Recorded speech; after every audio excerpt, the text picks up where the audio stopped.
This is my passion. This is what I love to do. But some days, sometimes, I'm just like you, man. I hate this job. Damn, I hate this job. Damn, I hate this job. Damn, I hate my job. Damn, I hate this job. I'm just like you. Damn, I hate this job. Man, I hate this job. Man, I hate my job. From a good dream I awake, sun rays on my face, planning out my day, hoping this ain't the one that I catch a case. I feel so good, I feel so straight. My manager keep calling me saying, hurry up, you late. Hurry up, you lay off. Y'all, man, I hate this job. Man, I hate this job. Been trying to play it cool, but it's hard to play it off. I've been hanging on to this bullshit, cause my car still ain't paid off. I know I'm on my way up, my boy just got laid off, so y'all, man, I hate this job. Man, I hate this job. These hoes is so ratchet. These hoes is so sneaky. Y'all don't even really pay enough for y'all to only pay bi-weekly. I'm trying to double up my cash. Take this job, shove it up your ass. Yo, man, I hate this job. Sometimes I wanna say, walk in and slap my boss. This shit is getting hard. Damn, I hate this job. Gotta make it out of this struggle, bruh. And I don't really mean to take it out on you. You just a customer, but damn, I hate this job. Damn, I hate my job. Damn, I hate this job. Damn, I hate my job. Damn, I hate this job. Damn, I hate this job. Damn, I hate my job. Damn, I hate this job. We're the reason why your stockholders always stay afloat. Yet I'm asking, are they hiring? Like everywhere I go, schedule will say 9, but I think it's fine if I clock in at 9:04. I work 40 hours a week plus overtime just to be bro. So y'all, man, I hate this job. Hate that I applied. So much has transpired since the day that I was high. Told me I could advance, but you were telling me lies. Gotta give your notice before I quit, but you don't say shit right before I'm fired. Damn, man, I hate this job. Sometimes I wanna say, walk in and slap my boss. This shit is getting hard. Damn, I hate this job. Gotta make it out of this struggle, bruh. And I don't really mean to take it out on you. You just a customer, but damn, I hate this job. Damn, I hate my job. Damn, I hate this job. Damn, I hate my job. Damn, I hate this job. Damn, I hate this job. Damn, I hate my job. Damn, I hate this job. You and your procedures, you and your protocol, you and your policies, none of that shit don't apply to me.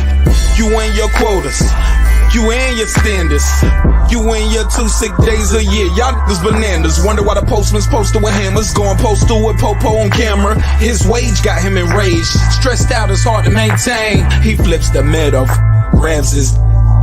He said, if you don't get the picture, I quit, you ain't shoot, mother. Man, I hate this job. Sometimes I wanna say, walk in and slap my boss. This shit is getting hard. Damn, I hate this job. Gotta make it out of this struggle, bruh. And I don't really mean to take it out on you. You just a customer, but damn, I hate this job. Damn, I hate my job. Damn, I hate this job. Damn, I hate my job. Damn, I hate this job.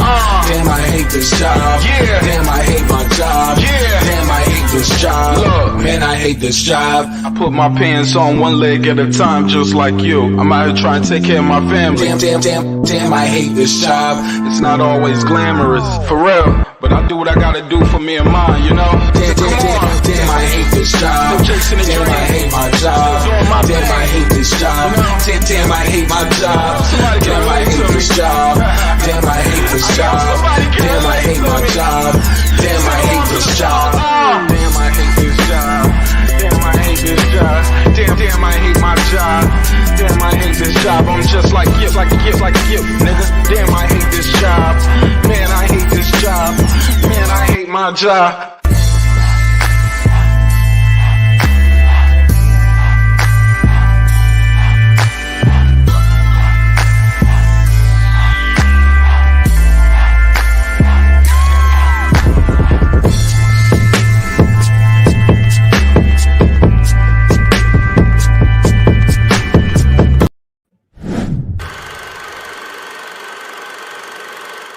This that squad sound.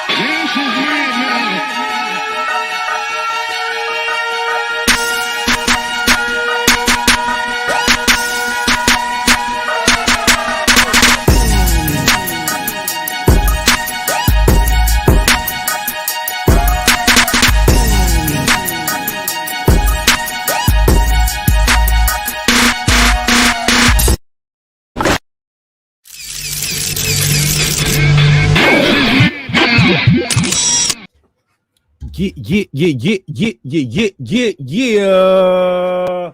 What's popping? Let me get that music. Let me get that music in the background. How y'all feel out there? What's popping, man? What's happening? You're back in the lab with your man, Marq Nash. He is I am he. Another great episode of Breaking the Beats. You already know what we're going to do. We're going to break down business, entertainment, art, technology, sports, and pretty much anything else I or you feel like talking about, squeezing into those letters. You already know we had a crazy show. Let me get that volume right. Yeah. Had a crazy show on Wednesday. Lit, super lit. Oh man, it got a little crazy at one point, but you already know it's all love. It's all love. What the sound is? I don't hear nothing. There we go. Yeah, man, it was a little crazy on Wednesday. No disrespect to nobody. I hope everybody had a good time though, right? At the end of the day. Let me see who was here early. Let me see who is here early. Regular guy, what up? How you feel? Regular guy, what up? Morris Brown, let's go. Good vibes only, salute. Tightest to tight, Nash, yeah, that's me. Naima Saunders, what up? That's the backup page right there whenever they try to strike your boy down. That's what we do the broadcast set over there, so make sure you sub the backup page too. That's me. Shout out to DB, what up, my G Palm Tree player, all the way from the west side. Hey, look, man, we're gonna have a good hip hop conversation tonight too. Man, that's crazy, man. We talk about boxing and it always turns into an argument sometimes, but ain't really a whole bunch going on in the boxing news unless y'all just want to talk about old stories and the same points. Wilder, Fury, Bud, Spence, Pacquiao. I did hear Jamal say he will come up to fight Caleb Plant. We'll talk about that at the end. Say that for the end of the show. Jalen, what up? What's popping, my G? What's good? Hell yeah, man. Y'all already know it's a hip-hop political sports show with a comedy twist. So we all gonna let the jokes off, let the jokes fly, and have a good time. Got my Dwayne Waynes on. Oh, I threw y'all off with that, right? Let me go make sure I got this link shared. Got a lot to talk about, a lot on the docket. We're gonna have a good time. This is a hip-hop conversation tonight. And I gotta ask a relationship question for y'all. All right, so everybody needs some love, right? So we gotta ask a little relationship talk. But first thing I had on the docket, yo. Now this is my fault. I did this wrong when I first made this list. This was supposed to be, the boxing section. What up? Kyle, I ain't see you in here. What's up, my brother? He said, can't do a show without the bucket. All right, I'll throw it on. Golly, man. I had to show off the little lining, that little weak ass lining. I told that damn barber, I said, don't put that damn spray on my face no more. If the hair ain't there, I ain't got no hair there. Don't put no damn spray paint lining on my face. That nigga put the spray paint on me, man. Cool brother, but yo, he wanted to put the spray paint, he held a little business card up, shook up a can of paint. Hey, look, and start going around my damn lineup with it. I'm like, man, get that damn spray paint off of my damn head. Nigga, if I ain't got the hairline, I ain't got it. God damn it. Barbers always, hold up, bro, I'm gonna get you sharp today, player. Nigga, get that magic mark off of my face, man. Look, but yeah, I got the bucket right here. But I had to show the lineup, man. Let y'all know I still got some hair. Some of these dudes, they be out here hatfish and ain't got no hair, so they got to do it that way. But look, I messed up when I did this, right? It was supposed to be best one verse stories. Like the Slick Rick song is one verse. Children's story, one verse. Biggie, I got a story to tell, one verse. Brenda's Got a Baby, it's one long verse. Jay-Z got one called Meet the Parents, one long verse. But then somebody's like, nah, don't put people in the box like that. Just put it in the list. And I was like, shit, I already made the thumbnail, dog. So we can itsnay that if need be. But I definitely want to know, who do you guys think are some of the best hip hop storytellers ever? I gotta know. Gotta know. Drop the link out there. Also, Patricia had requested a few weeks back. Shout out to the Queen P. She said, man, can we do some R&B? Can we mix it up a little bit? You just wanted to show y'all here that ball. You damn right. But y'all know we gotta stay on brand. Look, when you go to work, you gotta wear the shirt with the golden arches on it. When I'm at work, I gotta wear the red bucket hat. All right. So it is what it is. But yeah, man. So I definitely want to know, who do you guys think is the best storyteller in hip hop? Also, like I was saying, Queen P has suggested we do some R&B, and I was like, all right, well, I wanted y'all to put these groups in order, but then somebody was like, nah, man, we ain't got to just put them in order, because you missing Boys to Men, you missing Silk, you missing New Edition. I'm like, damn, I ain't want to put the OGs up here with these guys, but these guys are OGs now. I get it. So we're going to have a little fun today. We're going to talk about that. Also, I got a relationship question for you guys. In 2021, could you do a long distance relationship? Can you do a long distance relationship in 2021? Some would say it's easier now than ever to have a serious long distance relationship, right? You got FaceTime, you got Google Voice, like you got Skype, you got a whole bunch of ways where you can see the person, you can communicate with them, things of that nature. So just curious. We're gonna have a little conversation. We're gonna talk about it. We're gonna talk. Somebody said Tupac. You talking about as the best storyteller ever, or like in this list right here? Because that Brenda Got a Baby is cold, bro. That Brenda's Got a Baby. Like I tell people, it's arguably one of the best stories ever told in rap. Ain't nobody did nothing like that since, even close to it. Ain't nothing even close to Brenda's Got a Baby. I ain't saying close as in skill. I'm talking about close as in the story, that type of story. Oh man, Nas got one. Nas got a couple stories. He got that one called I Gave You Power, where he does personification, where he raps like he's a gun. He does that personification thing again with Nate Sean, where he raps like he's a prison cell. Nas got that one called Undying Love, where he talks about finding out the girl is cheating on him when he comes back from Vegas. Yeah, man. That song is crazy because that's a murder-suicide. Remember that? Nas rapped about murder-suicide, and we just act like nothing happened. Good song. We was just like, hold up, Nas, did you just kill the bitch and kill yourself? Khalees said that man going through it. I think that was pre-Khalees, though. That might have been before Khalees. So the link is out there. Gotta let me know. What you guys think? The best storytellers in rap history. What are we missing off the list? I know Ghetto Boys should have been up here with Mind Playing Tricks on Me, right? We gotta know. In regards to long distance, it depends on Patricia. You need to pull up on the panel, baby. If you want to talk to me in that link, that's a lot. Patricia be writing these paragraphs in here. Like, come on, sis. I'm teasing. But in a major way, man, when I go back and I think about some of the best stories I heard in hip hop, Lottie Dottie is on it. Because can we consider Lottie Dottie? We like the party, we don't talk, like, because he tells a story, like, right? Ain't that a story? Can we call Lottie Dottie a story or no? No, I think Lottie Dottie's a story. But Slick Rick's children's story. When I tell y'all, I hold that record in such high regard because it's been sampled so many times. Yeah, man, the video was different. He was just innovative. She said, I'm in the long distance only because my boyfriend is in prison.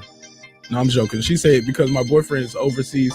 But does that count? Hell yeah, that count. He overseas. Yeah. Yeah, that count. You keeping it tight though, right? While you gone? You're not there being loose with the booty, are you now? He gonna know. You don't think he's gonna know? They always know. They always know, man. So you be careful out there, Naeem. Don't be out there giving away his cookies. The message, is that a story though, Asia man?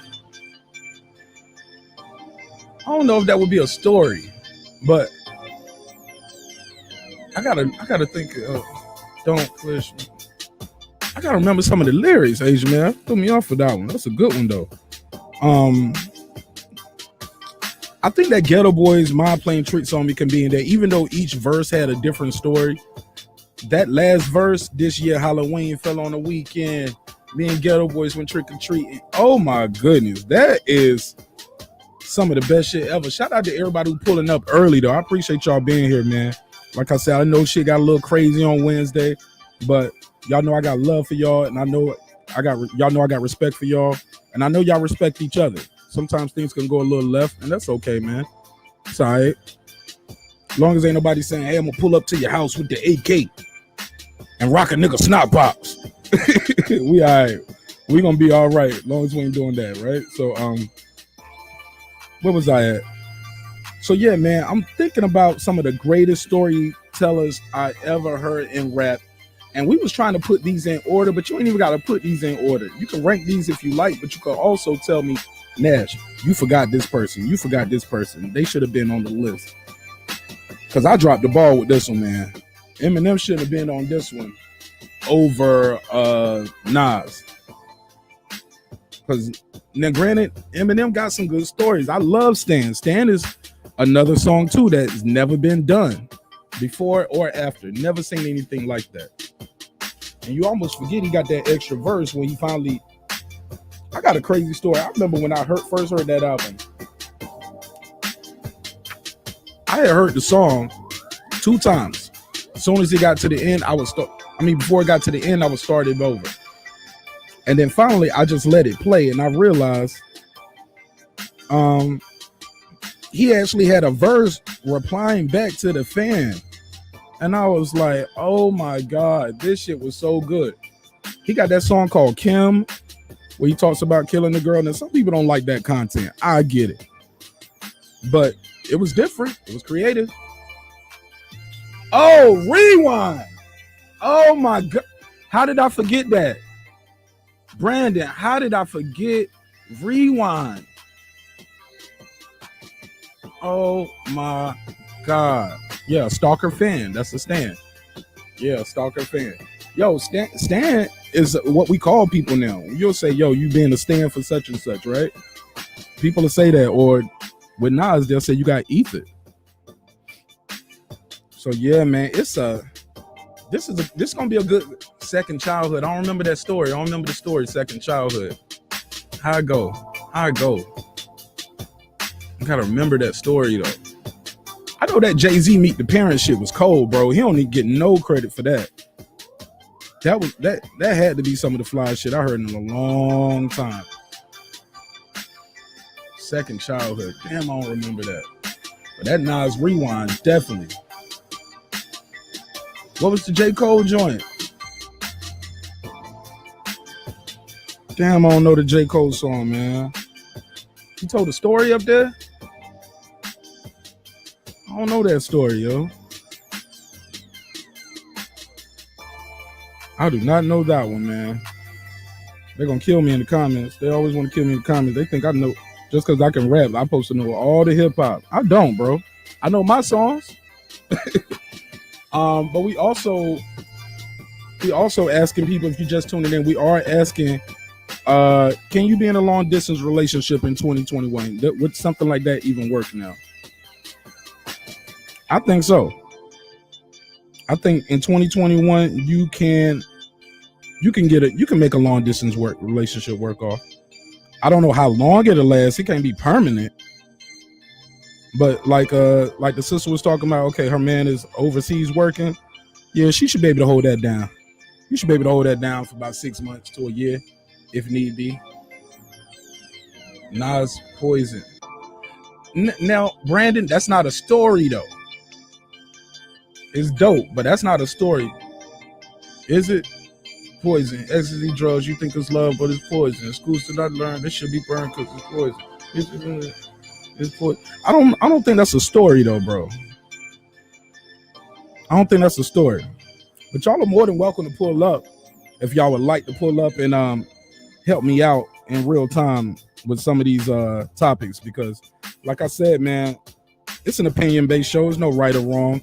There's no right or wrong. And like I said, we're going to squeeze in a little boxing talk at the end. I like to say the boxing talk for last because y'all know that shit can get toxic and get real crazy. But Jamal Charlo said he might be moving up to fight Caleb Plant. If that thing falls through with Canelo, he's going to fight Caleb Plant.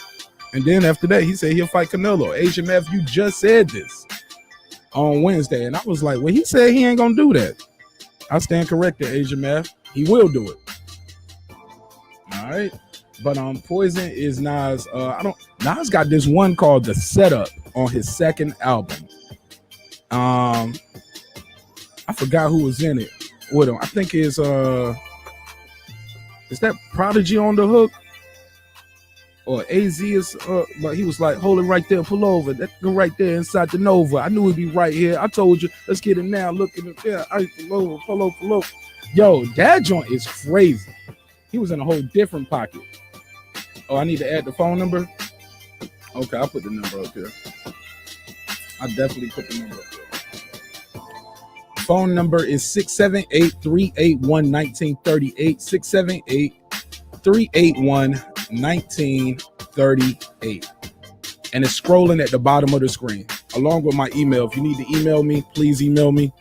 If you want to donate to the show, it's not required, but it's much appreciated. The Cash App is at the bottom, or you can do a super chat. I appreciate you. No pressure though. No pressure at all. So that's where I'm at with it, yo. I think that shout out to Kyle in the boxing section. I definitely think the guy who else what's his name? Coogee, is it Coogee Rap had that story?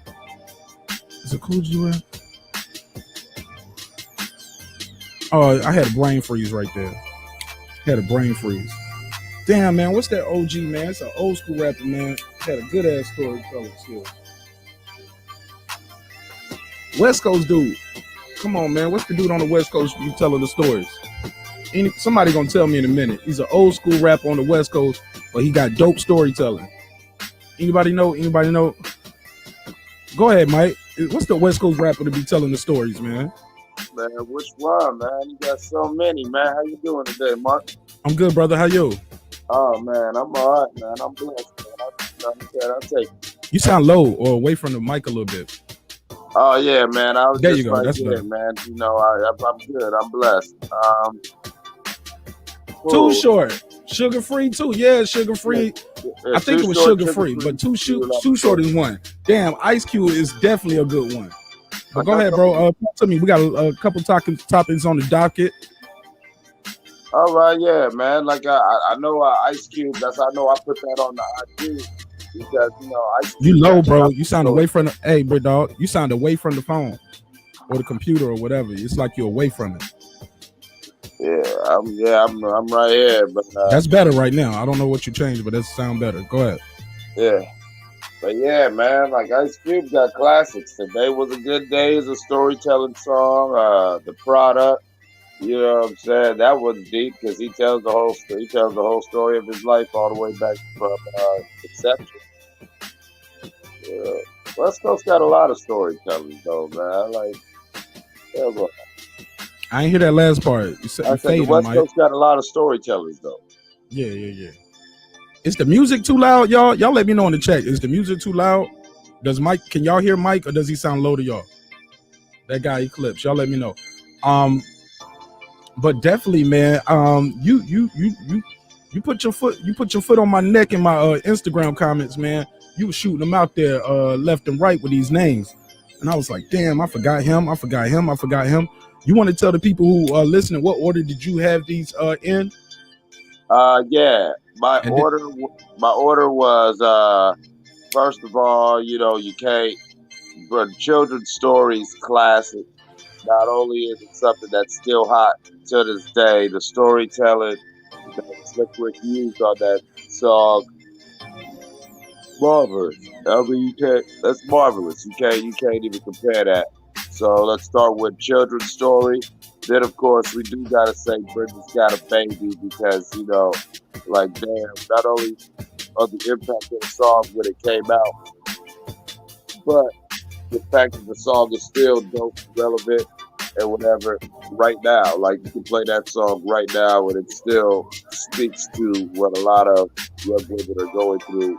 I missed that last part. Can y'all hear him good, or is this just me? Does he sound low, like away?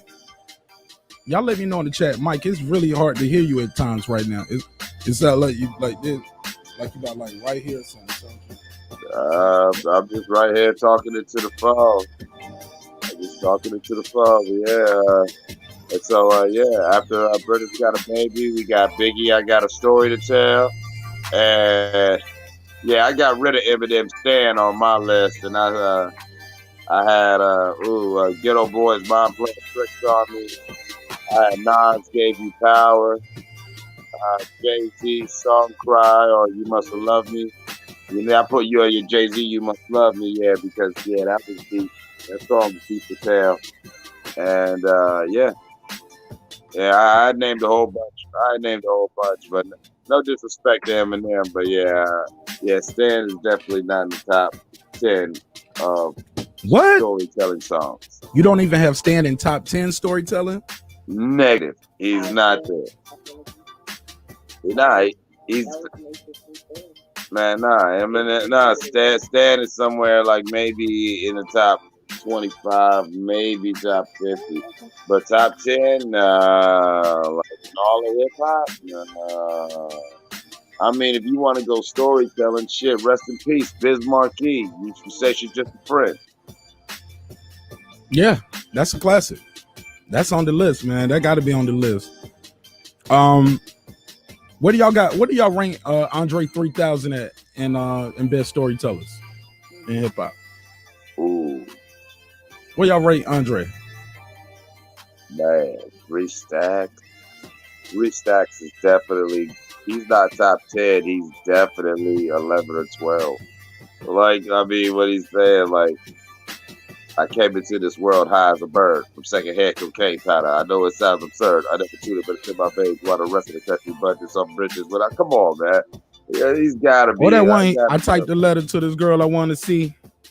That CC'd all the girl. Come on, man. He's not messing with Dre, man. Because Dre was real calmly. Drake's like his verse on Royal Flush with Raekwon. Oh my God, that Royal Flush song with Raekwon and him and Big Boy. Like, man, like, you know, he's storytelling, but he's just walking you right through each bar. Real casually, like you didn't even get that he was telling you a story till the verse was over. That's a skill in itself. King Gage Math just pulled up. What up, King Gage Math? How you feel, my G? You know me, 56 hitting on 56 mil. What's up, Clips? What's up, good black man? How you feeling, my brother? Hey, nothing gets me down. Only up. Up. Hey, man, how do you first of all, can you put these in order? And so who's missing out of here? Because really, what I was trying to do first, it was supposed to be one verse story, but I accidentally put Stan on the thumbnail, and I was like, fuck it, keep it. But originally, you know, Slick Rick storyteller, children's stories, one verse. Brenda Got a Baby, one verse. Biggie Got a Story to Tell, it's just one long verse. I know Jay-Z Meet the Parents was one verse, but I was like, man, don't nobody know that one. Shit don't nobody really know it. I thought it was amazing. But how do you put these in order, and who would you take off, or who we need to put on this list, King Asia, man? I'm gonna go 3, 2, 1, 4. 3, 1, 4. Okay, so you got Biggie, Story to Tell, Slick Rick, Children's Story, number 2. Brenda's Got a Baby, number 3, and you got Eminem coming in last. Yeah, Brenda Got a Baby and Slick Rick, that could be interchangeable, but I just put 3, 2, 1, 4. It could be 3, 1, 2. Got a Story to Tell. That's like number 1 for you. Why is that? Oh man, shit, man. We should sit back and listen to that and come to find out it wasn't a story, it was a fact. Yeah, and it got confirmed. Rest in peace to Daggers. And I hate when that happened. His name just flew through my head. Played with Anthony Anthony Mason. Mason. Anthony Mason. You go. It got confirmed after he had passed away, and I guess that was just to protect his identity while Who he told was that, alive. right? That was Fat Joe But that told the story, right? Yeah. Well, he told it, but it's other sources that confirmed that actually went down, like that. The female even spoke on it. Right. But Really? Yeah. When he died, even Anthony Mason, his friends, and some of his family, like it had all came out, like King Angel Math saying, like it was like the weeks after Anthony Mason's death, you had a lot of family and friends talking about, yeah, a lot of people don't know that was Anthony Mason Biggie was talking about. And it was some things where, like, if you was from New York or if you was from that circle, you knew it was Anthony Mason. But Big intentionally, like King Angel Math saying, kept his name out of it to keep it some New York shit, and it's just a story to tell. But when he died, all the details came out to where it was like, oh, damn, no, that wasn't just some shit he was just rhyming. No, that was some shit he really did. So, right. So the so he actually did the little robbery part too? Yeah. Oh my God. That nigga said came to me like a song I wrote. Told to give me a scarf, pillowcase, and rope. Got dressed quick, tied the scarf around my face, yoked the bitch up, tagged the mouth with the pillowcase. Yeah. All of that happened. And he said, and Anthony Mason started pulling mad cheese out the floor. Yep. Well, Like, salute to nigga, Anthony Mason because don't shoot my ass, please. yeah, because I mean it take. I mean, I'm saying salute to for real. Just me, I don't know if I could have withstood that. Like, dog, she had to die. Somebody had to die. But salute to that cat. May he rest in peace, Absolutely. man. And, you know, I feel like he's not less of a man to have went through that. You know, because really, you know, you just got to pick your women more wisely. You know, these chicks out here wilding. You know, they could get you set up like that. But for him to just say, you know what, this cat got that off, cool, I got more. Nothing. I think Big probably went back and made amends with him in some kind of regard. I doubt it. He said you doubt it. That Big from Brooklyn, man. Come on, man. Brooklyn keep on taking it. You know what I'm saying? He got the cakes, then got his cheese. You feel what I'm saying? Big was all in his fridge, man. He got the cakes, got his cheese, probably drinking Kool-Aid right out the container. You already know. On that same album too, Biggie got this story where he says, is it what's the song where he started saying Gloria from Astoria went to war with her piece in 91? She told Niggas bleed. Today's agenda. Got the suitcase up in the truck. Go to Route 112. Tell them Blanco sent you. You feeling strange if no money exchanges. I got the shit arrangement to leave the niggas brainless. All we told is stainless. You just remain as calm as possible. Let the deal go through. If not, it's 12 shots. You know how we do. Hey, Mark, make them killing clean. Slugs up in between. Yo, that shit was crazy, and that's still hot. Just the way it started, right how that beat. Remember how that intro came in? Doom, doom, doom, doom, doom. Today's agenda. Oh my God! I remember when that album first dropped, we was already just like hooked because I think Niggas Bleed is on this too, if I'm not mistaken. And so you're already hooked, and then out of nowhere, I forget which song comes on first, but out of nowhere you just hear boom, doom, boom, doom, boom, and then Biggie, how his voice is just deep and powerful. Today's agenda. I remember that shit just rumbling in my man's Chevy. Like we sitting there riding, listening to the album for the first time, and that shit just slapping, and you're like, this song is crazy. It's almost like a big screen just opened up and you could just see it playing out as he telling it and shit. That's how visual his lyrics were. But what was the slow one he did with the old girl that got killed? Missing You? You talking about Me and My Bitch? Yeah, with 112 singing on the hook. Oh no, I'm trying to think of the song. Damn.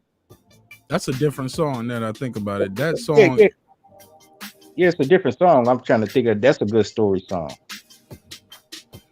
But it won't Me and My Bitch, but it was I knew it right before he said that. You was like It's on that album. Yeah, he said his girl got shot up with a 4.4 or something. I can't remember now. I got to go back and do my research and look it up. Damn, But that's man. cool. The one is it's not a can't consider it a ballad, but it was one of his very few slow songs that he did. And Hey, yo. it's I'm missing you. Mm. 112 singing, ooh, I'm missing you. Tell Yeah. me how to. Yeah, I do. Yeah, I forgot about that one. Sky's the Limit is a story. No, yeah, show Sky's the Limit. It's a Oh, I good got one. one for you.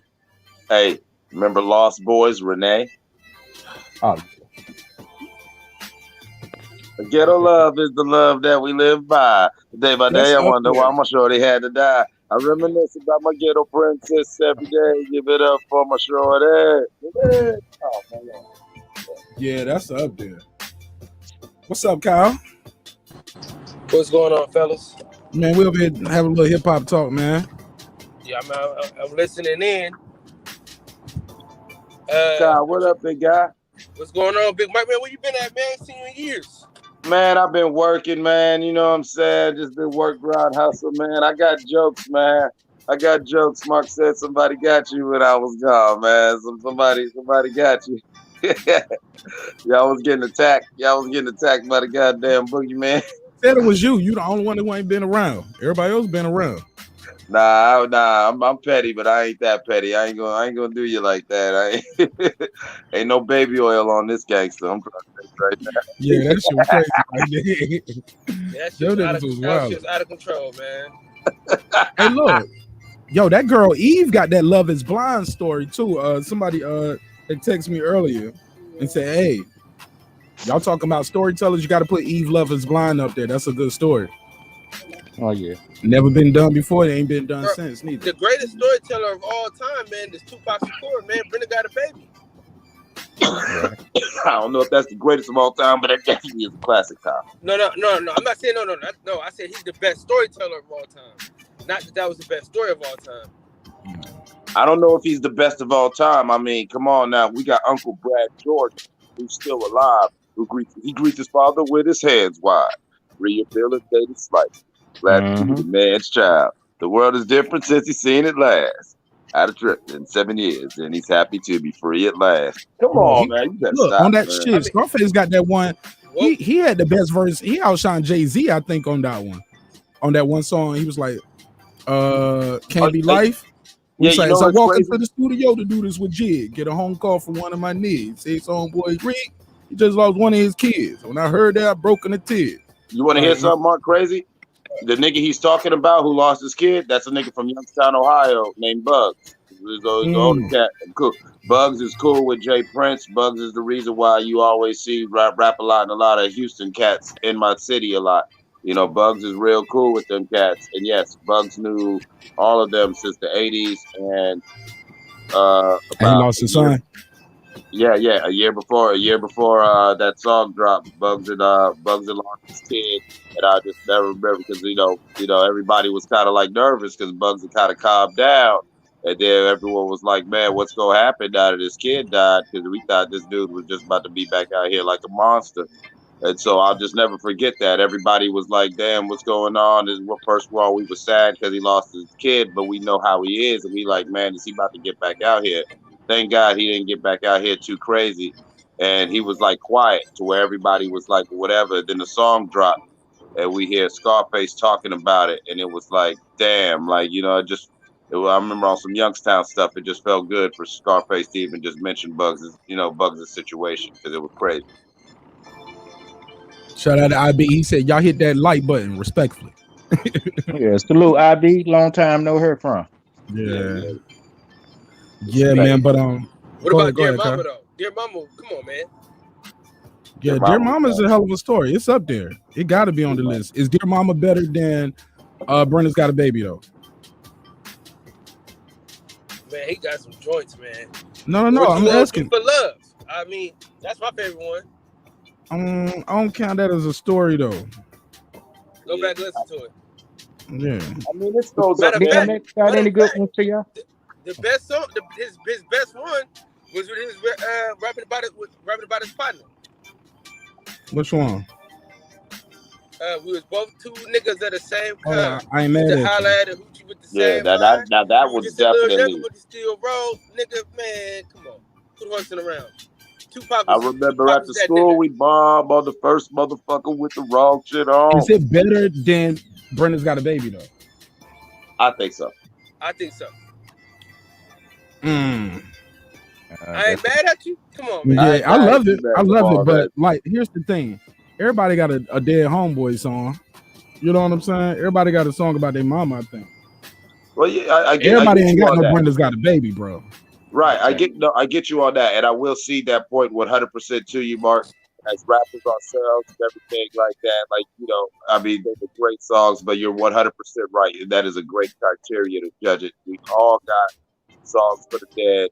We all got a mama song. Hell, I got a terrible relationship with my mom, and I got several "I Love You, Mom" songs. You feel what I'm saying? It's almost like a rapper must. So you're 100% right, and we should add that. We should keep that in mind when we're doing our list. Like, is it a storytelling song that like everybody has one of these type of stories? And we forgot about Wale as well. Yeah, Wale's good. Wale is one of the best storytellers of today's time. Good story. Huh? Yeah, Wale, a lot of his songs, even a lot of his love songs and everything like that, are there like when you really break that joint down? Hold on, let me click this button right here. I don't even know what this is. Go ahead, I'm listening. Go ahead. You want me to go through the list of Wale's story songs? Just give me one of them. Give me his best one. Damn. Give me the best one. Oh man. He ain't the best. Huh? White Shoes. That breakup song. White Shoes. Why choose? But he got so many, man. He got so many of them Jones. That bad. Hold on, Tinseltown, what up? Peace, family, peace. What's up with you? Man, you be throwing me off with these names, my G. You know they be over here trying to troll you, boys. So I had to put the banner on and everything. I was like, let me see who the hell this is first. Yes, indeed. Shout out, man. Peace to the panel. Shout out to all of the brothers, man. West Coast, West Coast. Busy. West Coast. Yes, indeed. West Coast party for real. King Gauge your map, and I'm gonna get up with Kyle in a bit. He out here, I believe. So, I wasn't. Okay. I'm trying to come out there for the fight. You going? Yeah. So I might not, man. Funny is I might not be able to roll to the fight because one of my teammates might need me to corner him tomorrow. So I'm gonna know at the last minute if my coach can make it back. But anyhow, on this hip hop stuff right here, man. Nas has so many, and his ability to tell stories with the way that he puts these metaphors and these cliches and the similes all in there. I mean, it's elite, man. Nas is definitely a god in terms of storytelling. But if we're talking about one story, just one story, I don't think anything matches Brenda's Got a Baby. I think that's an unmatched and unrivaled one of those for sure, coming from the GOAT Tupac. But Tupac also has one, and for people who know hip hop, I'm assuming there's some hip hop heads here, obviously on this channel and on this show. But Tupac has a song or songs called "A Soldier Story." Yeah. Marq Nash, are you familiar with that? Yes. Oh my God. All right, Soldier. Go ahead. I was just like, Soldier Story 1 and Soldier Story 2. And the way that he tells a story, it's very straightforward. But for anybody, you don't have to necessarily have been a hustler or a gangbanger, but just the way that he puts you in the driver's seat, and you can see it from that, from the first person's point of view. And just the wordplay was crazy. You know what I mean? He started out cracked and tore down the wall of family tree. My mother's on his shit. My daddy split. My mama steady blaming me. Is it my fault just because I'm a young black male? Cops sweating me as if my destiny is making crack sales. I mean, he just went in. And then he made part 2, and that was phenomenal.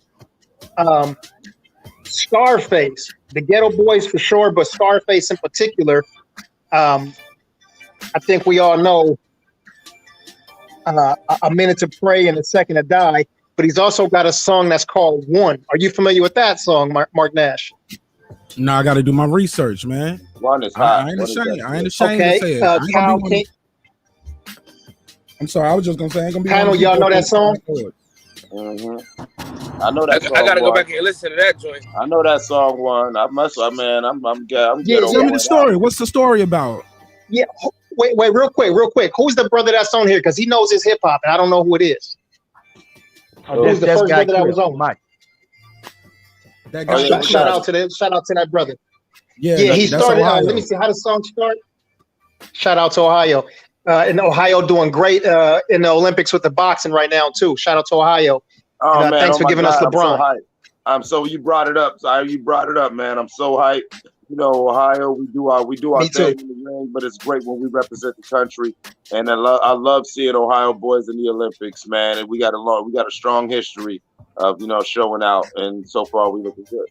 Hey, look, this guy just gave me my flowers. He said Marq Nash is the best rap storyteller. You can join the panel and put your cash app out there. Let me see your $1. I got $1. Hey, look, I was $1 and Kyle to death the other night. I kept sending him $1 cash apps. I know he was getting on his nerves. Hey, nigga, just send me the $3 at one time. Don't be sending me three $1 cash apps. Hey, yo, T, now Yeah. You said Scarface, but you got to give an honorable mention too to Uncle Willie D, because Willie D got some crazy Oh stories. yeah, in his absolutely. catalog. Okay, let me ask y'all Yeah, this. absolutely. Alcohol Hey, is a story song. Who wrote It's a story wrote song. that? We forgot about one of the best storytellers, and he's put his stories No, on wax. I'm 50 Cent, man. 50 Cent, dog. I'm still here. I ain't finished the list. I ain't Okay, finished. okay. I had a couple in my head. I should have wrote them down, but I just got them in my head right now. But I just thought about the song one.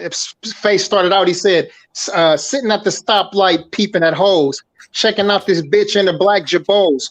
Windows rolled up tight, top was closed. One swish of sweet smoke out my nose. Opened the door." Yeah, that song right there. That's you got to check it out though. And with his H-Town accent and his ability and his unique voice. That song one, it's fire. But Kendrick Lamar. Oh yeah. Yep. Before Kendrick's great, but before you leave Texas, we do got UGK, Pocket Full of Stones, storyteller. Oh yeah. That's a fact. Yeah, that's definitely a fact. I got my first key from my baby mama brother. What?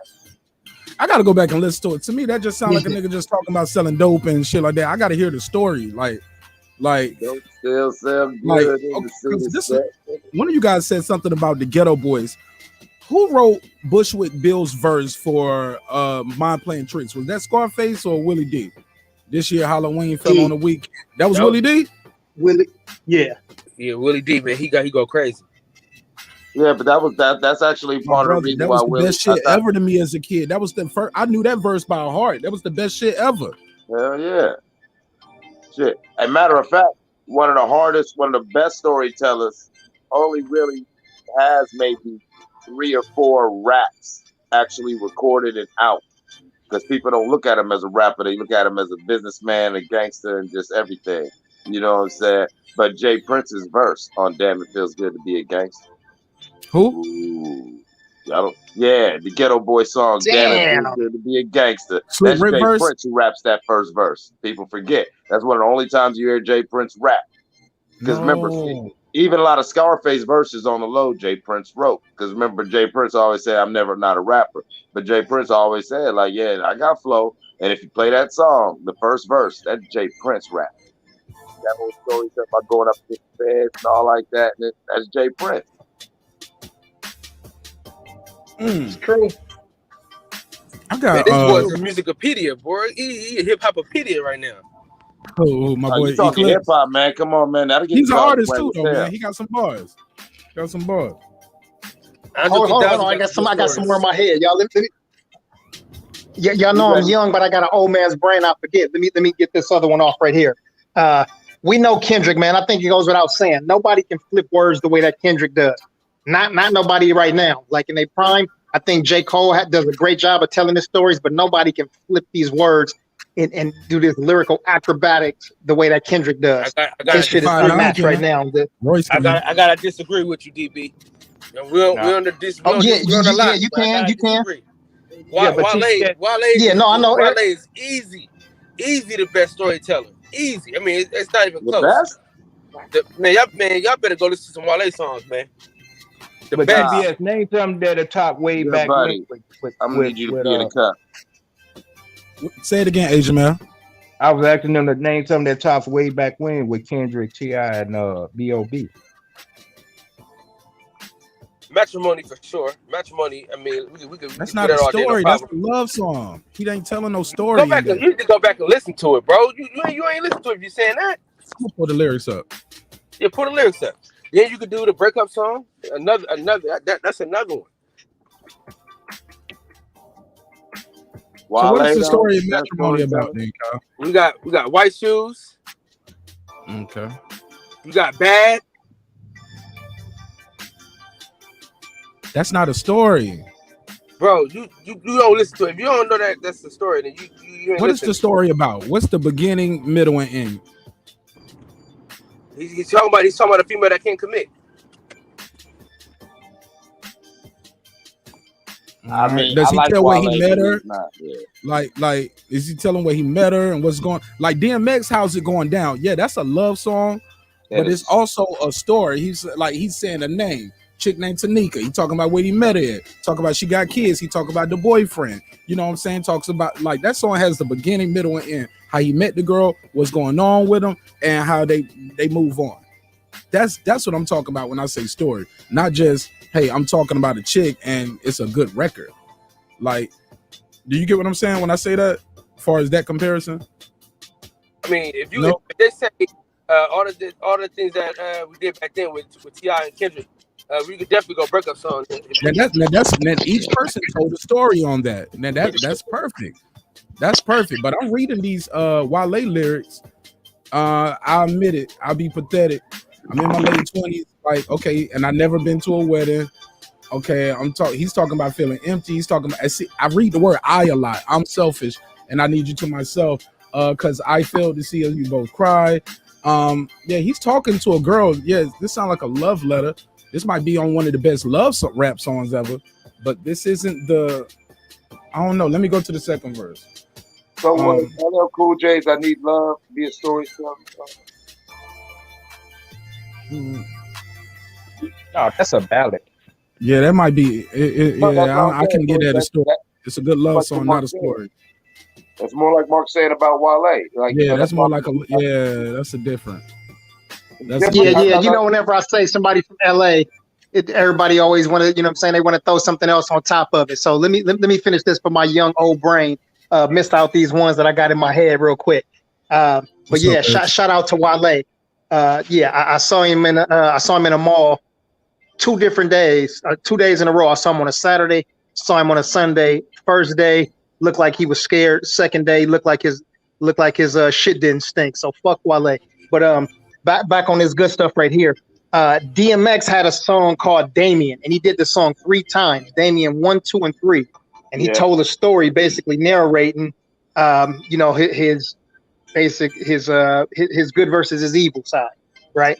And I think those are 3 really good ones. He also had a song called ATF. It was really short, That's but my if y'all shit. know the DMX catalog, Yes. yeah. But if you know DMX catalog, you know those are some fire songs. ATF We is my spoke about favorite Ice song. Cube.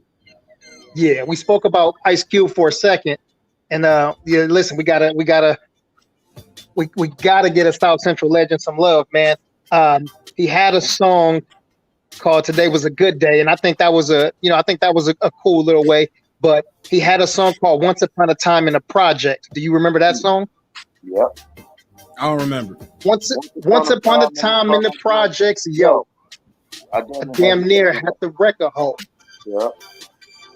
Nah, I won't feeling that if I did hear it. I must skip to the next one. You don't like West Coast shit, you know what I'm saying? Especially from LA. I already peep your style, Mr. Nash, but it's all good. And Mos Def had a cool. They got your number by Mos Def had a cool. Miss Fat Booty Miss Fat Booty by Mos Def. There it is. That was the one you was There gonna it say. is. There it is. Miss Fat Booty. I got you, man. D. I told you. Yeah. So I don't know who. Yeah. The brother definitely know his shit. I got two more in my head. Hold on. Who did I have? Okay. Snoop had a song called "Murder Was the Case." I put that on IG. He went through the whole. Say it again. I couldn't hear you. Oh, I put that on Marq's IG when he first put the topic up. That was the one I forgot, Mark. Yeah, Murder Was the Case. That's a classic. That's a sweet telling the story. He got shot. He was in the hospital. He meets the devil. He sells his soul. He blows up. He's in the music. You feel what I'm saying? And the song ends with him realizing he sold his soul to the devil because he's now rich and successful. Right. Exactly. Yeah, I think with that one right there, and also Deep Cover, how they told a little story, him and Dre went back and forth. I think that was also another good story they told. And then last but not least, man, I know this probably gonna have to take a couple of y'all old heads back, but it was a cat that came out of New York, and he had this crazy accent. He had a song called Love at First Sight. He had another song called Delancey Street, and he had a song that was remade by Snoop, and it was called Cinderfella. And this great storyteller goes by the name of Dana Dane. Dana Dane, night. Don't say Ice. Night. Yeah. I thought you were gonna say Ice. DB, man, you on fire tonight, boy. You on fire tonight. Yeah, he on his shit. Hey, first, let me get in real quick. Honorable mention: Black Thought, countless songs, but especially Things Fall Apart. You know what I'm saying? That was a love storytelling. Common, I used to love her. Storytelling, the song I used to love her. You know what I'm saying? He's telling a story about how he fell in love with a girl. Of course, it's a metaphor for hip hop, how he fell in love with a girl and it fell off. And stuff. You know what I'm saying? That's like it. We got so many, man. I know. I'm mess with you. I'm gonna rock the freestyle for a minute. You know what I'm saying? I love the West Coast. I don't know about what Mark's talking about, but I love it. Hey, and another right on. To a good West Coast storyteller, Ice-T. 6 in the morning, police at my door. Fresh tragedy across the bathroom floor. That was a class. That is a class. Yeah, 6 in the morning. 6 in the morning. That colors fucked my life up. But 6 in the morning is definitely a story. Joyner Lucas, I Am Not Racist. Great. Very good. High five. I don't know you, but you are invited to the cookout. That was a good one. You pulled that one off. That is up there. What song though? Cam, what song by E40 and what song by Mac Dre? Give me the song. The story, the best story. DJ. Go ahead. I got what? DJ Quick. It's Just Like Compton. That's I don't know that one. Yeah, that's the story. I respect it. I'm gonna tell y'all a story. I was living in Phoenix, Arizona, and DJ Quick did a concert, and everyone knows what set he reps, and basically, crowd in that whole environment was the other side of the color spectrum. So when he was on stage throwing up all that Calvin Klein and throwing up his set, people didn't like it, and somebody slid on stage and slid my boy before security could get to him. And we respected DJ Quick though, because instead of fronting like, oh, that never happened, like a lot of rappers do when they go out of town and get beat up. His next album, he drops his first single talking about it Just Like Compton, talking about being a rapper, going out, popping all this LA gang shit, realizing that there's gangs in Denver, there's gangs in Arizona, there's gangs in St. Louis, there's gangs in Cincinnati. And you know what I'm saying? And I'll never forget that song. That was his dope storytelling. And when he mentioned the shit that I had seen as a kid with my own eyes at the show, I was like, yo, he's one of the really dudes. He's not lying. That actually did happen. Exactly. And it happened in St. Louis too. And in the video, he shows it from St. Louis. I forget the name of the club. Yeah, exactly. He kept it all the way real. Like, nah, man. He kept it all the way real. Yeah. I was out here thinking I'm from Compton and I'm the realest thing smoking. But yeah, I was out in these cities and yeah, niggas gang bang too. Hey, Warren G, can we push regulators? Can we count that as a story? Yeah. We gonna count that one? We cool with that? Cause I love that. What about MC8 Straight Up Minutes? Would that count? Oh, definitely. Oh, see, I wanted the West Coast brothers to say something, cause they said they said Marq Nash ain't got no love for the West Coast. Marq Nash ain't got no love for the West Coast. But fuck you. Let it be No, known nigga, I got then. love for the West Coast, man. Snoop was like, Shit. well, let it be known then. We know where the fuck we I at. the Yo, argument that for shit was the time out. hardest shit ever, yo. Hey, Snoop's still the realest nigga, and he's still the realest nigga. Snoop Dogg and Andre 3000 for that same damn Source Award when they said out when Outkast won and everybody's booing, and Andre looks up and says, "Yeah, oh yeah, well the South got something to say." Right, nigga, we won. People forget Outkast got booed at them awards.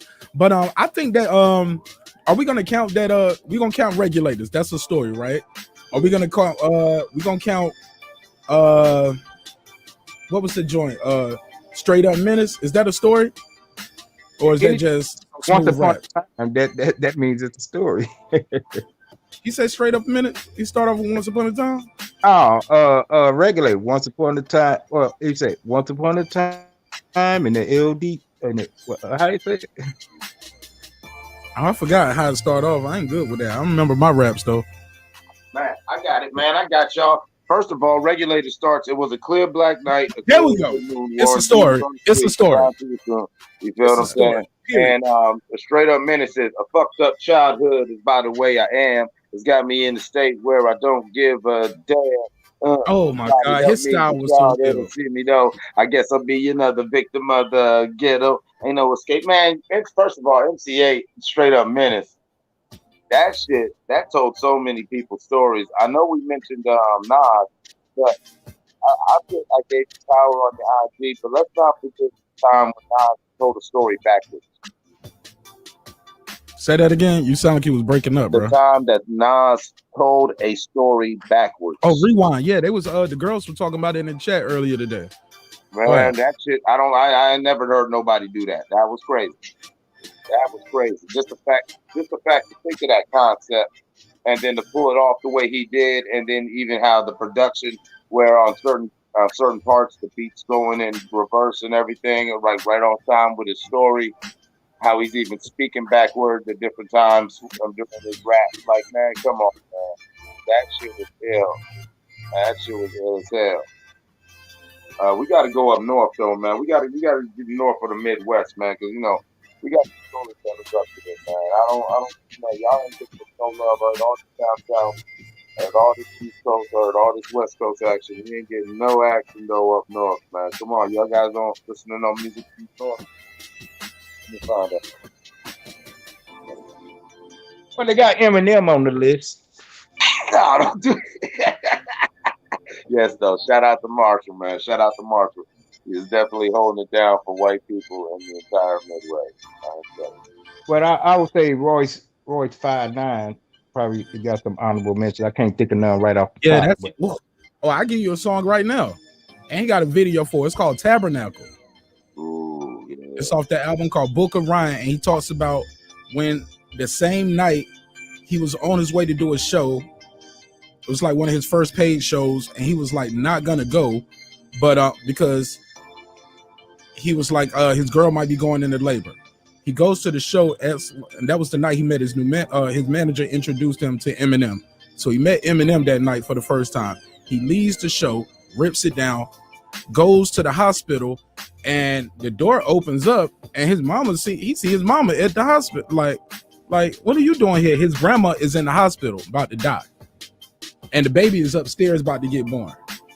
And his mama's like, baby, just go on upstairs. Go. You need to go there and be with her having your baby. So he goes up there. The baby's born. Comes back down. His grandmother's dead.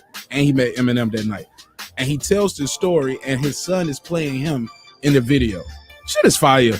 Tabernacle, yeah. So Royce is a hell of a storyteller on that. That's deep as hell. Okay, so we got Royce. Big L the Heist. A very specific song, but I've got to say Twister. I'm trying to think of specific storyteller songs because he had so many. I know he had at least 2 on the Adrenaline Rush. I think on the Adrenaline Rush, it start off with a story, don't it? The Adrenaline Rush is a story. The whole thing is a story of that summer in Chicago. It starts off with him and his cousin doing some shit. Then you broke up, right? You faded away right there. I said then by track 3, they kill his cousin or whatever.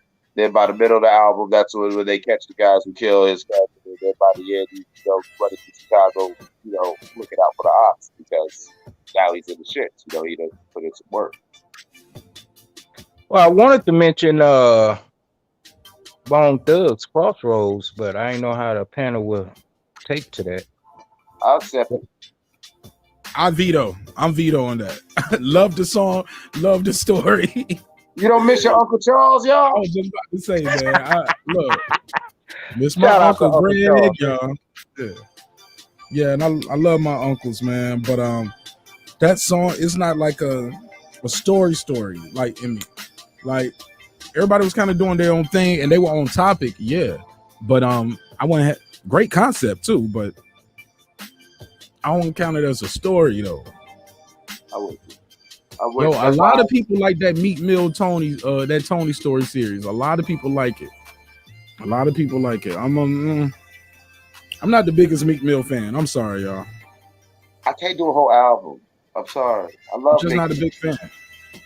I really do love Meek, but I'll be honest. He got good energy, but bars though, his bars don't be like, oh man, he said some shit right there. I never felt like that. I just like his energy and his delivery.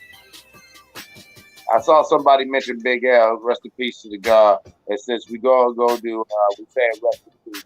We might as well, since we're keeping it up north. Let's go rest in peace to grandson, man. King Von, all he did was tell stories. Yeah, some people had King Von earlier. They were shouting him out on one of his stories. Some people got Lupe on that list. I heard people talking about Immortal Technique and Lupe. I'm gonna tell you a guy honorable mention. And this is honorable mention. I'm probably the only one on the panel, on the chat, who gonna watch the playback or anything who knows this guy. Damn, that sound like a diss now, don't it? Fuck. But look, his name is Sha Stimuli. SHA Stimuli. STIMULI. His brother used to be one of the hitmen for Biggie and Puffy, right? This dude has a song called, he has two songs that I love. One is called Bucket List. And he's telling the story like he's about to die and he's getting things off his bucket list. The other one is Today Was a Good Day, and he tells a story about a guy that he sees at work all the time in a wheelchair, and he was like you always happy as hell. He was like, no, I'm happy as heaven with a story to tell. Say me and my girl was beefing, I didn't know that she was, but I was and he tells the story about how the guy got in an accident, lost his legs, the girl died, but the baby was born. Some incredible shit, man. Let me grab this charger real quick. Y'all go ahead. Yeah, man. Man, let's see. Who got some other great stories out there in life, man? Who just really just brought you all the way in? Well, I was trying to keep it. Go ahead. I said I was trying to keep it, Midwest and up north, thinking of some good, honorable mentions to represent our region. Right. I was about to say Dipset. What was that song?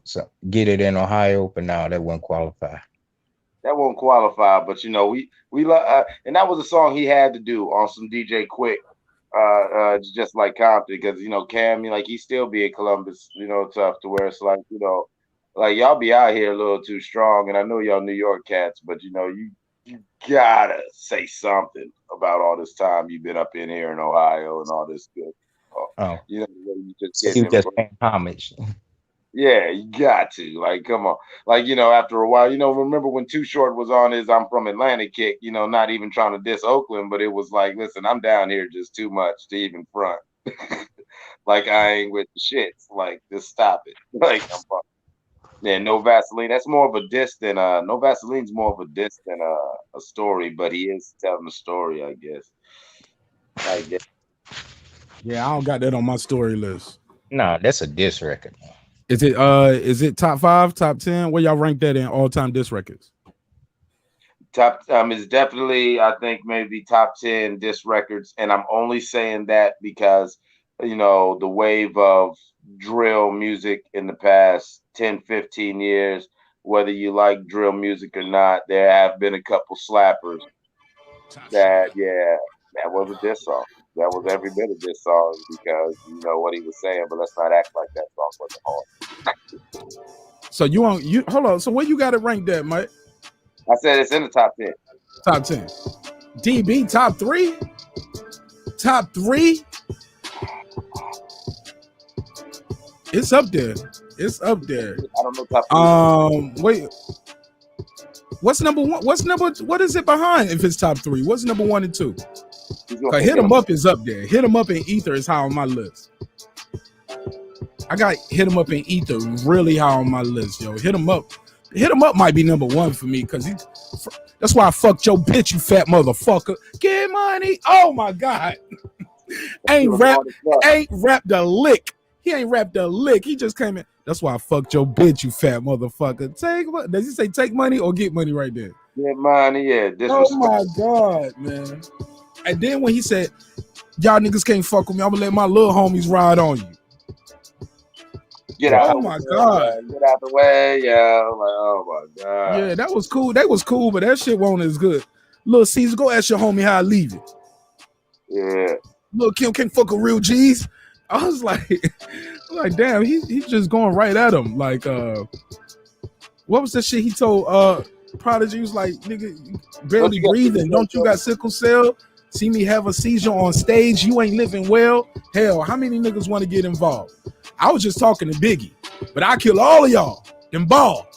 I was like, this dude Tupac is different.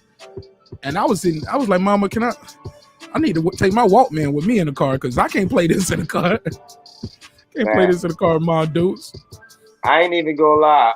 I'll never forget, like, when Hit 'em Up dropped, I was actually around some cats. I was actually around some West Coast cats who had Thug Life affiliation. And so everybody's hyped because, you know, we're hearing the stuff. It's the 90s. Ain't no internet, but people talk. You know what I'm saying? And believe it or not, I tell people, sometimes you get word faster than you do even nowadays back then, depending on what circle people do. And so we hearing the talk, and so we know Pac's got shit for niggas. You know what I'm saying? Because we know the type of life the nigga Pac is. But when Hit 'em Up drops, we just kept saying, man, I could see this nigga with his shirt off in the studio, sweaty as hell. Like this nigga was hype. We was like, man, I could see spit flying through the speakers. I'm trying to tell you, like, it's gotta be. I mean, there are so many classic Gifts records, but none have ever truly like Hit 'em Up. Like, you know, that's just yeah, man, your audio is fading out. It is fading out, Mike. Oh, okay. As you talking, it'll be talking. You know what I'm saying? It sounds like you walking away, but you literally are sitting there. I don't know why I was doing that. But somebody said, Nas, I made like that. I don't remember that story though. I made like that, like that, living like that for you whack MCs. I made I like never that. brag. I really keep it because That's the real secret. Yeah, no, that's not storytelling. Yeah, that's not a story though. Yeah. Tupac, what you girl behind the mic? She said Tupac was my guy for real. She said, and I was like 14-ish. So listening to Pop, jiving to Pop. Okay. Yeah, man. Tupac, man, is a legend, man. But for those who just tuning in, please smash the like button on the way into the room. It really helps with the visibility of the show. We was talking about, y'all already know the conversation always evolves over here, and I don't care. We started off here saying, hey, which one put these in order? And my guy Mike said, man, take Stan off that list. Let me switch him out for Ghetto Boys, Mind Playing Tricks on Me. And then gave me some honorable mention. And I was like, all right. So the list kind of evolved, and we're like, damn, who else is missing off the list? You know what I'm saying? So I wanted everybody to give me their take of like, who was the best storyteller in hip hop? Who did you guys have? Also, I had on the docket, I was supposed to be putting these R&B groups in order, and people was like, nah, you ain't even got to put them in order. Just tell me who the best. Like, you missing some people. They told me I shouldn't have had Jodeci on the list with Drew Hill, because Drew Hill came after Jodeci, sounding like Jodeci, so they shouldn't have been on the list. I thought Drew Hill had their own style. Yes, Cisco's voice was reminiscent of KC, but I thought they had their own style. But yeah, man, it's some dope ass R&B groups out there that I keep forgetting. Shout out to Queen P. She told me, she said, man, you should do R&B one night to mix it up. So yeah, you ain't got Shy up there. You ain't got Shy. You ain't got no damn Blackstreet. Only can put 4. Man, why you got Drew Hill though? Hello. Yeah, what's up? Hey, the kids still work? Okay. Here's Mike. Yeah, that was Asian math people. Yeah. But yeah, man, it's a lot of R&B that we missing though. Anybody y'all want to roll those off in the chat? I'd love to see that too. Who do y'all have as like the order of R&B? Where did y'all put Drew Hill, Jagged Edge, 112? Are they up there with Boyz II Men, New Edition? I don't think they're above them, but I think they up there. I don't think Shy is over these 4 groups. I don't think Silk is over these 4 groups. Man, the only thing that could compete with Jodeci as a male R&B group in the I can't hear you.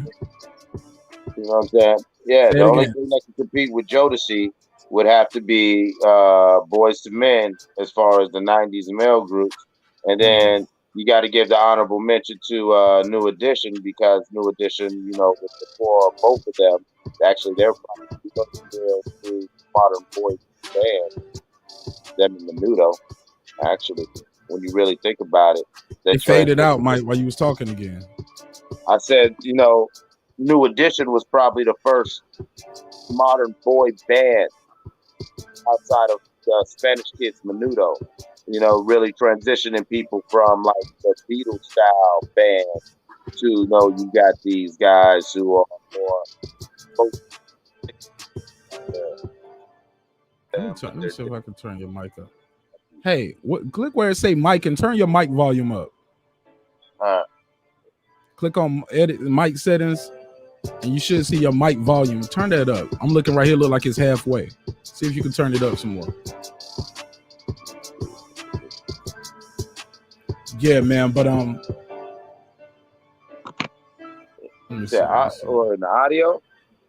Yeah, it should see camera and mic settings. Yeah. And hit that edit button and turn that up. Yeah, but we're just sitting here talking some shit, man. I had another question too on the docket, man, for the people who wanted to get into some relationship talk too. Other question I had on the docket for today was could you do a long distance relationship in 2021? Man, I don't know. Is it easier now to do a long distance relationship than ever? Because you got FaceTime, you got Twitter, you got Instagram. Shit, you got shit like this, StreamYard. So you can be all the way in Kuwait. She could be in Cali, and you're like, look, man, it's a long night. Pull them titties out before I go to sleep. Let me see something. You get what I'm saying? So life is beautiful like that, man. Where through technology, shit, we're gonna get to the point soon where you can just have a hologram up and talk to the person's hologram, right? I mean, they already got the throat goats and all them little things like that. Yeah, you said throat goat. Yeah. Throat goat? What the hell? Yeah, man. I just saw it on IG like 2 days ago. It's just like a type of fleshlight, I guess. That's yeah. That's supposedly a monster, according to this guy's post. You know, it was so good he went to IG with it. And little throat sound like the remix to Throat Babies. But I'm with it though. Shit, I'm about to say, play that song. I'll take the copyright strike. Play it. He said, "What's that? I want to see what that's about." He said, "Throat goat," and I was like, "Here we go. We got some R&B. Okay, here we go. Guy. Jodeci, Boyz II Men, New Edition, and then there's the rest." Yep, like that. I ain't got Guy over Jodeci, bro. I don't, man. They're not over Jodeci though. They're not over Jodeci, bro. They're not over Boyz II Men. They're not on. Man, I love Guy, but they ain't even up here with these guys. I got Drew Hill. I got Drew Hill, 112 Jagged Edge on this list before Guy. Honorable mention to Tony Tone. And they played instruments. Those guys played instruments. That's got to be how. That got to mean something, right? Listen, you may not have ever been to California, but thanks to them, you know it never rains in Southern California. DB said that was DB said DB all capped me in here. He all capped my ass. He said that was not in order. I'm sorry, big dog. Sorry, big bro. He just wanted to make that clear. Hell yeah, DB gonna put me in an arm bar when you see me. Yeah. A1, no softball. All right, here we go. There we go, sir. So he said 112 and Drew Hill is fire, and ran it just like Jodeci. They ran that shit, man. 112 was fire, and then Jagged Edge came out and fucked the whole game up because they look like two sets of twins. Mm-hmm. And I thought them other dudes were twins. We found out later, man, they don't even. Nah, they just met Kyle. They was like, hey, man, you look like him. And it was a marketing plan, and it worked. It definitely worked. Have to be guy R&B, male R&B. Yeah, male R&B, male R&B. Oh shit, but shit, have fun with it. You can put some ladies in there. I said males, but I wanted groups though. They got to be a group. What about? Oh yeah, definitely. I was gonna mention what's it? Hey, what's them chicks' name? Come on, man. I hate that shit. Climax. In Vogue, yeah, and definitely Climax, yeah. Yeah, In Vogue is fire. In Vogue, Climax, Brownstone. They didn't last that long though. Brownstone did they? They only had one album. Did they even have an album or just a single? Remember, the lead singer with Brownstone had that disease where her voice got messed up. Oh, I didn't know that. I remember she was on Martin. She did that episode of Martin. Remember that? Right, yeah. Her voice, man, Brownstone was cold, man. Like. It's SWV, we can't forget, man, because if you don't know nothing about who you fading away. Hey, Asian man, if you can hear that, right? You can hear him fading away while he's talking, right? Yeah. Okay, yeah. So it's not just me, Mike. Like as you're talking, especially if you're looking away from the phone or wherever, it really gets low. If you're looking away, like while you're talking, you be like this, yeah, man. You looking around while you're talking, it fades away. Yeah, and my apologies early. Somebody was calling in. We was talking about long. Yeah, I heard you setting up something right there. You like the kids sleep yet? Yeah. What time you gonna slide through? Come on, man. I was like, let me mute his mic. I was like, let me mute his. I'm like, let me mute his mic. This dude up here setting up a play. Yo, SWV. Look, I got a confession. Man, I didn't know y'all heard all that. I swear I did. I muted your mic, bro. I muted it so people can't hear it. Okay. Yeah. Hey, but look, I got a confession to make. I have never heard a full SWV project. I've only heard their singles. I've never heard an album. I never heard an album cut. I don't know nothing about SWV like that, and I'm so embarrassed to say that. Yep. Damn, bro. I mean, that's very big of you to finally admit that, man. We'll get it. We'll work it out. Yeah, man. Never heard of SWV. But Escape, though, I was rocking with Escape hard, though. I love their albums, and I love their voices, too. Escape, Humming Coming At You, that first album, man. That shit. Off the Hook was the first one, right? No, Humming Coming At You was their first album. Okay. Yeah. Because Off the Hook had better artwork. They made some money by then. Traces on My Lipstick. Now that was a good album too. What you say? DB up here trolling me. He said NC Blackstreet Boys, One Direction, New Kids on the Block. But you might be trolling. But hey, New Kids on the Block was huge, and I never got into. Hold on, let me say this. I never got into One Direction. I don't know none of their songs, but I heard they're a big group. But NSYNC and Backstreet Boys, I used to listen. Couldn't avoid it. On MTV, watching TRL, they was always number one and number two. Oh, Mark, let me find out you was in front of the mirror saying, I want it that. Oh, what? Tell me why it ain't nothing but a heartbreak. Tell me why. Man, what? That shit is a hit, though. It's a hit. It's a good record. It's written well. And then when they drop that beat, and then everybody, he's still going. He's I'm your fire. Go on. I be always sound like I'm being racist. No, that was some shit. Desire. Hey man, I knew their names and everything. But I thought NSYNC was better, yo. That NSYNC song, they had this song crazy about going crazy, drive myself crazy, thinking of you. I love that song. See, you thought you was trolling. You got the right one tonight. I love that song. Drive myself crazy, thinking of you. I like that song when they was jumping out the pop outfits when they was toys. No strings attached album. I like that. See, DB, you can't clown me, man. Tearing up my heart when I'm with you. And that was good writing though. See, I respect the writing. And all they was doing was copying New Edition. Yeah, because they had the same manager. Mm-hmm. Sure did. Hell yeah, that's a good fun fact right there, Mike. Shit, boy. What was that song, man? Bye, bye, bye, bye, bye. Yeah, them motherfuckers was up there. Justin had the cornrows and shit. I was like, this white boy gonna be a star. I said he knows how to appeal to the masses. And he was up there trying to slide and do the shit like, you know what I'm saying? He was dancing and shit.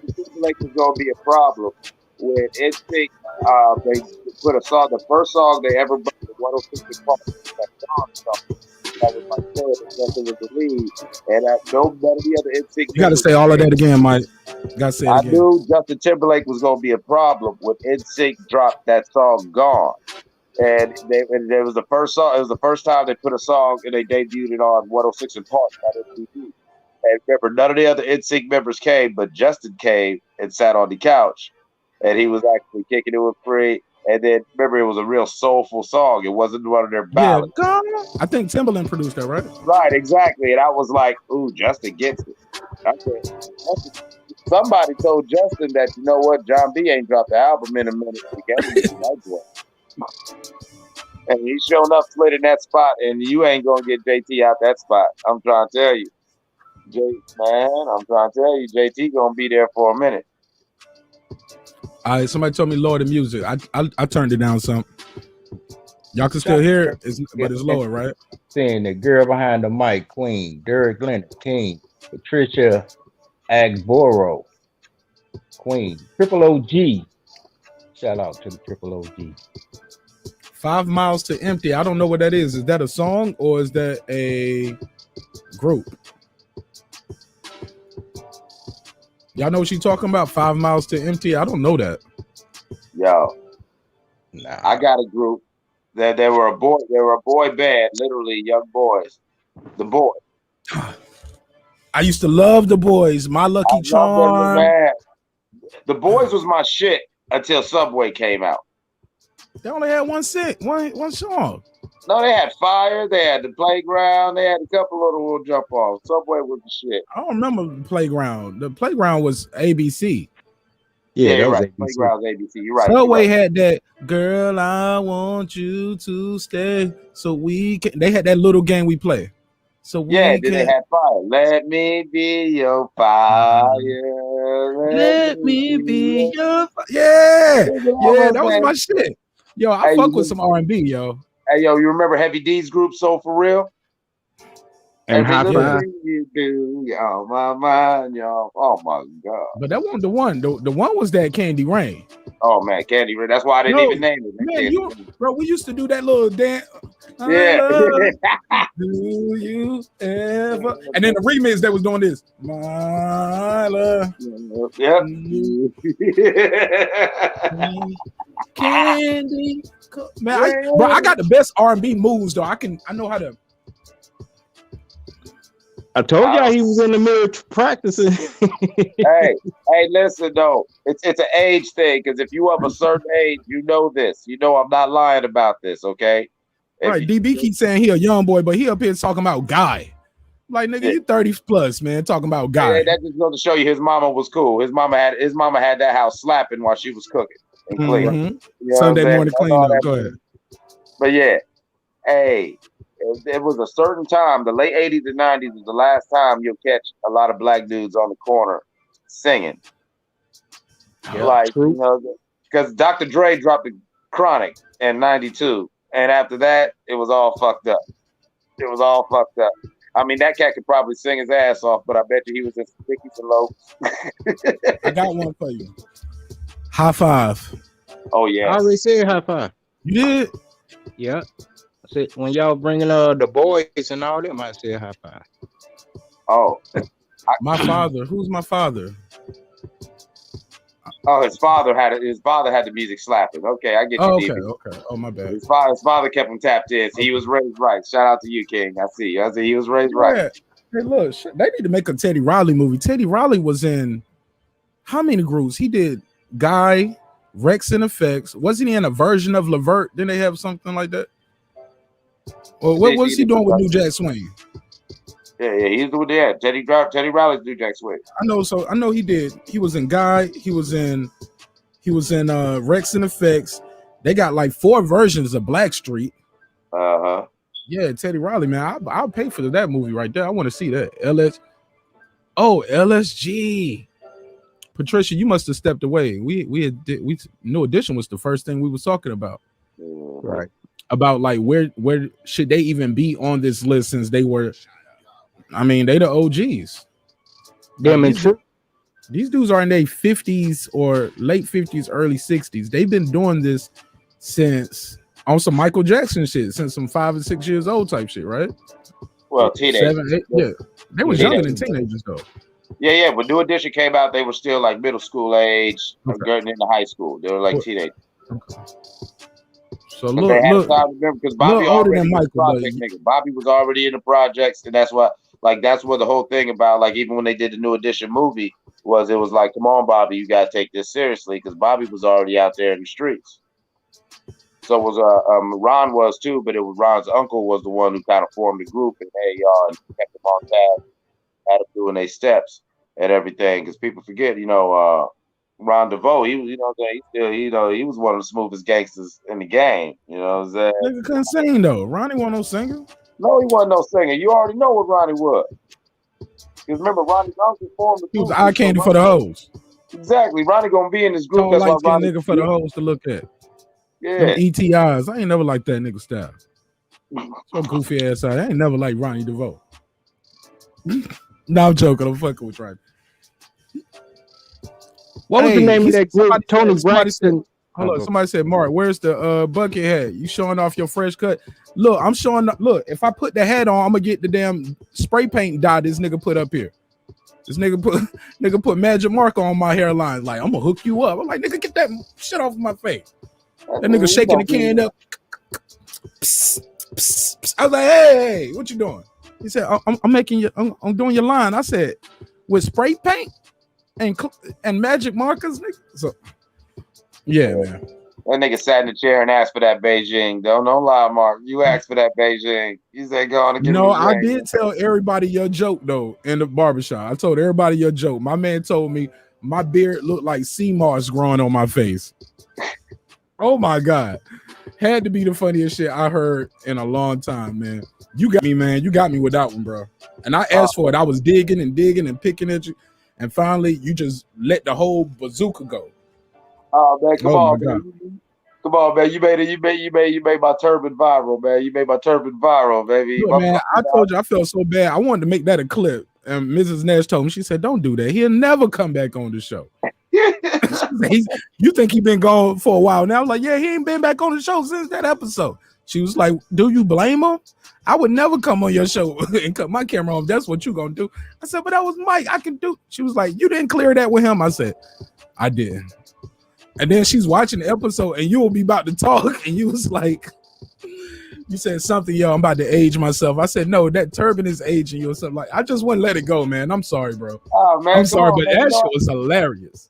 Man, you know I had to rock my turban, man. Come on, man. I had to celebrate, my graduation anniversary. At one point, you was like, it ain't no turban, nigga. It's something that you said what it's really called. Yeah, you said the actual name. Yeah, that shit was funny. But nah, man. I just took the hat off, man. Just took the hat off. Just show people I ain't bald. A lot of these dudes ain't got no hairline. They had fish, and it's not no Steve Harvey wig. I can pull it. You know what I'm saying? I ain't got the cake batter. Yeah, Steve Harvey had that detachable fro. That shit was the coldest game. I mean, he ran around for about 5-7 years fooling y'all. He had a damn afro that he could just snap on and snap off on your ass. Like, God damn. These niggas clouded me in the chat now, yo. They are clouded me. I love that shit, though. I can take the jokes. Like, be creative. Just don't put nigger in the chat. I'm like, bro, that ain't even. You ain't even trying. You ain't even trying, bro. You got to try harder than that. Yeah, but Asian Meth was trying to say something, man. I just wanted to read the chat for a bit. Go ahead, Asian Meth. I was trying to think of the group. I know Tony Braxton used to date one of the guys, and I couldn't think of the name of that group though. And After 7? No, I wasn't After 7. Take 6. After 7, that was Kitty Edmond. That was Babyface's brother in them. Get that art supply kit off my hairline. He said he got his hairline finger painted on. Man, that man came in there with 3 Sharpies, some shoe polish, Magic Market, and some black spray paint. Talking about, I'm about to hook your hair up today, nigga. You gonna be ready for the show. We're gonna get you right. I'm like, hey. Like, all right, do your thing. Mint Condition. I don't know. Look, I never heard a whole. I never heard say that. Pretty Brown Eyes. For that song alone, man. I never heard a whole album, bro. I never heard a whole album. Mint Condition. I never heard a whole album from After 7. I just know they After 7 had that song. I felt the sun, the moon, the mountain, and I'm like, man, stop lying. The box ain't that fire, nigga. Like, niggas be out here straight capping in these R&B songs. That nigga felt the whole universe. Right, nigga, come on, bro. If it felt that good, she probably burned you. Shit. And he felt all 7 of the Infinity Stones. Yeah, exactly. Yeah. Darren Lincoln, you know Jodeci was on this list early. You already know, because we started off here. If you just tuned in, special like, but we was doing talking about a little hip hop. We also was talking about who was the best storytellers in hip hop, right? And also, who are the best R&B groups? Like, who are the GOAT? Who are the GOATs? Because when we first made this thumbnail, we had 1, 2, 3, 4, and people were telling me, Nash, you didn't even do the top 4 right. Where's New Edition? Where is Boyz II Men? And I was like, I didn't want to put New Edition and Boyz II Men up here. And you see right here, I didn't say one got to go. I actually was like, just put them in order because I want to see none of them gone. But Drew Hill got to go. You tripping? You are tripping. If we hold on, let me ask y'all this: if we were saying one got to go between Jagged Edge, 112, Jodeci, Drew Hill, who would y'all say had to go? He's saying Drew Hill. Gone. Man, Drew Hill is so gone. All you gonna see is a platinum blonde blur. I'm not. Hey, we ain't taking no Cisco blonde hair slander. Yes, that man. No, we're not. No, we're not. We can't do that. We can't do. Look, man, they had 5 steps off that first album. Was big beauty. Man, what was another one? Man, it was so. I mean, that first album might be one of their best. Return of the Drew, Enter the Drew. Like, man, the joint with These Are the Times. That Soul Food joint. That song off of Soul Food. Well, We're Not Making Love Anymore. Oh my God. I was dating a girl at the time who was cheating on me. And I didn't know she was cheating on me until that song came on and everybody in the house started laughing. And when I say everybody in the room, I was at her house, her grandma's house, and that song came on and she was like, we're not making love. And she's singing it real loud, like obnoxious almost. And everybody does this in the room. It's like the music almost could have stopped and everybody do this. What you gonna do about that? Everybody looked at me. And I looked at her, looked at them, and everybody bust out laughing. And I was like, I thought they was laughing because she can't sing and she was just singing off key being stupid.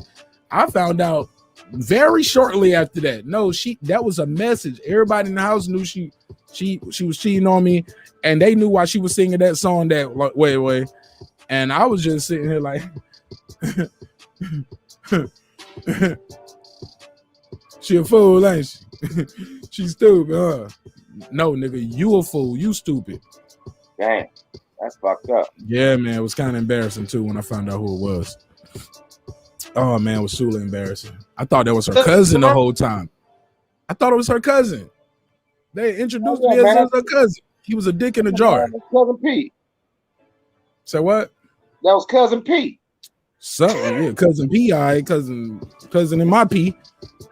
He was in my girl, man. Cousin Pete was digging out my girl, man. But Hey, yeah, ain't but that the fuck her, man. worst? She's somewhere in Rocky Mount right now, taking it to the face. It's all good. Love you though.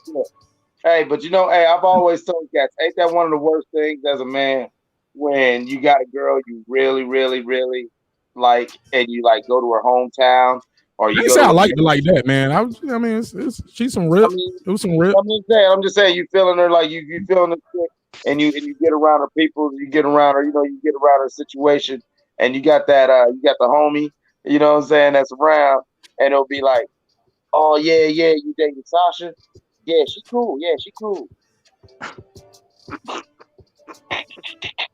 like I don't know, Nah, I ain't never had that happen to me. oh man, I never had that that shit happen to me funny. in my Hey, life. the math laughing because you know what I'm talking about. Because I've Mark had to do Nash, that you and go to disappointing me, sir. I'm very disappointed. You Excuse really me. didn't? I'm very disappointed, sir. As yet, that was the group that sang the last night song that you mentioned earlier. That was not Mint Condition. I said after 7, but it won't after No, 7 either, though, was it? no, it was As Yet, and the song is called Last Night. What is yeah. after 7 say? I know after 7, that's Babyface Brothers, right? Come on, Correct. Evans. They Mhm. did the voices. Fun R&B fact. Nobody probably don't know this. Do y'all know? It's Till You Do Me Right.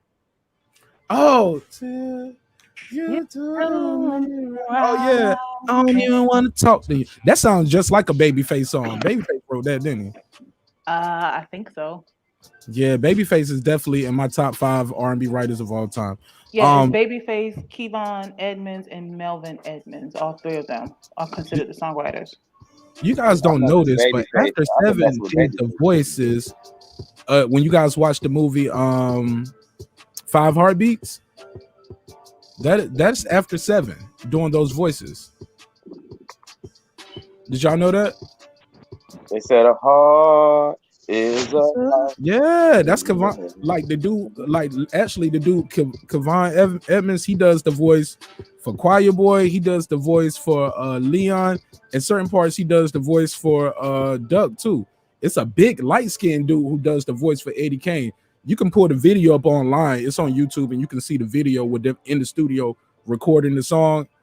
And you be like, damn, Eddie Kane ain't no skinny dark-skinned dude. He a heavy-set light-skinned dude. Oh, big light-skinned brother, killing that shit too. But yeah, man, I'm so sorry. I've never heard of As Yet album, Mint Condition, After 7. I only Never know heard that of whole. song from As Yet. I don't know other music, but I just remember that song the last night, and you made the comment to him if it's that good. I'm like, sir, that was the wrong group. It wasn't After 7. The song was right, regardless. You ain't seeing all of that from no box, man. Yeah. You ain't I seeing said all of Tony, that. Tony, Tone, baby girl. I said Tony, Tony, Tone. I know about some Raphael. Oh, okay. Thank you, sir. I was thinking about that song that they had with DJ Quick. Yep. I Mm-hmm. hated that song. What? I loved it, hater. What? Get down, get down, get down. Come on, let's get down. And my black Boom. Chevrolet. You a hater, hater, Come on. I'm like, it just wasn't that creative for me. Hey, hater. remember when he on, got let's with old get girl from In like Vogue and did that Lucy Pearl for a while? He got with the Tribe Ooh, Called Quest. dance tonight. Yes. Oh, Yeah, come that Lucy on. Pearl was hot. it was. But too Lucifer. bad yes, it was. But too bad It they never was. gonna Hold get on. back Hold it. together because Hey, she hold want this for money. me. Hater. He's a hater. There's Clear. a lot of hate right there. Well, Yo, that is such. Why do I have to be a hater? Because it wasn't for me. It wasn't my cup of tea. Hater. We wasn't even saying, oh man, we got to get down tonight. That get down was an old saying back then. Nobody won't saying, let's get down, let's get down. My grandma won't even saying get down. That's fine for your grandma. She don't gotta sing it though. I'm just saying, like it was outdated to me. Oh my god. It sounded Get down outdated. on it. That's what I'm about to say. Boo! I ain't I know. fucking with it. People like that song better. I didn't like that song either. Get down at the 12, Get down baby. on it. Get down on before 6, lady. Get down on if you really want me. Get down. Boo! Boo! He is such a that's a lot of hater. hate right there. Turn that old shit off. Man, Mark, Yeah. man, I want to congratulate you, man. I'm gonna congratulate you. Right. You I lost get a half lot my of love. audience with that one take right there. Oh my God, that's a lot of hate. Is it hate or is it just not for me? What's the difference? It's just not His for you. hate is on 9,000. It's 9,000. Oh my God. I don't get it. I missed that. I don't know what that means. But so I did you ain't- know about Lucy Pearl with Dawn Robinson? I don't think they're not gonna come back together because Nah, she they want don't her get money. along at all. Nah, they don't. She want her money. Run me For my Yeah, Lucy money. Pearl, she never got paid. Nope. yeah. Never. Hey, look, Raphael pay her. I heard that. I heard. Run me my Look, money. look. It's a Tony Tone documentary on YouTube. It's not like it's not out like it's like an unsung, and you find out that them dudes in that band, they were dirty, man. Like yeah, like the brothers. It was like one guy was like, look, he fired this guy's cousin, and the other guy fired his. You know what I'm saying? He fired his brother, and the other guy fired his cousin. Because really, it was never just three of them. Yeah. When they first started, the label told them, "Hey, it's just marketing." Because Tony, so we just marketing to put three of them. They didn't know, like, no, you guys are work for hire. These guys have a record deal. These guys are the boss. You guys are basically in the band playing instruments. And it wasn't even really getting song credit. Not even getting song credit, not getting writer's credit. That Anniversary, that dude, he went on to produce that, help Alicia Keys with that Diary. I won't tell. That's him. Oh, I love that song. Even though I don't respect her, but I still like the song. Man, I'm telling you, man, listen.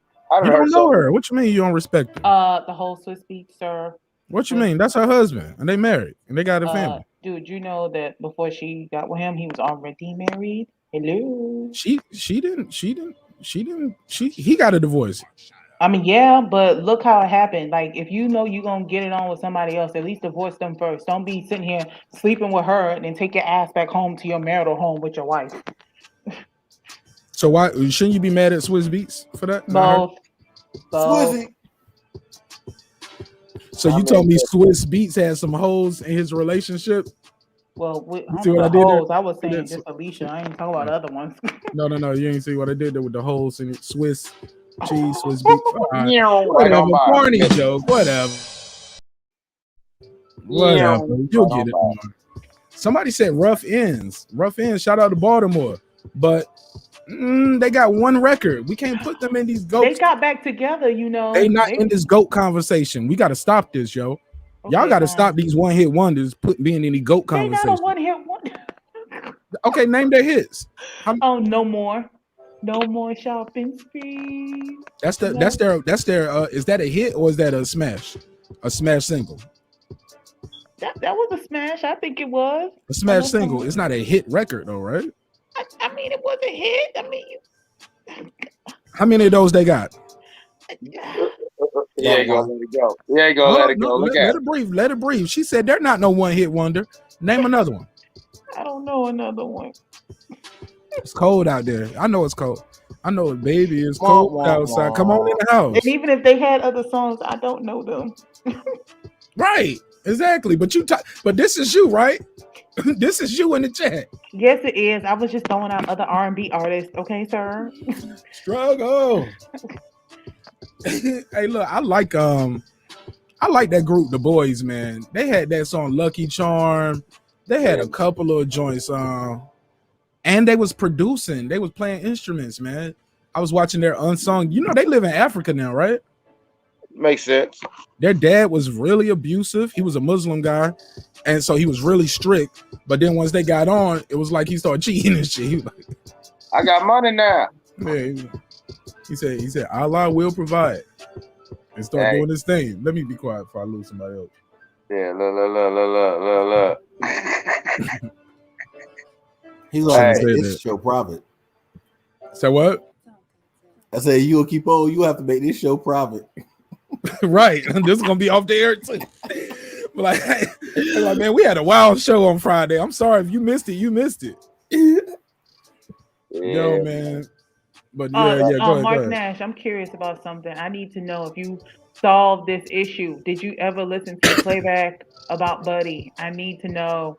Did Troy really say like whatever the hell dude was accusing him of? Because you said you heard him sigh, and Buddy said he said a whole length of things. I have to know for my own curiosity. It's loaded up. Nah, I ain't go back and listen to that shit. I left it up though. I think that happened around the 4-hour mark. I left it up though. Okay. But I know what I heard. I know he didn't say nothing though. I know he didn't say nothing. That's what I thought. Because I would have said something to Troy at that point. But me and Troy had a whole conversation about this shit, and I told him like, bro, you do be bringing that kind of energy around when you say that kind of shit, like what you said. Now, boy, but you wasn't talking about nobody particular. You was nobody on the panel. He was talking about Deontay Wilder and all that stuff. And I'm like, bro, yeah. But he said the same shit about Al Heyman towards the white guy, and nobody said nothing. You get what I'm saying? Mm-hmm. Said Al Heyman guy is Caleb Plant's master. Got him sitting around waiting like a good boy. And I'm like, bro. Oh my God, you even said that. You even had the little draw. That's how he does it, man. Boy. Yo, boy. Yeah, but I know. But I talked to that dude off of this shit right here several times, and I know why he do it. He do it to get a rise out of people. He do it because he know if I say that, watch how quickly they can't even have a civil conversation with you. I'm a coon, I'm this, I'm that, and all this stuff. Yeah, and he's just trying to point out double standards, and like he bakes you in with that just to prove his point. Like you can't say you love black people, and I'm black too. I just disagree with you about a fighter, and then we go here. I'm talking about this guy you don't even know, but yeah, I'm offended by it. All right, so in return they come at him direct, but look, 2 wrongs don't make a right. It is what it is, and them some grown folks, man. I'm gonna let grown folks be grown folks and handle their business, man. I had to step away, Mark. How we segue to that? Did it involve me? No. Patricia asked me. No, not you. Teenage man, I want to get some real quick. No, I didn't know. I know they were talking about the Troy and the fight doctor thing. I didn't know if that had involved me or not. Nah, but it's cool. She asked me that fight doctor. Did I ever listen to? No, go ahead. Was before you, King Asia. That was before your part. Oh, okay. Yeah. Y'all talking about. All I know is that Marq Nash headline. Cut my camera right back off. Where my damn hat at? Where my damn you really gonna put the hat on? Didn't you say something? I'm joking. Look, those are jokes. I told you I ain't let that man put that spray paint on me. Oh. I said take that shoe polish in the back. I don't need it. If it ain't no hair there, it ain't gonna be no hair there. I had a bald head before. When I was in basic training, I had a bald head. When I went overseas, I had a bald head because couldn't find no good barber for a while, so I would just skin my head myself. So he was trying to give you the K Diddy special. Man, that man came in there like I said, hey, what you doing? You hear the can? Yeah, I'm about to get your line tight. I'm like, you ain't got no razors or nothing, man. Like, you need some better. That man had that spray paint. He had a whole little Dr. Fill-in kit. Dr. Fix Me Up. He had some shellac mixed with some Dark and Lovely and a spray bottle. You feel man. He had a Sharpie, some shoe polish, some spray paint. Yeah, man. And oddly enough, he had a little thing of bacon grease right there. I don't even know what he gonna do with that. He said to keep the clipper sharp. I was like, nigga, he clips over there. So what? We don't even do pork over here, so I can't even go to his right. Yeah, right. You can't even let him cut. Yeah, he can't cut no Muslims over there.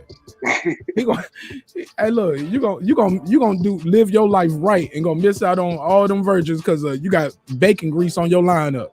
Yeah, like I feel for the time when when Mustafa Al-Amin, gets out after 8 years and goes to get a lineup and halfway through the haircut, he's coming to mine smelling like bacon. Yeah, what's that I smell? He said, "Oh yeah, I put bacon grease on the razor." Hey, look, he'd be like, "Nah, it ain't bacon grease. It's white women." It's like,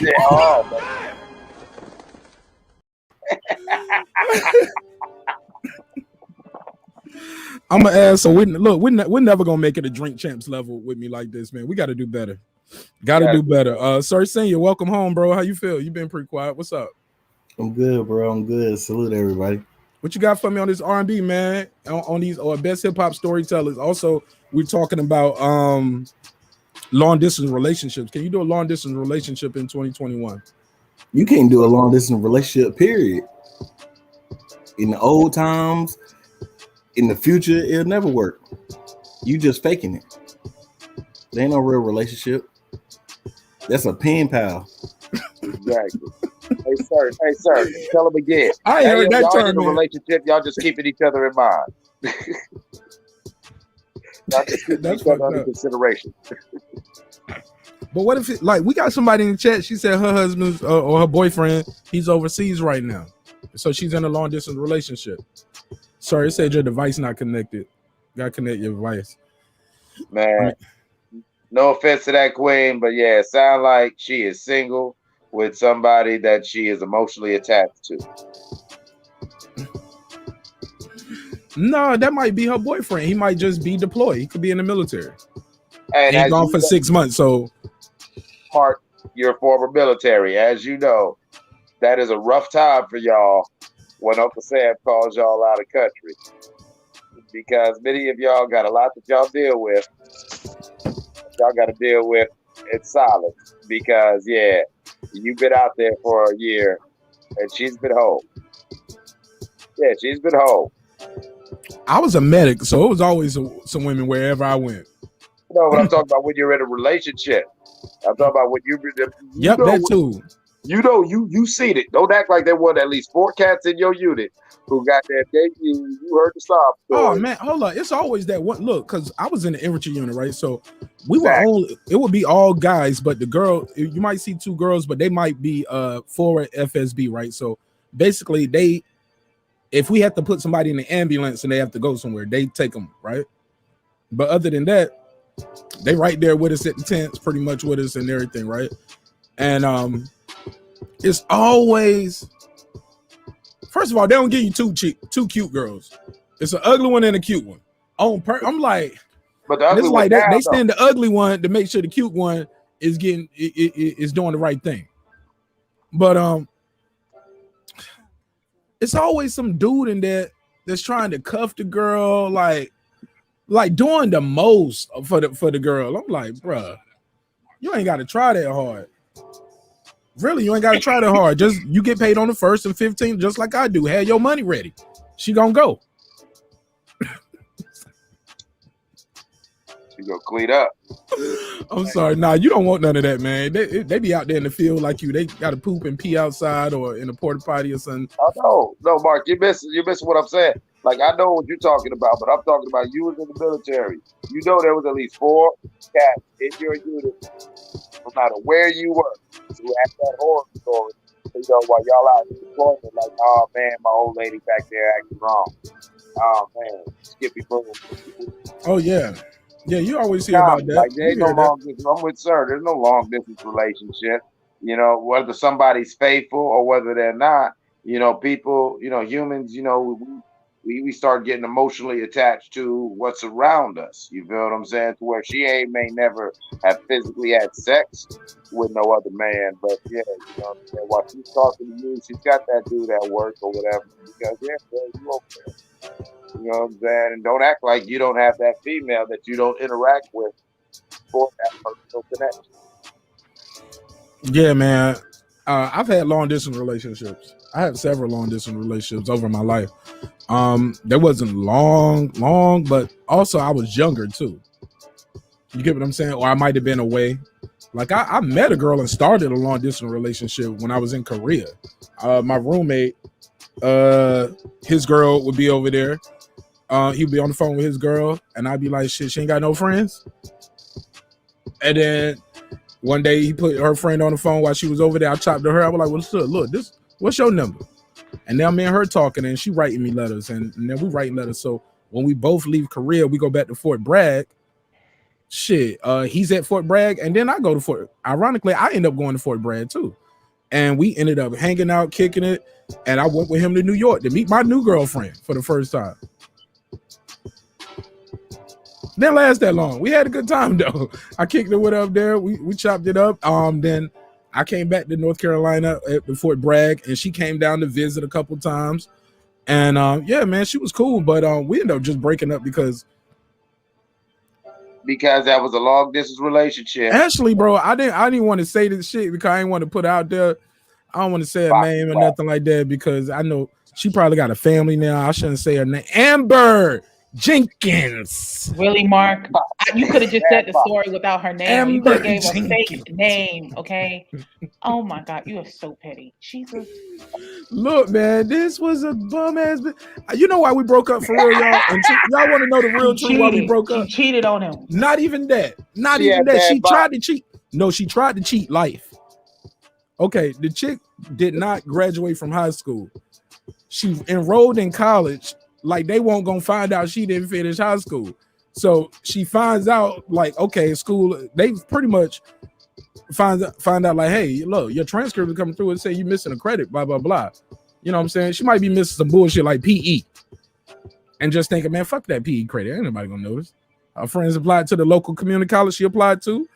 She started, and then might have been doing enrollment. And they was like, yo, you can't be here. You gotta finish, you gotta get a credit. They work out something with her where she can go back to school, and she was like, I don't want to go back to high school, yo. I don't told everybody I don't left to. Like, man, fuck. I was like, they know you didn't walk across the stage with them. She was like, I'm saying those people are gone. Or you're gonna be there with other people who didn't graduate neither. So it's all good. You only got to go for one semester to get the credit. She was like, man, fuck that. So they worked out something with Amber Jenkins, where Shorty didn't have to even go to school, if I'm not mistaken. She would just like had to join a team or something, like join the soccer team and just come to practice and you'll get the credit, basically. And she didn't do that. And I was just so disappointed. I was like, damn, man, you're gonna be a bum bitch. I can't be fucking with you. I can't be fucking with you. Hey, you know what? That's a great segue. So yeah, so it was over. It was a wrap for me. Like I was like, yo, I can't All be dating no Big girl who ain't got Sean. no. All right, Big Sean. Somebody said I can't fuck with you. Yeah, I can't be fucking with no girl who ain't got no high school diploma or no GED, and you ain't trying to get it. And I'm like, yo, bitch, you only like 19, 18, like it's too early in the game. You say, man, fuck that. We worried about what people think. And hey, look, man, some of the best head I ever had in my life, but golly. Bye. Okay, Bye. She was a throat goat. She was a throat goat. So baby. At her mama house too. Like, I'm like, you ain't got no table manners. You could have motivated her. Maybe you leaving her. Maybe motivated her to get that credit and go on. Maybe college. she is doing that now. I don't know. We rooting for you, Amber Jenkins. We rooting for you out there. You know what I'm saying? We out here. We love you and support you. You know what I'm saying? Even though you out here, you know what I'm saying, giving up throat goat in your mama's house. So baby, at the mama house, like around the corner, some shit where we could get caught any minute. You know you like the risk. You like the risk, sir. Hey, look, the reward got to outweigh the risk. And you like the thrill, sir. I like it. That's what I'm saying. Look, I told you how I am. Look, shit, she could have been paralyzed. Oh, we would have stayed together. I would have wheeled ass in that kitchen. Been turning sideways while I'm cooking the grits. Gonna do what you do. Hey, look. I think you should ask that guy who put that question. You should ask him what would he do if he was that question from Wednesday. If you with somebody who's paralyzed, that whole little Kyle story thingy. What happened? Girl behind the mic got a fake account in here, y'all. Oh no, girl behind the mic, don't do it, boo. No, somebody got a fake one up here. This ain't hers right here. Which one? Because I see the mic, I see her picture. Hey, I see the girl behind the mic. Hold on. Let me see. Hold on. Let me put it up. Let me put this up. Let me see. Let me put this banner up just in case. Matter of fact, I think this is her. Hold on. Oh. Yeah, this is her. Her. I just checked on. She said that's me. Thank you, girl. You had me scared, girl. What up, girl behind the mic? Baby oil bullshit. No, Mark, you don't remember that conversation from Wednesday when Kyle was asking the question if somebody's paralyzed, and oh yeah, all you could that's do why I just said that. Yeah, I was like, y'all was saying, oh yeah, we'll just break up, or they should be able to have sex with whoever they want to if they paralyzed. Oh, if you paralyzed and can't have sex, they should be able to sleep with who they want to. I told my wife that bullshit, and she was like dying laughing because I told her, I was like, nah, you can't go fuck over this the sickness and health part. And I was like, where is she paralyzed from? Is it from the eyes down? Because even still, that's perfect. That means no gag refix. I just pull her jaw down. That shit just stay down. Like, yes. So that don't move. So the question you can't move anyway. So the question to that guy Eclipse: what would you do if you were married and your wife got paralyzed, and let's say it's probably from the waist down? What would you do? Would you leave? Would you stay? Would you pull a Marq Nash and just get head all the time? No. It was about that guy cheating. That was the thing. Would you cheat? All right, first of all. Would you cheat or would you stay? All right, first of all, I gotta preface this. There's no cap in my rap. I gotta keep it real. I'm different. So if I was to be married, my wife and was paralyzed, but I still got my other wife.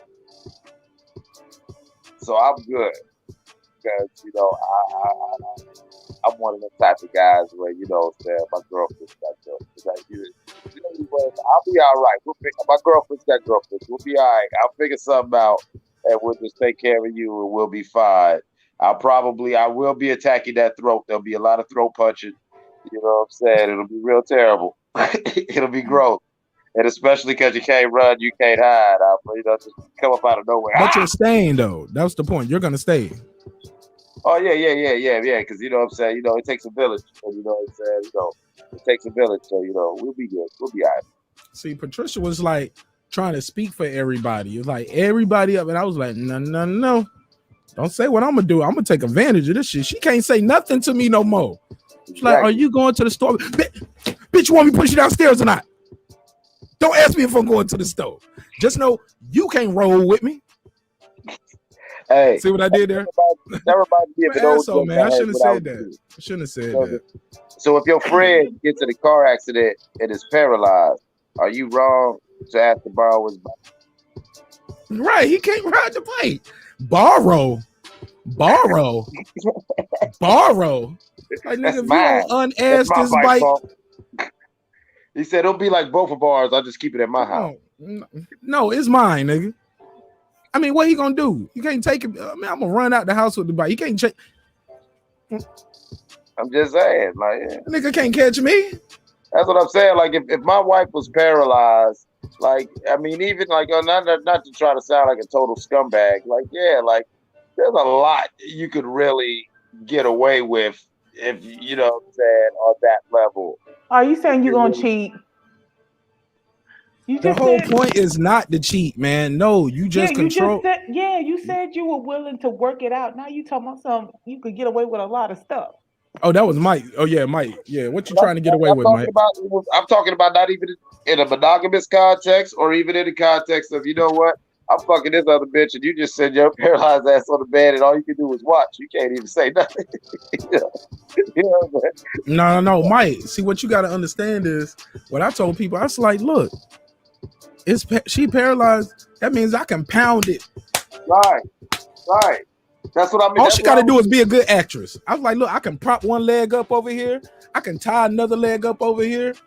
Run back to the wall. Exactly. She can't even say nothing. And dive right in it. She ain't gonna feel nothing. That's what I was getting at, Queen. That's exactly. Gonna have a lot of fun with that. That's exactly what I was getting at when I mean take advantage. Even like in a monogamous setting. Hold up. These guys maybe don't even got no sense of adventure or got no sense of imagination. But she can't move. Hold up. Paralyzed pussy might be some of the best pussy out there now that I think think about it. She gotta get this. If I say, you know what, I want to hang you upside down. She can't feel it though. It's you who's feeling it though. She might not feel anything. You know what? That sounds like her problem. Personal problem right there. I'm just saying. I don't get it. He said it's a personal problem, huh? Yeah, he's like, forget that. I'm finna dive in though and have a good time. You don't give a damn that she paralyzed and may not feel it. Look, that's what she has to look. Whatever happened, how she got there, she got there. I'm still loyal and faithful to you. That she still got to do her wifely duties. I was just about to say that. So get in this harness. So let me tie this leg up, because I ain't gonna be holding your dead ass leg all night over my shoulder. Shit, bringing my. You know what I'm saying? Give me a grip. Got a Charlie horse in my neck. Like, no. Hey, Mark. Hey, Mark. Yeah. Nest open. Oh God, no. Hey, Mark, man. Hey, so she paralyzed, right? She paralyzed. She can't move, and so all she doing is just staring at you. Nah. Don't be looking at me like I'm robbing the bank or something like that. You just, hey, don't be looking at me like that. It depends on how much the injury is. She might be able to move her arms or something, or she can blink her eyes. She better have some beautiful motherfucking eyes. Oh my God. She better like, roll over, quit staring at me. Fucking them up.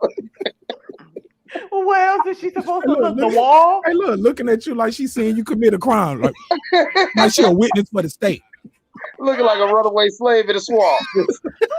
Well, where you want her to look? The wall? Nah, close your eyes. Don't even look at me. You're going to be looking like this. Bitch, blink. Blink twice if you're in danger. Right. Like, she just got to be a good actress, man. Y'all ain't never faked it. Let me get girl behind the mic in here. She been quiet. Girl behind the mic. You never faked it before with a guy? Uh-oh. Those are secrets I have to take to the grave. TMI. That's right, girl. You can't never tell that?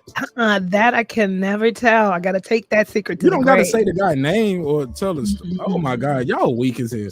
Girl behind the mic. We ain't asking you to say his name or what you was... So, but to be honest, Mark, what girl has not? I mean, there's countless of people who have faked it. They won't admit it, but they have done it. I fake orgasm. But you would do it. Yes, Look, a guy can fake an orgasm, bro, and I'll be ready to fake it too, just to get the hell up out of here sometimes. Exactly. I've done. Listen, listen. There's only 24 hours in the day. Right. Okay. Listen, if you want that all night dick, you gotta understand what my work schedule is. Oh, right. Please. I ain't got nothing to prove no more, man. I go into the man saying, "Hey, look, we gonna be right back." And look. I go into the bedroom like we going on commercial break or something. Be right back in 2 minutes or less, guys. Stay tuned. Be in and out. I ain't got time for that.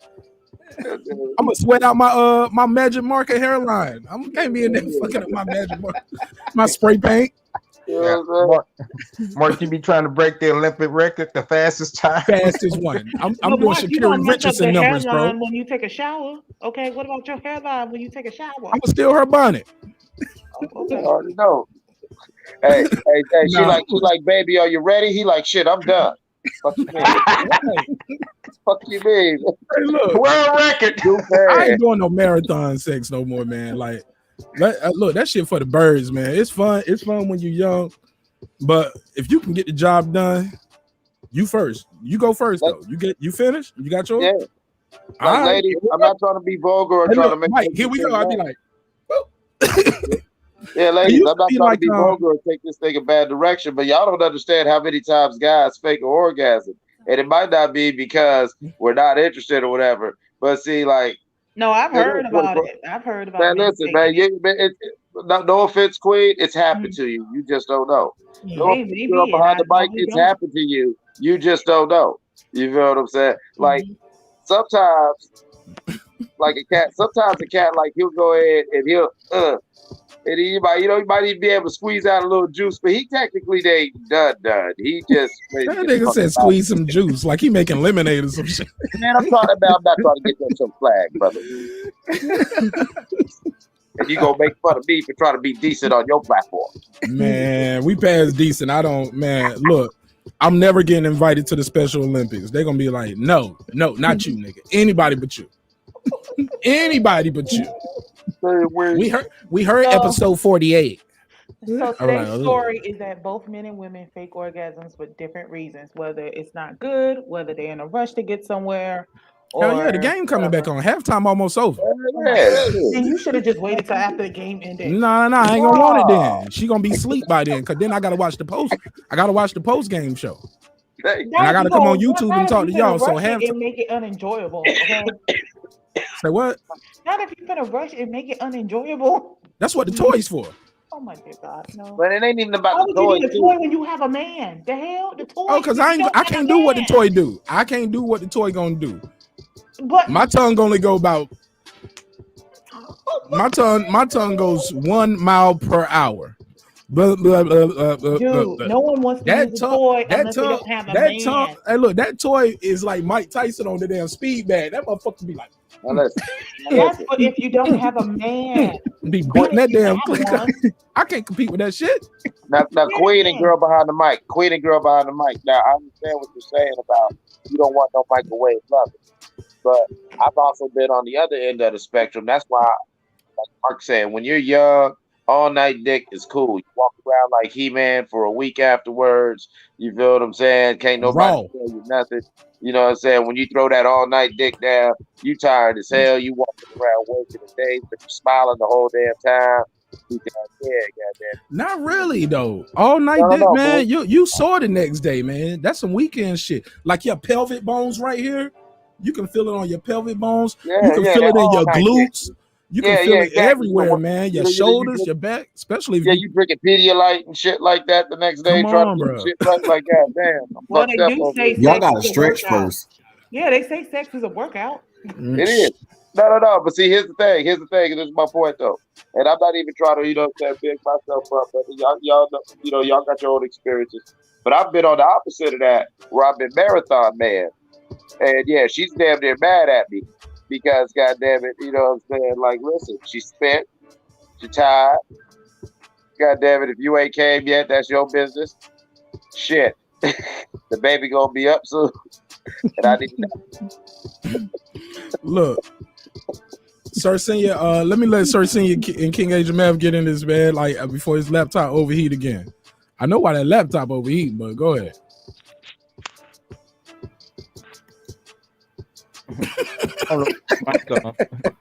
He's still. That was funny. Sir Senior was like, I ain't gonna say nothing. Maybe they don't, because if I say something, he talking to me. I'm talking to you. But no, it's either way is overrated. If you too quick, if you go too long, that both of that's overrated. Women be having to work in the morning, they be like, I'm still walking funny. People asking me what happened to me and stuff like that. It is different, it's different. What's a good time limit? Let me ask the ladies there. Patricia or girl behind the mic, can you share that at least? Or are you or is that a secret too? I don't know personally because everybody's different. I'm asking you. I'm asking you for you. Me personally. Yeah. I don't know because it depends. You can have somebody who does 15 minutes and it's great, or you can have somebody do 30 minutes and it's great, or somebody who could do a quickie and it sucks. So you really don't know. It depends on the guy that you're with and how good they are. What is a quickie? What's the time limit on a quickie? Because you said 15, 30 and a quickie. Okay. And a short. So did you consider the quickie the 15 minutes? Yeah. Remember the song, All I Got Is 15 Minutes? His career was about 15 minutes too. Who was that guy? His career was about 15 minutes long after that song. Respectfully, Queen, you don't have to answer, but you said 15, 30 minutes. Please it was by Marq Nelson. That was by Marq Nelson. Please don't tell me that's the longest. Please don't tell me that's the longest. No. She said no. She was just saying I asked what's a good time limit, like because we was talking about. Yeah, but she didn't say like no hour. She didn't say that. She said a lot and then said she considered the 15 a quickie and she considered 30 a quickie, even though they are double. I did not consider 30 a quickie. No, I consider 15 and less to be a quickie. Absolutely not. I would not consider 30 minutes to be a quickie. No. I'm about to say, because that's the episode of Martin 30 with the commercials. 15 minutes or less to me is a quickie. That's and no I was thinking about the game. song All I Got Is 15 Minutes by Marq Nelson. All right, girl behind the mic. What's a good time limit for you? Exactly. I agree with Queen P. Just depending on the operator, how it hits, and there's no time limit, exactly like what Queen P said. Next time you got to go first, so you can't just. No, seriously. I mean, look, it's like, right, whoever gets the job done the quickest, right, or the soonest. So if you could get somebody that could get in and out in 15 minutes, like she said, sometimes 10 minutes, maybe 30 minutes, but I'm getting older, over 30 minutes. I mean, can we take a break or something? That was my snack question break? I had earlier. That was my question I had earlier, girl. On the mic now. Snacks. Hold up. You want to stop doing like hold up. Oh baby. Hold up. It's amazing. Hold up. Let's go get some cereal. Let's go get Fruit Loops. Let's go get a bowl of Fruit Loops, and we can pick up right where we live off. I need some ice cream. We could do like a 5-minute break. Right. Intermission. Yeah. See, that's what I'm talking about. See, the main ones talking about they don't want no quickie, but they be the main ones talking about. Hold on, now my leg now. Hold on. You got your legs stretched up for that long moment. Okay, that's your quad muscle. Okay, that's being stretched. Fucking with your sciatica. Right. Yeah, now your leg all weird, and now it's like when you stand up, you over here like, oh shoot, my leg weak. Oh, why? Because it was lifted up for that long. Here I am trying to be flexible. Right. Y'all got to stretch too, then. Exactly. Yeah, that's why I was laughing when Sir Cia said that. The stretching. That part you got to do those stretches. That Charlie horse will get you. This making me think of PE before you get in. Let's stretch the legs. Come on. Let's stretch before we run. So should people do that? So should people, before we have sex, before we engage in foreplay, we engage in pre-foreplay stretching? And that's the protocol. Yeah, the stretching is our nonverbal way of communicating consent, because as we go through the stretching exercises, you have enough time to, okay, I'm willfully giving you this pussy. It's cool for me to keep this. Okay, and then we get into the foreplay. That way, I was just thinking about the stretching so you don't get a Charlie horse. But that stretch is consent. That stretch is consent. Consensual stretch. Right. That is. You might be on that's the new thing. Well, D. Hodges said the longer it takes, the more trash the box is, in his opinion. Sometimes I don't know. Sometimes I ain't gonna lie. Sometimes we be in there trying to make that shit last too long too, because it's so good, and you don't know when you're gonna get it no more. Like exactly. man, I ain't gonna never fuck my wife cousin again, man. Let me get tonight over, man. Let me have fun tonight. Yeah, I'd have been there. I done had some where I didn't. Not me. Oh, so I can speak for myself. Y'all gotta stop holding me to every word. Look, my wife watched this show. My mom and dad watched this show too. Oh dear God! Unfortunately, I keep telling them don't watch this shit. They're gonna watch it anyway, because especially when you say don't watch it, now they're gonna watch it because now they're curious. I told them don't watch this shit. I was like, look, don't play it at work. Don't play it for the people at the church. I got a nasty show, Mom. It's one thing for your wife, okay, fine, but your parents, oh dear God, man, look, my wife's parents watched the show. Oh, she was like, she heard you on that oral sex episode. We was talking about can good head keep a man or keep a relationship. Oh, she was like, I don't know what she talking about, but I've been married 50 years and we solid. I was like, hey. You tell us how she stays solid. Share your marriage tips for the people. No, that was the tip. Oh my God, HOD, really yoga? Man, yoga, baby, yoga. Sorry, I just saw that. I was like, really yoga? Well, but look, sometimes. Well, yeah, but he said the longer I can't put that on the screen, right? No, for community reasons, right? Listen, man, but let me say this to him, and I'll let you get right back in.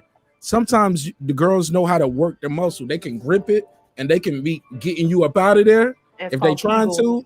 Or, the Kegels. Yeah, what you call it? Kegels? Kegels. Yeah. Kegel exercises. Kegel, giggle, whatever. You do it with a frozen spoon. Huh?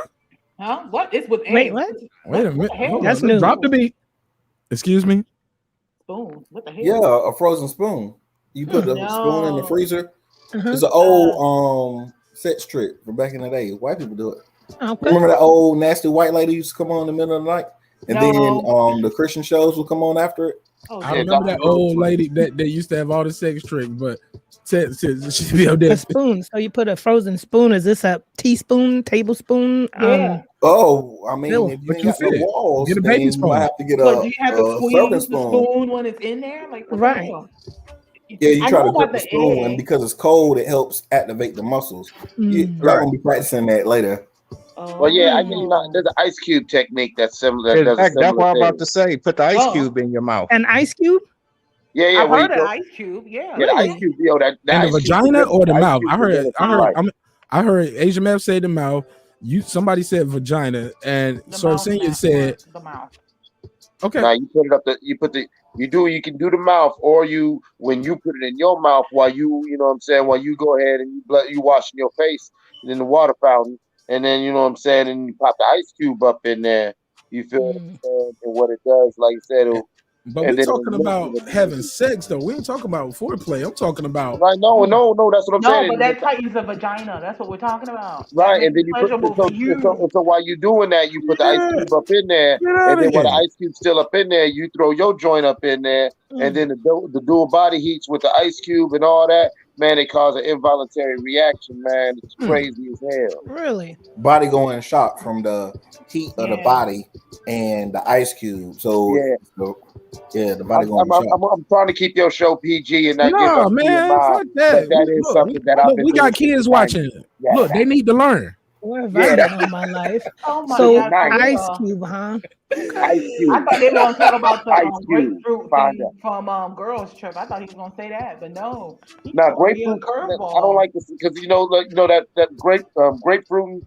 You can't get that citrus up your pee hole, and that could get dangerous. That's citrus. They go for a bad night. You don't want that. I agree. I was thinking about it from Girls Trip. No, the movie Girls Trip. I mean, you got something else going on. Well, that's what happened. That can happen if you do like with the different fruits. You know what I'm saying? You can get that citrus, and it's not gonna kill you, but it'll. I had a girl tell me that with the chocolate and stuff. She was like, "Nah, don't be doing all. I'd put some whipped cream on you, but I don't be putting the chocolate and the whipped cream all down there because you know that sugars and stuff. It doesn't. Yeah, you can't even put the sugars and stuff down there. I'm like, it's mostly with cheap whipped cream, you know, or a cheap bitch, because I'm about to say all my other old hoes that had no problems. There's the edible kinds that are female parts friendly. Yeah, use edible. He called that. I was like, he's like, I'm trying to keep your show PG. I was like, yeah, we got kids watching, and they need to learn. They need to learn. Y'all learn about this Ice Cube. Y'all learn about putting the Ice Cube in the pussy. Okay? You know what? If you want to stay happily married, you gotta please the pussy. Okay? And sometimes you gotta put the pussy in shock. And so you give it a little ice shock every now and then. And what you do is you don't even tell her you got an Ice Cube.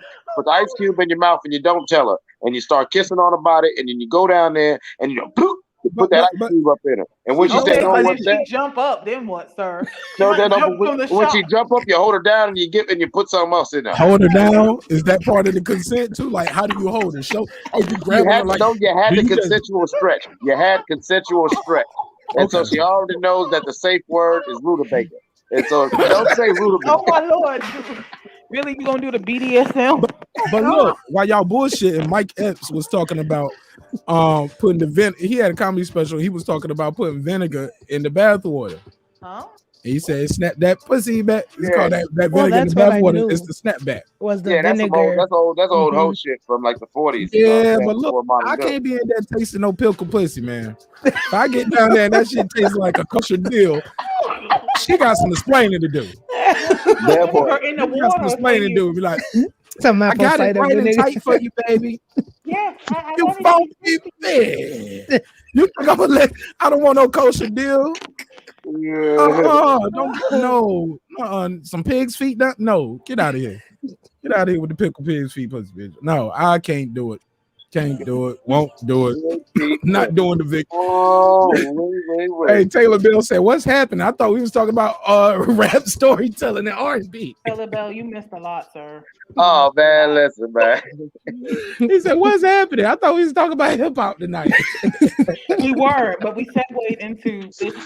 Accent. That guy Eclipse his thoughts about paralyzed vagina. Listen, you can get fun with some paralyzed pussy. Y'all say it like it's a bad thing. She can't go nowhere, and here's the thing. And she paralyzed, so you ain't got to do the consensual stretch. All she got to do is blink 3 times. She blinked 3 times. 3 times. You know what I'm saying? Yo, I'm down for some paralyzed pussy, yo. I think that might be the best shit ever, yo. Like I said, you can tie her up. You sound like D. Hodges, because that's what he said. So it's gonna be pleasurable for me, though. I don't care if you can't. Yeah, look. If she's paralyzed like that, that means I got to take care of her. I'm bathing her, I'm wiping her ass and all that. That's your pleasure. You don't die alone. Somebody is here with you who's gonna wipe your shitty ass, who's gonna kiss you on your forehead. I'm gonna cook, I'm gonna make the breakfast, I'm gonna do everything I'm supposed to do. But you got your nose, all that. But you got to get in this harness. Exactly. I'm gonna have your little ass in the swing, and it's gonna look like Weekend at Bernie's with some fucking. It's gonna be terrible. No, it better not. She better be a good actress, yo. She better be Halle Berry in Monsters Ball every time. I don't want her moaning because that'll look crazy as hell. Her limp ass just moaning. But she ain't got Down syndrome, Mike. Look like a goddamn zombie movie. I don't want to see that. Mike don't make it seem like something wrong with her. Like she, dude, like she don't got Down syndrome. She just Kyle made it Down syndrome and deaf. He made him feel like, don't make it. Yo, could you fuck a deaf chick? Yeah, man. Let me ask the ladies, could y'all fuck a deaf dude? For sure. Okay. Stand up. Say my name. I like your stuff. No, nigga, you say your name. Say my name. Y'all going to hell? We going to hell. I knew it wasn't gonna be too long before somebody told me we going to hell. I knew it. I knew the Christians was gonna get activated. Look, God, look, I'm made in God's image, so God got a sense of humor too. God, he hitting the shit while throwing it. You thinking he a gangbanger? He telling you how he tearing this pussy up. He like, come on, man. Oh my God, man. The show don't supposed to be this fun, but golly. Well, Cameron asked you, Mark, what about a midget? I was wondering about a midget. Hey, yo, that's first of all, let me be clear. Little people. Little people. Little people, yes. right. He is right. Let's get it technically correct. Yes. Thank you, sir. Thank you. Right, because I dated a little person and she watching the show. I miss you, Shawty. She used to hate when I call her Shawty too, because I was like, it's just slang. She'd be like, stop saying that. I was like, Marq Nash, you are married, sir. My wife know I got a past. Oh dear God. And I told her she watches the show. Oh. She's my biggest fan. She the one told me, you need to go in and talk to them niggas about this shit. I'm tired of talking to you now. I gotta go to bed. Well, she'd be like, talk to me in your sleep. She told me to talk to her. I talk in my sleep. So she said, just talk to me in your sleep. I hear you. He said all midgets be thick. You never seen a skinny midget. Nope, I've never. Little person, Jalen. Never seen a skinny little person before. Right. Hey, man, I ain't gonna lie, man. There wasn't no thick midgets on the Wizard of Oz. I did see, hold on, who was looking at the Oompa Loompas? Hey, yo, was there female? I ain't see no girl Oompa Loompas. That was before I got saved, and we was some girl Oompa height. Loompas. Oh man, Cause they all look the same. They all had that green. They had that green version of the Barry White wig. Remember Barry White used to. I used to mess with this chick from the hood. She had all these hair colors. I thought she was an Oompa Loompa. You know what I'm saying? But yo, real talk. I stayed with my grandma, with my nana. Rest in peace, Nana P. We lost her earlier. Y'all remember we did an episode about it. In her building, it was a girl who stayed downstairs, and I probably was like 15 to 16. And Shorty was a shorty. She was a little person. But me not knowing what I know now, I was just like, she just short. You know what I'm saying? She just short. But I remember when we went to the movies, she parked right up front, and I was like, hey, we can't park right here. She was like, yes, we can. And then we got out, and she put the thing on the top. I was like, hey, fuck is wrong with you? What?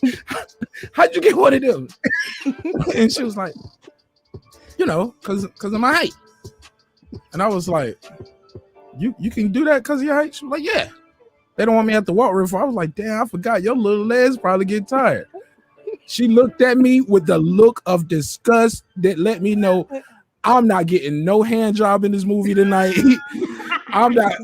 I mean, I knew it was over already. I was like, "Oh yeah, your little legs probably get tired." She was like, she looked up at me like I just told her Santa Claus wasn't real. She was like, she looked like she worked for Santa Claus. Really, like, she looked like one of the workers. Oh like, God, no! My little legs gonna get tired, and I was like, "God, you trying to call her Santa's helper?" I'm trying to call her an elf in a nice way, but we walk inside the movie theaters.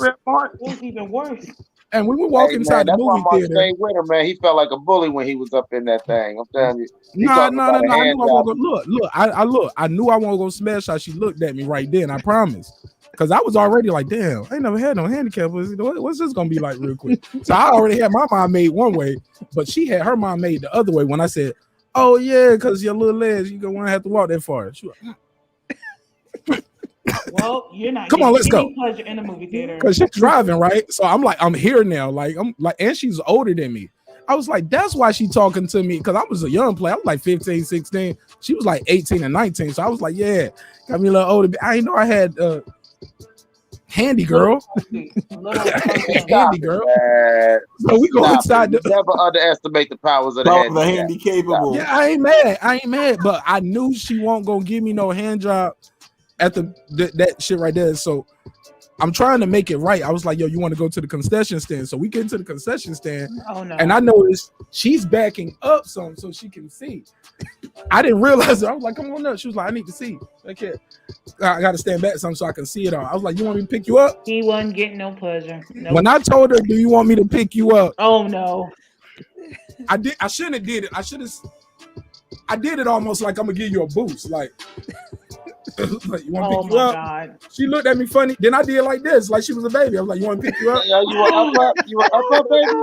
Up. You know she talks shit about you. Just know that. To this day, she probably hates my look.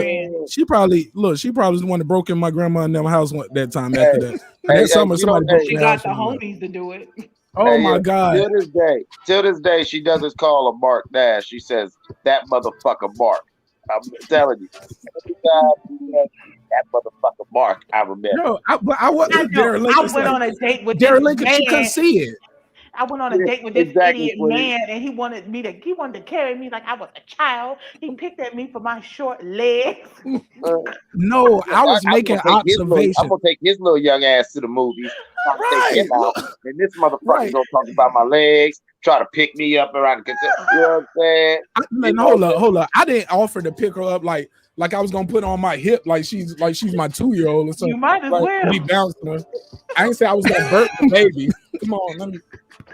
I was just like, yo, she was like, because she was standing back from the couch. She was like, yeah, I just need to see it from here. I was like, so you want to pick you? Yes, Derek, he is so wrong. You can see he is not meant to be with a little person. Nope. Did you get her a booster seat, or y'all sat in the front row? I offered her to sit on my lap. I said, yo, you want to sit on my lap so you can. Oh, you ain't shit for real. You really said that? Hey, come on, Blue Bank, come here. Let's go watch the movie. Come on now. Yeah, man. She was a good person too, man. I shouldn't say her name. I didn't say her name right because I don't want to say her name. Because if I say her name, that would be terrible. But shout out to Kim Wallace. And poor Mary. What's up, little Kim? We messy tonight. We naming names. Oh my God. We are messy tonight. This show don't supposed to be this fun, man, but I'm having a blast. Good night. Here's the thing, sir. Okay, you ain't had to do all that. Poor thing. I thought one of you guys would say that, it's all the same when y'all get in the bedroom, but nope, I guess not. Nah, man, I ain't gonna lie. Nah, it ain't all the same because regular people, you can put their leg over your shoulder. The midget, or the little person, the leg just right here on your chest. It's just right here. Yeah, that's what I'm saying. And you can stand up, and they can stand up, and it's and they can give you a blowjob like they on their knees. And it's perfect. Why not? Perfect fit. Y'all ain't big me to help y'all. But like I'm saying, like I always figured you could get one of them little baby Bjorns. You know, them little baby Bjorns, and then you grab them in the reverse, and you go ahead and get them into you just walk around. And you can just like picture that, like you clean it up around the house and shit like that, walking around here. Really? I cannot. Really, that guy just sat here and said Mark is an asshole. You are not helping the cause, sir. I cannot. Y'all, these ain't real names, man. We just having fun. Somebody in the chat like, damn, Mark, you dropping dimes tonight. It's a hip hop political sports show with a comedy twist. This is the comedy twist, y'all. Oh, you know what I just thought of? All those little things that you drop in your video. You should drop one that says "You ain't shit." From where? Who said it? What's that little? I'll say it right now. Hold on, you drop the beat. You don't know it from Lil Ron Ron? You ain't shit. It's like a whole little comedy sketch thing that's on YouTube. Every time something happens, it'll be like you. It's somebody else on YouTube. It's another YouTuber's drop. Yeah, it's like his style. So you want me to take another YouTuber's drop? Like niggas be over here trying to take my drops. No, I don't want you to take his drop. I just thought of it because sometimes. So you want to just plug in somebody else on the show? No, I don't want to plug in nobody. I thought of it for comedic reasons. Never mind. So on the talk of little people, years ago, I got really curious on the little men, right? We call them little people, right? Story time. The men. Yes, because I was curious. Wait, hold girl on, on the mic, let's do that drop. Do the whole story time. Because girl behind the mic is going to disclose some information finally. Instead of me just telling all my embarrassing stories. So let's help her out with story time on the count of 3 in the chat and on the panel. 1, 2, 3. Story time.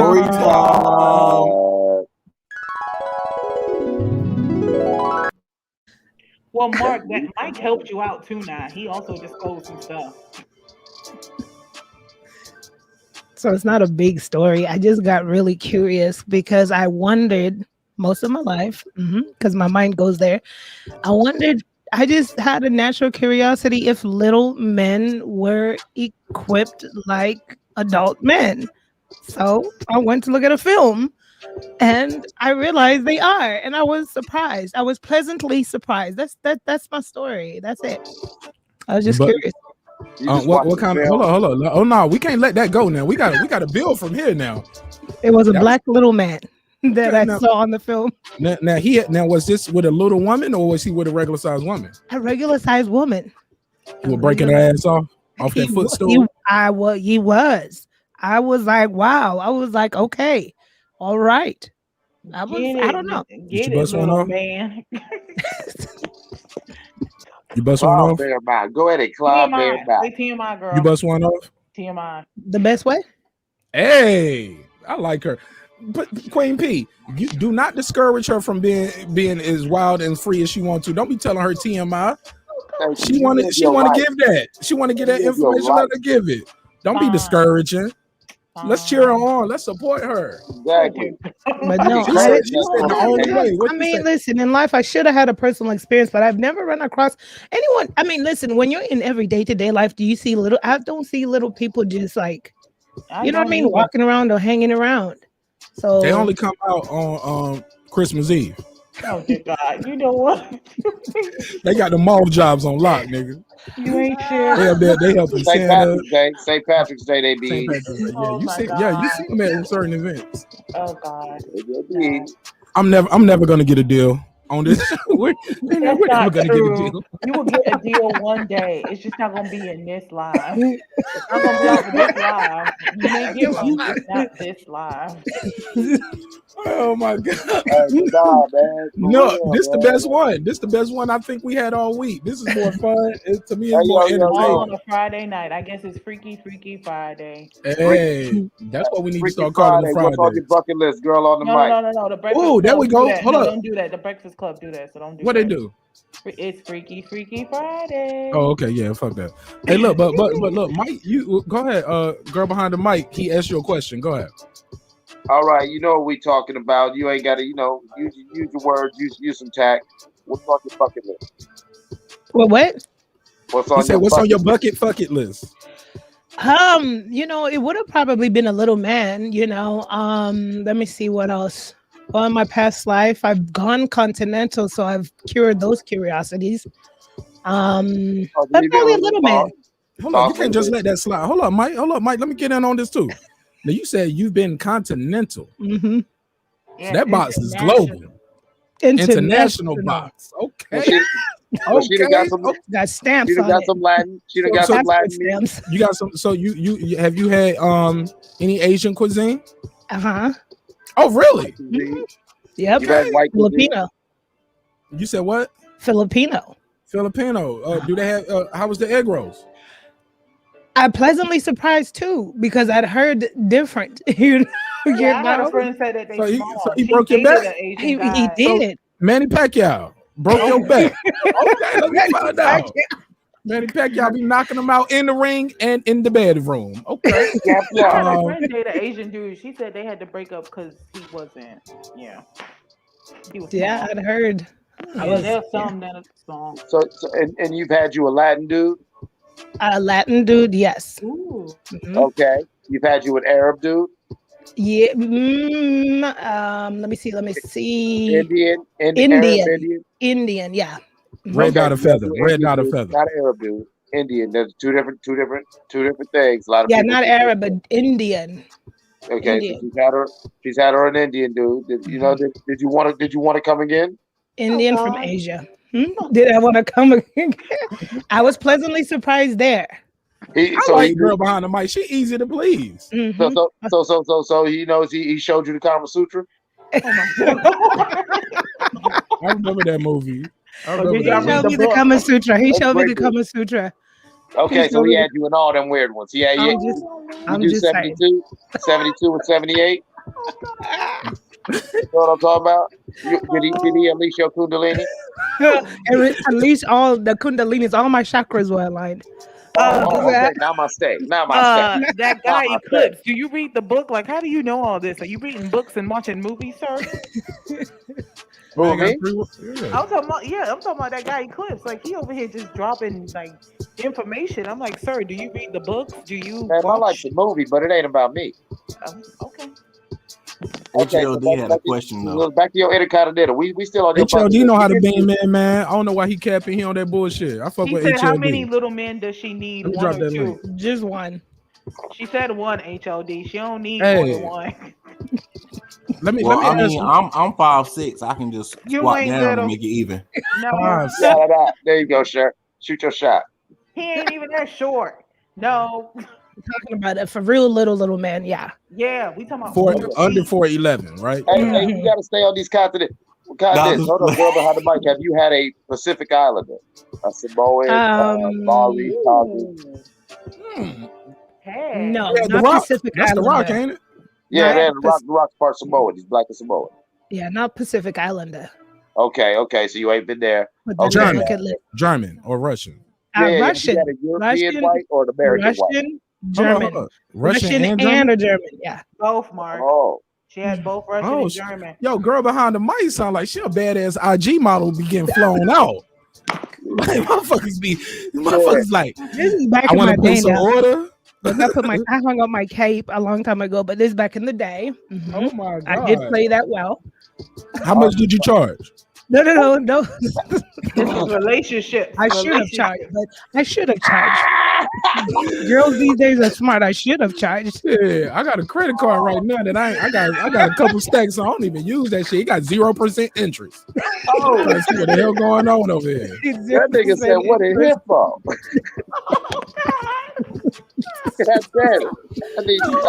Hey, look, y'all told me I was going to hell before. Now I'm going to the divorce lawyer first too. God damn it, my wife gonna be like, my wife gonna bust that door. Yeah, your wife ain't gonna give you none. Look at that. If you ain't getting none, it's your fault. Shit, nigga, my wife gonna be like, you know, the anniversary Monday. See, we can fly out. What's she on?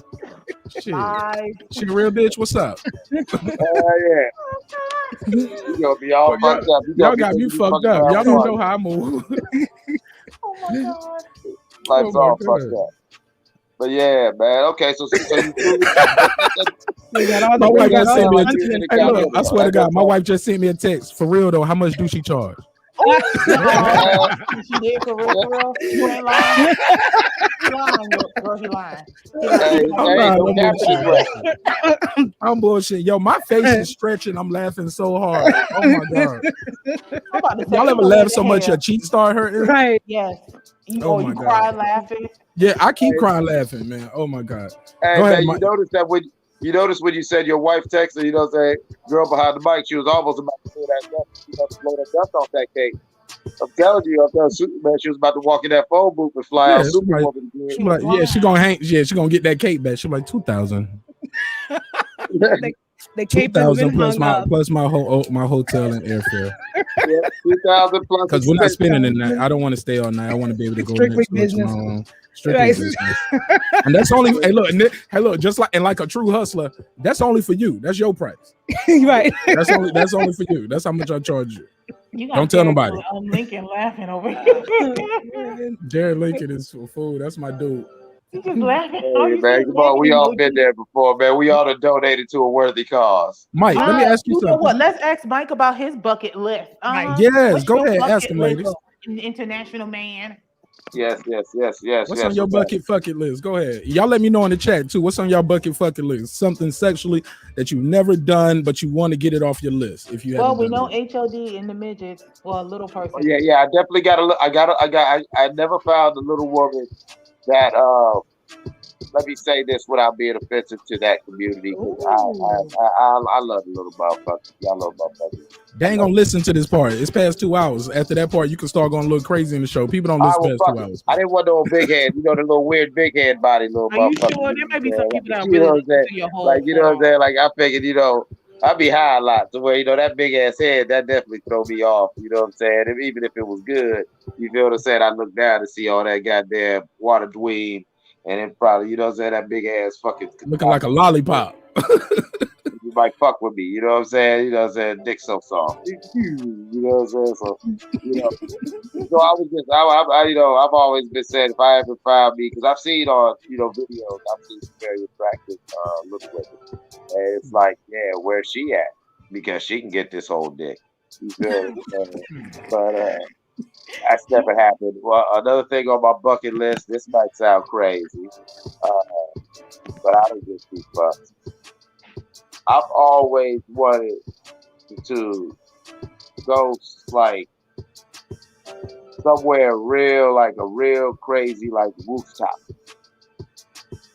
Because I did that as a teenager in Hawaii, and so, but I've always wanted to do that again.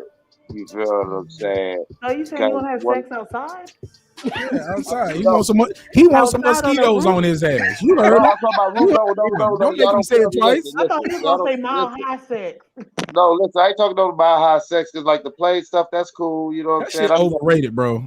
Exactly. I done got some head on the plane. It's all right. You feel what I'm saying? But I'm talking about, I was like in 2002, I was in a loft during 2 years, cracking off with the fireworks, and me and the girls really love the ambiance. And so I've always said I would like to, I've been on the roof with one of my girlfriends. You feel what I'm saying? I was playing the project rooftop, you know what I'm saying? Young love type shit. You know what I'm saying? And we did our thing under the stars. So I always wanted to mix that with the fireworks, somewhere high with the fireworks while the fireworks is going on. You know what I'm saying? I might even one day just go ahead and you said 2000. You said girl behind the mic because you figure like 2000, and then I'd spend about another 3 on pyrotechnics. You know what I'm saying? Oh my god! He's like, I'm gonna make this happen. Nigga wants a Roman the whole budget. No, for real, man. I'm running for budget, and look. Hey, I know you got the privacy things, but listen, we'll edit out your face. You know what I'm saying? In post, we'll edit out your face, and then we'll put it in the music video. Never trust that, man. Always wear a mask. If they say they're gonna edit out, tell them, well, I'm gonna put a mask on there. Yeah, exactly. Yeah. We gonna practice COVID protocol. So we go. Yeah. I ain't talking about that mask. I'm talking about coming there. Hey, girl behind the mic, coming there with a Richard Nixon mask. Yeah, exactly. I am not a crook. I got it. You know what I'm saying? I put the Barack mask on. You put the Michelle mask on. You feel what I'm saying? We got the fireworks. You feel what I'm saying? Don't disrespect them. And they go, no, man, we didn't get a man. I drop a song. Hey, Marq, killing you in the chat. Yo, Marq, you make killing you in the chat. Derek Lincoln, get him. Like, yo, Marq, you can make the beat. We'll call it presidential pimping. You feel what I'm saying? We'll get you know what I'm saying? Presidential pimping. You know what? Somebody already got a copyright on that. I seen that back in 2008 on his first term. Presidential pimping. Yeah, they already did the Barack Obama porn. I seen those. I mean, yeah. I mean, we'll do something. They had a fake Michelle up there. I'm like, nah, I know Michelle better than this. I'm about to say, like, oh God. Well, I hope she is. Hey, look, let's pass it around though. Queen P, what's on your sexual bucket list? I don't know. Mine's gonna sound tame to some of y'all. I was thinking like a Pacific Islander, Latino. Oh, you got a certain type you want on your bucket list, not a certain place or a certain... Yeah, that too. Okay, keep going. Let's build off that. You said a Pacific Islander, yeah, or a stripper, and a Latino, yeah, and a Latino, yeah. What if he's a half Pacific Islander, half Latin stripper? I mean, that's good for me too. Oh, he I definitely mean, getting the box. He ain't even got to talk. well, that works. She gonna no look past that shit like Magic Thank you Johnson in for 85. checking off my bucket list. Thank you, sir. Perfect Help me combo. help you. Yes, help me help you, sir. Let's help each other. You ever had a dude from the UK? We got a dude in the chat right now from UK boxing. I've never had one from the UK. Hey, I think he's like Indian and black or Indian and white. He's Oh my God, you trying to set that man up? He came in minding his business, Mark. no, I'm just trying to see. I'm trying to see if we can make a love connection over here. No, or at least a sex connection. Nope, I don't do No. He'll fly over here, bust you down real quick. Yeah, the only thing is you got to come back on Marq Nash breaking the beat, and you gotta give the dick report. You gotta give the Marq Nash dick report. Hey, look, I'm Chuck Willery over here now, right? You got to come back and do the look. I said my age right there, right? Y'all remember the Love Connection, Chuck Willery? Yes, I do. I remember Love Connection. Hey, look, you got to come back and tell us how the date went. I'm gonna do that when he's on your live, sir. It'll be in the chat, like that's how they did it on Love Connection. Somebody will be on the couch and somebody got to get beamed in. Oh my Lord! No. And somebody be on the screen and you be like, "Yo, so hey." The only reason why you telling your business because we don't know any of these women. Right, and I don't know none of the guys y'all talking about. That's what makes it so fun. Y'all can say whatever y'all want to say. Nobody knows. But in this situation right here, we're gonna know. That's why we know girl behind the mic lied about watching the film. She know good damn well it was that short little African nigga who stayed 2 floors down from her when she was in college. She know good goddamn well that nigga was smart, good at geometry, struggling in class, he was her tutor. She said, fuck it. And she let that nigga climb up on the stool and bust that thing down. Plus he went on and came. That's why she laughing. Girl, you know who would be perfect on here? Right, Asian Math. King Asian Math would be perfect on this. Especially with that tape. You sound low again. Say that again. Why you say he'd be perfect? Because remember the sex tape and all that other stuff that he talk about? What'd he say? Really? You didn't hear him when he talked? I don't know. Go ahead. Talk about him behind his back. Look, go ahead. This would be perfect. I was just saying it would be perfect. Go ahead. Let's talk about him behind his back. I don't want to talk about him behind his back. It's a joke. It's a joke. It's a live show. My bad. It's a joke. Clearly, that's what's wrong with her. She thought about that UK and she was like, dang. Her mind bad. She's like, well, I don't do long distance relationships, but I mean, I guess he could come through as long as he don't tell nobody. Yeah, she wants some. Hey, look, she wants some of that London Royal. She wants some of that London meat. She wants some of that spotted dick. Shout out to the UK boy, Rap Star. We got one for you, man. Might have one for you, man. It's yours. London Royal. Yeah, Rap Star, man. You ain't never had no American, no African American woman. She first generation too, so she still got all the stuff that she supposed to know how to do from the motherland. You can really say, yeah, I had some of that motherland, yeah. That's the motherland box, yeah. Yeah, boy, that was a terrible accent, but whatever. Yo, Sir Senior, it's on you, man. No. What's on your sexual bucket list? Man, I was in here trying to think. I was like, dang, what haven't I done, man? Well, damn, dude. Damn, you a hoe. No, I'm a reform hoe. Hey, look, Sir Senior, out of everybody who said everything they said, I picked you to call the hoe, right? But hey, look at it this way. I don't give a fuck how much you charge. I don't care what you charge. Girl behind the mic, I'm gonna cash up you your first half. Go ahead, hit the cash app though. But now, go ahead, Sir Senior. What's on your list, man? What you got to get done before you leave this earth? I'm trying to think of something for real, like a stripper. That's crazy. What about that? No. Okay. What'd you say, Patricia? I was saying, maybe, do you want a stripper? Do you want a Latin woman? Do you want an Asian woman? They love you. Nah, she ain't black. I ain't with that. But the stripper's overrated. Oh, damn. Threesome. Nah, I always backed out of the threesomes. That is kind of weird. Like, I don't want to be. Yeah. Right, you and your brother in the same room with a chick is never. I was cool. saying him and two women. I feel you, bro. I was saying him and 2 women. I know it's a joke, man. Guys, it's comedy. I'm sorry. Y'all can't take the joke. Clearly, you see that the girl is. But not low key though. I've experienced that where a girl wanted to be with me and my brother at the same time. But really, I found out she really just wanted to fuck my brother. Sharing is caring. As long as everybody's consensual, as long as everybody's having fun, it's just weird. No, that's what I was saying. But the Some men bitch told don't me like. this though. Hold on, I'll let you go, Patricia. But the bitch told me, she was like, "Yeah, man, what's up with you? Yeah, I'm saying we can all get together and hang out and so, smoke and drink, have a good time." I was like, "For real? Like, hell yeah, let's kick it." So I told my bro, and I was like, "Yo, this bitch want to smash us, man. We gonna run a choo choo, nigga. This shit about to be amazing, nigga." And she finally said, he was like, "The bitch downstairs?" Like, yeah, I'm like, oh, okay. And you both got pleasured, so let's just. I did not get pleasured at all. Oh, damn. She really just wanted him. Oh, he went with her. He hollered at her. He looked downstairs one day, just confirmed. He was like, "Yo, we gonna pull up tonight." She was like, "Yeah, come here. Let me holler at you real quick." He didn't answer the phone. She didn't answer the phone. She didn't answer the door. And I felt like Fred Flintstone at the end when the show go off. I just was just beating at the door, and I was like, Damn, homie. I walked around the back. I walked around the back of her apartment, and I could hear him in there laughing and giggling and shit.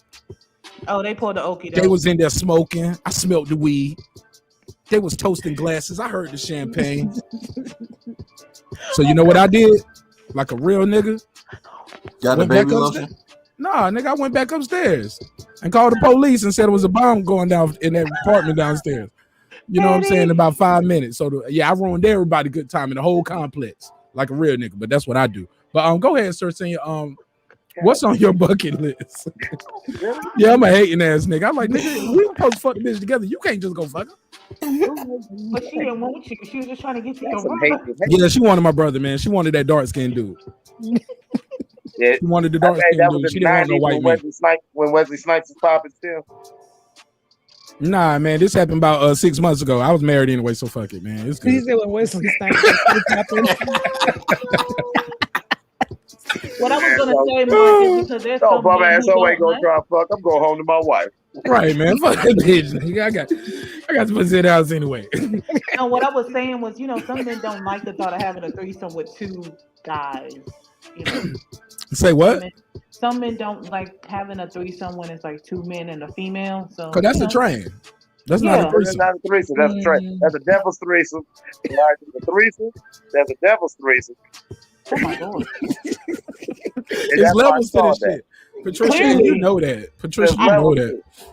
And so two dudes is a train. Then what the hell is two women and a dude? Is that considered? That's a threesome. That's a threesome. Oh. And here's the thing that you don't understand. 2 vagina minimum. 2 vagina minimum. Now here's the thing. And it's a 1 dick minimum. Once the second dick is into the equation, everything has changed. The devil's threesome. Everything is changed. Yeah, what the hell is the devil's threesome? Because now it's 2 horns. I just made that up. I don't even know if that's official, but I made that up. Just who knows? It might end up. Somebody might end up listen, naturally, in nature, there's only one rooster in the hen house. True. When there's more than one rooster in the hen house, the devil's threesome. I think you might need to trademark that, Marq Nash, but yeah. I'm not saying it's bad. I'm gonna be honest with you. I've had both. You lying. I know. I'm gonna keep it real. Nigga ain't stuttering all situations where I've had situations where you know what, you wanted to smash me and the homie at the same time, and we obliged. And then I've had situations where her and her friends wanted to have their way with me. And I'll be the take advantage. I'm like, break him, girl. And exactly. And I'll be the first to say, now you feel great when you have sex with multiple women at one time. I would hope so. But after a while, you just feel used, man. You begin to feel like a piece of meat. And when they really start getting into each other, you can leave the room and they won't even notice. It's fun. You coming back next weekend? You like, man, bro. All right. Hey, bro, I'll become on the bomb threat again. Exactly. It's 2 hoes in there killing each other right now. I mean, they killing each other. You need to get somebody up. They screaming. It's a knife fight and everything. Hang up the phone. Be outside smoking me. I don't even smoke cigarettes no more. I be outside like this. As soon as they come out and the police come. This reminds me of that song by Ray Lavender, My Girl Got a Girlfriend. I mean, that's how I live. But listen, now there's so many. Ain't nothing worse when you go into a situation. The way it ain't nothing worse when you sometimes chilling and it's like three of them sitting up there just laughing and giggling, and having a good time. Stop laughing and giggling because you walk into the room. Nope. Then get back to giggling with each other. Hey, look, I found out. And you sitting there like, what the hell y'all bitches talking about? So, sir, hold on. So, sir, Senior, did you tell us what's on your list? You got to give us something. No, HLD, y'all in the chat. Derek Lincoln. HLD can't think of one. He said he has to think of what to put on his list. Oh my Come God. on, man. Hey, look, I can't find one, but I can't get one. Come on, D Hodges, HLD. Y'all niggas got to tell me something out there. Come on, man. HLD I ain't never fucked on a jet ski. Ooh. I ain't fucking around. No, you trying to die. Right. Yeah. What if you fall off? At high speed.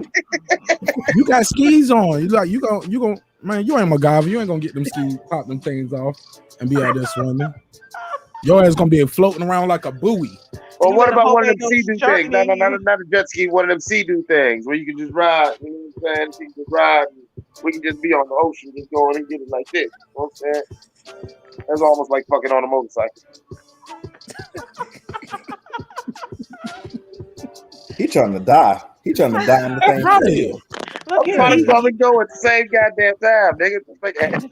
Clearly, he's the adventurous one. He is all about trying different adventures. Sir Senior, you still ain't got one for me though, because Sir Senior being quiet and letting everybody cut him off, because he over there don't want to be himself. He trying to decide if he want to decide if he want to tell the truth or not. Shout out to D Hodges, said, "Hey man, he ready to get herpes. Let's get it. Go ahead." Hey, herpes. I would hope everybody gets tested before they do it. D Hodges, oh sir, we're gonna get to you. I'm not trying to get, but D Hodges, be careful with orgies. They're awesome, but listen, they can get weird. What? I mean, it's kind of already weird when we start off with 6 motherfuckers in here, right? Thank you. Exactly. It can get weird. What if it was 4? Okay, it's already weird when we start off with 4 people. That's not. Thank you. Exactly. It can get weird, and in the immortal words, because somebody fart and like in the midst of it, you don't know who did it. You be like, "Hey, look!" In the immortal words of Dave Chappelle, you can fuck up a whole orgy just by saying one thing.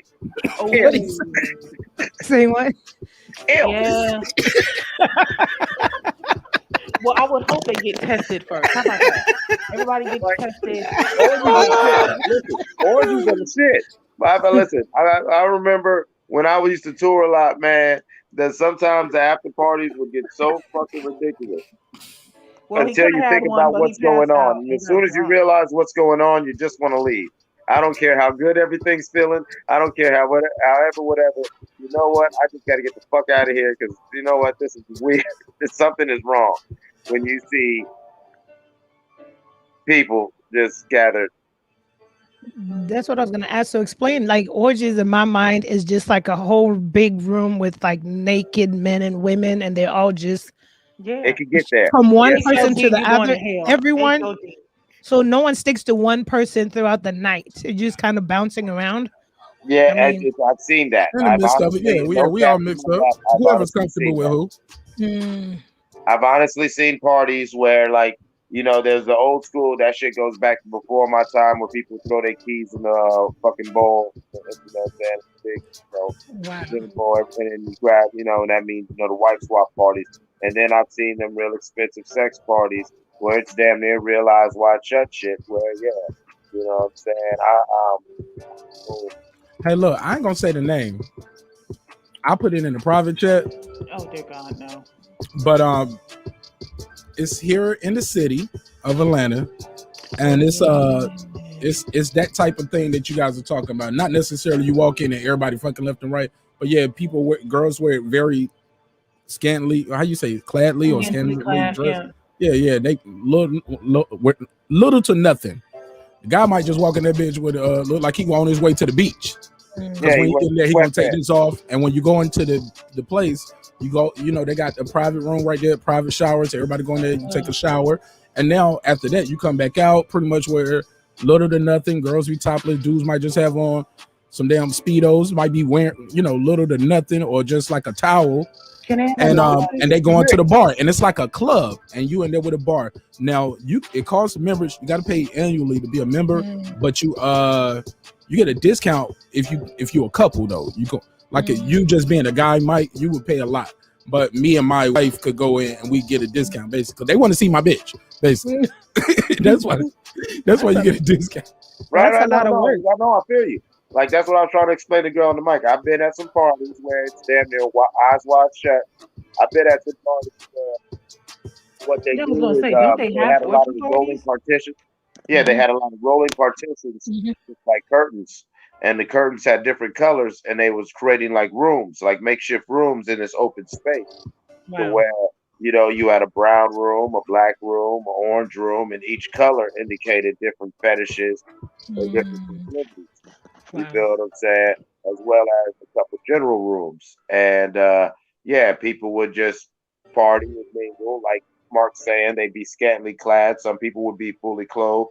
Some people would just really just running around, stripped down to their bare essentials. Wow.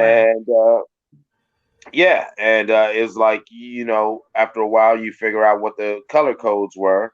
And once you go behind that curtain, I hope you understood what the color code was, because whatever's you fading, Mike. You fading again.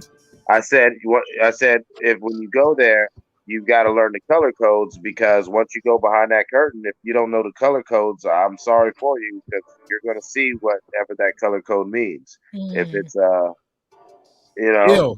Yeah, if it's ill, it's like hey, I didn't want the eggplant salad. I picked purple because it's my birthstone. It's eggplant in this room. Right, exactly, yeah. Let me out. No, I feel that used to be the funniest thing. I had one friend who was the only one who I could consistently bring with me when I had to go to these places, because he was the only one who wasn't like, because we was real young. He was the only one who wasn't like real immature like me and run around like but then we just sit there and snicker, to ourselves, because you would always hear that all these grown people. Some people been members for a while, but mind you, they fucked up and they drunk and they whatever like that, and they might stumble into a room and you just just randomly hear, what the oh shit, oh hey. Hey yo, y'all check the private chat. Give me 1 second. Oh man. So yeah, y'all keep cooking though. I guess that won't be in my bucket. I mean, I think I'm like in elementary. I don't know if I'll ever graduate to go to one of those. Yeah, he's like, you got to pick the color. I'm like, oh wow. Now that's how they do. Like, so say if you want to go to if your preference is all lesbian, you don't want to guys or nothing like that. Maybe hypothetically a pink room. You feel what I'm saying? The gay room was the color orange. You know what I'm saying? To where we'd always laugh at, you know what I'm saying, he came from the orange room. I always tell people that story, because years later that Frank Ocean dropped that orange album, I always laughed, because, where I was living at, that was the code for, this place where people did that. Yeah, the orange room was where, it was all guys. It was, it was black. Wait, come to the thing now. You kind of losing us. No, I know you said orange. Yeah, I heard orange. Orange was the color for like gay men, where that was all guys. Black was the color for like extreme BDSM, like I'm talking about extreme dominatrix. You walk in there and you see motherfuckers, with the whole gimp suit, the motherfuckers. And that's where you need like a little safety gum word. Oh yeah, that's what that room's all. That room's all about that type of shit. That room's all about, beat me, fuck me up. You know what I'm saying? Okay, wait, come to us here. You said that room was all about, and then you kind of lost. That room was all about beat me. You know what I'm saying? That's what that room was about. All that, you need safety words, like, so when you go into the room with the black curtain, just understand you're gonna see some crazy shit. You're gonna see somebody in a gimp suit, probably. You know what I'm saying? Somebody tied up to a heart in some weird compromising position. Getting beast fucked, or what I'm saying, something. They had every, you know what I'm saying, it was fucked up. It was real fucked up. And these people paid a lot of fucking money to go there. Oh yeah, they paid for that experience. They're like, I'm gonna have it. Sir Senior, I hope you know we didn't forget about you. You still need to give us something on your bucket list. I mean, look, no one cares if you want to have sex under the fireworks, but do something here. Yeah, I don't really got nothing left. I ain't got nothing left. Oh my god, this is making me think you tried everything under the sun. Well, I mean, within I ain't into clown sex. I'm not gonna have sex with a teddy bear, but You know good damn well you want to be a furry. You got a Bugs Bunny costume in his goddamn closet right now. Wow. I mean, I did put on, you know what I'm saying? I did put on a red polo, and she called me Winnie the Pooh, but that was for a different time. Yeah, you want me to put this polo on, bitch? Okay. I'll be Winnie the Pooh. You gonna get this Winnie the Pooh dick, bitch. You gonna get this. I'm gonna get my jar of honey. Hold on. What I just missed? I came back in and I heard Winnie the Pooh. Mike, what the hell? Mike, what are you doing? Sir, see and disclose something to us while you were away, sir. Okay, hold on. Honey. Man,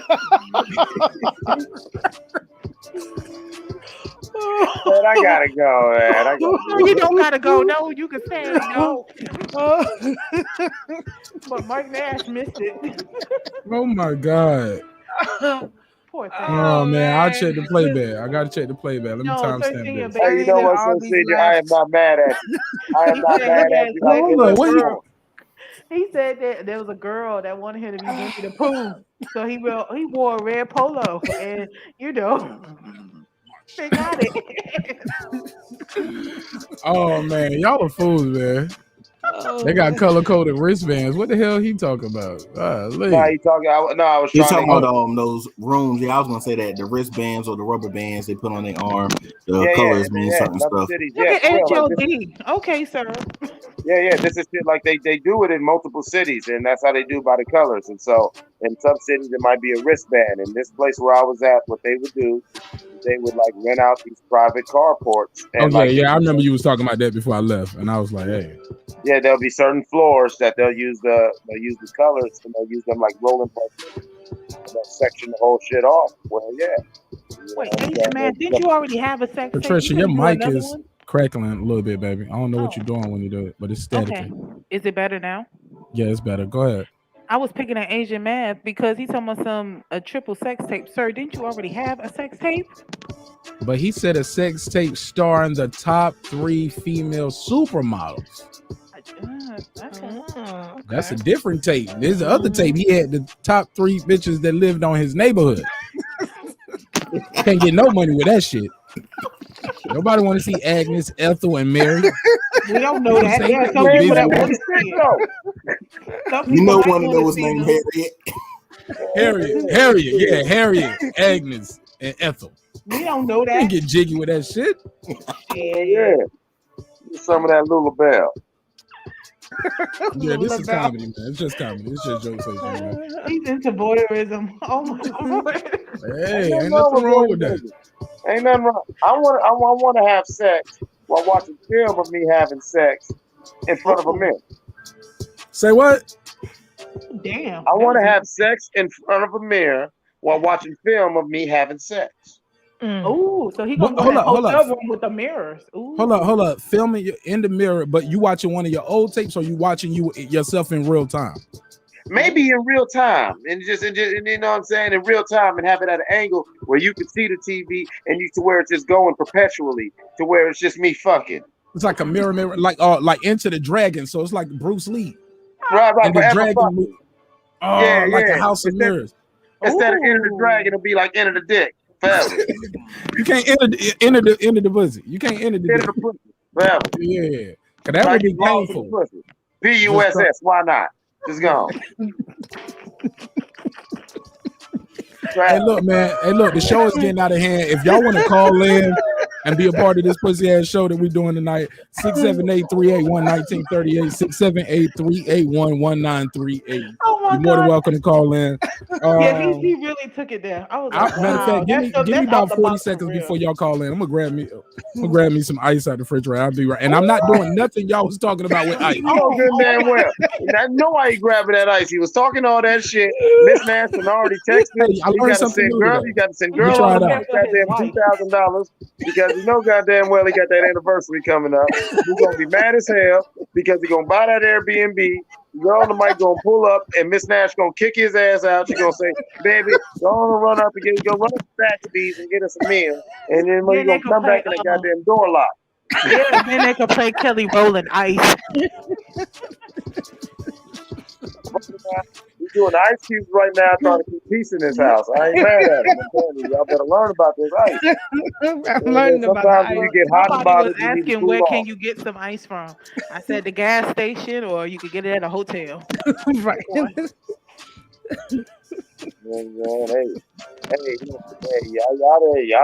better learn about this, man. Y'all better learn Yeah, about apparently you can deflower the youngins who may watch this man's show. Hey man, listen, listen. It's better if listen. I believe in the art of fucking up correctly. Okay, you gonna do it anyway. You might as well learn how to do it. Bump your head in new ways. Don't bump your head against the same shit that all of us already have. Learn I don't think it could be NC-17 D Hodges. It's 18 plus. Not what he talking about. Nah, we need to make it 18 plus. We ain't even talking to the real crazy shit. You know what I'm saying? Know. Like, where's Kyle at? Where's Kyle's old booty eating ass at, man? That's my nigga. Hey, Kyle. Hey, look. Hey, look. It's nothing wrong with living your truth.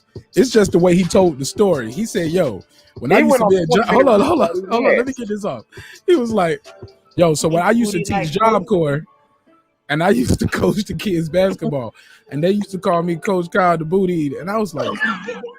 How the kids know what the fuck you do in the bedroom, man? And Mike had the illest joke. He was like, "Yo, so imagine you're a parent, you don't sit your kid off the Job Corps to get their trade right, learn how to fix AC units or some shit, right?" And Coach Kyle teaching them how to eat ass with chocolate syrup. And I was like, "Why chocolate syrup eating ass? If you're gonna eat ass, you can pick anything else other than the chocolate syrup, because how you know what's what?" You need to use whipped cream or something, man. And then he said strawberry syrup. I said, not that neither, because you don't know what else is going on. You can't use that neither. No chocolate, no strawberry syrup. This is like Janae Eiko. Eat the booty like groceries. Okay. Mark said he preferred grape jelly. I prefer the ice, like y'all was saying. Hey, speaking of jelly, hey, yo, I got a new single that just dropped, man. Come check me out, man. Jelly, man. You know, I got a new single, Jelly drop, man. Check me out. Oh, you dropped it? Because he's not joking. He does have a record called Jelly. Oh, okay. And yeah, man, just dropped. In fact, Mark, I put the link up in the private chat. It's up to you if you want to put it up there. Go get that, eat it, smash the like button. You know what I'm saying? Yeah, when you stroll in here, hit the like button. Yeah. And you know what? And then, matter of fact, after you hit the like and the subscribe button, you get in that chat and you give us your sexual bucket list. Ooh. And just tell me, and then tell me. Somebody slurp. I heard somebody slurp. Somebody said, Patricia said, "Oh," and somebody sounded like they're eating spaghetti right after that. Oh, I don't know about that then. All right. Well, if you want no lady, I don't want to hear it. Y'all dudes better not be up here doing no sound effects. I don't want to hear that shit. I don't want to hear no niggas up here doing no sound effects. Keep that Biz Marquee shit to yourself. Nah. Let's not do that. Leave. HOD said, "Who got sex tapes nowadays? All mine are on microchips, hard drives, or in the cloud." You know, the cloud, alone. I'm about to say, you know that thing could get hacked, right? Yeah, that cloud ain't safe. But they don't know what you know. I burn my flash drive right now, and it's just gone. Look, all my shit is like on one of them old cameras where you got to put the tape inside of a VHS tape to play it, because I know ain't too many niggas got no VCRs anyway. That's true. And if so, I can go buy them shits. So they like $20 a pop. I go to Walmart and buy the whole rack of those. Like, give me all of these. My tape is missing. Nigga, I'm putting my on Betamax. Yeah. But King Age Math, what's up, man? Talk to us. How was that Harriet, Ethel, and Agnes box? Oh my Lord. I came back there. I was bugging up, man. Bugging up at that. What you say, bro? I say I was cracking up at that. Hey, look, man. But talk to us, man. So you got something on your bucket list. You put it in the chat, but you know sometimes the chat don't show up on the live show sometimes. Oh yeah, I got an upgrade from Rebecca, Ethel, and No, you know you ain't getting no Rebecca. We gave you Agnes, Ethel, Harriet. And Harriet. And Harriet. You know that Harriet was in the ugly one. You're right. Right. He don't brought Rebecca in here. Nigga, Rebecca sound like ain't that Becky? Rebecca sound like your top 3 supermodels. Okay, so who you got, King Asian man? Who you gonna bust down on your sexual bucket list? That's what I would do. Do a updated version of the sex tape. He said So I need my ass in HD right now. That's Right. He said he wanted a triple feature sex tape starring the top 3 triple female supermodels. So Naomi Campbell maybe or Tyra Banks. Do you want them How's that younger or gonna older? look? Yeah. Oh yeah. Halle Berry in her prime. But she ain't no supermodel. Wait a minute. He said the top 3 supermodels. He still named old chicks. Halle Berry I ain't no model. said in her prime. Halle Berry ain't no model. Right. Did she ever model? They're trying to ruin your fantasy, man. Ignore them Asian man. Live your fantasy, man. Go ahead. Heidi Klum. I'm gonna let them clown me, man. I just know Heidi Klum. That's all I know. But there be 3 supermodels. I know their names. Hey, that's the only one I know, fam. I don't know the mother. Okay, Heidi Klum. Okay, she OG thought. Oh God. All right. Yeah, that was OG thought. She was giving away pussy at the Underground Railroad. Hey, look, I got something for you right here. Like she been around. She been around getting her some mandingo. She was with Seal, so keep that in mind. Yeah. So, that's good then. So you ain't even got to be no fine nigga to get her. You can. Hell no, Seal was giving her that. It's still getting the pussy, nigga. She was married to him. They got kids. Nigga, together. what? If Still can get this ass. I know can't gauge your mouth. I like the way you think. You thinking smart. Like, hey, I ain't even got to try that hard, nigga. Man, This Seal Seal out old here bitch. like he was Hey, look, nigga, this Seal old bitch. Nigga. But Seal can sing though, so he was able to sing her panties off. I'll play a Seal song and lip sync for the bitch. Drop them drawers.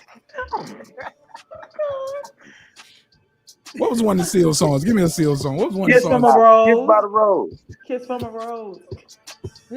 That's on the Batman Forever soundtrack. Yeah, Kiss by Rose. Man, he's still touring off Kiss by Rose. Let me shut the hell up. Seal will shut my whole show down. Exactly.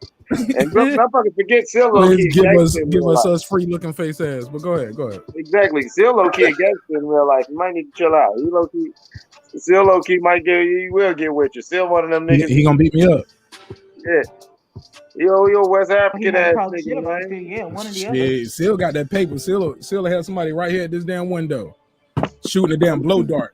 What's up with that shit you talking? What's up, my nigga?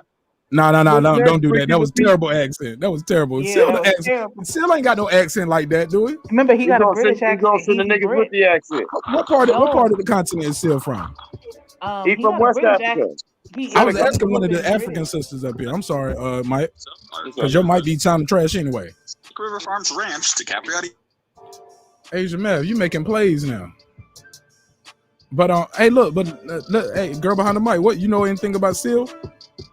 I do. I found out. Okay, so I'll say I'm googling. Yeah, I did. His mother's Nigerian, and he has an Afro-Brazilian father. What? Afro-Brazilian? Mm-hmm. Okay. But his mom is Nigerian, but he grew up in London, so if anything, he has a British accent. I can't remember what Seal even sound like. If I'm not mistaken, but he grew up in London. HLD said having sex with a supermodel is like having sex with a dead fish in bed. It's boring. How you know? Yeah, I'm about to say, maybe some of them might switch it up for you.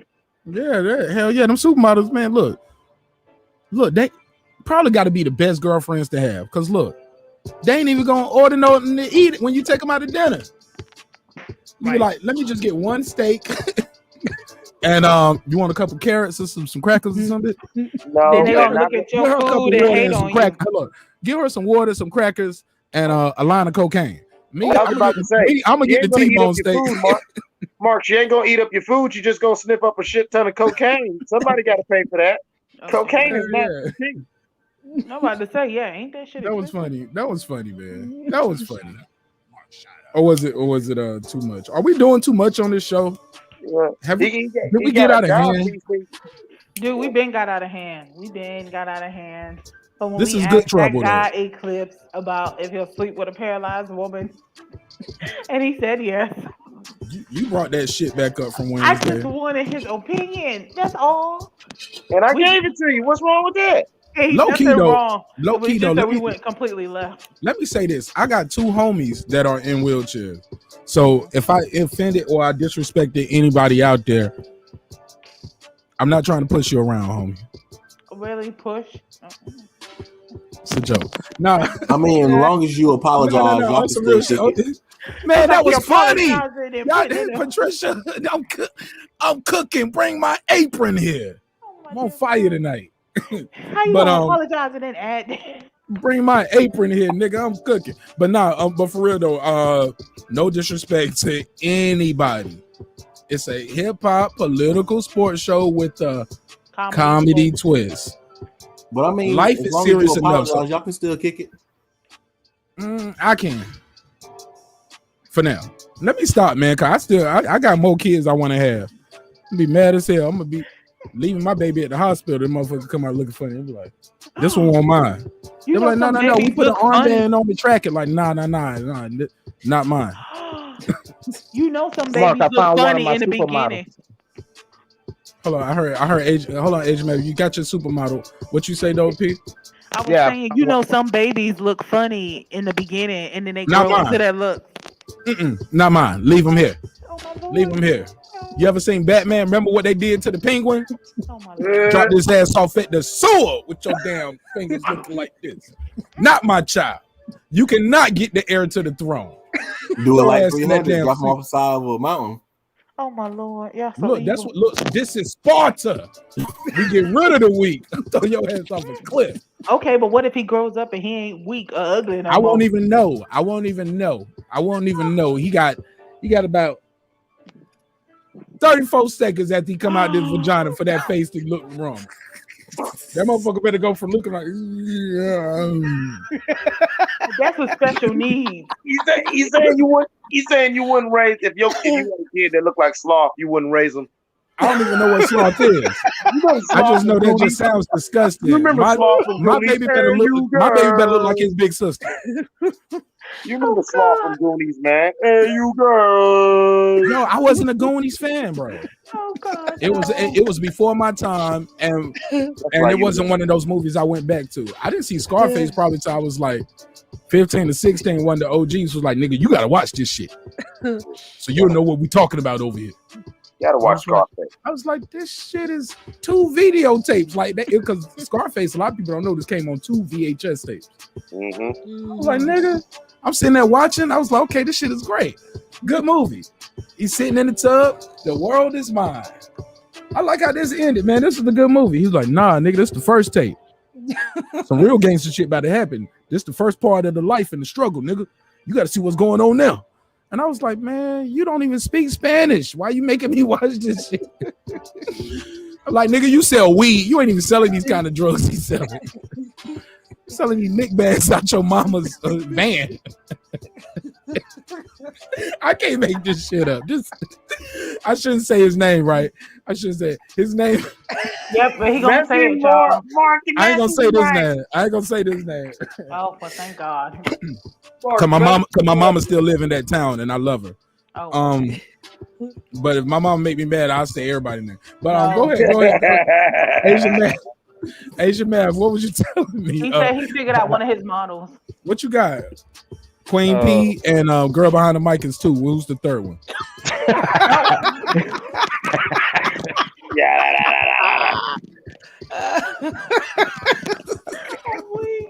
I told y'all I'm on fire tonight. I'm on fire tonight. Man. Sometimes it's all clicking. Hey, look, Queen P, Sir Senior, King Asian Man, girl behind the mic. That guy Eclipse. Sometimes the rim looks this big, like Jordan said. I'm gonna just shoot them all night. I'm gonna just take the shots all night. If it go in, it go in. If it miss, it miss. But I'm on fire tonight, nigga. I don't shot 50 tonight. I'm 50 from the arc. I'm 50 from the line tonight, man. Speaking of line, man, that hairline's moving. It did, you bitch. I noticed it in the bathroom my damn self. Look, when I went to the bathroom a while ago, I was like, hey, when he came back from the bathroom, his hairline was like, fall back. Then why is hairline sideways? Yo, this shit leaning. The shit look like it's shifting, yo. And that man gonna be like, you should have let me do the special, and then you won't have no. Look, he had already started. I told you I stopped him. I should have let him finish. So I got half regular hair, and I got half shoe polish on this side. Right. That's what it's it's making like. a Nike sign now. Yeah, look, this side has always been receding. This side right here, because this is the stress side. I'm left-handed, so I'll be sitting there writing, and I might just be sitting there rubbing and touching right here. Like, that's terrible. Don't scratch your head, guys. Like, don't be sitting there scratching your head. It's terrible for your hair. It's terrible for your lineup. But I used to have braids too. Like, right when I started the show, I don't know who remember that, but I still had braids when I started the show last year. But the African girls, man, they do the braids good, nice, decent price, on time, got my appointment. But my nigga, they pull your hair and your head so hard, it's almost like they got a foot in your back, like, yeah. Yeah, you gotta be careful. You won't have no edges. Oh my God, bro. And so they was messing me up. So the barber was like, yo, don't let them cut this part right here. And I was like, yo, I'm too old to be out here with baby hair, nigga. Like trying to do the Omarion shit. Like, nah, nigga, I'm about to cut this shit off. Fuck them braids. Fuck that, nigga. I'm not about to be out here late 30s, nigga, with the baby hair, looking like I sing terrible R&B music. You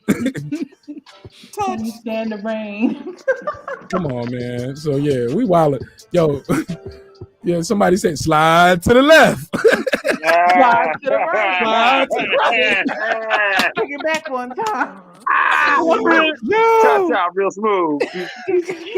Yeah. Yoji Fish. Yo, it's a hip-hop show, man. It's a comedic hip-hop political sports show with a comedy twist. We like to let the jokes fly because life is serious enough. If you are offended, easily offended, this ain't the show for you. And someone say, if you got a girl in a wheelchair, this show ain't for you to know. Not this one. Not this episode. Because, ain't nothing bad. We just told you, nigga, I ain't no bitch off limits. Nigga, I fuck your bitch too. Nigga, I got my leg up. I'm back. Got that leg up. Run and start. Yeah, nigga. Hey, look, yo-yo. Nigga, I be yo-yoing in your girl, nigga. Your girl can get taken too, nigga. I will have that girl tied up, getting 7 days and 7 nights of consistent dick while playing Rick James. She can't even take it. Hey, look, she can take all she wants. Hey, look, I told y'all, I'll take the girl even paralyzed from the nose down. She can't move nothing right here. That means she can't even talk. She can't even tell me, take out the trash, it's starting to smell. I mean, literally, I can slap the bitch up too. She ain't even gonna cry. Like, yeah, she is. She might cry. Hey, and like I said, she just gonna be staring at you with that one tear. She only gonna cry. Look, listen, Patricia. She only gonna cry if I slap her and leave her face like that. She be like, at least turn me back towards the TV. You know what I'm saying? It's like that. I'm an asshole, man. Comedy, like, you killed it last night. I can't feel my legs. She's like, stop hyping me up. You couldn't feel your legs last week. Hey, sir, I told him, I was like, yo, is she paralyzed from the nose down? That's perfect. I just prop her jaw open. Like, nah. Oh my. Yeah, look, and have fun, do what I want to do. Oh my God. But I definitely got to tie her up though, because I ain't gonna be getting no you know what I'm saying, I ain't gonna be holding your limp ass leg up all night. Put her ass in that swing. Fellas, if you're breaking bread with a female, do you expect to have sex with her whenever you want? Yes. What do you mean breaking bread? Paying bills? Money. Give her money. Yes. Am I paying bills, or am I just giving her gas money or paying for the Uber back home? You're giving her money. They didn't say what type of money. It's just you're paying her money. Oh, who said this? Who said this? I thought this was your question. It was a post that I saw. Like, Okay, you ain't got to say that. I thought somebody in the chat said it. no. Okay, so say it again. Queen P got the floor. Say it one more time. If you're breaking bread with a female, do you expect to have sex with her whenever you want? Okay, let me create a banner. Y'all can go on and answer. I'm gonna make the banner.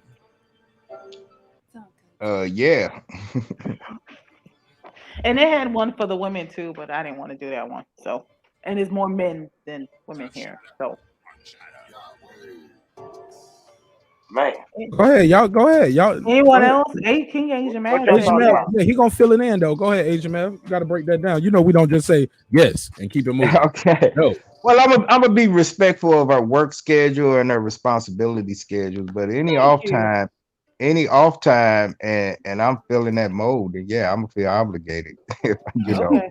So the question was, if you're breaking bread with a female, do you expect to have sex with her whenever you want?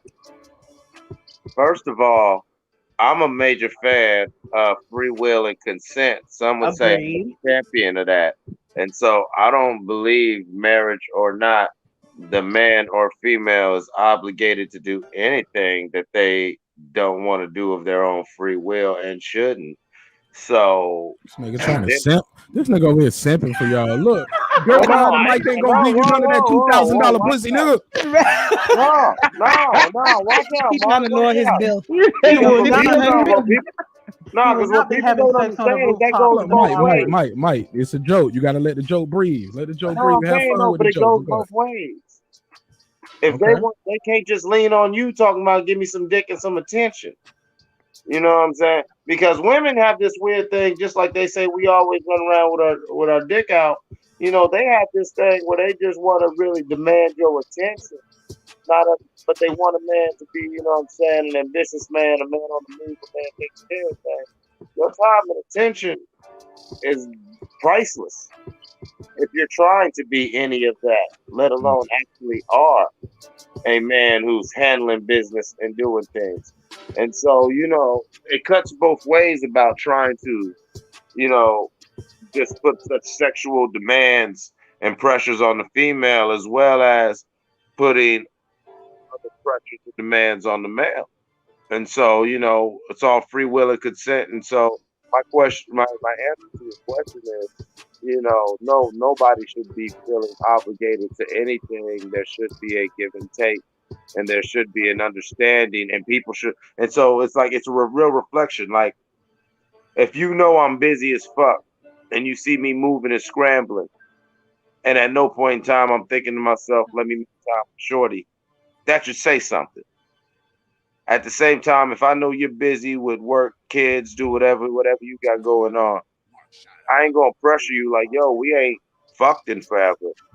But if at no point in time you not taking it upon yourself to feel like, you know what, I miss my nigga, let me make sure, even if you ain't just trying to get you some quickie or whatever, just for your own physical needs, but you ain't fucking with me on that level, where now the fact that I gotta Mike, you gotta land your plane, man. You was doing good answers. You stretching this shit out, nigga.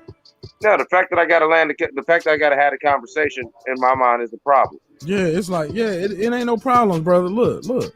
Just give a shorter answer next time. Cause that was my answer to her. My nigga, the fact that I gotta have bullshit.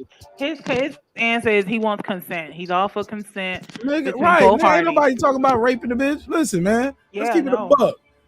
I listen. First of all, this is my take on it, Queen P. I worded the shit on screen different from how you said it. You see, I did that, right? Yes, I did. I did that on purpose because you said breaking bread with a female. That made it sound like we getting business together, like we getting money together. Yeah, we ain't getting no money together. We ain't breaking bread. I'm giving you money for the pussy. Simple as that. Nah. Well, no, I didn't hear that. I thought breaking bread, like, no, you chilling and you having a relationship. If you meant breaking bread, Mike, you had 3 minutes to say all that bullshit you said. Let me have fun real quick, nigga. I'll let you jump in with me. Fuck it, Mike. She said, if you breaking bread with the female, do you expect sex? First of all, sex when you breaking sex when you want. First of all, breaking bread means we get money together, right? Or we in business together. That ain't what she talking about. She means really giving a woman some money. In this analogy. Yeah. And it depends on... If I'm giving you money, what am I giving you money for? And if you think I'm just giving you money because I'm a nice person that's full of goodwill and... Look at the camera, because like I told you, when you be looking away like that, the volume goes low, bro. Yeah, I'm just saying that if you one of them people who think that I'm just giving you money, you're doing this just because I want to or I'm a nice guy. Oh shit, you crazy. You know what I'm saying? Like there is the unspoken contract of the oldest business. No, that means I pay you for it. You got to give it to me. But listen, I don't expect. Here's the thing too: giving a woman money and expecting something, you're a sucker, nigga. Right. Don't do that shit. It's rules of engagement. Right. I remember it was a clip going around last week with Trick Daddy at the club, arguing with some girls. I heard about that. What you hear? Go ahead, break the news. Well, no, I just heard about that situation. I think he ended up hitting one of them or something like that. All right, see, now you up here don't say something else. Oops, see, my bad. I don't want to put that. I don't want to put that on him if we don't know for a fact. I don't want to say I think he hit somebody. Okay. What we know is he's on camera telling the girl, "Fuck is up with you, man? You know who I am. Don't play with me," type shit like that. You know what I'm saying? But what we know happened is, according to the young lady, because her friend is recording it, she said we saw him in line. When he saw us in line, he was walking in. We recognized him. We spoke. He saw us, and he paid our way to get in. Y'all want to know how much he paid? $5. I found it, Mark. It's in the private chat. A whopping $20. Yep, about $20. So Trick Daddy is on camera. You got the IG. Is this the IG picture? The video? Go ahead. Long as it's not a YouTube video, I can play it. So when you guys find the stuff, IG. I can play the post. I can share it and do that. I can share the IG and I can share Twitter and stuff like that. So when y'all share stuff with me like that, if it's other people's content, make sure it's a Twitter or Instagram version. We can play it on the show, right? As long as it ain't no music behind it. Oh. But it's IG. I saw it. Is it any music behind it? Let me see. It should be the right one. No, but it's just him arguing. Oh yeah, let's play it. Fuck it. I respect homie, but like, come on, bro. Like, you gotta have some rules of engagement, and you can't expect certain things without communication. Because let her tell it. She said basically, yeah, he paid $20 to get in the club, and basically he watched me across the club all night long. Like, I was talking to other guys. He was just sitting there, we was leaving, and now he's leaving, and he thinking I'm supposed to go home. Yeah, they said he got upset after the women and her friends left the club without him, despite the fact that he paid for their night. He said, "You want to go viral? Touch me." Trick could be heard saying in the video as he eventually grabs the woman's wrist. She said, "Who are you?" The video ends with Trick dodging a punch and the woman threw his way. He appears to start to shove or hit her before the clip cuts off. He hasn't addressed the situation yet, which comes less after a month of him dissing, after he issued Jay-Z and Beyonce disses that set the internet on fire. Yeah, he had just did that shit. Like, and then this shit came in the news right after. Yeah, because he claimed Beyonce can't sing. You want to go by? Yeah, we talked about that. Touch me in front of the police out next week. I'm giving you company. Don't try to get them. Listen, this is what I'm trying to tell you. I do not employ. All right, let's see it one more time. Can y'all see it now? Because I know the screen was moving up and down. All right. So this is our brother Trick Daddy. Letting people know he don't play. Let me see. Is it gonna play here? I gotta open up another window. All right, let me stop it. You might have to end up going to. I think Complex got an ad running. I got it now. I got the real source. Okay. It was clicking, opening up another window. Yeah, which was the Shade Room Instagram. Yeah. Top shotter, Mark shotter. Yeah, so I gotta sign in. Hey, I gotta go. It's been hilarious. It's been real, y'all. Oh, hey. All right, holla at me. It's been real great. Hey, thank you. Hey, that link is in the private chat. You know what I'm saying?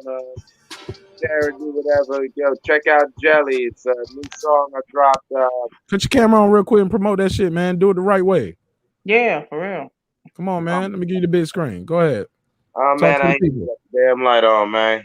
Oh, nigga don't got it in the bed and everything on our ass. You Get your damn weird right. ass off the phone. Don't be talking to us with the light off, nigga. What you on? Oh, you trying to set the mood. Mike, you doing your bucket list already?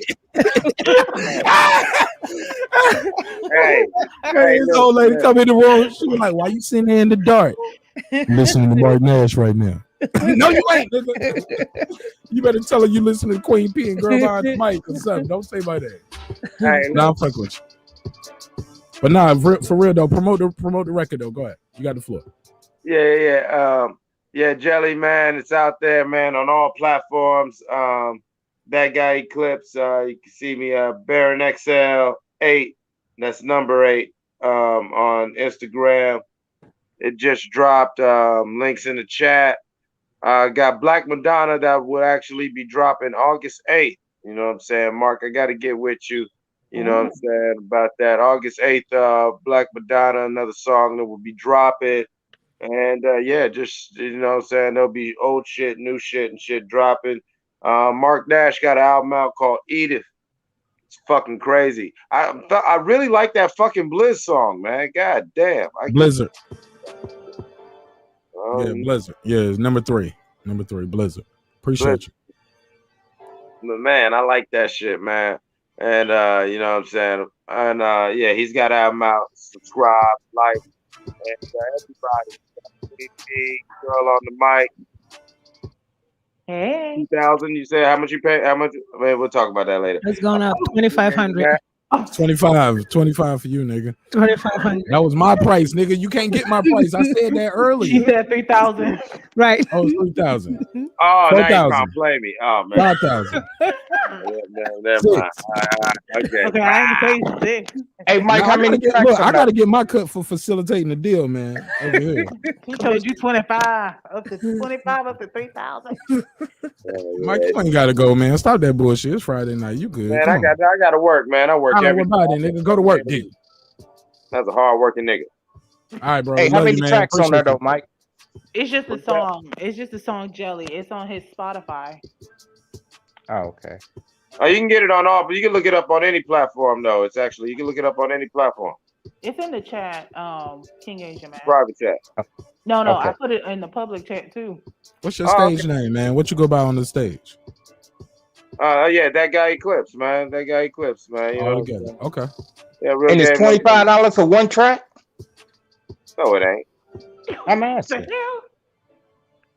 I thought somebody said it was 25. It cost 25. No, they were talking about something different. No. You could hear the Oh. song on Spotify for free. No. I was The about to say, 2,500 was oh, something man. else. Yeah. Yeah. Hey, anyway, man, I love everybody, man. Good night. If you can't be good All at right, it. see You know what I'm ya. saying? That guy Wear rubber, wipe from front to back, and remember, if she say those are hair bumps, she's lying. Oh, God.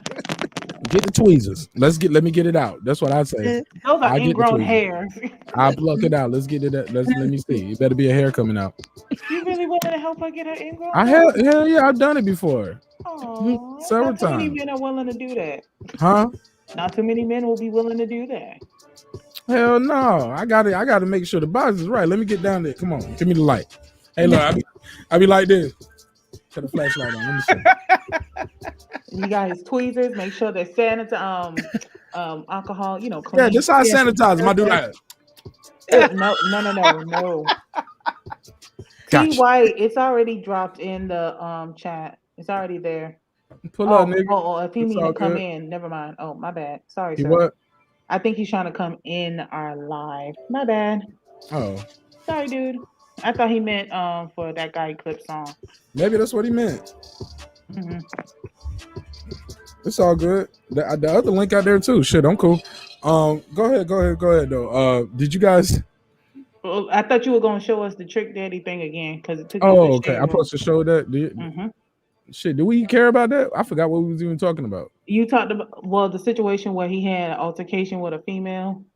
Oh yeah, where man. he had an expectation of something that went left. It's super old. You want to go viral? touch me in front of the police, got enough too. Like, oh, you don't play with me. I'm giving you company. Don't try me like I'm the. Got a compliment. This is what I'm trying to tell you. Hold on. I'm not employed. Cause Trick love the kids. Yeah, man. Shit. Trick love tricking too, evidently. But shit, shout out to Trick Daddy Dollars. Hey, look. I don't know, man. If it was $20 a piece, you paid for what? How many girls to get in? At least 3? I thought it was her and her friend. Wouldn't that be 40? Well, unless it's 3. I mean, I thought it was her and a couple girls. Well, shit, regardless, man. That means that's what he thought they was worth. You pay, look, you get what you pay for. You know what? That scratch and sniff. Oh, we gonna scratch and we gonna sniff. Hey, look, let me ask y'all something. Is that a myth? Somebody told me a long time ago. I never tried it because I just don't want to dig in my ears. But they say stick your finger in your ear and then stick it in a woman's vagina. Yeah. If she jumps, that means she got an STD. Really? Have anybody ever heard of that urban legend, that urban myth? Any guys, girls, have y'all ever heard of that? I've never heard of that. Patricia, you ever heard of that, Queen P? No. But you been up King Asian Math, you ever heard of that? Yeah, I heard of it. Sir Sing, you ever heard of that? Yeah, I heard of it. I ain't think that one was true. I know that you pour the peroxide on it and it bubble up, you know. That's so what? Peroxide. You pour the peroxide and it'll bubble up. Yeah, that's a no-no. Also, if she a cat lady, if you send the cat in there, if she naked and the cat come back out, you know that's not the pussy you want. If the cat stay in there, don't it mean it's tuna in there? Oh, is it 6 of these, half a dozen of those? 6 of these, half a dozen. Hey, look, that is crazy. Sorry, I never heard of that. Let me ask y'all this. Anybody in the chat, if y'all want to call in, the number is 678-381-1938, 678-381-1938. Late Friday night, going into Friday morning. We up here just shooting some shit. We ain't in the club, man. Yo, the clubs are crazy. Motherfuckers, man, I went to a club the other day, and that shit was like, I felt like a weirdo. Like, I had, bro, when I tell you I was in and out, I'm glad it was like, it wasn't a club. I guess it was a lounge or bar type thing. Because you just get patted down and walk right in. I'm like, damn. Like, they just happy that a nigga about to buy these expensive drinks, I guess. Okay. I stood on the wall and I realized, like, okay, this shit is packed. It looked like how things used to look outside. Homie look at me, tap me, he was like, hey, bro. Little nigga too, you know what I'm saying? You realize you the only one there wearing the mask? I was like, you're right. I'm leaving. He thought that was gonna tell me to take the mask off, like chill, enjoy. I'm like, nigga, no. I don't trust you telling me to take the mask off, just like I don't trust the girl telling me to take the rub off, talking about I'm safe. Which leads me back to what I was saying.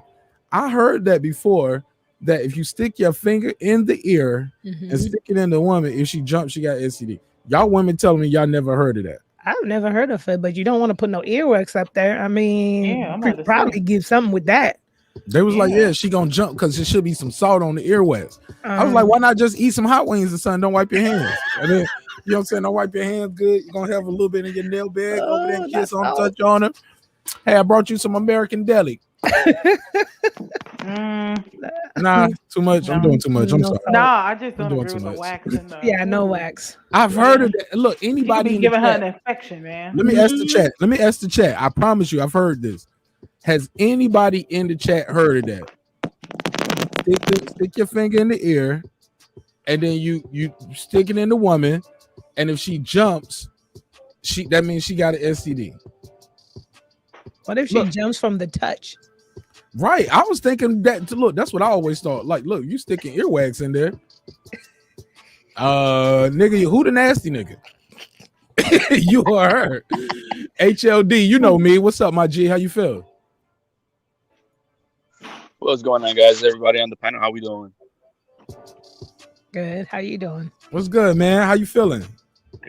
Good, man. Man, we in here cracking some jokes, man. I've never done the wax thing, bro. That's that wax thing. I don't think, man. I've never heard of that, man. Yo, I've never done it, but I promise I've heard of that. And I always advise people against it. Oh boy said I was in the Navy. I never heard of that shit. I'm a vet. And I don't remember if I heard it from the Army guys or I heard it from dudes on the street, but trust me. Yeah, I've heard of that before, Yoji. But The go good ahead, old nose. HLD.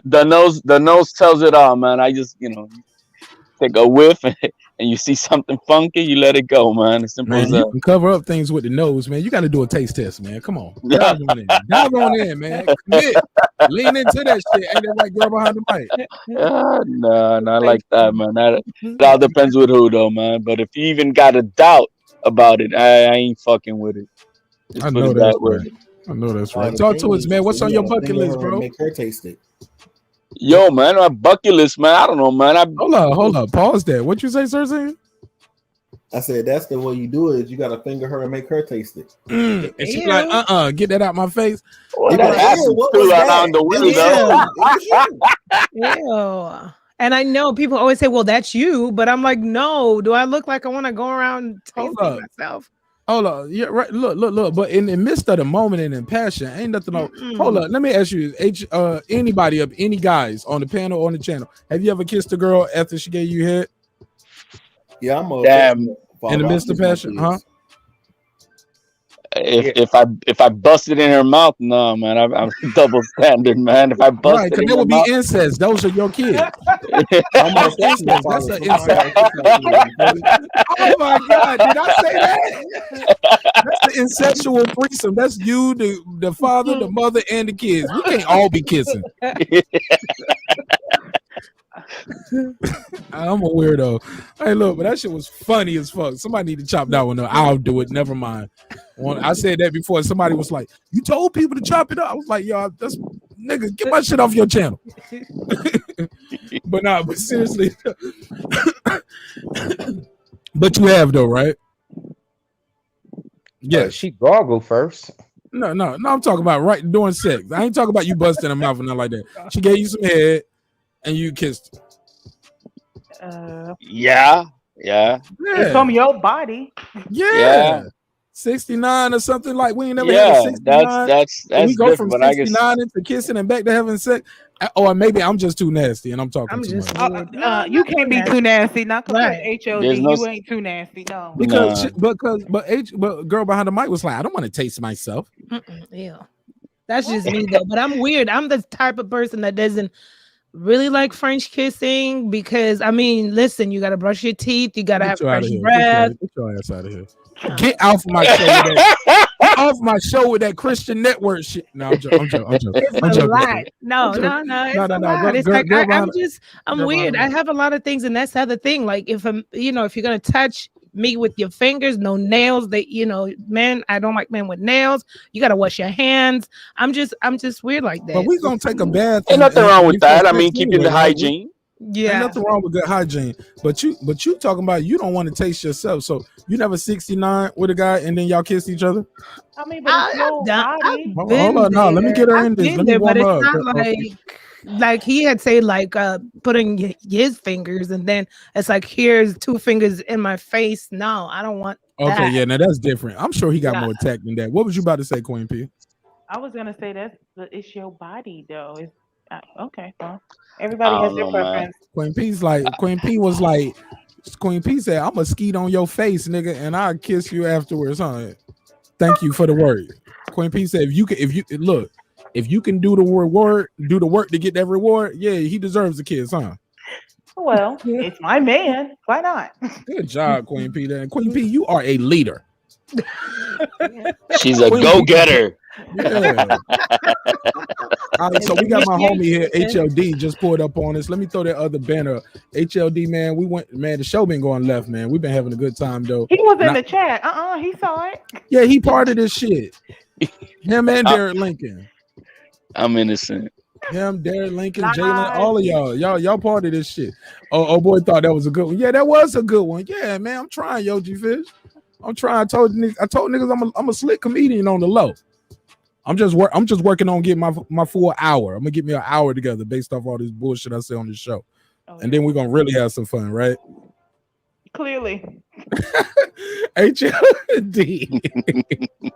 What's on your sexual bucket list? This is matter of fact, I can't ask him that. One of the ladies, y'all ask him that. I'm going to get some ice. That's Well, he embarrassing. already answered it, but for the people that may not be able to read what you wrote in the chat, please let us know what is on your sexual bucket list, sir. Well, I had to come up with it, which is what having sex with the pastor's wife in church. You know. With a wife? I thought you wanted to just do it in the church. Oh my god. No, it's got to be with the wife of the pastor, and then What's your religion? Let me ask you. Shit. I'm trying to get a picture here. Like, am I seeing a hijab, or is it gonna be like or is it gonna be like a clergy, like a robe? And yo, man, it could be whichever wife wants to go down with that. I don't care what religion she is. At the altar or what on the front pew? Now, what, yeah, on the altar. What was your religion when you grew up? What was your religion when you grew up? I don't know. Were you Catholic or something? No. Catholic kids, man, be getting fucked up. We got Baptists in the family. We done Episcopalian. Yeah, we got some Catholics in the family too, and all that. A little bit of everything. So when you growing up, like, what is it about that location, that woman? Like, I'm trying to picture. Like, did you go to one of them black churches? Because I know in the black churches, they make you want to fuck the preacher's wife, because the preacher fucking everybody else's wife anyway. Well, These are jokes. It's a joke. I ain't trying to offend nobody in black church. He's a joke. But for real though, in the black church, they be shouting and dancing and jumping around. And they got ass and titties moving, so you ain't be nothing like, wrong with that. Like this in the black church. Like this shit is. These motherfuckers in here twerking. Oh my lord! For Jesus, and this should be amazing though. They got some good moves too. You know what I'm saying? But why at the church though? Because that's a fetish type thing. No, it's not fetish. Just because it's not right. It's not the right thing to do. Period, man. Especially with the pastor's wife.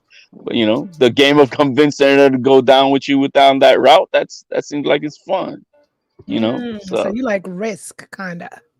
Absolutely. So you like to get what is it? You like to get something that you necessarily can get, or you know what I'm saying? Because it's an area that most people won't touch, but you want to go there. That's your thing. Well, yeah, she's fine. Hell yeah. That's all. Dang. I mean, What it's if she not ain't that fine, but she the pastor's wife though? Nah, she gotta have something good looking on her. That she got some big titties, no ass, or she got a lot of ass, no titties in the belly. Well, you know what I mean. But she the pastor's wife. She got the keys to the temple.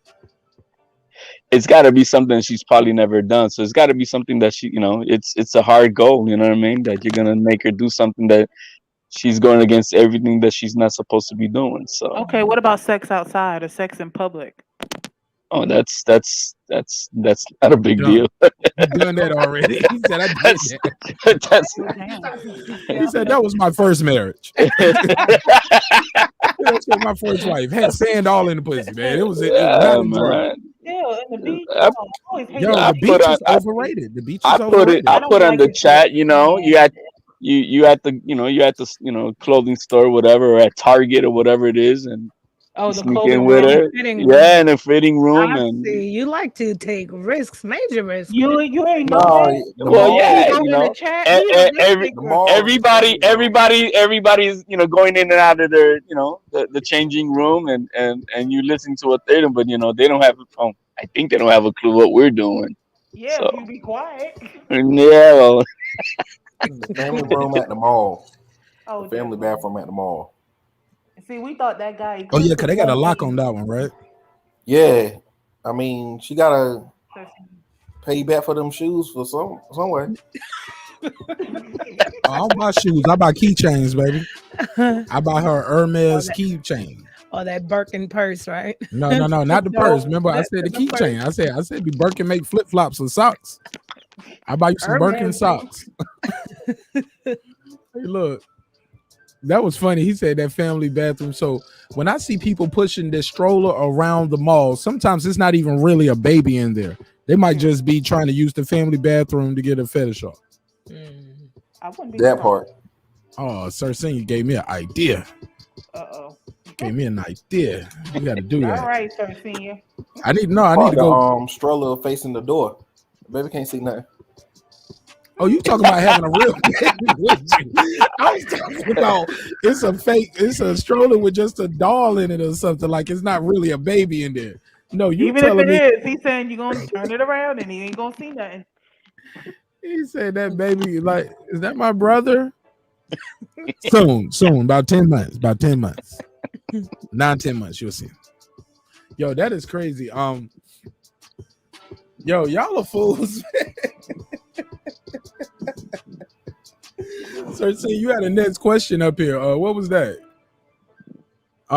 Is that for who's that for? Who's the question for? Oh, that one was the one in public. Was like ask the panel. How public you got the floor? You public. Ask them. Yeah, the sex in public part, like, and how public is public.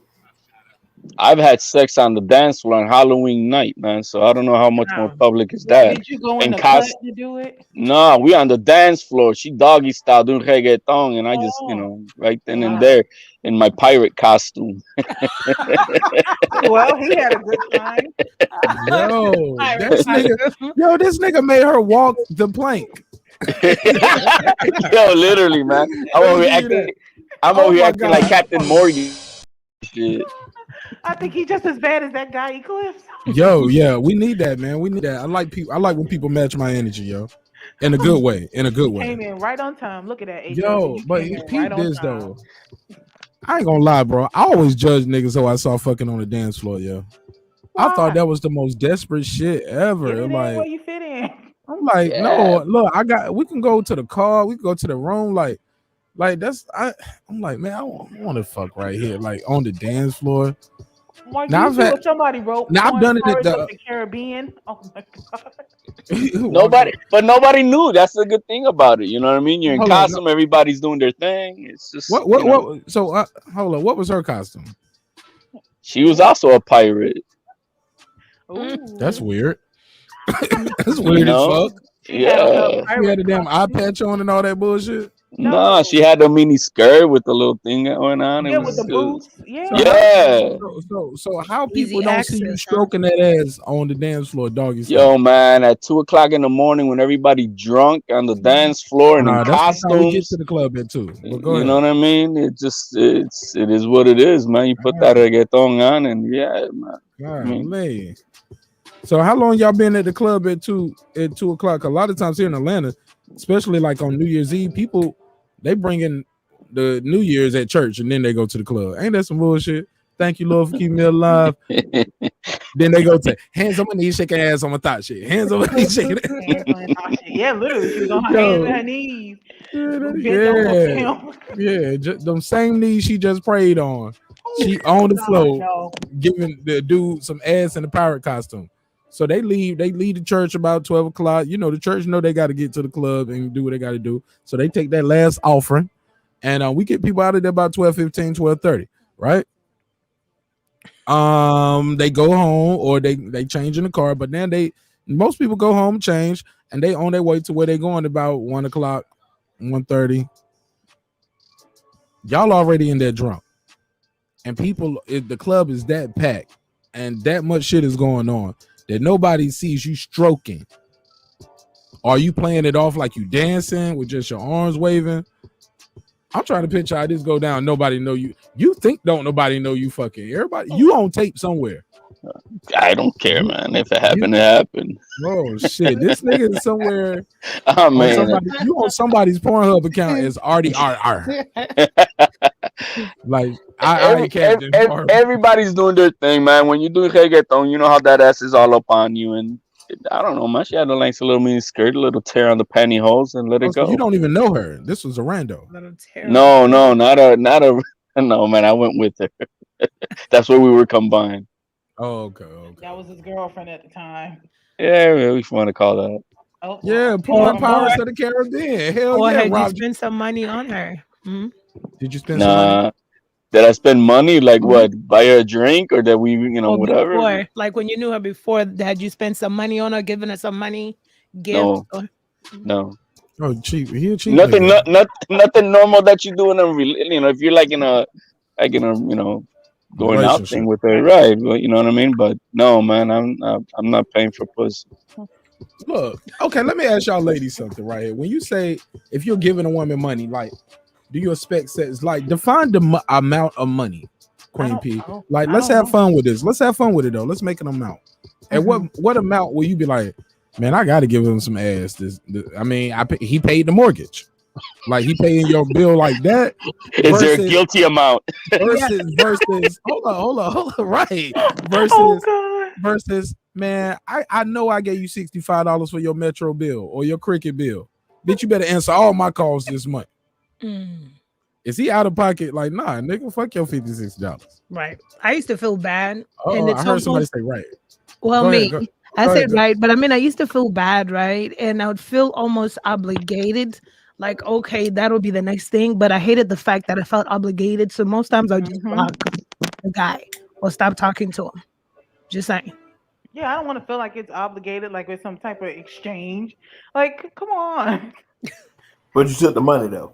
Yeah, she took the damn money. I'd have taken and spent it. Nigga, they on the phone now with the same bill. Right. So you wasn't guilty. You didn't feel guilty about taking the money, but you feel guilty. Go ahead, give me, Major Man.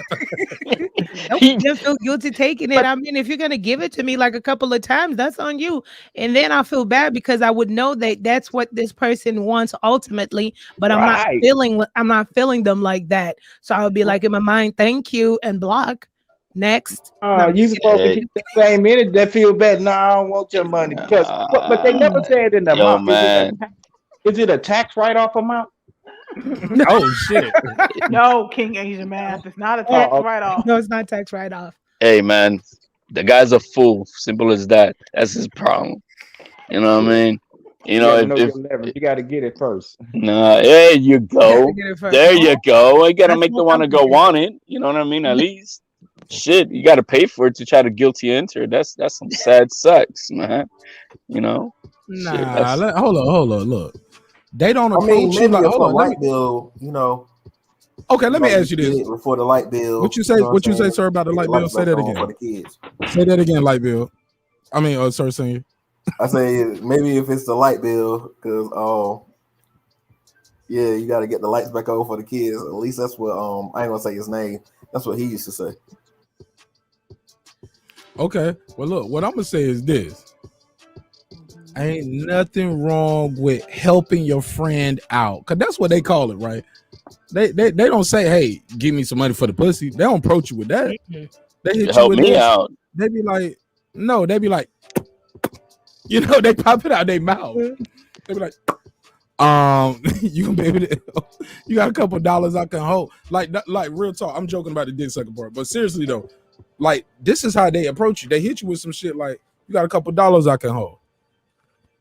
If you say no, you never getting this pussy again, nigga. That's what the rest of the part of the conversation is. That's blank, waiting for your answer. Hey, you got a couple dollars I can hold? I'm kind of in a fucked up situation. Blank. You waiting for you to answer, but the rest part is, if not, you ain't gonna never get this pussy no more. I'm gonna block your calls, and nigga, I'm gonna leave you stuck on red. See, I never used to ask for money because I had my own, but one time I had a sugar daddy who used to just want to give me $100. Every time he'd say, let's go to lunch. And I would meet up with him. He would pay for the lunch, but just break me off $100 bills. Like literally, here, go buy feminine products or whatever.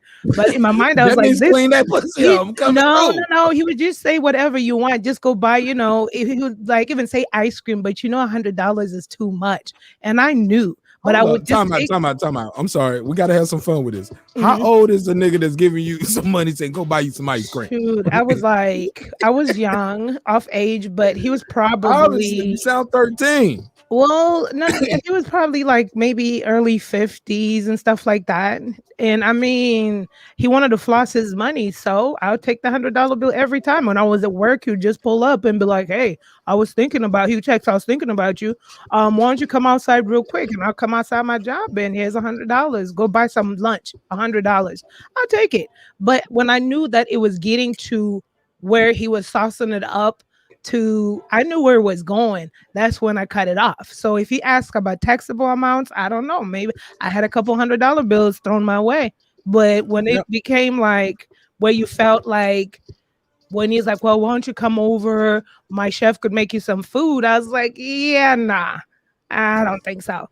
So why did you Oh, let so it you go a so hustler.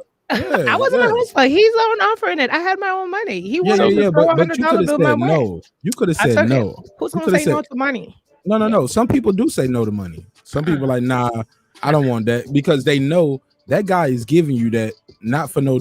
He ain't giving you no $100 telling you go buy you an ice cream cone on your lunch break. Right, for $100 bill. No, Right. I took it. And anything over 500 is taxable, so she's all good. She was only getting 100. Right. Yeah. Nah, man, No, I had a couple how many $100 hundreds she bills, got? but I had a couple $100 bills, but that's the way he was trying to show his money and throw his money, whatever. I don't think Was he he a missed black it. dude? Was he an Yeah, old he black was a dude? black dude. He was an older black guy, no kids. He was like lived in a big old house because I googled it, and he had a chef and all that other stuff. I mean, he just wanted Engage to Mav, you don't let her talk about you like this on the channel.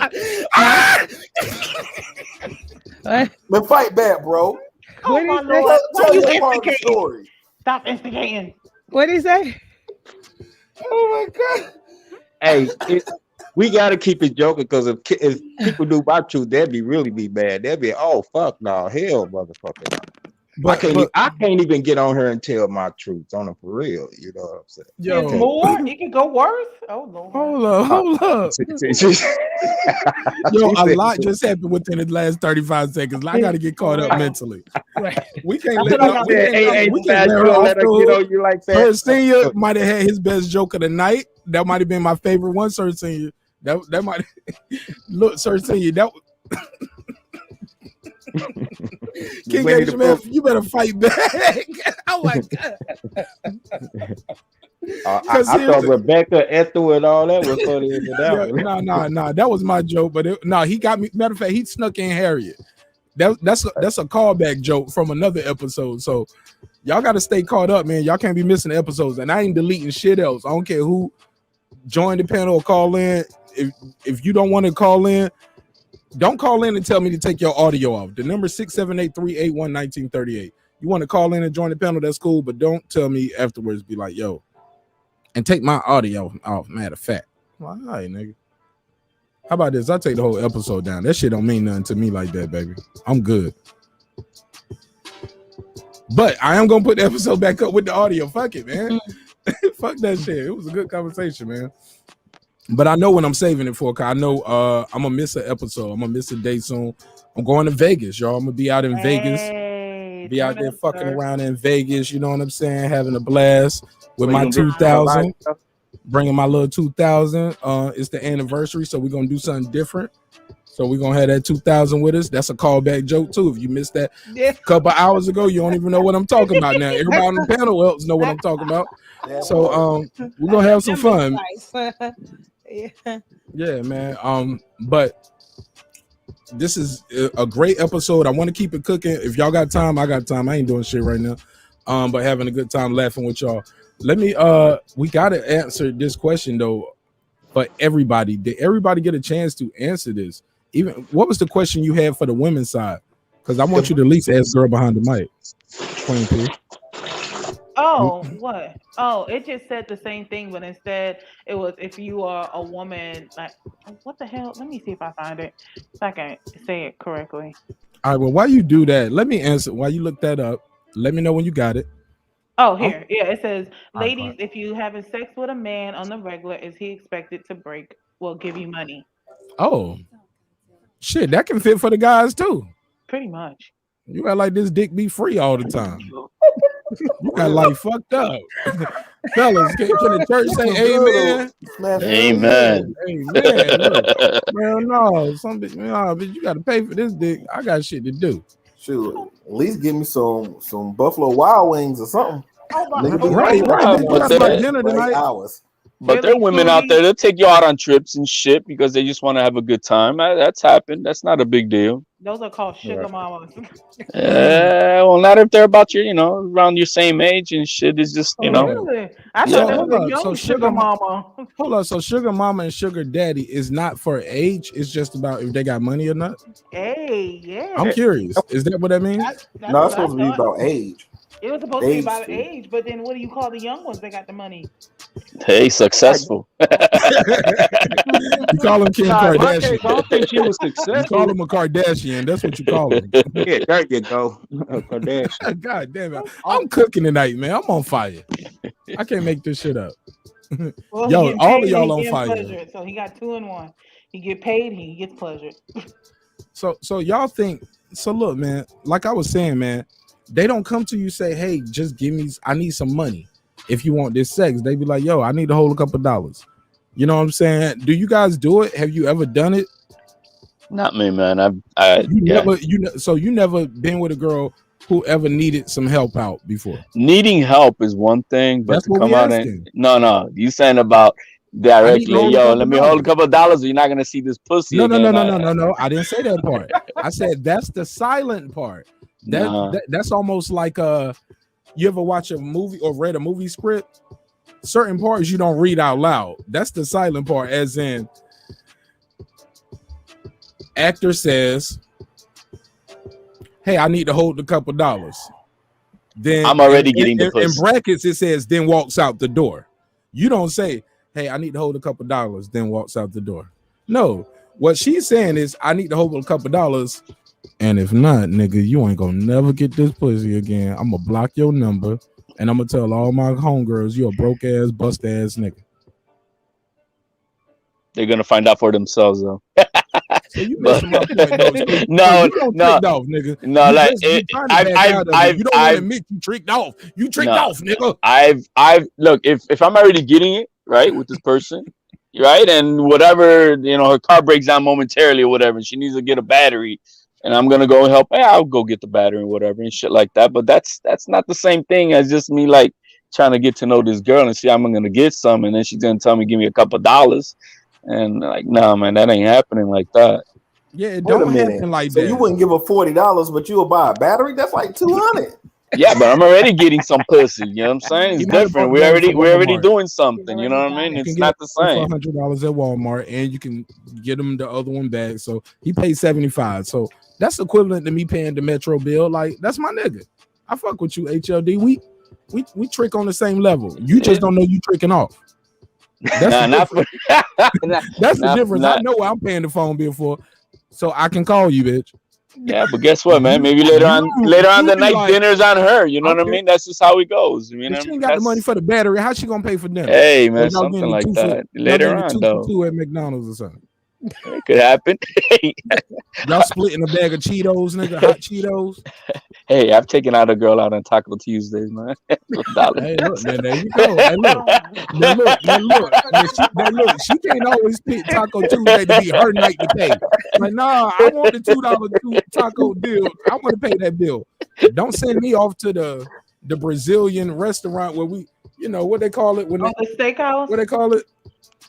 When they bring the meat out on the stick. Yeah, the Brazilian steakhouses, man. Yeah, don't let that always be my night to pay. And your night is Taco Tuesday.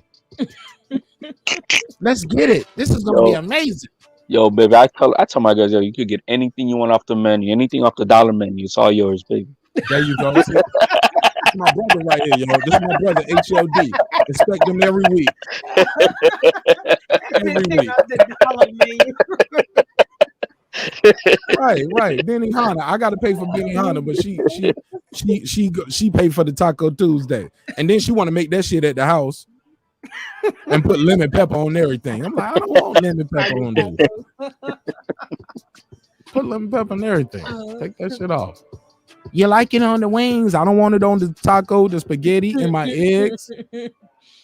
Lemon pepper eggs. Come on, man. Get the hell out of here with that bullshit. It's tangy. No, bitch, your personality is tangy. I'm doing too much. I'm gonna get divorced in the morning. No problem. Oh my god. She gonna be like, that part was about me. I know you say you be making stuff up, but that was about me. You're projecting stuff on the show. Therapy. You be saying it's just jokes, but I really do put lemon pepper everywhere. I'm like, ta-da. I was like, I ain't know how to tell you in real life. I just told you through the show. I ain't think you was gonna be listening for 4 hours and 30 minutes.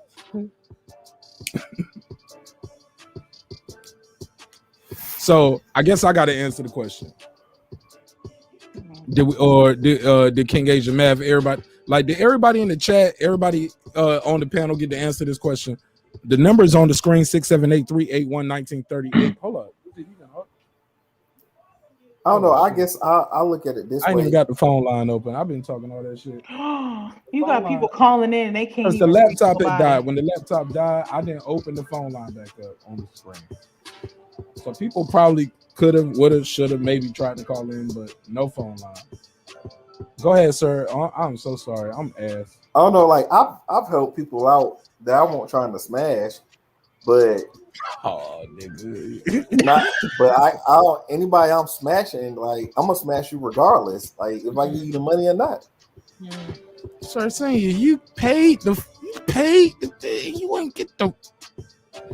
I'm just saying, like you fucking it up for niggas like me who trying to pay and get something from it. I'm so disappointed you. Ain't that right, Asia? It was that Asian man got a kick out of that one. No, I'm just laughing, man. That's HLD. HLD, ain't that some shit? He fucking it up for the real niggas. He like, sir, seen yeah, I'll help you out. Nah, you keep your pussy. I don't want that. I'm look. Yeah, I know. I just want Sir Senior is the good. Sir Senior is the anti. Sir Senior is the hero in the movie. Like technically, no, he wouldn't, because she might want to give him vagina willingly at another time. No, he helped at that time. She might want to willingly give it to him. Like Jenny, Forrest I'm eventually got to smash on that Jenny. Jenny part. No, but look, he fucked it before she got AIDS. He fucked it before she got Forrest got it before she got AIDS, man. Keep that AIDS pussy. No, he got it first though. He got it first. Look, him or Little Forrest didn't have it. And see, he's just investing in the stock. He gets his return on investment long term. No, I ain't investing in that. No, that's charity. That's charity. It's charity. I know a girl named Charity. Shout out to Charity, my homegirl. Jenny's my girl, but she fucking the other dude. What's the question again, Mark? Or did he leave?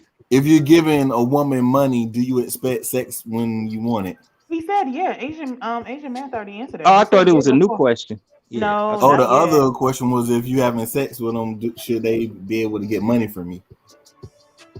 Oh, that was the other. I don't know. It depends. Like, if I'm dating you, then I'll loan you something on Friday. But other than that, no, I'm just smashing. I'm like a karma chameleon. I come and go. All right. Yeah, I think. Well, that was before I got saved. I'm hallelujah now. Right.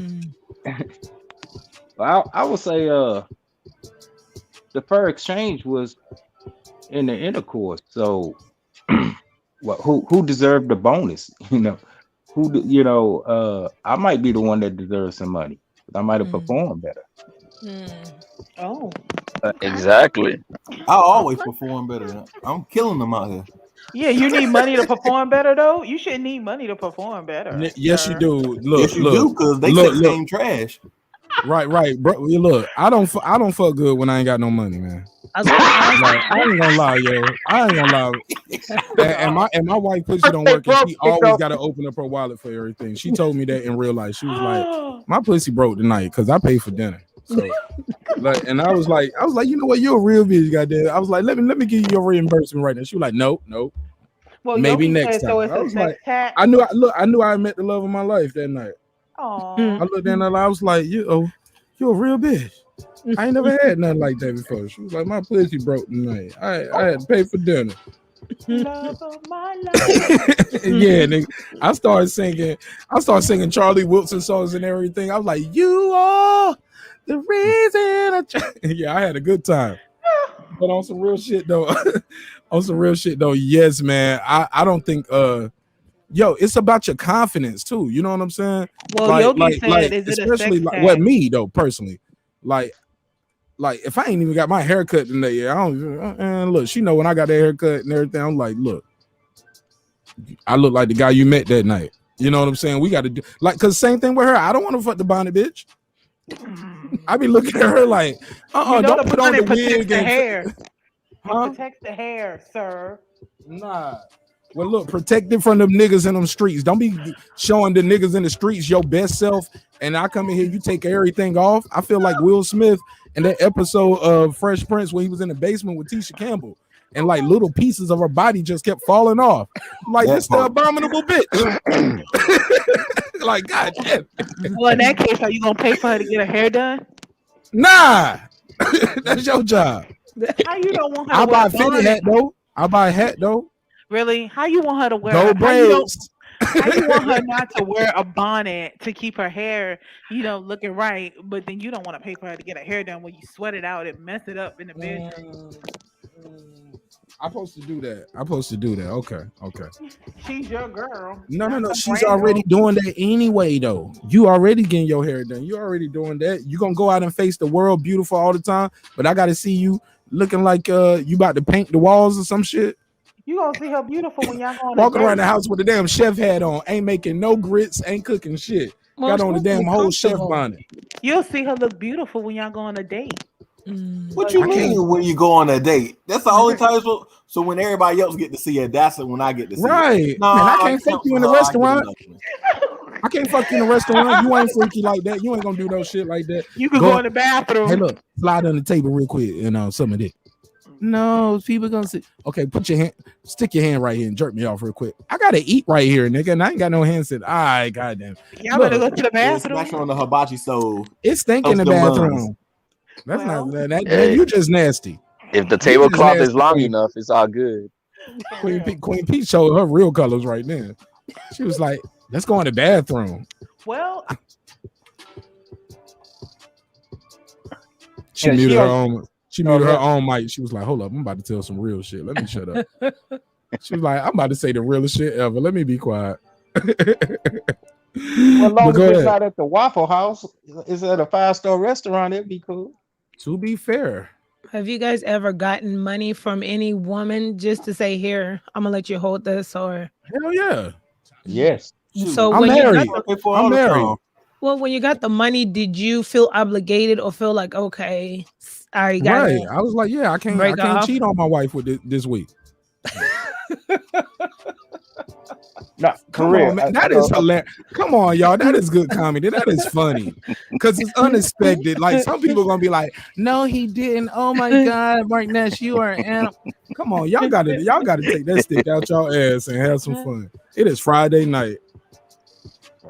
So okay. But even before I was married, yes, I've accepted money, but I also declined. You've accepted money. I also declined money as well because I felt like I was taking advantage of. I was taking advantage of. I didn't even want to talk to her. I was doing it as a favor to helping a so-called friend of mine get acquainted with her sister. Mm-hmm. So I had no interest in the girl, but because I showed interest to her, her sister was showing interest to my partner. About 13 years ago, my youngest daughter was real young, and I needed some diapers. she went and bought the diapers and gave me $200 with it. And I was like, oh, cool. And then I knew what she wanted after that, but I was like, nah, I ain't taking advantage of this shit. And she was younger than me. So you didn't even break her off? Not even just an appetizer? Nah, the sex was terrible. Oh, really? What is terrible sex? Oh no, when you weren't pleasured at all. If you gotta ask what terrible sex is, you ain't had enough sex. No, or maybe I just got a good life. Oh yeah, you're right. Yeah, you've been lucky. Or look at this, man. You know what pizza? You know how some people like you ever had the people bring you pizza? You order pizza and you get the wrong pizza, or it's something on your pizza like, damn, I don't like olives, but I just pick the olives off. Mm-hmm. That's how sex is to me. What? So it's like you're settling? Sex is like a pizza to me. Like I'll eat cold pizza. I'll eat pizza for breakfast if I want it. Sometimes I might order pizza at night and eat that pizza for breakfast the next day. You get what I'm saying? Mm-hmm. And it might have been the wrong pizza. I'll just pick the olives off, pick the onions off if I don't want that, or the bell peppers were too big. So you make it work as long as you got that upper hand off it. You make man, that was a dope ass metaphor. Y'all ain't fucking with me, man. Y'all don't like that shit. That y'all don't agree? No, that was philosophical. Yeah, man. Yeah, because I Yeah. don't see how you pick off dry vagina. Exactly. Oh no, it's something called Astroglide, brother. You gotta come into the room. You gotta come into the room prepared for any. Yeah, but I that was a sticks to the soldier. sheets, Listen, though. You brother. feel me? No, see, I Hey, used to be Marq an army guy. Nash. I Marq used to. Nash, Troy asked a good question. I don't know if you want to bring that up later, but go What are you ahead. talking about? He said, "Can you have weak sex but a good relationship?" Hell yeah. Hell yeah. Because you can work on that. Yep. You can work on sex just like you can work on a relationship. It's all about how you get out what you put in. That's my take on it. Let's pass that around. It's a good question. All right, Troy. We see you, sir. Go I ahead. Let's usually have pass the it around. opposite problem. Huh? The opposite problem. What do you mean? I Hold usually up. give them good sex, but the relationship be trash. Exactly. Oh, that's Well, so if you horrible. maybe if you You said are breaking them off, they get stigmatized, and it's like become possessive and crazy and stalkerish. Maybe Man, that's what bad. they say. Man, that ain't my fault. Yes, it is. You gave too good You're of right. some dick. Yeah, it is your fault. Let me Oh, stop. it's not. That's their fault for picking dudes before me who were trash. nah, but 13, I can't let you off the hook with that. Hold up now. Because if you're doing it like that, you should still be with them. Y'all should be married, or they should be Yeah. when I outside of get your to that house in the If it's that bushes. relationship, good, she like, trying to well, lock you Hold down, up. sir. If it's that Cersei, good, do you got a restraining order out on the bitch?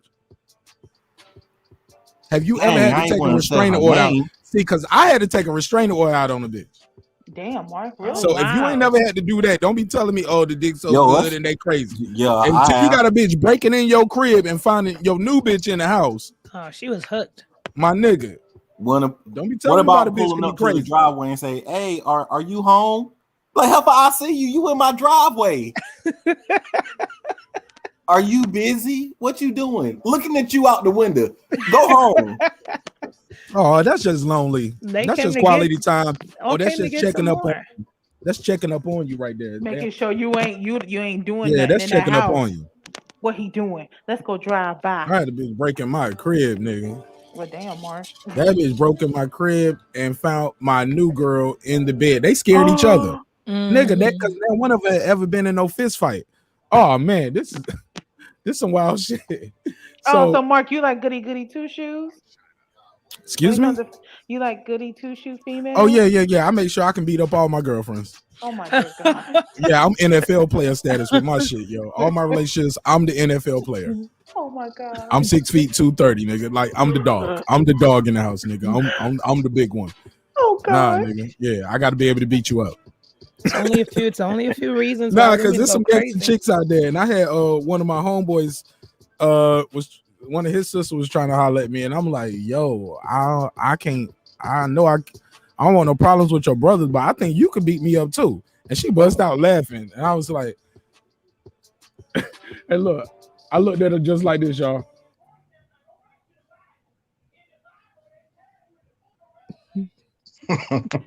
Blink 3 times if you're in danger. Right. On God, I was like, bitch, I can't even date no girl that can beat me up, and I'm tough. Yeah, but you're a gangster though. Is it gonna make you feel emasculated or something? Nah, nigga, it's gonna make me feel like I got a bullet wound from me. She was from Chicago, nigga. Like, oh, that motherfucker knew how to break down a 357 in a couple seconds on some G.I. Jane shit. Oh, never mind. Right. Time. I be like, Can't transition with a hair clamp. yeah, man. But but Shorty broke into the crib. She still had a key. She comes in the house, and I guess she knew my work schedule, obviously, right? Because she came a couple minutes after I went to work. She didn't think nobody else was there. And we had broke up. The new girl is in the bed sleeping in, because the way I worked, I can leave and I could come home. You know what I'm saying? I could move around. I'm out there working, but independent contractor, I could just pull up at the crib, come back in a couple hours, bring some breakfast, chop it up with you, get back out there, go to work, or just take you home, or then you can leave. You can sleep in though. Yo, she calls me. I'm gonna tell you a story from my perspective. She calls me. Where you at? I was like, shit, don't worry. What the fuck you calling me for? I just left. I told you I was going to work. She's like, Ain't in the house. I was like, no. Oh my God, Marcus, somebody is here. Huh? Somebody is here. I hang up the phone. Speeding to the house. Speeding to the house. Hey, look, I ain't even do the story time drop, but fuck it, we here now, right? Get to the house. When I get there, I know I left her in the bed half naked. She fully dressed. She was like, yo, my nigga, get the fuck up out of here. What's the what? She was like, somebody just came in this bitch. And I'm like, somebody was in my shit. Somebody was in my shit. You know me. Rapper nigga. First thing I do, open up the studio. Do wrong to my studio. Because she was in the bedroom. So I was like, did they get my shit? Did they steal my equipment? I'm a fucked up person, right? I walk in there and I realize my cables, everything to my computer is unhooked. The mic is unhooked from there. Like, and I was like, oh shit. What the fuck? Yo, somebody just broke in my crib, yo. You saw the niggas, what the niggas look like, yo, you okay? She was like, it was a girl. I was like, instantly, I'm like, I know one my ex, bitch. Was it her? And you know, I go on social media, I find her. She was like, yeah, that's her. Oh, big eye, goofy looking bitch, yeah. Disappointing your taste too, nigga. I'm like, hey, look, I was lonely. But look, what happened though? And basically, she saw the girl, like basically while she's on the phone with me, half naked at the window, trying to look outside, looking for the car and the vehicle and the truck and the van. Like she don't see nothing out there that look like it's supposed to be with me. But she sees another vehicle and she hears something in the house. And as she's on the phone with me, she looks back and they see each other. The person shuts the door and you can hear them run downstairs and leave and get out. The new girl hid in the closet. The ex girl got in the car and ran the fuck out too because she thought she was about to get beat up.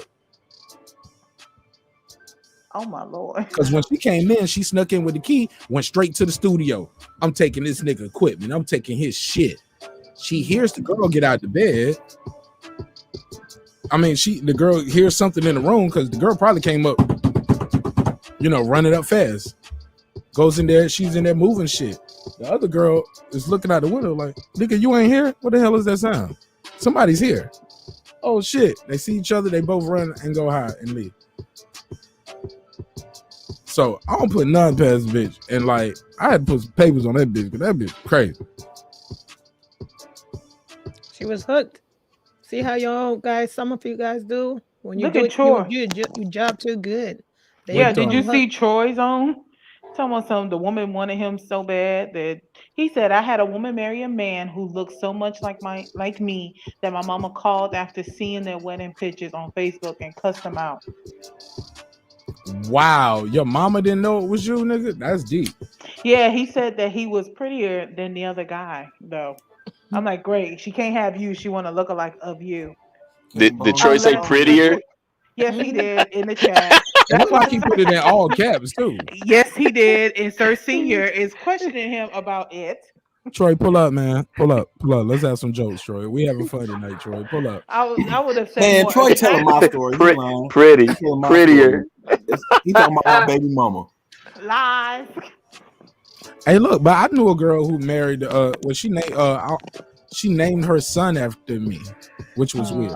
Wow. When I left high school and joined the army, I came back to visit, and she had a son, and her son was named Marcus. Okay, Mark. Oh, you were an important part in her life. Nah, that was some weirdo shit. Well, like, and that's why I told my wife when we had the baby, I'm picking the name. What? Y'all can't No, because you ain't gonna never name. Look, if you name my child Kevin, it's Kevin baby. You name my Brandon, I always like that name. Yeah, this Brandon baby then, bitch. I'm out of here. No. Okay, To the what about y'all come out together? What about that? Y'all discuss it together. Nah, I ain't with that reverse mind trick. No, I'm coming up with the name of my own, and you gonna go along with it. If you've not, I'm gonna think you name the baby Chris. I'm gonna be like, yo, you always wanted to fuck Chris Brown. But what if your name I like is Sean. trash? Yeah, you always wanted to fuck Jay-Z.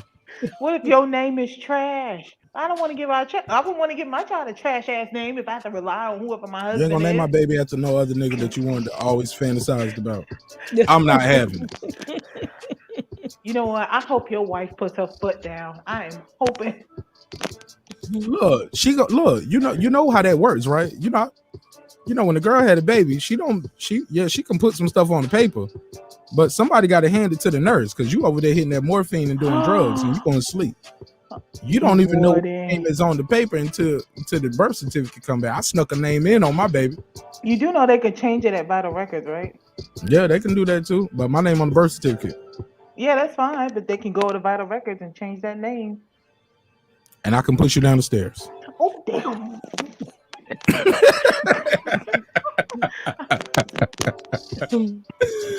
Yo, my asshole, man. But let's keep cooking, man. Yo, it's a great conversation. It's a great conversation, man. I thought about that topic from yesterday that you said if you cheated and she cheated, do y'all stay together or not? And I was like, is he talking about Ty Tribbett? Is that what made him come up with that topic? No, I didn't even know Ty Tribbett liked women. What? He's married. He's been married for years. I didn't know that. I thought Ty Tribbett was always kind of like, ow. No. Instead of hey. No, he's married. He's still with his wife, but they had a situation because he used to own a church, which was Greater Anointing. And basically there was a young lady in the choir that they were helping, counsel. He ends up sleeping with her. So the wife went and had revenge sex on him. They split up and they were deciding whether to stay together or not. But during that time when they were apart, he was suicidal. He disclosed being suicidal between like being at his mom's house and his house. Yeah. What about his boyfriend's house? Oh, I don't think he gay, Mark. Oh, okay. I gotta make sure this is the right one before I keep going in. If this the one I think it is, yeah, man. This man's sweeter than Chick-fil-A lemonade. Let me see. But I think that's the example when I was the other day when I said to me, it just depends on the fact. Just like when you look at their story, right? I felt like they probably. Nah, this ain't the same guy. He just kind of weird. But I have seen him questionably though. He used to have dreads, right? Yes, he did. Oh yeah, he did have dreads. Yeah. We keep it moving. I just remember that, and I was like, Mark, he came up with that topic from this situation, huh? Nah, man. But I'll take it though. I ain't gonna take it how he taking it, but I'll take it. But they ended up. I'm fucking with you, man. God damn. No, but they ended up like closing the church down. Like just Damn, they shut the whole ministry down. Yeah, they don't have the Greater Anointing. He shut it down. He met with the people, said, "Look, I love you," but yeah. Where he sent him to? He sent him to his boyfriend. I mean, he sent him to another church. Oh my God! I don't know what he sent him to. Eddie Long. Oh God! He's dead, Mark. But he could have sent him to it before then. I don't know when this happened. This was in 2010. So he could have sent him to Eddie Long Church. I don't know, but what was Ty Tribbett Church at? Greater Anointing. I thought they were out of Atlanta. I thought or Georgia. Come on, man! I can't make this shit up. Or I can't, and really, I am making this shit up. I don't know. I don't know these folks, man. I'm just talking some shit.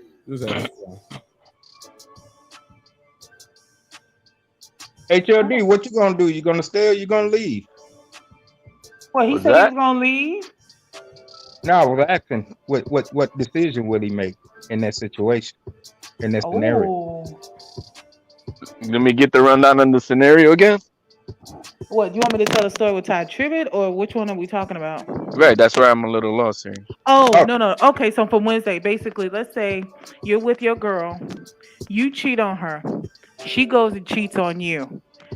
Do you stay or do you go? Damn. If she has revenge sex on you. Oh, revenge sex? No, because you cheated. That's different. Yeah, that's different. Revenge sex is different from. Okay, I cheated on you back in 2010 or 12, and then you cheated on me 10 years later. All right, You know what I'm fine. In saying? that case, exclude the revenge sex. You Yeah, you cheated. She cheated in cheat high back school. on She you. cheated when y'all married, or you cheated when y'all first got married. She cheated years later. Regardless, though, time has passed. Though it's not necessarily revenge sex, is it? Because that's different, Patricia. Then okay. But when you cheat back, that's like revenge sex, whether it But happened a but year later or not. it's one thing. It's one thing to say I'm cheating back versus things happen like hey, you were gone, or you was in jail, or you were sick at the time, or you wasn't paying no attention to me. You every time I wanted to do it, you wasn't doing it. That's different from I did it to get you back. No, even though all of those shits are wrong, it's bullshit. It's excuses. People are paint the picture in their mind that hey, it wasn't because you cheated on me years ago. It was just you know how y'all women do. Oh no, excuse me. You know how y'all. I'm sorry, not y'all women, not y'all women. I'm sorry. You know how them bitches be doing. Oh my god. I ain't talking about the women on the panel. I'm talking about them bitches. And don't y'all get offended, because if y'all was to say rapist, I wouldn't get offended because that ain't me. Okay. So it ain't for you. Oh, but this was in New Jersey. Some women don't want to take accountability. They was like, if you would have did this, I wouldn't have did that. I think it really depends on the circumstance. But if you really think about it, if you ended up cheating on her to begin with at one point in your time, and she ended up cheating on you later on, there's something fucked up in this relationship that's making shit not work right. Mm-hmm. And if that's really the case, I think we should just keep it moving. Now, obviously, if you're married with kids and all that other bullshit, then you think about maybe if things can be worked out or something to that effect. But if we just two single people with no kids and that shit happen, I think just keep it moving. Keep it moving. That's that. Yeah, that's what I said too, HLD. And this is me being serious. I told he has a new church, Mark. He has a new church in Orlando. But the other church was in like Philadelphia, like New Jersey. So him and the nigga moved in. Well, he has a live church in Orlando. My asshole, man. Fuck it, man. I'm sorry, Ty Tribbett. I'm joking with you. But you was like it was one of them videos he was in, man, with the truth. And he was just looking kind of funny in the video. Oh my God. I like the truth. Well, what about Dietrich Haddon then? I don't know him. All I got to do is hear him speak for about 30, 45 seconds. I'm going to let you know. Okay. I'm gonna know everything I need to know in about a couple minutes of him talking. But he got to be comfortable, though. He got to be real comfortable talking. Mark, because it's going to slip out. Did you see what Troy wrote? This is wild. He'll be talking. He was like, and the police were harassing me. Like, he could be talking about something serious. The police was harassing us, and there was police brutality. There was a lot of things going on in the city. And I was like, fuck that shit, nigga. I was like, hold up. Something might be going on. Oh, my camera froze. Y'all missed it. Oh, God didn't want me to say it. God said, leave him alone. Yep. All right, God, we can keep it moving. God don't make mistakes. Hell no. God made my camera freeze up. God said, leave him alone. If I shut the whole show down like I did the other day. Girl behind the mic, yes, you're right. That is bananas. That story was 2 bananas in there. Look, what look, if you want to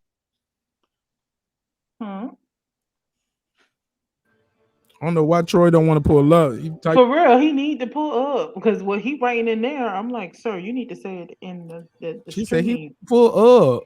She ain't put no P on her up. Oh my dear God. Her up is all used. He need to pull up. I did not sound like that. Oh God. I promise your up was all used. Am I insane? Y'all heard that too, right? If it's up, then it's up, then it's stuck. Hell yeah, your up sound like E40. You're like, Oh God. I was just saying that because of what he wrote. It was crazy to me, so I was just saying it because of what he wrote. Hey, look, God is good, God is great, but seeing people type in the chat and then pull up on the panel, always puts a smile on my face. With that said, Troy Graham, what up, my G? Yeah, what's up? My granddaughter's here. That's why I'm even awake. Hey, So that's dope. I'm babysitting my 2-month-old granddaughter. But yeah, that stuff really happened. But you said 2 months. 2 months, yeah. She's 2 months old. Damn. You got the patience to babysit? Is that your daughter or is that your son's granddaughter? I'm saying no. Is that your son's daughter or is that came from your daughter? No, it's my son's daughter, man. Oh, okay.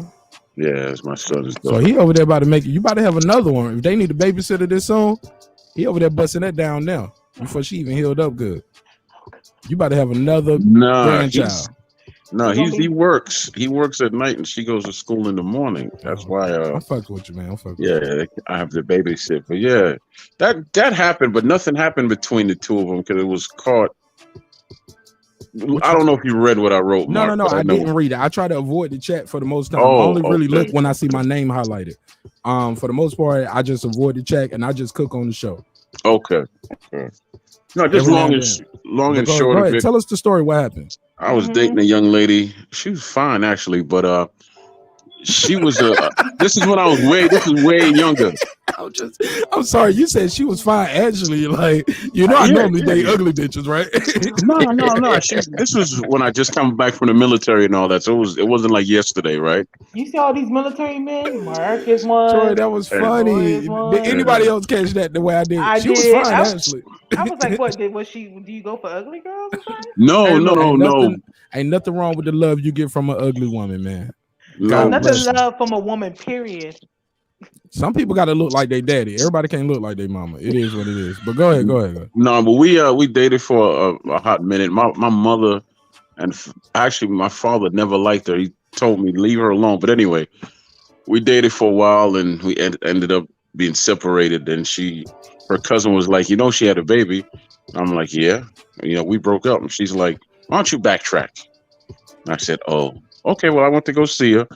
And I even volunteered to pay for the blood test and all that. And she's like, no, she has a daddy. And her own mother said some things to her. She's like, tell the man that's his daughter. Tell him. And she wouldn't. So years passed by. And, I keep in touch through the mother. So I get to see pictures. This girl looks just like my mother. She's even left-handed, like my mother. Wow. So anyway, I knew who she was, and she goes to the same hair salon as as my niece. So I was able to keep it. I just never spoke to her because it's kind of Anyway, so years later, my son meets her and doesn't know who she is because I never spoke about her or nothing like that. And he's like, he brings her home. He brings her to meet me, and I'm like, no. This is not going to work. So I had to sit down and tell both of them for a whole bunch. And I was uneasy and kind of crying. And Karen's like, that's your sister. And he was like, that's not my sister. I'm like, y'all two didn't. He's like, no, we only been dating for like 2 weeks. I'm like, thank God, but that's your sister. And he was pissed. She was pissed. And then the mother came over and she blamed me for everything. And it was just a bunch of confusion, man. See, she should have just told you from the jump that was your child, and we could have all went on about our merry way. But she was being spiteful, she didn't want to tell you shit. And I told my son, why don't you stick to Asian and Caucasian women, man, just to be safe.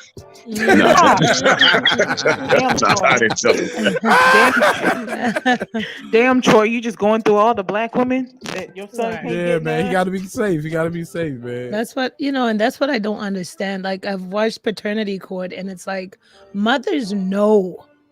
You know what I'm saying? It's mother's baby, daddy's maybe, but mothers know. And these women sit there and they're like, it's him. And then when the results are read, they're like, I only was with one person. It's him. And I'm like, it's science versus what you're saying.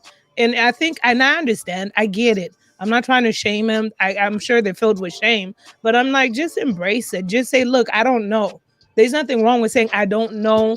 You may be the father or not. Let's go get a DNA test, because ultimately you hurt the child, So I've never gotten that part. I'm like, lady, you you had more than one person. Come But on now. when Or the she other said, one could be where they don't even know where neither guy is the daddy. yeah, Have but you how you seen that not on Maury? know? How you not know who you They was talking know. to? Well, that's the thing is they know, but it's like I guess like because we're watching paternity court, it's on TV, and I don't know if the women are feeling like shame or they want to act like it's this person. That's just my assumption.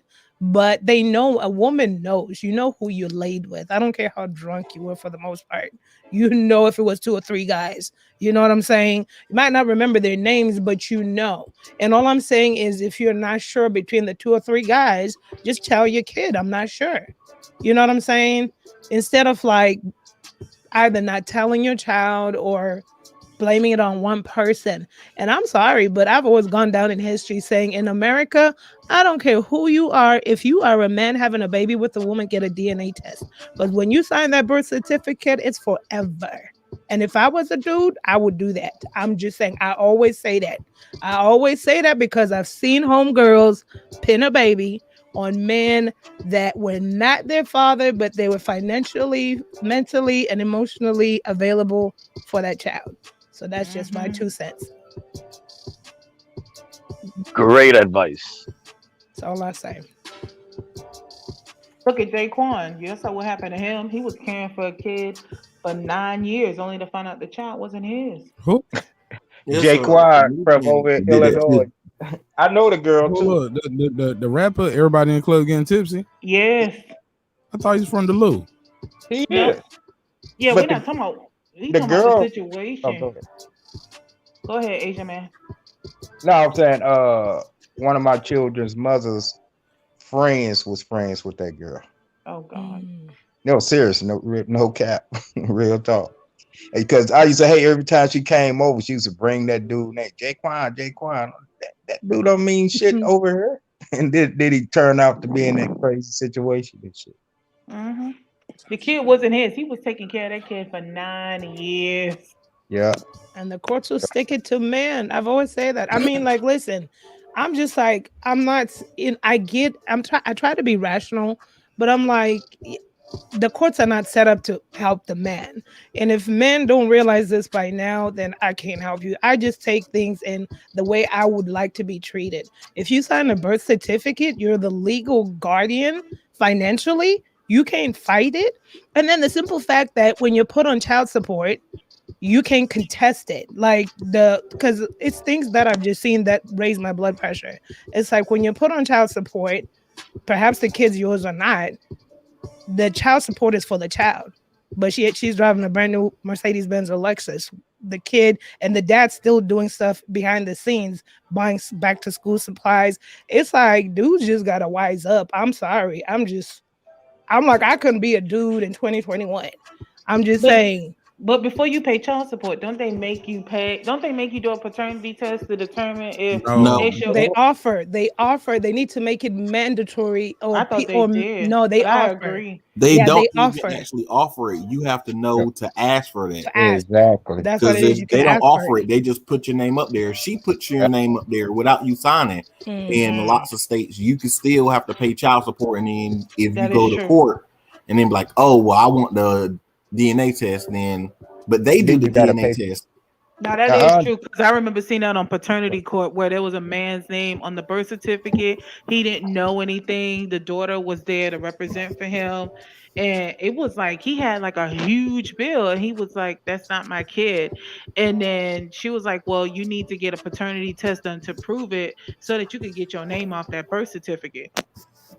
Right. And then you have to jump through hoops. Some men in other states, once they sign it, you still owe back pay. So if you find out when the kid's 15 and you got 50, 60,000 in back pay or whatever, you still have to pay all those arrears. Even if you find out at that age, that's why I'm like, unless you get a judge to agree to waive it, you have to pay those rears, even though it's not your child. If you're married in most states and your wife go have a baby, that's your baby until because you're somebody legally the else father. Yeah, unless somebody else say, I am the father, I'm willing to take ownership and all of that. That's your baby. Yep, that's your financial responsibility. Yeah. But in Jaquan case, he bought that girl a house as well. Mm-hmm. Yep. Yep, that's what I But said. the way to do it with that hold is up. to say that I'm buying the house for my child's mother. When you prove she's not your child's mother, then you can sue her. That's your only recourse. If you don't do it that way, it's called a gift and you screwed. Hey, look. He look. even went to jail for it too. Is this the guy in Detroit? Y'all remember it was a guy in Detroit. I remember this story from back in 2015. Y'all remember this? Anybody? Y'all remember this? What? It was a guy in Detroit. Matter of fact, I got it right here. While y'all was talking, I pulled it up. Yeah, I'm on point tonight. I told you I'm shooting on all cylinders tonight. And we can play news clips. Oh, yeah. Yeah, you can play a news clip. That's another thing too. If y'all got stuff y'all want to show me, make sure it's coming from the official news channel, because that is fair use. Because we damn sure about to get some commentary on this motherfucker. So we got a guy here in Detroit paying child support for a child that is not his, and pretty much everybody knows it. Let's run the clip. Wow. Oh, that's messed up. Here in Detroit. This is one of them. Imagine being told to pay child support for a kid that is not yours or go to jail. That was the order the state handed down to a Detroit man. So today he turned himself in, but here's what happened when 7 Action News reporter Kim Russell went with him to court. Carnell Alexander walked into the Frank Murphy Hall of Justice knowing in moments he could lose his freedom. I stayed up all night, couldn't sleep, thinking about it. Carnell is a wanted man because he refuses to do what the state orders and to pay child support for a child that DNA tests prove isn't his. Zero. A child he doesn't even know. I haven't even had a chance to really speak to him, except for one time when we took the DNA test. Nonetheless, right now, under the law, he's a deadbeat dad. Today, he turned himself in to the judge as ordered. Scared because I've been before this judge before. But this time he had attorney Cherika Harris, who volunteered to help after seeing his story on 7 Action News. The judge said he will not go to jail for today. Thank you. Thank Ms. Harris. And hope that we can resolve this soon. I'm just trying to help him with his future. Though the threat of jail is on hold, it is not over. Carnell Alexander still owes more than $30,000 to the state for a child that's not his, because the mom wrote his name down because she needed to name someone in order to get welfare benefits. And I had to put him down as the father. That was the only way I can get the system. Now, I'm almost homeless. I'm almost in jail. Oh my God. I hope hold on. Let's pick it up right there. I just had to stop there. That's something. Look, the woman is right there. You see, they blur her face out though. Mm-hmm. She's not a child. She's not a victim. She's on camera admitting to fraud. That's welfare fraud, or whatever. Welfare benefits. I had to put him down as the father. That was the only way I can get the system. Now, I'm almost homeless. I'm almost in jail. I'm out of work. My money is ready to be taken. Carnell is about to cry there. worried about how this. Can you blame him? No. He says the law needs to be changed. So when this happens, as it often does, other men don't become dad by default. We can be defaulted into being a father of a child that is not ours. I don't understand that law, but it is a law in place. In Detroit, Kim Russell, 7 Action News. Yeah. Shout out to 7 Action News for the report, man. Let's unpack this. This is an oldie, but yeah, Michigan is one of those states. As you can see, Michigan is one of those states where the lady can just put your name down. She said I had to give them a name in order to receive benefits. So I just wrote his name down. That's messed up. Now, this man's lost his, they take your license, your fishing. Like, nigga, you can't even go fishing if you owe child support. And don't have a job. They take the majority of your check. To take your passport, or you go to jail, and now your job gonna fire you because you don't went to jail. You don't miss some days out of work. You know America only give you 2 sick days. You better not get sick more than twice. And it's a felony when you go to jail. Say it again. That's a felony. That's a felony charge. Child support? Yeah, it's a Class D felony. It depends. It depends. Depends on the state or what? Yeah, it depends on the state. But and also what they actually lock you up for. It's 3 different charges they'll lock you up for being behind in North Carolina, right?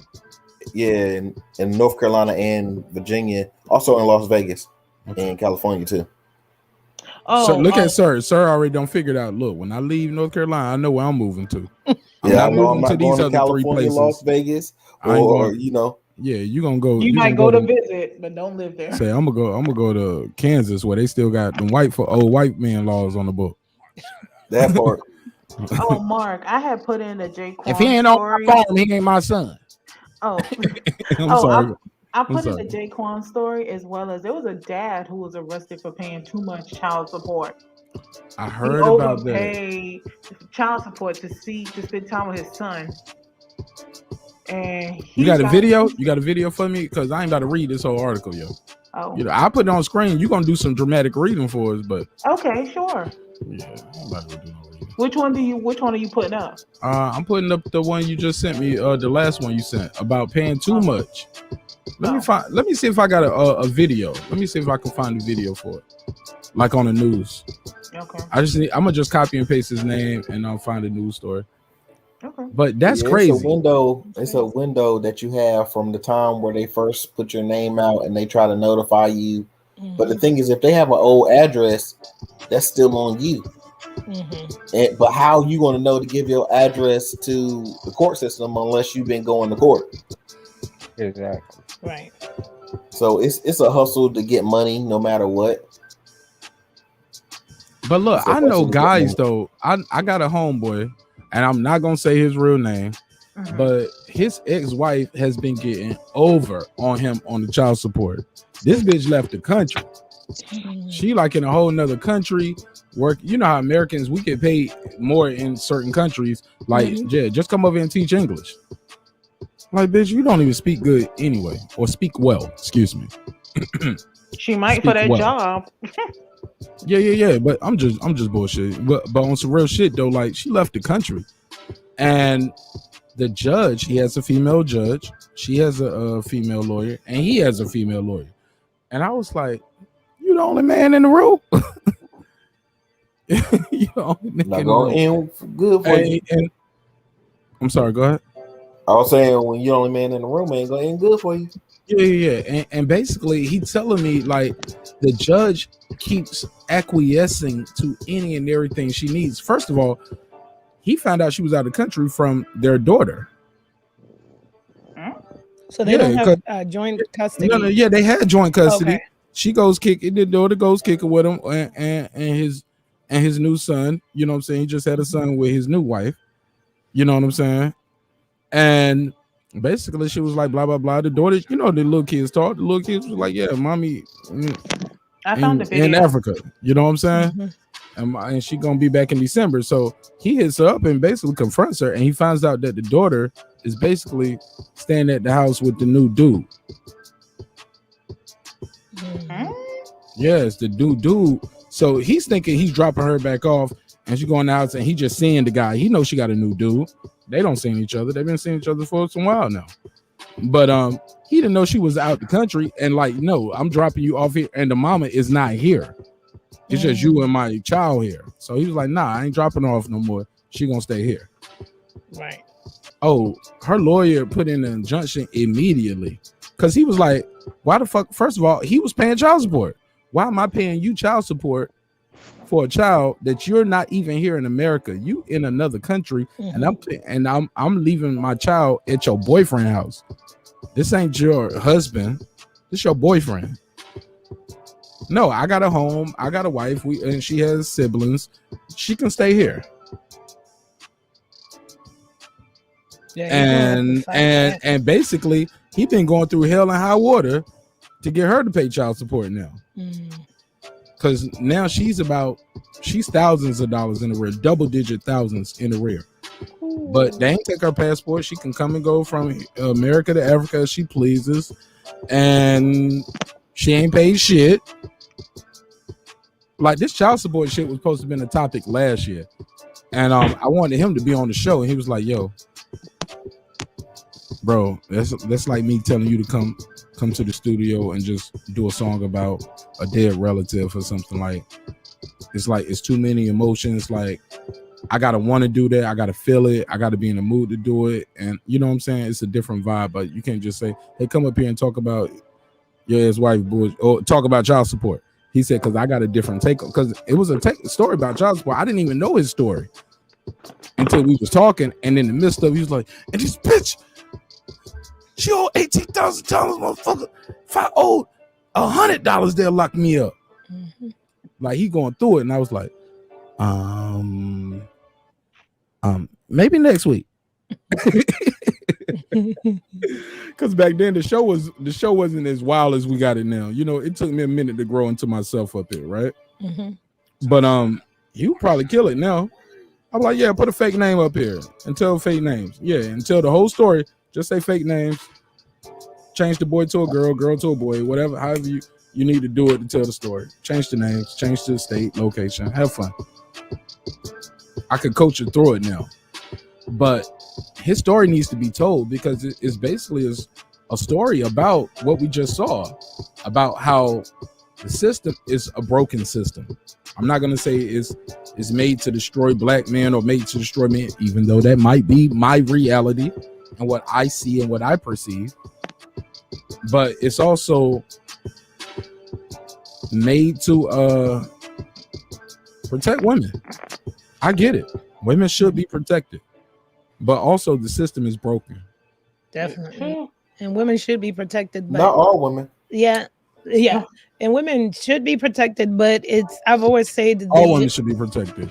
All men should be protected. We all right. Everyone should right. And the thing is, we all need protection. Go ahead. Right. And like the thing is, people just like probably 10, 15 years ago with a friend of mine who was going through it.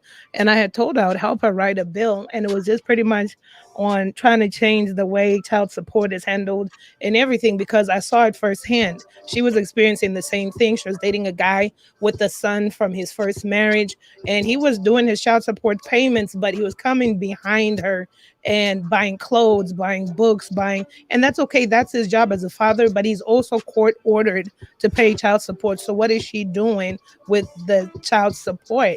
Like there's not a lot of insight on that. And I've always said, why don't they have an EBT card? So why don't you have a court card that a man can go to the court and request a transcript, look at the transcript, see where your money's going, and say, and you see, if you see that this month the charges didn't go to books, school clothes, or whatever, you should be able to ask the courts or pertaining to the child. I don't like that girl behind the mic. I gotta disagree.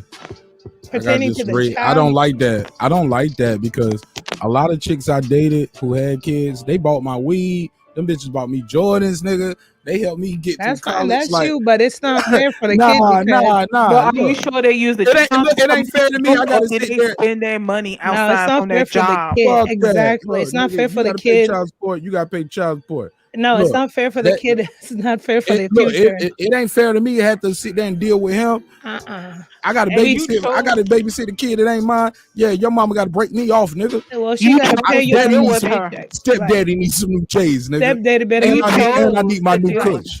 But you chose to deal with her knowing that she has a child. That comes with the territory. No, right. I chose to deal with her. I know she was getting child support. I don't think bitches who ain't get no child support payment. Like, if you got a kid, I'm all for it. If you ain't got no child support coming in, I can't fuck with you. Marq Nash, what is she spending from her own check from her job or something? Because it takes two. That covers your portion. That ain't my business. I know what I'm there to do. I'm there to lay some dick. I'm there to roll these blunts up. And I'm there to drink his Capri Suns up and everything, nigga. I know what I can. That came from the food stamp card. That ain't even the child support money. So stop crying. That ain't even your money, for nigga. the child. You ain't even drinking from her his. You drinking from the kids. Capri Sun. Stash. He can drink. He need to drink water. Nah. He young. He need to drink water. I'm old. I'm about to die anyway. Shit. We all on our way out. I'm closer to 50 than I am to 21. Girl on the mic, you know he bullshitting, so just keep that in mind. I already know. I know. Yeah, I know. Now too many people are suffering, and the laws just need to be rewritten. We lost another 20 viewers right then. I'm sorry. Yeah, everybody leaving. They was like, God damn it, Marq Nash. That's actually a great idea. That's a great idea. It is. That's how. Yeah. That's No, how. they'll never do that because then women will have to keep account of what they doing. Just like if you had to. Wow, you keep account when you use your card. They don't care nothing about that. They want it to be able to. They can do whatever they want because that's going to make them have more babies and have more dudes locked up on the system. If you got to be accountable, then that breaks down the whole system. That's my point, and that's where that bill, when my friend and I were talking about it, that's where it stemmed from. right? You cannot benefit from it. They shouldn't be doing that. And then because of their time and even up to now, I'm out here making money and majority of my taxes are going to some of these things. So I'm already going off of that. I'm piggybacking off of that, but that doesn't mean that I'm better than. I'm just saying if we all are out here, let's just do our part. That's all I'm saying. And I'm saying that people would genuinely need child support. They genuinely need food, shelter, clothing, and benefits. That's okay. But what I'm saying is don't abuse the system. That's all I'm saying. And don't rip off people. I have empathy for men that have been at the end of this just as much as any women that face injustices from the system. But I see the flaw when it comes to the accountability with child support. They got a tight track on EBTs, but how come, or social security frauds, but how come you don't have a method streamlined for child support transparency? And then the whole entire thing of people putting somebody's name down and all that other stuff in some states, and then you owing, that's not fair. Like there needs to be a real reevaluation on that. But that's going to take people that get paid the big bucks. It's just putting federal laws together and figuring it out. Let me ask you a question. That defunds the government. That's going to take away from their money. It's going to take away from locking dudes up for child support. Child support alone makes millions upon billions of dollars. And they will. They're Because not what going to do happens? that. But If what you gotta, happens if you gotta sit here and make the woman say, "Okay, well, I gotta do the right thing," that's how she became a single mother. Was But not what doing the happens in right a thing. situation when you're taking care of a kid and you find out it's not yours? I Right. think that they should get some type of repercussion. You can pay him Exactly. back some type of money. Payback. That's not fair. Hold back. Yeah, payback. And the thing is, I'm not It's no saying law take on the books. no way. I'm not saying I'm not saying take away child support. Never that. I'm just saying it should be governed better. So therefore, if you're going to put somebody on child support, have we done paternity tests before the gavel hits the freaking podium? Have we checked all the crossed the T's, dotted the I's? That's all I'm saying. Before you put somebody on child support. That's all I'm saying. Transparency. I'm not saying take it away. Never that. No, but just more transparency in terms of the person. It could be a male that's taking care of their kids. And if I'm paying you child support like that Kelly lady, if I'm gonna pay you $200,000 a month, I should be able to request a copy of what it is that my kids are doing with this $200,000. That's all I'm saying. It's And if more I likely see, that they would do Yes, that you for should. a woman than they would do that for a man. Like they don't care nothing about a man life. A woman could be still on crack. I've seen it in custody court where a woman was still on drugs and she said, "I'm not ready yet. I'm still smoking this meth." They said, "Well, you ain't smoking weed and you ain't on crack and you just down to relapsing once a month. So we're gonna give you 50-50 custody to this man who was never on drugs, never had a ticket." Like Yeah, they he gonna read have his to whole petition history in the that. court. Yeah, he gonna have And to they go were fight white. for that. and that's fine. So let's say it's not fine that she's like using crack, but if the judge still says 50-50, my request is then that the courts be transparent so the guy can have access to what his money is going to when he gives the custody. I'm making sure it's not going to crack and all this other stuff. That's all I'm saying, transparency. And I'm just saying the courts need to mandate somehow a paternity before they declare child support. I just don't think it's fair, or require or request. Don't even mandate. Just say, look, Mr. Smith, before I do my ruling for child support, we would like for you to do a paternity. Would you like that? And if the guy says no, then that's fine. They go on with the ruling. But just to pin something on somebody that could destroy people's lives and livelihood is not fair because someone is being deceitful. They're not going to disclose that that's not your child. So and I'm not saying that's what's every situation. I'm just saying just to be fair across the board. And if a woman knows that, look, this is his baby, no problem. That's what the courts want. Go for it. Do the paternity. Let's get it out the way. That way you spend the rest of the years paying for it, no questions asked. Instead of 16 years down the line, you find out it's not your kid. You don't even get a payback from her. She should be ordered to pay you back, or even if it's a guy, he should be ordered to pay you back 16 years of the monies you spent. You see what I'm saying? Because it's not fair, but they don't even do that. They just were like, oops, my bad. Well, it's like they're not 18 yet. So you're going to keep going because your signature's on there. That's not fair. That's not how it should go. And that's all I'm saying. Don't take away child support, but just be more transparent. A girl with behind the mic. process. A girl behind the mic. I like to talk to you off air so you can write that down for me because my ex sister-in-law is a lawyer, a child something lawyer, and now she's running for mayor in her county. And I would love to get her that information. Oh. Yeah, I'm still friends with her. I would just Okay. love to get her that information. Definitely, Yeah. it'll be a bill. We put it together a long time ago, but I just lost faith in the markets being funny. No, I have nobody.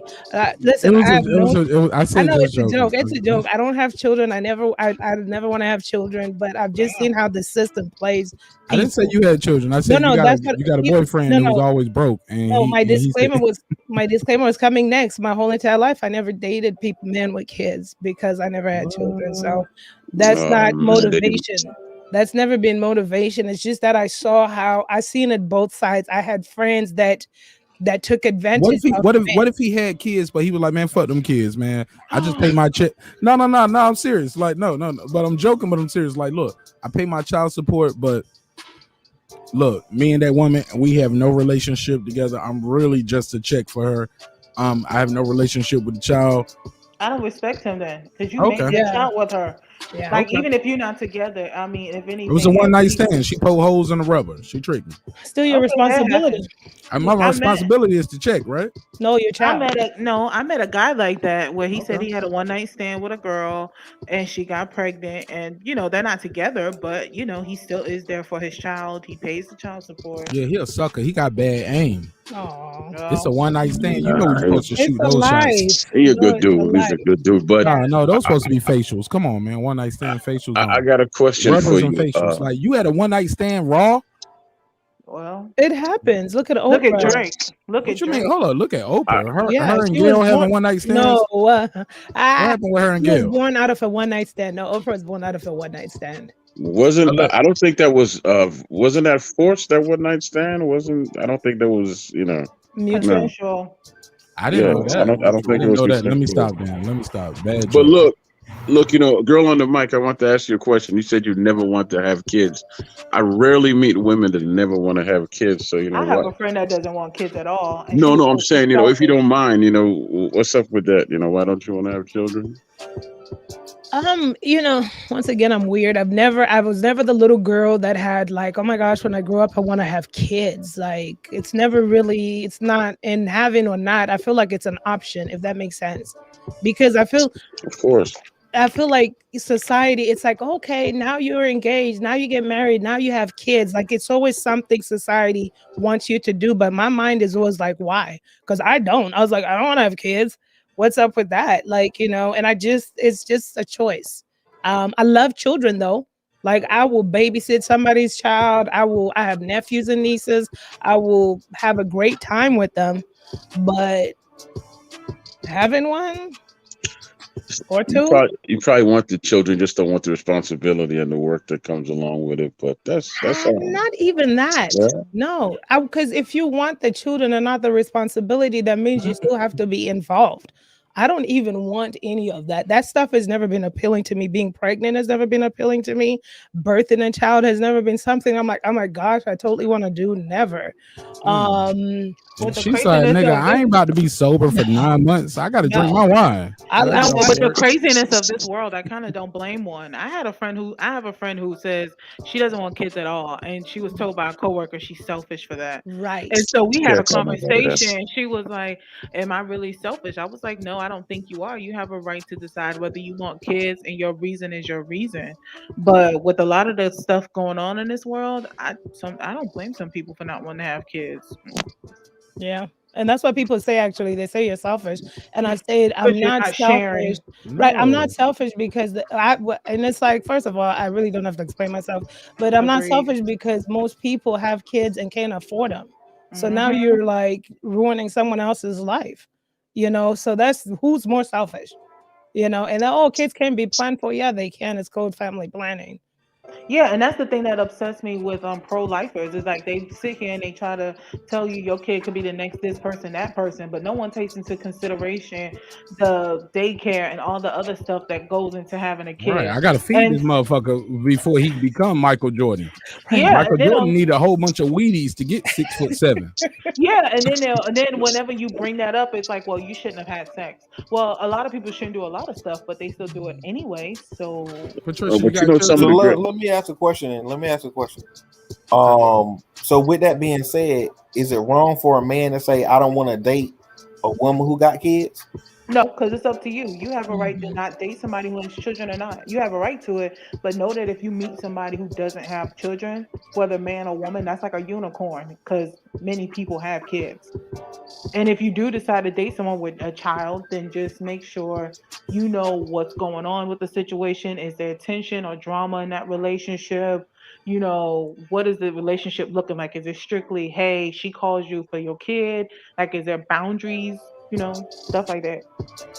Yeah, but you know, some of the greatest people in the world come from poverty, and that's the truth. You know, before I had kids, I always wanted to be a father, but I never want to have any more children. I'm good with what I have. Children are a blessing and a burden all at the same time. I don't ever want to have any more children, but I Wait, did love you them. have a bond with your daughter? I have Did a you have a bond with bond with all of her? them. I have a bond with all of them. No, What, you I'm talking talking about about the one that I don't know? yeah. No, I was never allowed to talk to the young lady. The reason why I didn't talk to her is because at that point she was older, and it'd be kind of strange for me to go up to her and be like, you know, I might be your daddy. And the man who raised her, uh, that's who her father is. Even though when I was younger, he did threaten to kill me through other people, but he never said it to my face. But it was a bunch of nonsense. No, I but just sometimes felt some kids don't feel they need closure. Even if there was no, but we another did man have a that spoke to them, conversation. right? We did have a conversation. She said she always never felt a bond with him, and she never looked like his family, but she did resemble her mom somewhat. But then I showed her pictures of my mom and her family, and she just was like, "Okay, Oh, start." You know, it was rough. There's a whole lot to it, and of course. yeah, I'm just glad yes. you at least she knew. Because even with kids, even if they have like a stepfather who's a good parent, yeah, you know, you have a bond with that person, but sometimes you don't, you know, you feel like there's a missing piece. Even though you're telling her later as an adult, because you always see it on paternity court where you have this young man, a young lady, like, I want to know who my father is. I've always felt like there was a missing piece, like, who is my dad? And, you know, you see them all the time on paternity court. Yeah, but the strange thing is, I could never get away from this young lady. Even I wasn't seeking her out, but like I said, you know, my niece owns a salon, and that's where she got her hair done. The child pastor at my church was her dance instructor for 10 years. So it's like we always were passing Cross each other paths. by. Right.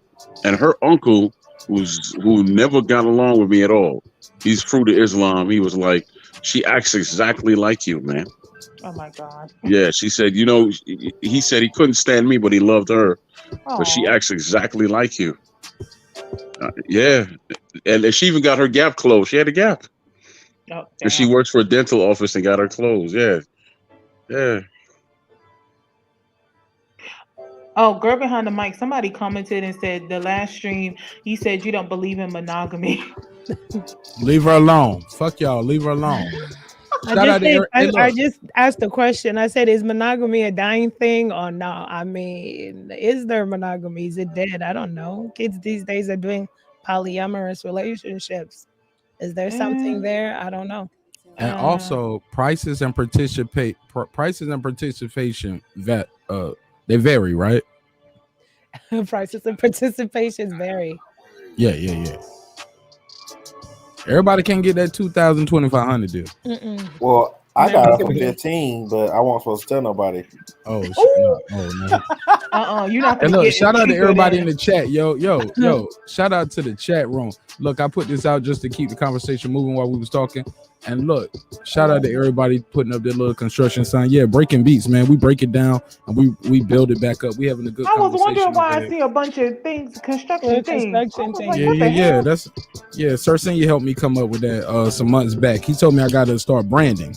He has a point. That's Yeah. pretty cool. Yeah. So I like the I wanted to do they don't have a yield sign like we got here because we don't want to put the caution sign up, but yeah, we should put caution, but yeah, Sure Senior and other people in the chat, they came up with this. Like I didn't make this shit up. So shout out to them. The fans chose that. Nice. Yeah, so this is what the people chose for me. Even though the logo is a different sign, but fuck it. Close enough. I'll take it, man. The color, it's the right color wave, right? Mm-hmm. Well, look, I'm still looking for my construction sign emoji. I'm coming. Really? I found it.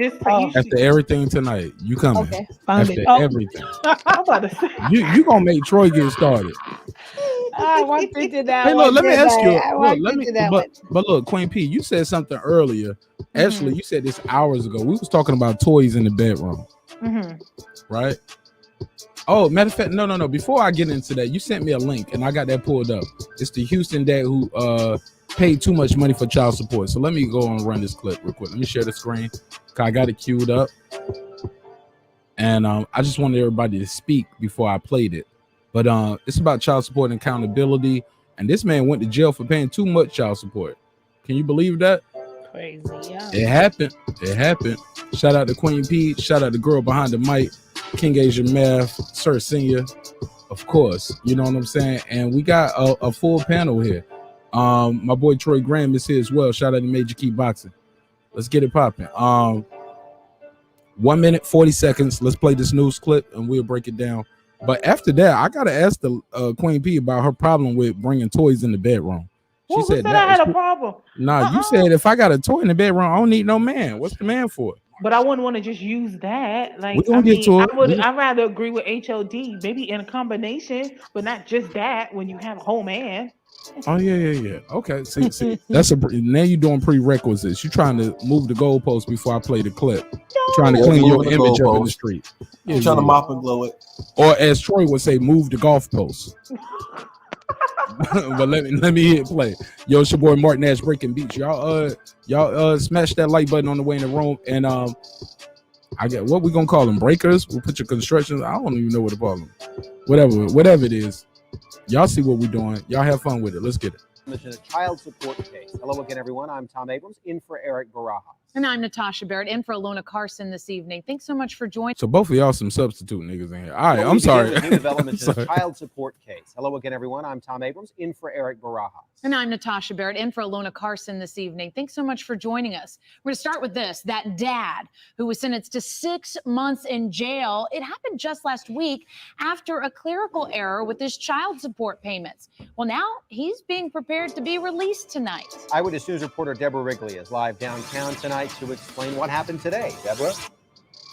Tom, this afternoon, the same judge who sentenced Cliff Hall to 6 months in jail for paying late child support ordered him released from jail. Hall turned himself in 8 days ago, even though his attorneys say by his employer's admission, there had been a clerical error that resulted in child support not being withheld from his paychecks. Today, Hall was told by the judge he would be freed. His lawyers say, though, it serves as a warning to anyone paying child support in Texas. We want you to check your check and check with your employer, but please understand that fixing it, paying it up, curing it won't solve the ultimate problem if you have an opposing party insistent upon enforcing it. AKA, if you got a bitter bid. I'm sorry. And that opposing party, Hall's ex and mother of his 12-year-old I'm sorry. I mean, talk about your 12-year-old child. I'm sorry. Bitter bitch. All right, son. Her attorneys wanted him to serve the full sentence. He now has to pay an estimated $9,000 in attorney's fees, plus another $1,000 in child support. When he is released from jail, Hall will begin a month-long visitation with his son. Damn, you get a month for how many racks he had to pay to get a month-long visitation? Y'all heard that? He had to pay her to see his son, basically. But this and is she wanted him to. You catch that part where she still wanted him to stay in jail. Yeah, they wanted him to stay the whole time. But this ain't the story about him overpaying though. Yeah, but I can read that one. This is a clerical error about like basically I paid it. It came out of my check. I didn't spend the money. My job took it out the check, and basically the unemployment office fucked up. I mean, I'm sorry, the child support office fucked up. His boss even went to court for him, Mark.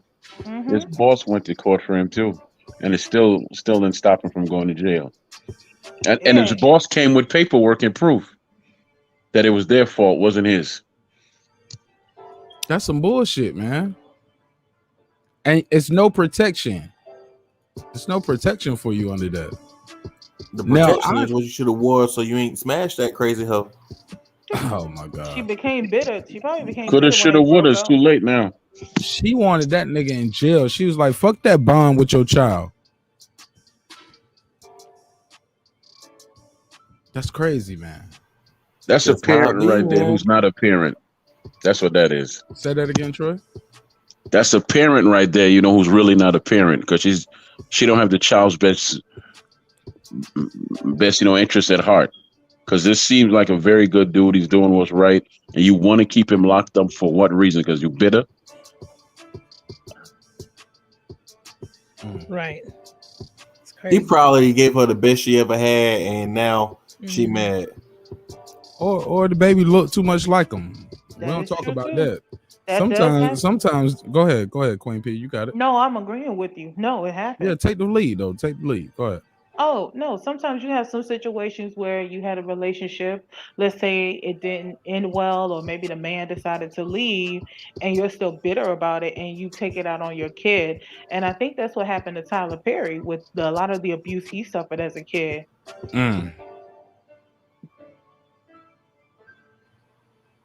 Go ahead.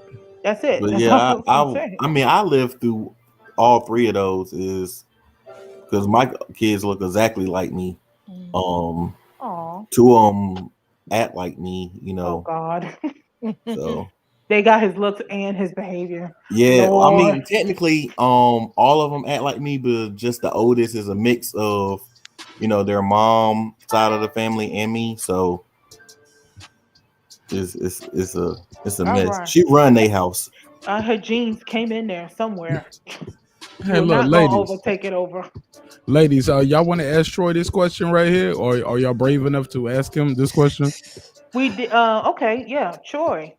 We have a question for you, sir. Like we asked every man up in here. What's on your sexual bucket list? That's a good question. Sir Senior here said he don't have none. Well, he That's don't a know. good. That's a good Sir question. Senior said, I did it all, seen it all. Somebody was like, I want to fuck the preacher's wife in the church. Sir Senior was like I said, I've Skydiving seen it all, sex. done it all. That's what's on my bucket list. All right.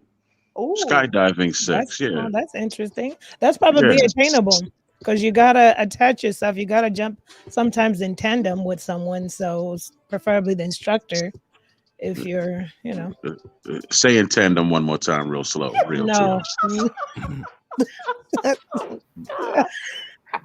Well, he'll be having sex with the skydiver instructor. Right. I can't do that. I don't think I can perform, yo. Why? Jumping out of a plane? Yeah, that's too much. Yeah, that's too much, yo. I can't get into that. I can't get jiggy with that shit. Jumping out of a plane. I don't care if you look like this beautiful melanated sister here. I can't jump out of a plane and be trying to. Yeah, man. I can't even let you give me no head because I'm scared you're gonna bite it off. Like, what if we hit a turbulence pocket and you just she can bite it off any yeah, this bitch on this picture got some chompers right here. Oh my Can't even Lord. close her mouth all the way. She pretty, but she can't even close her mouth all the way. Maybe she has it up like that for the look. Yeah, the look of them chompers, man. That shit is Mr. Ed with the face, nigga. Like she gonna eat the whole apple. I never never seen a thought horse that eat an around apple. It's an amazing thing. If you're a human being, if you've never seen a horse eat an apple. Why? They eat it very quickly and it's gone. Yeah, What about it's it? amazing. It look like you chewing a Tic Tac. That's what these chompers are doing to me in my mind, jumping out of plane with let's get busy on the plane. And then you're gonna hook yourself to me, and then we're gonna jump out. And then right before you hit the ground, I'm gonna start sucking your dick. No. I'm sorry, beautiful sister, but I don't even want it from her. I don't want to have sex jumping out of a plane. Scott, yeah, it's too much pressure to perform, bro. Too much pressure, danger, impeding death. Like, look, I do the not even a roller coaster, the Ferris wheel. Can we do the Ferris wheel? Oh, give me a hand job on the Ferris wheel. I'm cool with that. Well, Troy, clear you about that adventurous life. Look, as soon as we get to the top of the Ferris wheel, because we got one here in Atlanta, right? It's downtown. It's like lit up area. I know what you're talking about. It's a tourist attraction. Yeah, let's go on the Ferris wheel. And when we get to the top of the Ferris wheel, pop it on in your mouth. Yeah, I'm cool with that. But skydiving, nigga, I can't be fucking skydiving. That's the ultimate quickie. That's why it's the ultimate quickie. You either get it done or die. No, I don't want to die. I don't want to die. Well, I don't want to die. Well, You Troy, wake up you in are hell more like that. you are more adventurous than other people. Yeah, man. Troy. That's Troy. That's on your bucket list. You gonna kick the bucket, might possibly doing that shit, brother. But You'll kick it happy. or maybe not. Maybe he can't get it up. Like, that's a lot of pressure to perform, man. There's never pressure to perform. It's just you just gotta time everything right. You might You mess gotta- around. into the I phone get and you, you'll Troy. Hold on, do it. Troy speaking in code to the blue pill niggas. I get you, Troy. Troy said, nah. He said, you got to time it right. Take about 30 minutes and about a couple bottles of water. We gonna be good. Oh God. Troy said my dick gonna be so hard after that pill, nigga. We gonna bounce off the ground. Like, we gonna be all right. That's really no, but really, you know what that is, right? We gonna land on his dick, bitch. No, but that's Can't sexual. that hurt his stuff though? No. But you know what that is? You know, that's sexual. You know, a shock treatment. That's all that it is. Because if you could do that, then you could do anything. You could perform anywhere. It's just sexual shock treatment. All that blood flowing and all that adrenaline and all that. That's all it is. To each his own, Troy. Marq Nash, did you ever say yours? Or you're not gonna say it? Hell yeah, I said mine hours ago. Y'all want me to say it again? Oh no, never mind. If you said it already, never I mind. said it hours ago. Okay. I thought you were scared because your wife might listen or something. Oh my God. You don't think she'll be scared about me pushing her down the stairs? Oh God. Like I said that more than anything. You don't think her biggest fear is like, I hope I don't never get paralyzed. This nigga already told me he gonna tie my ass up to a gauntlet. Like, she got bigger fears than worried about. And look, I told you what was gonna happen. Oh God, no. I'm a beast, man. I'm abusive. Oh God. Hey, look, I told. Hey, He just bullshit. Disclaimer: he's not really abusive because somebody might take that. I'm sexually abusive. Roughly. I like rough dish. I like that rough shit. I'm a rough up. I like the ruffle. Hey, look, but I said if she was paralyzed from her lip down, I just have a Don't repeat it, please don't. Oh, I had to cut the camera on for it too. I'm gonna get in trouble for that. I shouldn't have did that. Because if I ain't cut my camera on, I can always say somebody trolled me. That wasn't me. Nigga, you were on the camera. I saw your face. We saw Major Key and that wasn't him. Yeah, but yeah. See, I can say somebody hacked me. That's the new shit with celebrities. You just say you get hacked, you get away with anything, or just claim mental health. How do y'all feel about COVID? all the? He said COVID or COVID. Yo, that's how you get out of everything. COVID crazy. Yo, y'all some fools, man. But we having a good time, especially like on the way in the room. Let me ask y'all something. Speaking of mental health, too, how do y'all feel about the conspiracy theory that's going on that Simone Biles backed out of the Olympics to let the Asian sister? I thought she had the twisties though, and that's something very important because the way they were explaining it, if she would have still performed and she wasn't right mentally, or she couldn't she had like a out of body experience, she could end up having a career-ending injury. So describe the twisties for people who don't know what a twisty is, because a twisty is what I call a great blowjob. No. I'm like, God damn, she gave me the twisties, nigga. You know what I'm saying? She did that. You know what I'm saying? She did she wringing out a dish rag. We call okay too much. I'm sorry. Sometimes I can go too far. I'm sorry. Go ahead. They describe the twisties where your mind and your body is not in sync. Like, and they say even basketball players can deal with that. It's like vertigo. What is I've heard of vertigo, but it's like a dream state. Like from when she so when she run, jump, and she do like while she's spinning and twisting, she kind of don't know where she is sometimes. Correct. And they So say she that can land wrong. so gymnasts go through that, and they say that usually whenever you have a situation like that, you have to start it back from the basics. But Really? sometimes whenever people do have that, they end up retiring from the sport. Wow, really? Yeah, so if she would have went and performed, even though she had her mind and body weren't in sync, because it happens in the middle of her, tumbling in the air. So, she could have had a career-ending injury, and a lot of people have said that. So it's good that she Or backed killed herself. out. She could have cracked her femur. Absolutely. But listen, Yeah, they say it's but from she the brain qualified though, shaking. right? Like, what happened to all the qualified? Like or maybe she had it then and was just fighting through it, or what? What's going on? Well, Because she had to qualify for the Olympics. Yeah, and they said that she hadn't been really right leading up to it either.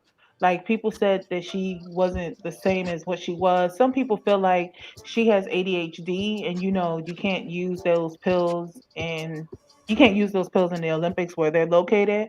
So she couldn't take her medication with her. So some people think that could play a part as well. How she got ADHD now and she ain't had it this whole time? People be adding She's extra always stuff on it. but they said she had it the whole time. Right, I mean, right. I've followed, Simone Biles for a long time. Like I used to be the one when people be like, "Oh well, what sports people are the greatest?" And I would say Simone Biles and Clarissa Shields, and I would get heat for that. You know what I'm saying? Hey, I watch gymnastics too. If nothing else, out of all the sports, I at least watch that. No, but that's her private life, though. So we don't know these people privately. We just know what they do on television as far as sports go. But I understand that whole thing when your mind and body are one, and you feel that you're just like you're in sync and all that. And if you're off, it blows your concentration for a split second, and you can't get hurt. Just like when you're driving, sometimes that one split second lapse in concentration can cause you to have an accident. It just doesn't take that long. So yeah, I understand it perfectly. Right. And And that's in AOBZ or OBZ, I would have to disagree because he's saying she got the twisties when the pressure got tough. I don't think so, but hey, and he She's said the she's best. Even right now, she's still the best. Her qualifiers, she just won the worlds before this qualifier, and she had some of the best records.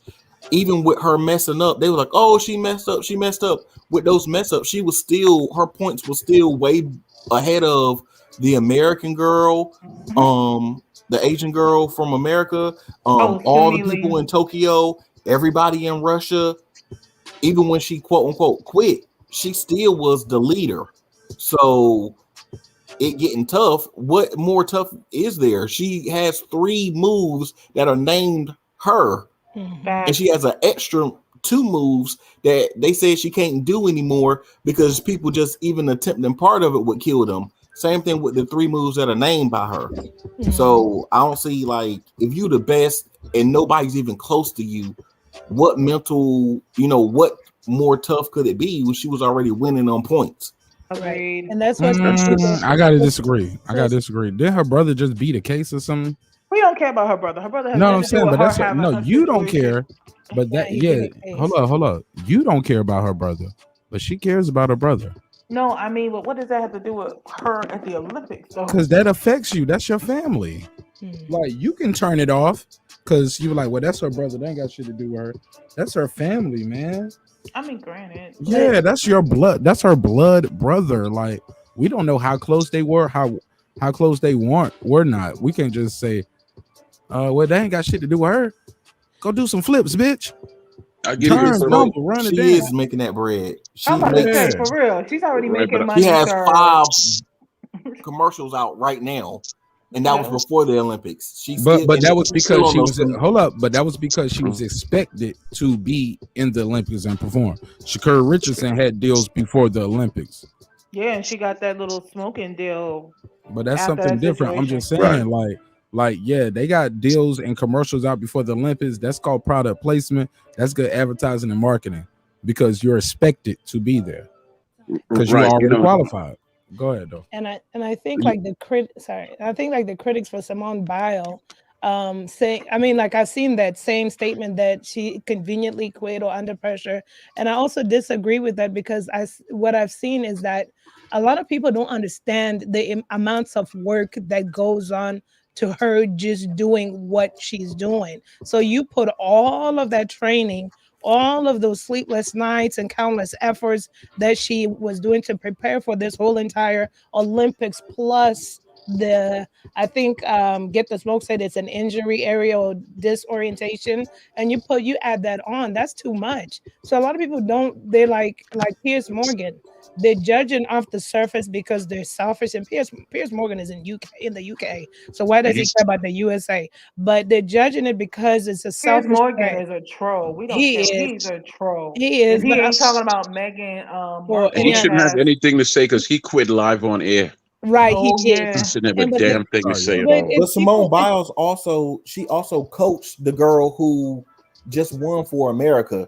She Yeah, coached Suni the Lee. whole Olympic team even after she quit.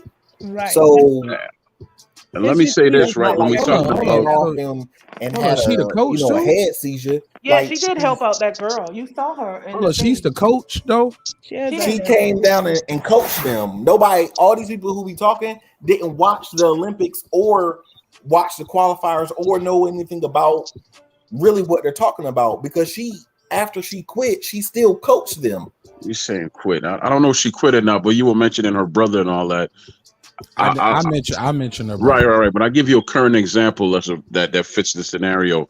Jared Hurd recently lost his father, and that has an effect on him. Behind closed doors. I've talked to people that know him, and they're telling him he really should stop boxing for right now. Just get himself together because that's really affecting him. One, that's his father, and two, his father was a big part of his career. So you can't box, you can't do any sports when you just can't do it. That's a big loss for the brother. That's a big loss. I know a brother that was a professional boxer on his way to getting a championship fight, and then his father died, and he basically quit, and he was only 31. He was 31 years old. But a lot of times too, I get that too. But Jerry Hurt's father was his actual trainer and his coach. And his father. So, yeah. I'm saying, yeah. That's what I just said. His father was his trainer and his coach since he was a child. When you're at the Olympics, it's still not your dad, your coach and trainer no more. You know what I'm saying? And like these are different things. I'm not trying to say nobody struggle or pain are different. One is for the Olympics. One is your professional career. I don't even know what is a professional career for a gymnast after the Olympics. I'm not even sure. Many of them usually go and coach. Many of them may open up their own studio. There's no professional gymnast, right? I mean, eventually you retire. You get old and you retire from the sport. Like, look at the Magnificent Seven. Many of them retired. I think Amanda. Who's Borden. that? Enlighten us. Who is the Magnificent Seven? Okay, so the Magnificent Seven. I thought that was a movie by Denzel Washington when he was in the Western. No, that was a like cowboy movie back in the. Oh, go ahead, Troy. What were you saying? You said it's a cowboy. I was just being facetious and making a joke. Troy was trying to give us some historical data. Oh, my bad. It was a remake. I know, Troy. It was a remake. It's a joke delivered in a Jerry Seinfeld tone. Sorry for the lack of energy, but I was just trying to invoke the sister to tell people who the Magnificent Seven were in gymnastics. Those are a group of gymnasts. Don't fuck up. Whatever. That's a group of gymnasts. Magnificent Seven, and I want to make sure No, I'm not struggling. It's Carrie Strong, Amy Chow, Amanda Borden, J.C. Phillips, Shannon Miller, Dominique Mucciano, and Dominique Dawes, which is Awesome Dawson. So That's the only one I know at the end.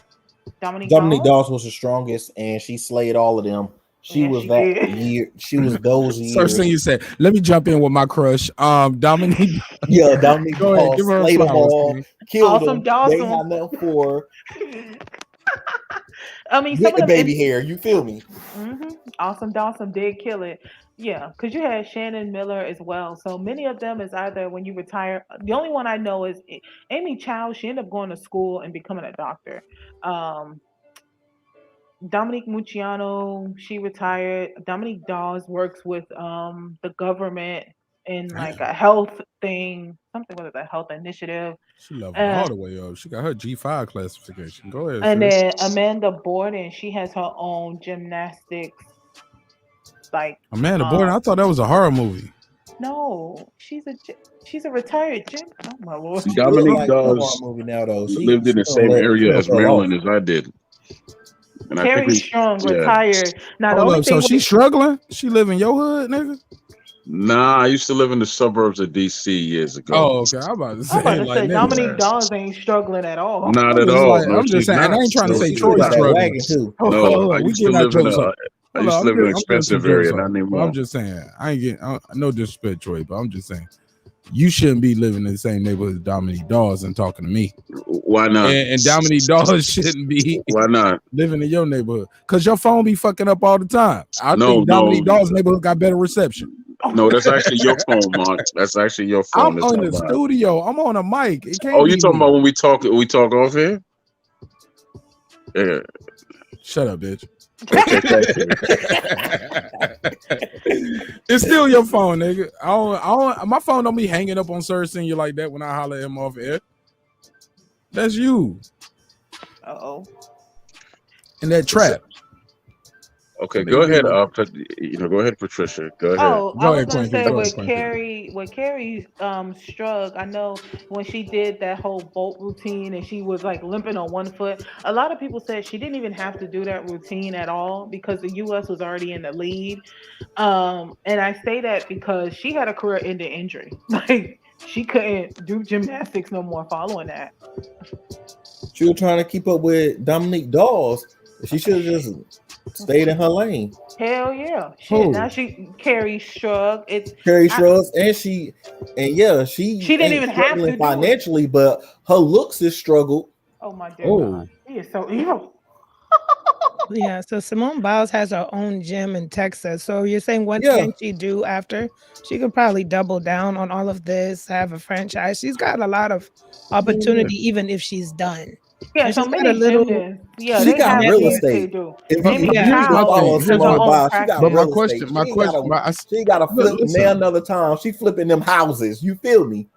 Amen to that. I said that to say because some people after the Olympics, other than boxing, it's not a lot of career paths for a lot of these gymnasts. I was watching a lot of become hosts. Nigga, I was watching a ping pong tournament today. I was like, these motherfuckers going in. And when she was done, I think the lady was like, China. I don't know if she was saying China or something else, but it sounded like she was screaming China to me. You know what I'm saying? And it made me think, like, how do certain events become Olympic events? Because when I think back, I'm like, damn, okay, I get basketball. I get running, weightlifting, throwing the ball far.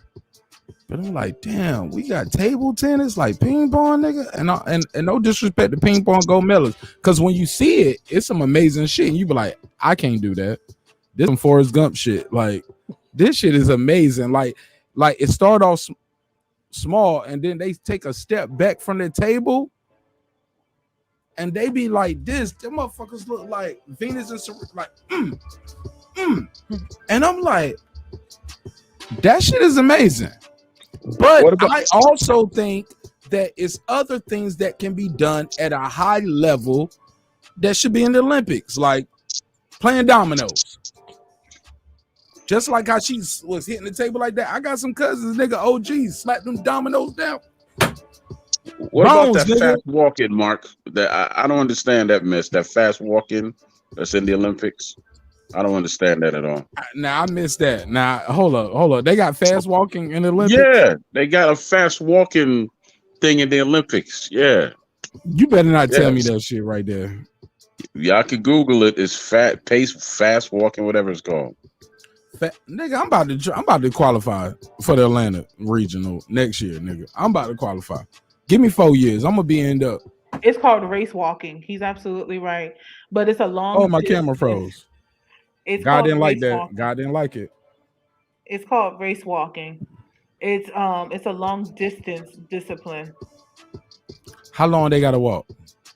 This one says 5,000. What is this? 5,000 meters or m? It says 5,000 m. What does that stand for? Somebody? Meters. Oh, I was right. Okay, thank you. I thought I was wrong. But it's called race walking, so Troy is right. Yeah, but called it's race how they walking. walk. It's a whole lot of switching. I don't. It's 5,000 meters is 3.1 miles. Ah. So motherfuckers That's not a in sport. No, that's somebody gay who want to watch you switch. Oh my god. They want to see that how that they want to see. They have men and women who do it. So Troy is right. Okay, They- shit. That's Look, actually it's Biden. that's actually how they look, Mark. Funny enough, that's how they look when they walk. Yeah. Yeah, and you can't. It's a thing about you can't bend your knees. Can't bend my past knees. a certain angle. Can I pump my arms? Yeah, but you Yeah, they can't pump really their bend your knees like You past a can't bend certain your angle knees. because they said that's jogging. It's no longer fast walking. Speed walking. Gonna get this goal. I'm sorry, man. I ain't got no respect. I'm sorry. Okay, yeah, 3.5 miles. That is some shit. I don't think you get the same thing as the world's strongest man should get, or the world fastest woman, or the put it in best the basketball team. private chat You the about world fastest walker, nigga. Deliver the mail then. Fuck it. Cause my mail be late every week. Get Like- this. Don't start with Troy now. Don't do that. Don't do it. Hey, look, start at Amazon, nigga. Like, look, train the Amazon couriers, train the postal workers. Like, that's what the fastest speed walker can do for me. Show me where my shit at when I walk in Walmart. Hey, where's aisle 6? Don't bend your knees too far. They gonna cancel me for this shit, y'all. Y'all may have 80 speed walkers, and I'm gonna make a clip of his own just to put it out there. Fuck it. Yeah, At they 80 have. speed. Oh, but Mark, they have events for the 3,000, 5,000, 10,000, 20,000, and 50,000. Oh shit! Now hold up now. It gets deep, huh? Hold up. Wait a damn minute now. How many now? It goes from. So what you get the gold medal for? They got a gold Winning. medal in all them events. Switching. Yeah, you get it. Hold up. What was it? winning Hold up. in 5 all those count. events. What's the max meters?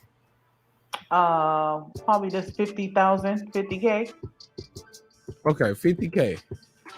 Now, oh god damn. Oh yeah, you need a medal for that. That's just a road march in the army. Okay, so you basically it's 50K. So 50,000 meters is 31.06 miles. All right, that ain't nothing to sniff at.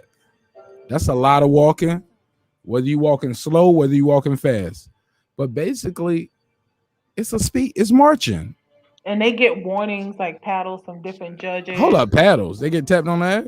No, like they have like, for example, if you get like warnings, if you're a red paddle is if you get disqualified. There's a yellow paddle for like different things. Like a yellow paddle is like if it's a loss of contact card. Like they just like put it out there. They don't tap them or nothing, but They be like, hey, you bent your knees. yeah, and like Because like basically what these guys Sophia are says, walking. You can't bend too much. You can't. It's basically bend too who's the much. fastest walker, and I get it as in you walking at a fast pace, but you can't take off running, you can't start jogging. But if you do, we're gonna pat you on the ass and say, hey, slow down. Mm-hmm. You don't straighten your knees out. Yeah, you get 3 warnings and then you get disqualified. Yeah. Okay. Yeah, it's crazy though. Yeah, there's a list of rules. Yeah, Motherfuckers they be have out there. rules.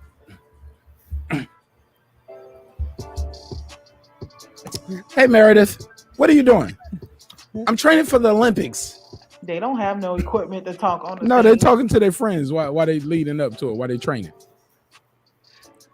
So look, when I be seeing these middle-aged white ladies around the park in my neighborhood right here, and they pushing that stroller, cause they be having the stroller with like chrome wheels and everything, and like big old wheels. Yeah, big wheels. I'm like, these are bike tires on the stroller. These bitches might be training for the Olympics, and I need to show them some respect.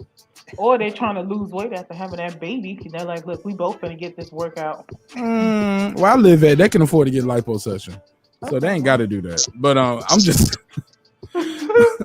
And Atlanta is cheap. And even if you want to pay for it here in Atlanta, shit, you can get a cheap flight out the country somewhere in Mexico, and they'll take care of you. But go ahead, Troy, what you got for me? No, I was thinking about sports that could be in the Olympics. You could put bowling in there. Nigga. Bowling. Bowling is not in the Olympics? No. It's in the Pan Am Games or something like that, but not in the Olympics. Bowling should be in the Olympics. If we got table tennis and speed walking, I think bowling it takes more of a skill than. And dirt biking, you know how they go through the city, them dudes on the dirt bikes, they should make that in the Olympics. They were trying to put it in for 2020, but it got cut. That and also What, dirt biking? No, the bowling with washu and squash, they were left out. I have no idea what. I don't know what squash is. Squash sound like a game I heard when I used to watch Nick at Night with my grandma. They was like, I'm going to play bridge or I'm going to play squash. What is squash? Squash is almost like badminton or whatever. Let me look it up. I think. Give me 1 second.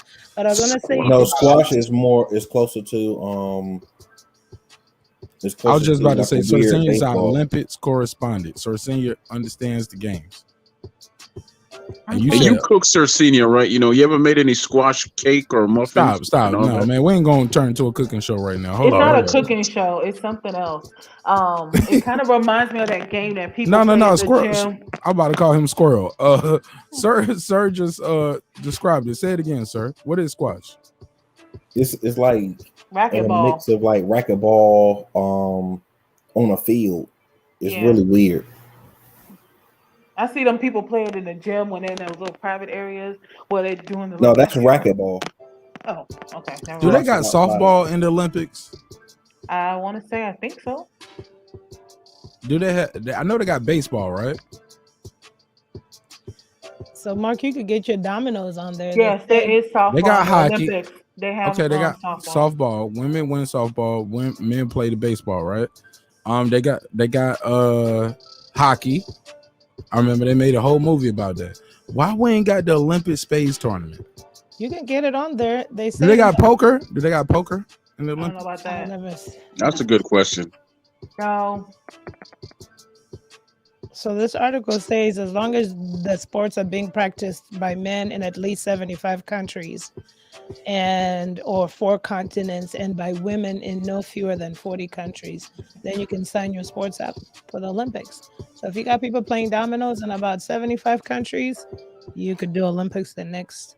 Double Dutch is in the Olympics? I don't think so. They better. You bullshit. No. I don't No, think it so. should be because they stole it from us and made it go all over the world, so it should be there. Yeah. Hold up, they got jumping rope Olympics? No. It's no jump rope Olympics. No. Ping pong is in the Olympics, y'all.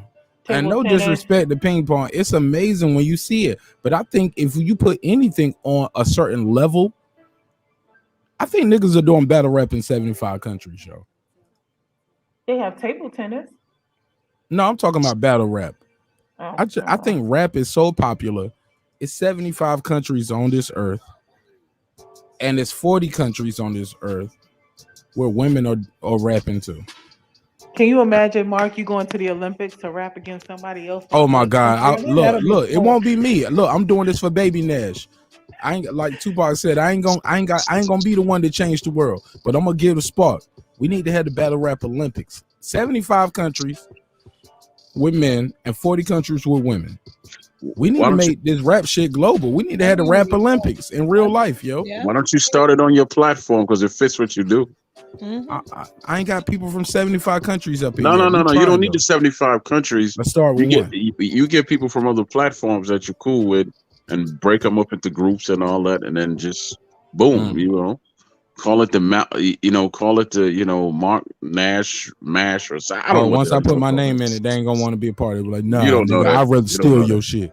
Oh Marq yeah, I Nash, already I know. think you might be irritated with this one. They have a sports climbing for the Olympics. A sports what? Climbing's a sport in the Olympics. Hold up, say that again. Sports Handball. climbing. Like rock climbing, or Yes, you know those people that be climbing that rock on that, like they I do in know the it's indoor. less people in the world that are That are climbing rocks, nigga, Right. than that rap. I have a feeling. We can get 75 countries in here that's rapping, yo. You get 75 people to start. Yeah, you can. What's the I oratorical can get one thing? person. These are Look, about that's what I'm physical saying. sports. They be in the qualifying round all by themselves. Hell, surfing is in the Olympics. Sir, I can see that. It's 75 Yeah. countries. They got ocean As well as that like handball. beachside where they can compete Right, and I get a don't know. qualifying, make it to the. It's more people than that. Handball is also. Yeah, that's why I was Hold saying up. So this for the niggas who ain't. I can't even swing a racket. And badminton. I don't know if I'm pronouncing it right. So you got bad niggas wearing mittens. No, it's badminton. That's when they have like that little thing, kind of like tennis a little bit, but not really. It has a ball at the bottom and it's a net hooked to it. A small net hooked to it. It's like tennis. Help. Tennis with some assistance. It's like a bougie tennis. Yeah, pretty much. It's like You got to be fucking kidding me. Like, It's so a we bougie can't get no spades. We can't get no domino game. We can't get no battle rap. I know It has it's to be stuff 75 that's physical sports though. No, it don't. It don't have to be too physical. We got speed walking, nigga. And that's a physical. They're physically Yeah, it's walking at a physical. very fast pace. Y'all walk 3 miles a day every day. But that trampoline joint is hilarious. Hold on, they got a trampoline. Yes, Hold they up, split the man. little Y'all need to tube pull around this their shit up. body and stuff. It's Somebody send me the hilarious. dumbest Olympic shit that they giving gold medals for. Do they got one for who can hold their breath the longest? Like all I'm saying No, is, if they table have tennis, swim. ping pong, They can have get an Olympic. Peloton. They have a Peloton. Really? Peloton's made it. What the fuck is Peloton? Yeah, exactly. What is it? It says he has a sword. He has to fight. He has a ride, fight with a sword, shoot, swim, and run. So they have to do all of that. Hold up, so he In got a to pretend to be a knight in a damn movie. You can get a stunt man to win that Olympic. Pretty The much nigga- that's what it is. The nigga 'cause who you're played being a Van knight Diesel or on the samurai. last, nigga who played Van Diesel. Shit, Tom Cruise could win a gold medal. If you saying that, I do my own stunts.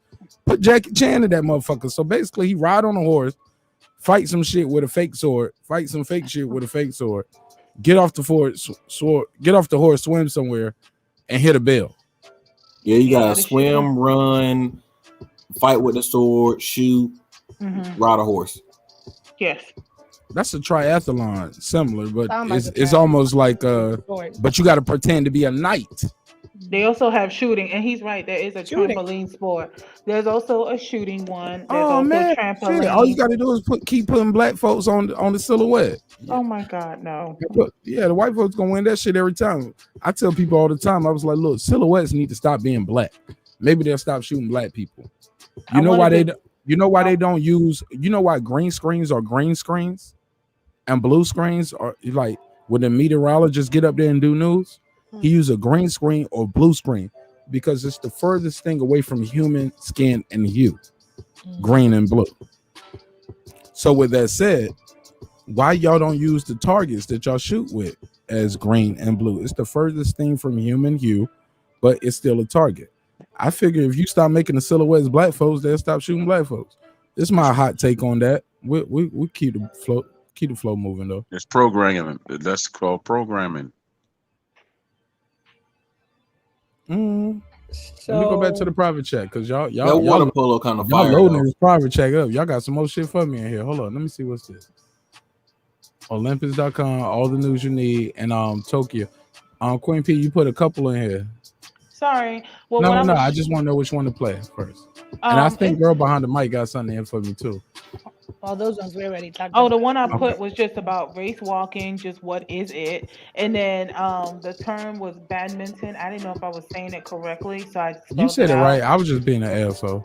Oh, I and said so. They then got a bad nigga in here playing with mittens.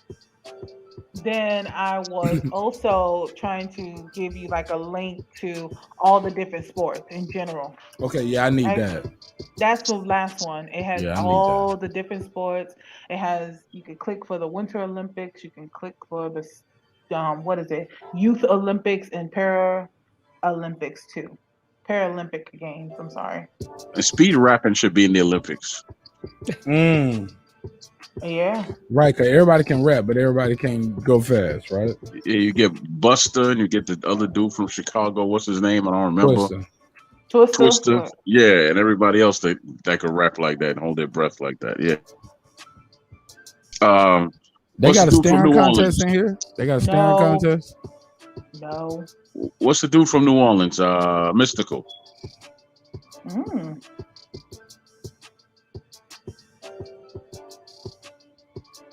I've never seen trampoline either. I was shocked when I saw that. I was like, "Are you serious?" And it actually is a sport. Trampoline is fire though. They got big titties or something. Like, why watch? No, it's like Ripnik. It's kind of puts me in the mindset of Ripnik gymnastics. Yeah, it's really weird. Hold on, it's a team sport. No, it's you by yourself. It's by yourself and they box off the trampoline. It's really weird. Mm-hmm. You do different skills on that big trampoline. It's like a big trampoline. You It's for the jump people on who it. couldn't do Olympics. Like they couldn't do Simone Biles, but shit, give me a trampoline. I could do the same shit that Black bitch doing. They have it for men and women. Basically, it's a big trampoline. You jump on it. You do different types of skills. Hold up, they got laser pointing. Laser pointing. Did y'all know that? Laser? What are you talking about? Look. You sent me a link, but somebody emailed me, and they sent me top 10 dumbest sports in the Olympics. Okay, I don't know about laser pointing. I never heard of that. It's called modern pentathlon, but basically, started in 1912 in Stockholm Games because he believed this sport tested a man's moral qualities as much as his physical resources and skills, producing thereby a complete athlete. The event combines fencing, horse jumping, shooting. Okay, this is it. No, fencing. This laser pointing. Yeah, this fencing, horse jumping, shooting, and a 3K run and a 200-meter swim. That's the laser pointing. You sure it's called laser point? It's not like that other one we talked about. The pellets something. Oh, okay, maybe I'm wrong, but I'm just reading. Yeah, it's modern pentathlon. Yeah, I'm about to say. AKA laser pointing. Oh, okay. I'm like you just missing the gun part. Yeah. No, I don't see no. It says fencing, horse jumping, shooting, and a 3K run and a 200-meter swim. Okay, there we go. It's modern how you say it, sir? Pentathlon, Pentagon, nigga. I'm gonna call it Pentagon. No, like, cause if you can do all of this, you should be in the CIA. Oh my god. Like, I mean, really, they testing niggas for the CIA. Like, nigga, you can do some fencing. You can jump a horse. Horse jumping. What is horse jumping? What is horse jumping? You ride the horse and you jump over obstacles. Yeah, you have to jump over different height and size obstacles. So it's different from a. And then you got to shoot some shit. You got to run 3K, and then you got to do a 200-meter run. Nigga, this James Bond. Shit, look, I just watched what's the movie with Austin Powers? Didn't have to do this shit. I watch Get Smart all the time. They don't have to do this shit. I just saw G.I. Jane. This some G.I. Jane shit right here.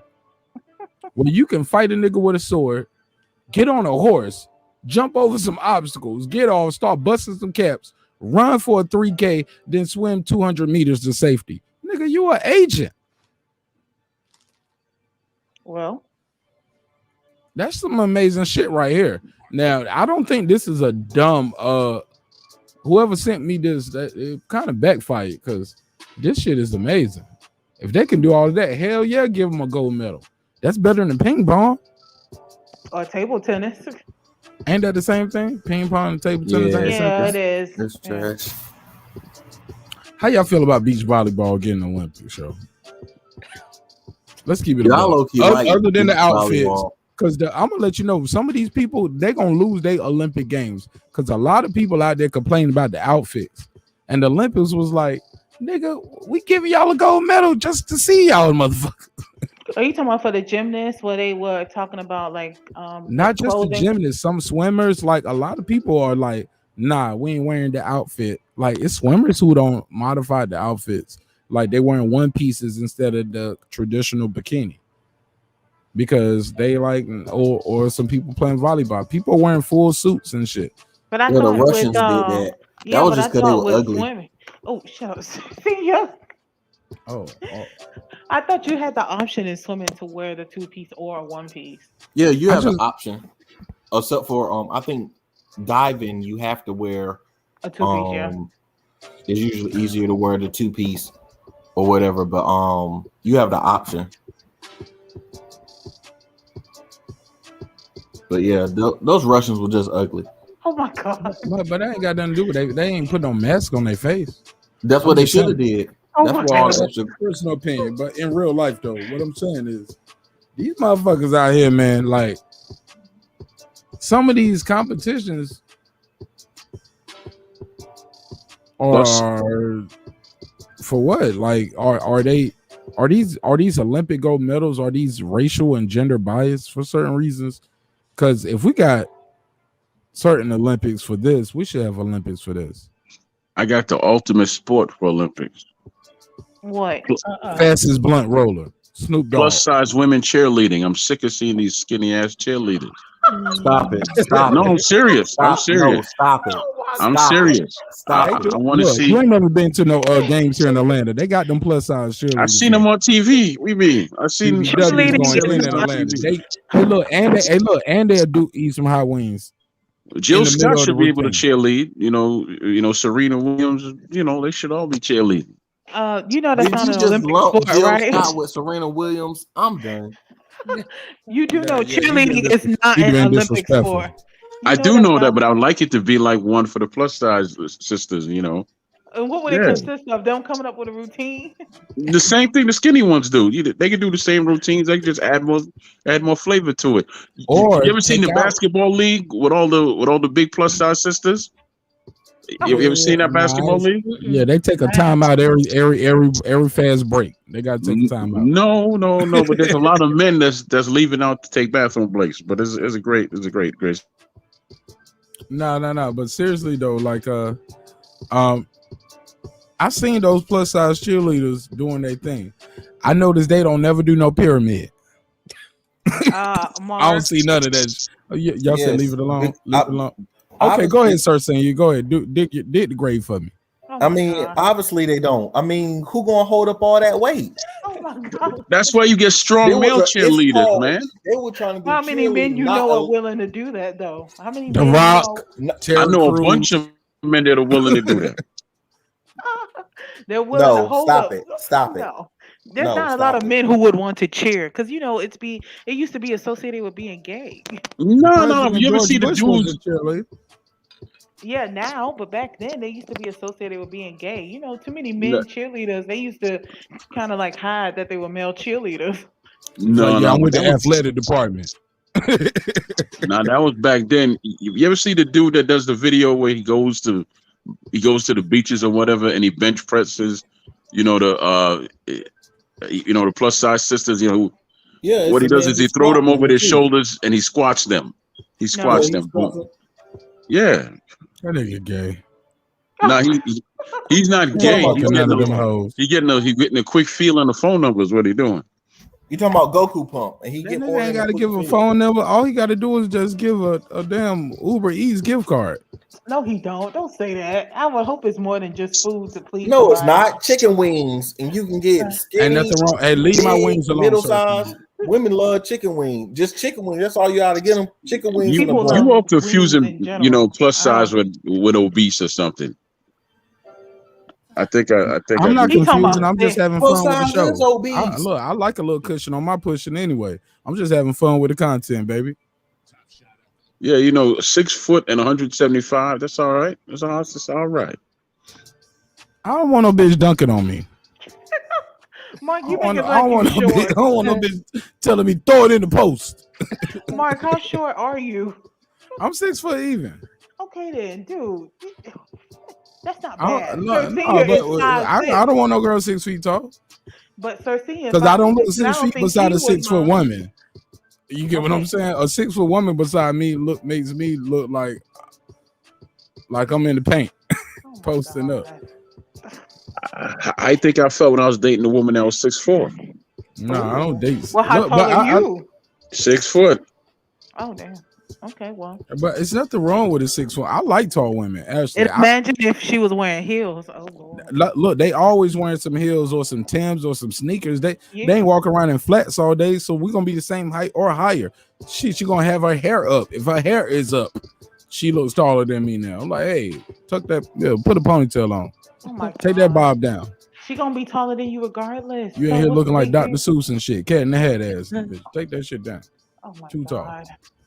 No, I'm joking. I've never really been that way. I actually always been attracted to tall women or taller women, but they always want a guy even taller. You get what I'm saying? Well, yeah, because some men feel emasculated by that. No. Let me bust you down. Check out the package first. Let's get some work in. We're gonna see what's what and who is who. And a lot of tall women feel like, why should I have to not wear heels because this person's shorter? I like my heels. Yeah, I like your heels too. Wear the heels, baby. Wear the heels. No, but don't be in there yelling. The first thing she said though was, "Oh, well, the man feel emasculated." Right. She don't know what she all look.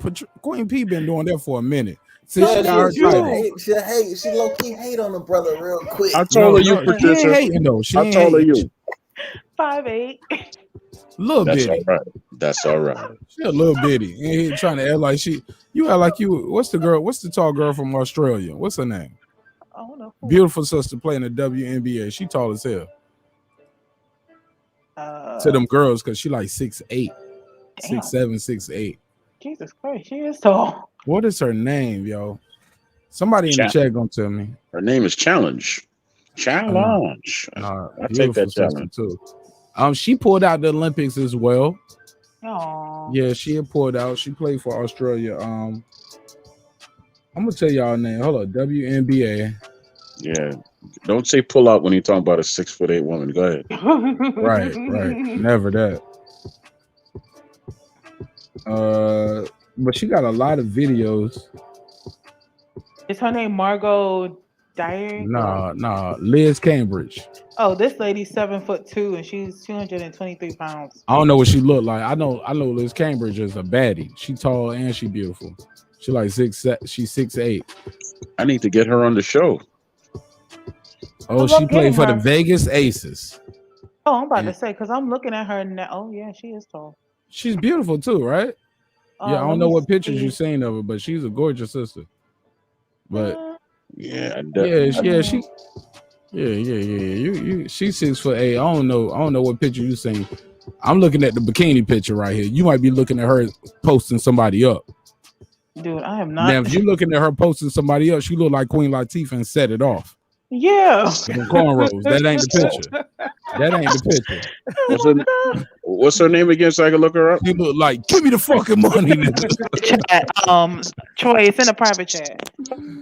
Her name is Liz Cambridge. Beautiful. Like, just type in Liz Cambridge. I put the link in her images. Yeah, I don't know what image you gonna put up. I can't. No, it's just images from have Google. Me looking crazy out here. No, it's different images. You could pick whichever one. And for the record, I find Queen Latifah attractive. I always have. Oh, and I think Liz Cambridge don't even like men like that. I don't even think she like me, but I'll try though. She hasn't met me yet. I wouldn't give up on her. He I climbed that mountain. Queen Latifah attractive. Always have. Who? Say that again. Oh, he's talking about what Troy said that he finds Queen Latifah attractive.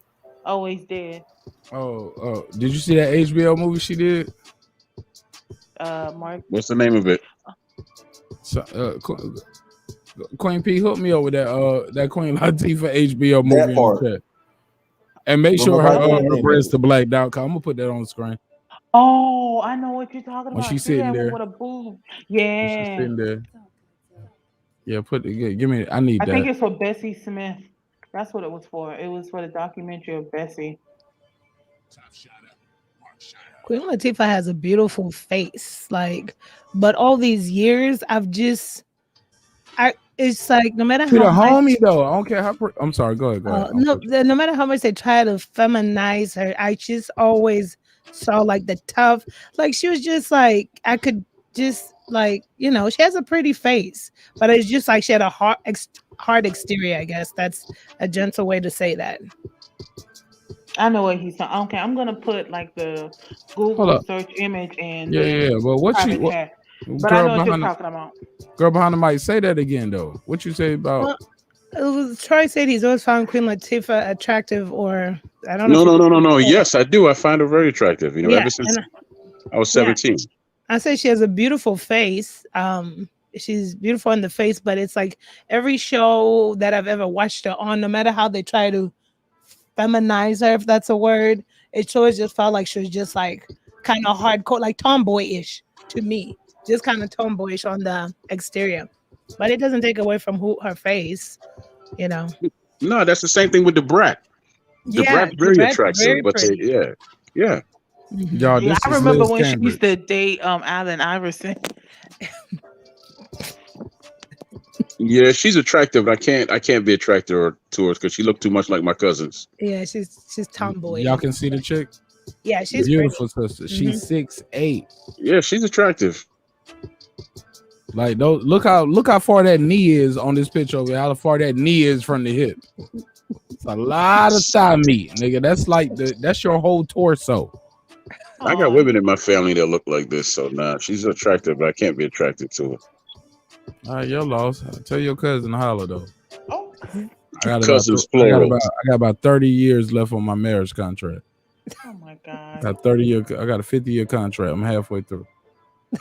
He went and looked up pictures of her.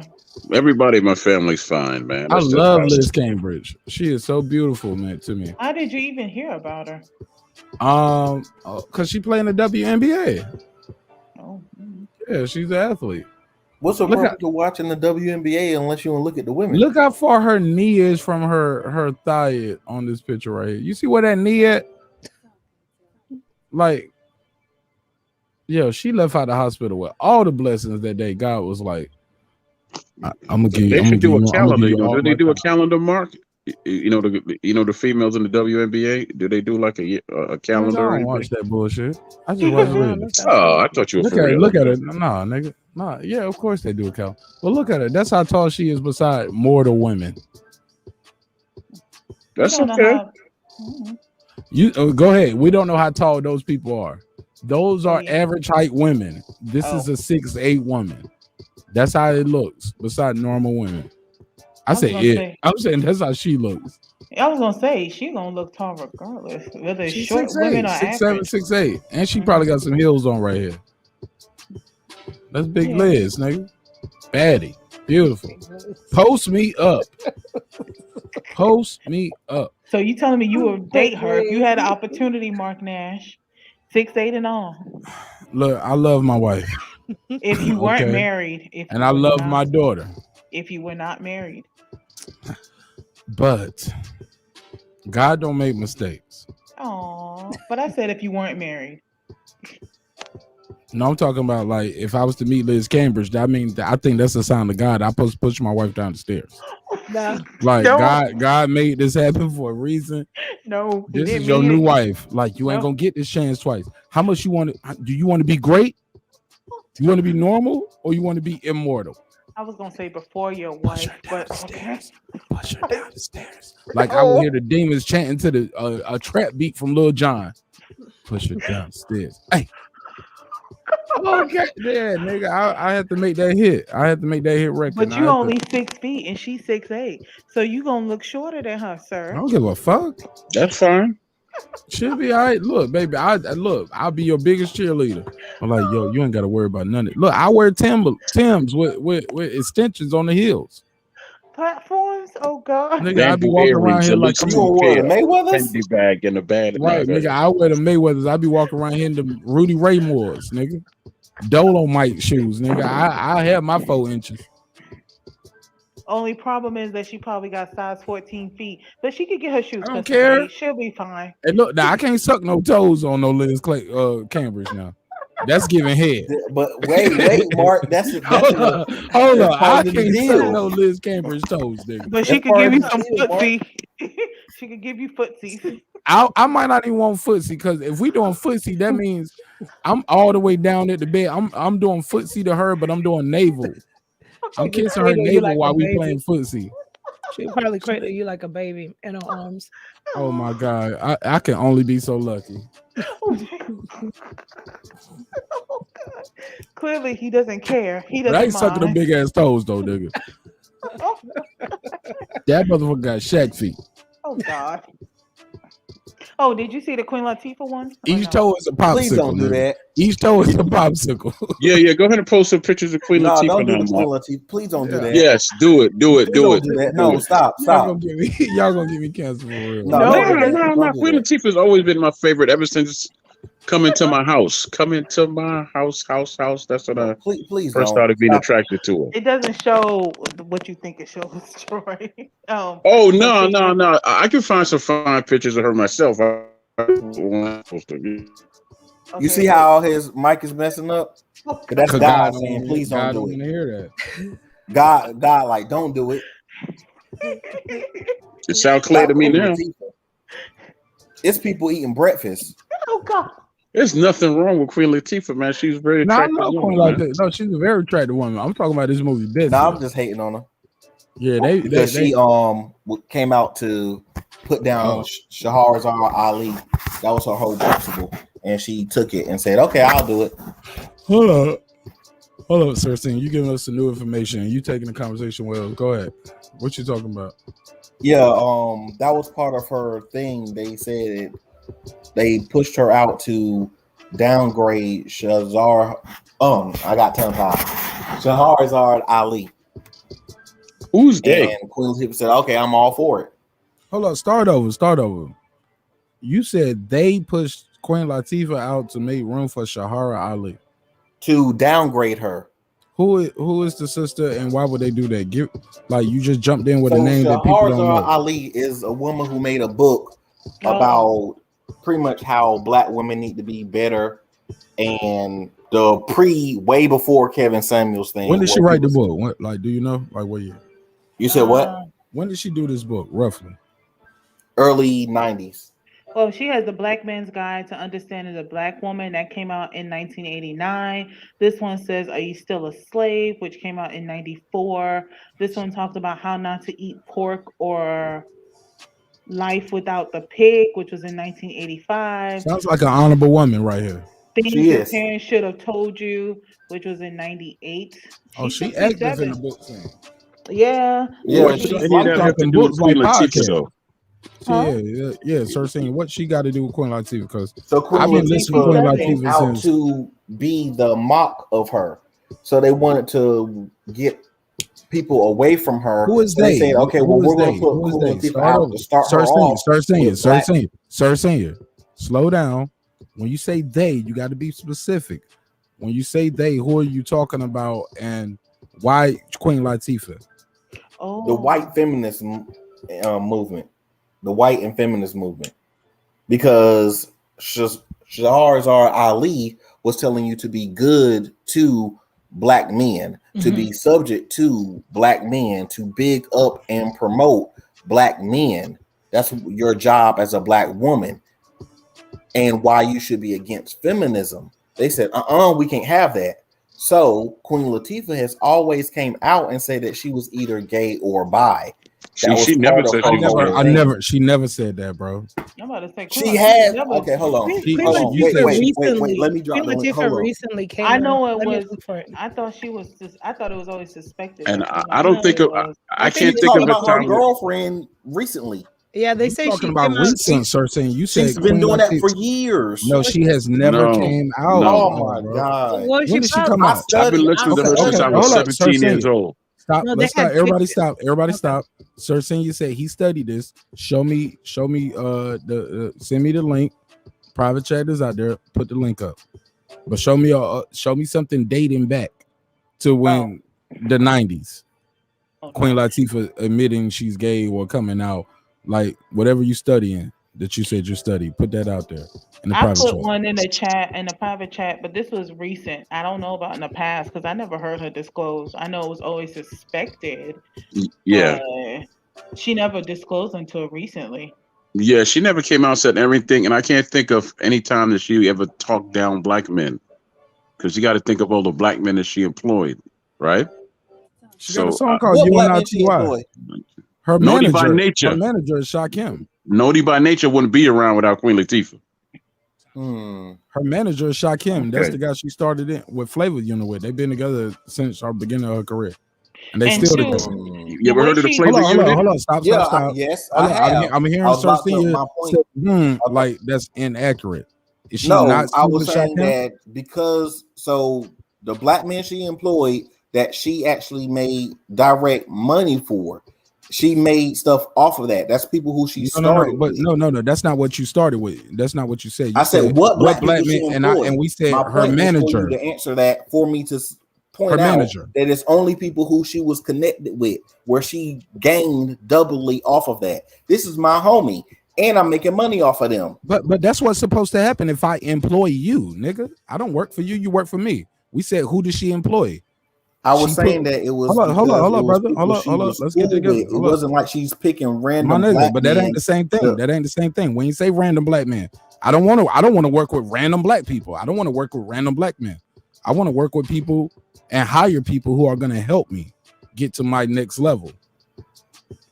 So, like I said, it's not like she picked random people who were just qualified. She picked the homie. So that's what's wrong with picking a homie. I've been with you since we were kids. What's wrong with that? That's loyalty. Why drop the homie for a random nigga who you don't know? I didn't say drop the homie. You see how you keep changing? But you said you changed. Hold on, everybody. Hold on. Stop. This Stop. is what stop. I'm saying. Stop. Let's stop. Let's stop and reset. Let's stop and reset. Let's do a quick reset. Let's do a reset. What people did she employ? That was your first question, right? What black men did she employ? That was your question, right? Chat, panel, everybody agree. That was the question.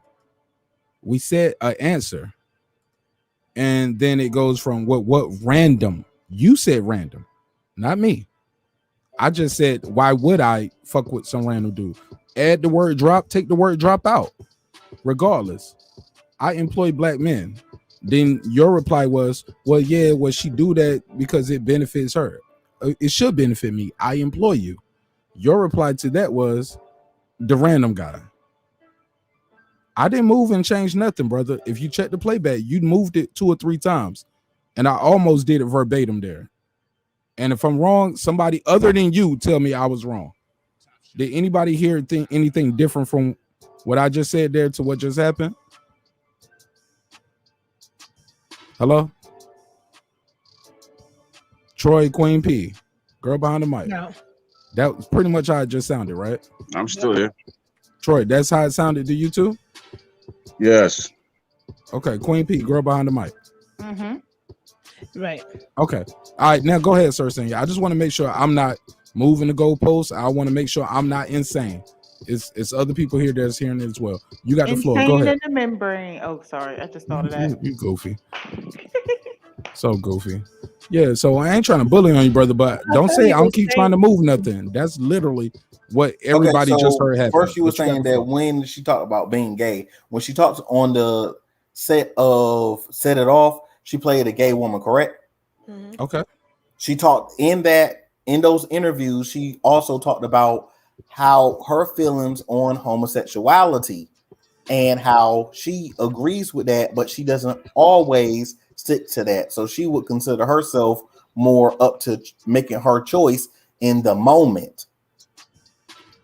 Well, there's an interview that she That's did something with different from what we Today. said, though. Well, there's an interview she did for Today in 2009, and she said in regards to the gay rumor, she said they want to make up stories and make me gay all the time, and it's like keep running with it. I've definitely been annoyed by it, but I learned a long time ago that it was pointless to say anything. Everybody else can do the reading, I'll do the living.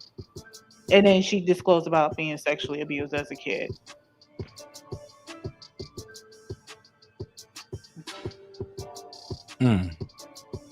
And that was in That sounds about 2009. right. That's what we've always heard. It was always assumed. Go ahead, sis.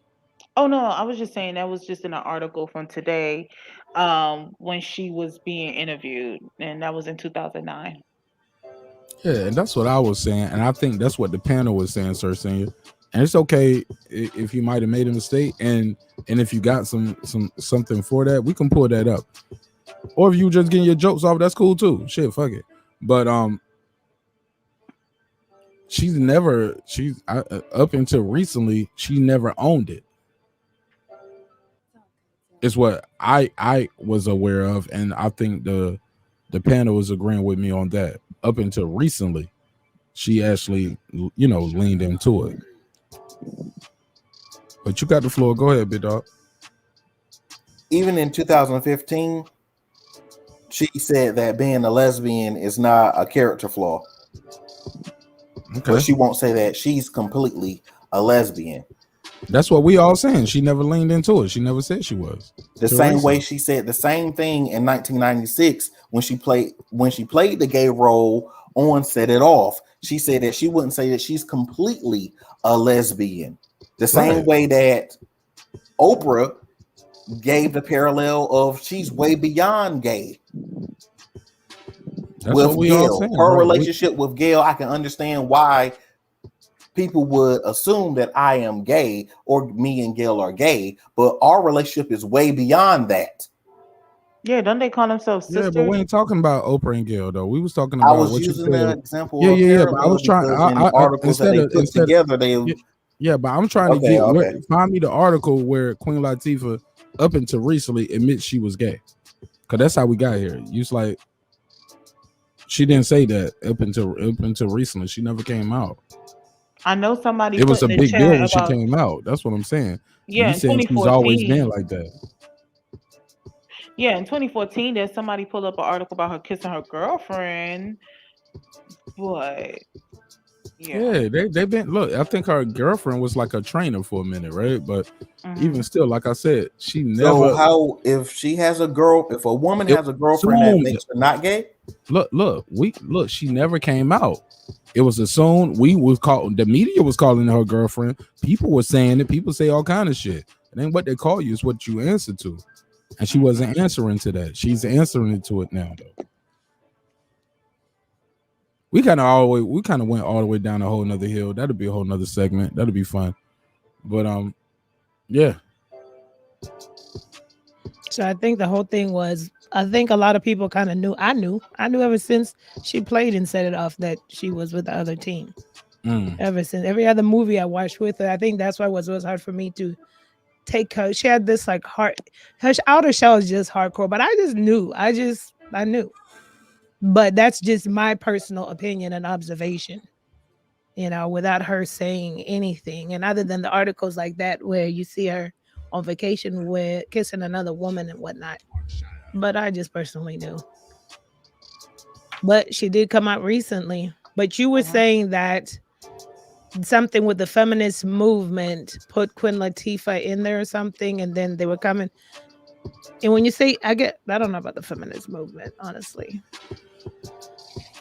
I know about that hat. When you see the person that Sir Senior mentioned in the hat that Queen Latifah wore, like in the beginning, I'm like, okay, that looks similar. What is it? That what you're talking about? Like she's. It was the whole purpose of her doing that. That was the whole purpose of pushing her forward. Was the feminist movement. According to who though? It's been articles. You have to do your research. I'm trying to plug them in, but I don't see it. It's funny. It's funny that girl behind the mic said she understood it way back when she saw Set It Off, which was in '96. And that's an around opinion. the time she That's came my out. opinion. A lot of us had an opinion, but And she didn't come out back then. She never She came said out. that there.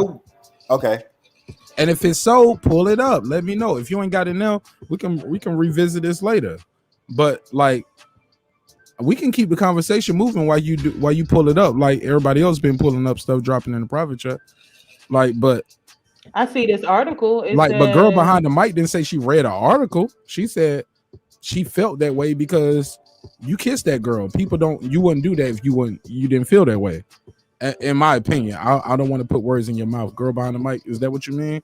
Or can you explain how did you know? Not even just the movie moment, because there's a lot of other movies that have come up with people like Broke Mountain, whatever, and I don't necessarily think those characters were currently gay.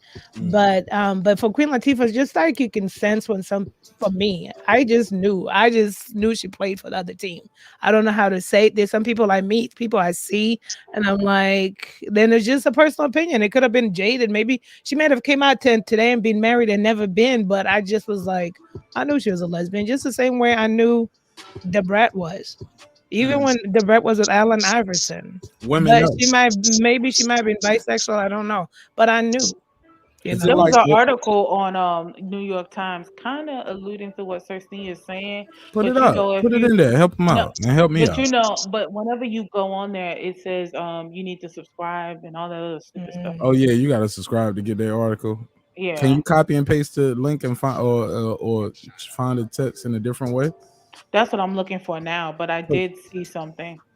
Because here's the deal, in my opinion. Like sometimes you see things as a man and you're a woman and you were like, I wouldn't play that role. No different from Terry Crews. If somebody was to Terry Crews come out 10 years from now, all of us would be like, yeah, we knew that back when he played white chicks. You get what I'm saying? We knew that when he played Damon. You get what I'm saying? You don't keep playing the roles. Like some people would be like, yeah, we been knew that. But officially, he hasn't came out. I remember watching what was that movie? Not Class Act. It was House Party. I think it might have been another House Party. It was like House Party 2 or 3 when they were in college, and Queen Latifah was there, and Kid was thinking the girl, Tisha Campbell at the time, was like, yo, maybe she playing for the other team because now she doing everything this girl doing. She's moving militant. She wearing the African hat. But I just believe that was part of the culture back then too. That's not just them trying to pick Queen Latifah. They had Bahamadia. It was a lot of sisters out there. Soldier Sister, like that was the movement for the sisters too. That doesn't mean they all were gay or they were claiming that or the feminist movement was trying to move them. Women just wanted respect too. They wanted equality, but not just Queen Latifah. I feel like a lot of black women were getting tapped to, hey, support the feminist movement. But really, the feminist movement was more of white privilege, in my opinion. But I could be wrong. The only one I'm waiting to come out is Missy Elliott. Because I had Queen Latifah, the Brat, and Missy. Not that they're Missy actual Elliott said business. she's bisexual. The Brat said she's bisexual. She even said in her Okay. lyrics, "I'm attracted to him, her, them, and you." What? The Brat? Really? I thought she was gay. But I mean, I Yeah, know but she niggas did- say they I know kill she niggas in their messed with lyrics men. too, and they ain't killing everybody, right? Yeah, I know she messed with Allen Iverson back in the day, but still. Yeah, she give into detail about that. But Queen Latifah's been out since '88. I can't think of one time when she. You also mentioned that she tear down black men, and I can't remember one time she tear down any black men that didn't have it coming. I guess that didn't come at her, and I can't remember any time she came out and said this is my sexual preference. I know she's dated Debbie Allen and different things like that, but I don't. I've never heard her come out and say, "Well, I'm gay and this is my sexual So preference." you see her with a woman dating I didn't a see her. woman. I didn't see her. I also know that she dated the rapper. What's his name? Self-Destruction.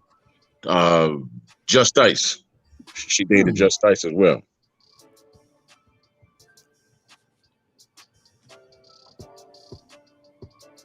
Do you know for 1,000,000% she was dating Debbie Allen, or that's what the tabloids said, and they was pictured together a lot? Nah, that's Because she something I never read. came out and said, Debbie Allen's this my bad bitch, this my new bitch. No, I don't They know that went for on the red 100%, carpet but I could prove that she dated a boy that I mentioned. Mm. Yeah, that I can 100% prove. And that's all I'm trying to say to Sir Senior. That was all it. Like I'm if it's true, like, I got something. Sir Senior got something in the truck in the joint for me. All right, let me pull that up. But y'all can continue while I pull this up. Go ahead. Somebody sent me a long ass link right here. I don't even know where to start at. Like this right here is MC D Books. Sir, saying you sent me MCD Books. Yeah, it's a long link talking about how there's a black author who talks about how they would never. That was the first time they seen themselves depicted in TV was Queen Latifah, and how her being openly gay allowed her to express herself, and then she goes on through her story. And this is a story that if you look in the when was Queen Latifah openly gay? part, Tell me. Explain, but yeah, cause I can't read all of this, bro. Like I'm saying, tell me the part that I'm looking for so I can blow that up. It was her thing was approved by, if not Queen Latifah directly, her people, for her to mention Queen Latifah in that way. If you go through the links and all of that, and pretty much the quote unquote, as we used to say in school, the works cited page, it was approved for her to use that content. Where do I see that at on the article? Where can I find If you it? go all the way to the bottom and you go through all the links of showing where she got her information, what she's talking about, and the websites and all that kind of stuff, you'll see that Queen Latifah people approved her being used, especially when it opens up with talking about Queen Latifah. What part? I scrolled all the way to the bottom. I see follow, Twitter, Instagram, subscribe, FSG Originals, for raw status. I don't see a site sort. Like what part? Let me share the screen. So on the article, it reads, on the first three sentences, representation matters. I was 8 years old the first time I saw a representation of someone like me. It was in 1996 when Queen Latifah made her big screen debut as Cleopatra, Cleo Sims, in F. Gary Gray's Set It Off. It meant everything to me to see a Black woman living her life openly gay, openly masked, presenting with cornrows, baggy jeans, plaid shirts, and big breasts. I was 20. She's talking about the portrayal of the movie. She's talking about Queen Latifah's portrayal of that character. She's not talking about Queen Latifah in real life. She's talking about that role in the movie. But continue on though. Go ahead. You got it. Oh, and then it's just a few more sentences. I was 28 years old when Lena Waithe became the first African-American woman to take home an Emmy Award for her work on Aziz Ansari's Master of None, the episode of which she won the award chronicles a coming out story of Waite's character, Denise. So she kills that shit too. If you ever seen Master of None on Netflix, shout out to Lena Waithe. When you see that and you see that, okay, she's not just an actor in here, you find out how much she did behind the scene, you'll see why she got the shot. Okay. She got some stories. Is that the stand-up comedy or No. It's a show. It's on Netflix, and it got Aziz Ansari in it as the lead, and she's one of his homeboys or homegirls. Oh, okay. But a lot of people don't know how much work she did behind the scene, far as helping put the writing together. And she kills that shit up there. And it's almost, she does such a good job in that. It's almost funny seeing her on the show play a serious role. Or when somebody tell you, oh, this was created by her, the girl from that little Indian dude's comedy show on Netflix, she put this together. You're like, oh, this is pretty good. I'll check it out. But then a lot of gay shit start happening too. You be like, oh yeah, I get it.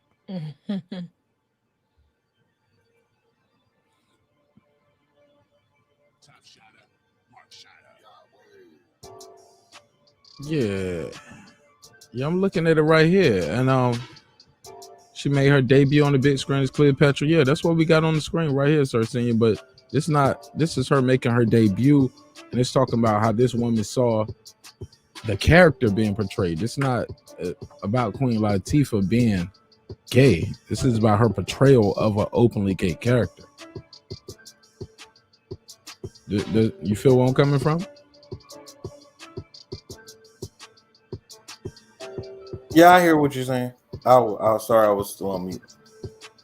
But I hear what you're saying. Put it on the screen, though. I've read the whole article, and I've read it on the lady, and I read her work sided stuff. So, skimming over it for 30, 45 seconds is not going to give you the same intent of reading the stuff word for word and looking the lady up and saying that she had to get that part. Send me that then. Send me that. Let's put that up for 30, 45 seconds. I'm just going with what you said. And it's this right here. And this doesn't say Queen Latifah being openly gay.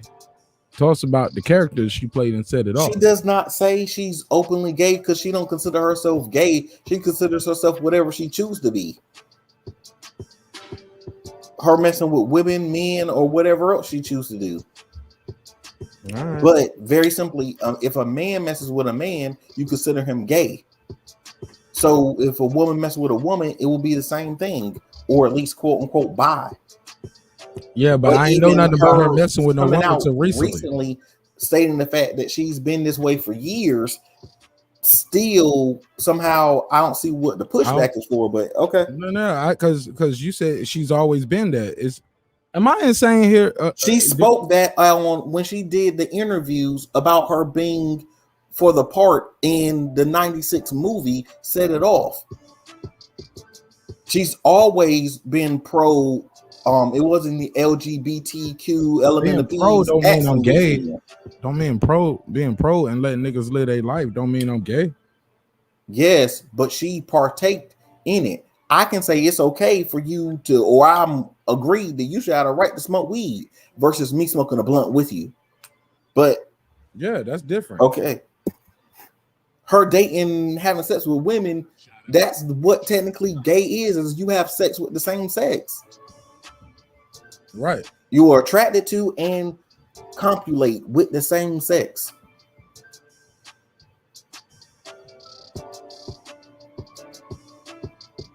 Okay.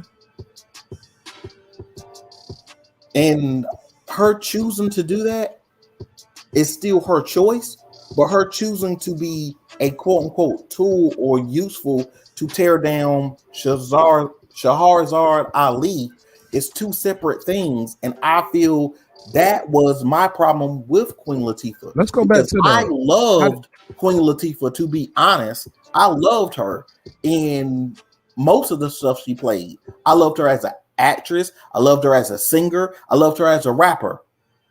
I loved her in all those different aspects. Until she was gay. Until she turned out not the gay part, to be honest. It was the fact that she was willing to tear down Shahrazad Ali. Now, how did she tear her down? Give me an example. So remember at this time, around the time was Shahrazad Ali was out and popular and her book was out and everything of that nature. The point that they were using, even down to the In Living Color sketch on Shahrazad Ali, was to make her seem like she was a weird, crazy person because she wanted a black woman to be submissive to a black man and not choose feminism or the white masses over her black man. And yes, she does say some stuff like, oh, well, a man should be able to pop his or slap his wife versus beating her up. She would prefer him to slap her or pop her than him beating her up. Because she's the woman that's so out of control that she won't stop hitting him or fighting him or arguing with him or tearing up the house or blowing up their life, that she should be popped or slapped in the mouth. But she was saying that Queen Latifah said that. Queen Latifah said Shahrazad Ali and Queen said a woman should be slapped as another bridging point. Every chance she got, she pissed on Shahrazad Ali. Hold on, brother, slow down. Sir, I'm just trying to get some clarity here. Who Who said the woman should get slapped in the mouth? Shahara Ali? Shazar, if you read the book, it'll tell you that. And look at her interviews. I ain't got time to read it. I'm asking you because you brought it up. Mouth or slapped in their mouth. So Shazara Ali said that. Ali. And Queen Latifah said what in response? No. I agree with that. I don't think we should slap bitches in the mouth. What's wrong with that? Not saying you shouldn't slap the bitch in the mouth. What's wrong with that? It was in context and saying that it was in context. She took it out of context to prove and push a narrative and use that one statement in a book, one small passage in a book to pretty much piss on the whole book, the whole premise, and the woman. So maybe she misinformed, Cersei. Is it possible that she didn't read the book and somebody just came to her in the midst of studio time and tours and movies and writing cookbooks and being on TV and film, and they say, hey, some sisters saying, hey, bitches should get slapped in the mouth if they. Is it possible that she never read the book? Well, according to her own statement, it's not possible, but everything is possible. She could have been capping for, the media. So according to her own statement, she read the book and disagreed with it, and she said she knew who she was. She said that she's totally against her and what she stands for. Because honestly, at that time, what is her name? Fix My Life. Ayanna Van Zant actually went against Shahrazad Ali at the time, but then she's now slow down, brother. Hold up. Ivana Van, that lady just came out. She wasn't around in the 80s and 90s when Queen Latifah was getting popping. Yes, she was. She was around then. She just wasn't as known. People were asking her what she thought back then in reference to Queen Latifah. It wasn't Queen Latifah. I'm talking about Shahrazad Ali. Okay. All right. My bad. I might have been misinformed. I misunderstood. Go ahead. I thought you were saying I thought we were going back to Queen Latifah was feeling this way and she came out and she's been doing this since the late 80s, early 90s. She came in because recently Queen Latifah don't be wearing the little African garb shit with the little back to Africa hats. You know what I'm saying? So I thought you were talking about, because I thought that's where you started. She's always been against black men, and she's it started off with she's always. Right? So I thought that's where you were going with it. I'm like, I've fixed my life. That shit wasn't going on in the late 80s, early 90s. And that lady, as good as she might look for her age, she was a very young lady back then. She had to be in her early 20s, early 30s, her damn self back then. Actually, she had to be in her late teens, early 20s. Because she's probably late 40s, late 50s. We can pull her age up. How old is Fix My Life Ivana Saint Lady? Somebody let me know. How old is she? I said that to say Cersei. I think she's in her early 70s. Let me look it up quick. Oh, damn. She look real good for her age. She in her 70s? At 68 or 70. 1990 was her when she was on her show with on Geraldo, and she confronted Shahrazad Ali. That is 1990. That was Queen Latifah. That was Queen Latifah never pulled up on Shahrazad Ali in real life in person. So basically, but she had so much to say about her. But you're saying that Queen Latifah is a gimmick. Long story less long. You saying Queen Latifah has been a gimmick and a tool and a puppet since the beginning of her career. From wearing the hats. Who you calling a bitch? UNITY. The whole facade. She's been gay. She's just been in the closet gay.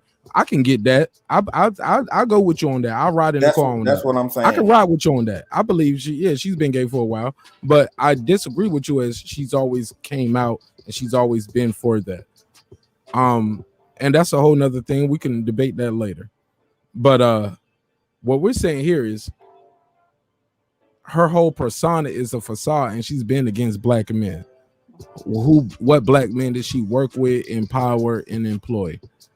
And I'm here to tell you, I don't see that. I don't think that. I totally disagree with you. And also, you get to a point sometimes. I can either empower and employ or send other black men to school, but in the meantime, I got a job to do, and this is the pool that the people have put in front of me to choose from to get the job done.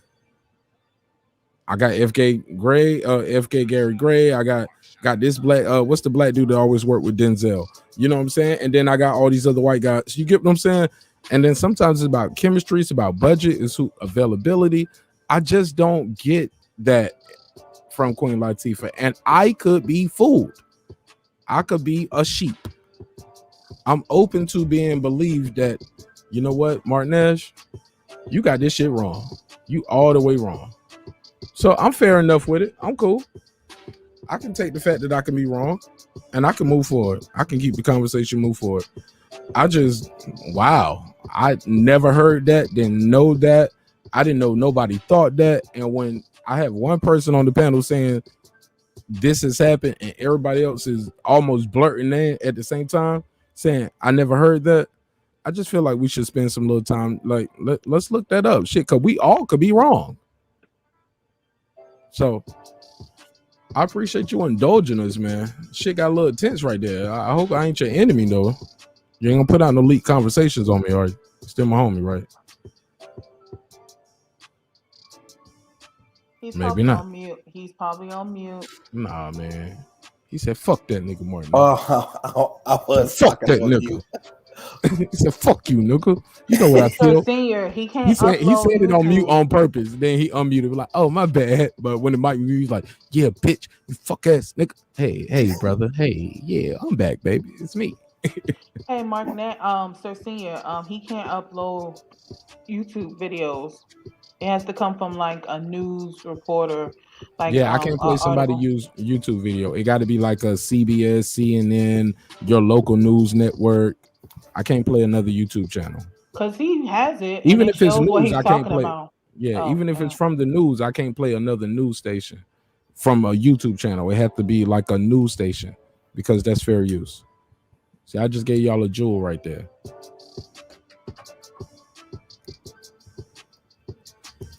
Oh man, what a show! What a show! What a show! What a show! Troy Graham, you got any flirtatious remarks for the ladies? Oh dear God. Troy Graham was like, Oh, he got us on mute. Troy Either Graham was that like, or his keyboard stuck. Or he just that nigga went to sleep. He was like, these niggas talking about Queen Latifah. I don't want to talk about this shit before I go to sleep. That's his crush, so. Or maybe he just hung up on Sir. He's like, I'll come back when Sir Senior leaves. Or when he's finished. Yeah. But look, man, I'm having a great time, but I don't want to keep everybody up all night. I appreciate everybody staying. I appreciate everybody was like, shit. I think because it's Friday. Yeah, because it's Friday. Okay. On Saturday. Because some people be like, shit, if you here, I'm here. I'm kicking it. And then some people be like, look, man, I've been waiting for you to end the show for a couple hours. I just didn't want to leave. I ain't want to do that to you. Aww. So yeah, and I appreciate that too. I'm like, damn, man, you ain't have to do that. You could just leave. They was like, no, man, I ain't want to leave you alone up there, man. You know how niggas do. I'm like, God damn, man, I appreciate that shit better than the club. Niggas got my back on the Wi-Fi more than they got my back in the streets. Niggas will leave my ass the club, nigga. I got to get on with my family. Wi-Fi shit. I'm already at the house, nigga. Fuck it. I'm laying in the bed now. What's up?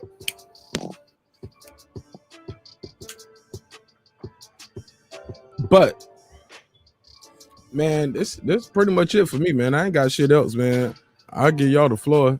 Anything else y'all want to clear up about Queen Latifah being gay or straight or best R&B groups? Did y'all get all of that out? Did all of y'all vote, right? Y'all voted on the community tab, right? For that round one I got up. Everybody voted. Who knows, Mark? Queen Which one? Oh, Queen P, you voted, right? On both of those that you put up on the screen on Wednesday. You better have voted. I did for part 1. I didn't do part 2 yet. I was trying to figure out who to take off the list. I believe it's Bruce, Ari Spears, Pierre, Damon Williams, Arnaz J. I'm like, who should I vote for? But I did part 1. Girl, you gotta get somebody off that list. You gotta pick your. Did you put the R&B list in order or the best storyteller in order that we got up here? I didn't do it in order, but I wanted to. Well, okay. My thing is this: I like all of the choices you had, but I would kick Eminem off just for the category. But I do remember Don't be scared of the white boy and the white fan base. You whisper that. I would kick Eminem off. No, I'm not scared. It's like I remember Stan. I remember the response and all. I remember the video at that. It was crazy. Beautiful, right? Yeah. Detailed. Oh my lord. Art. It's art. And everybody is getting him the fuck out of here. They was like, take him off that list. That story shouldn't be with these stories. That's just because I don't want to get rid of the other 3, so I would just get rid of him for that reason. I've listened to Slick Rick's children's story. I listened to Biggie. I got a story to tell. Brenda's Got a Baby. I would put Brenda's Got a Baby at number 1. Okay, maybe I'll put Biggie. I'm not sure between Biggie and Slick Rick with number 2 and 3, but Brenda's Got a Tupac gonna be first for me because that song really. I remember hearing it as a teenager, and I'm like, damn, listening to the words he's saying and seeing When how that that song happens first right heard now. you, and like, did it affect you? Did you know people dealing with that? Not that it affected me. It's something real. It's something that you see. Like, come on, we've heard the stories where you got that teenager who was over here being molested and abused, and they get pregnant, and you got the public making judgment. And I don't know. I just remember hearing it and just being like, damn, this is something that's happening in real life even now. Listen, the foreshadowing was amazing. What? It starts off with a conversation. I heard Brenda's got a baby, but Brenda's barely got a brain. A damn shame. The girl can hardly spell her name. That's not our problem. That's up to Brenda's family. But let me show you how it affects our whole community. Oh my God. See, Brenda never really knew her mom, and her dad was a junkie shooting dope in his arm. It's sad. Like are you kidding me? Are you fucking kidding me, man? I remember when I heard that these song. Are 90s bars. What? These are 90s bars. I know. That's why I'm putting that at number 1, period. I just don't know between Biggie and Slick Rick. But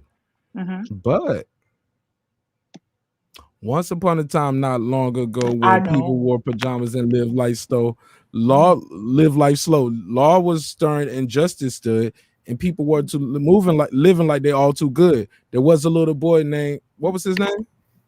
I always used to put my name in there.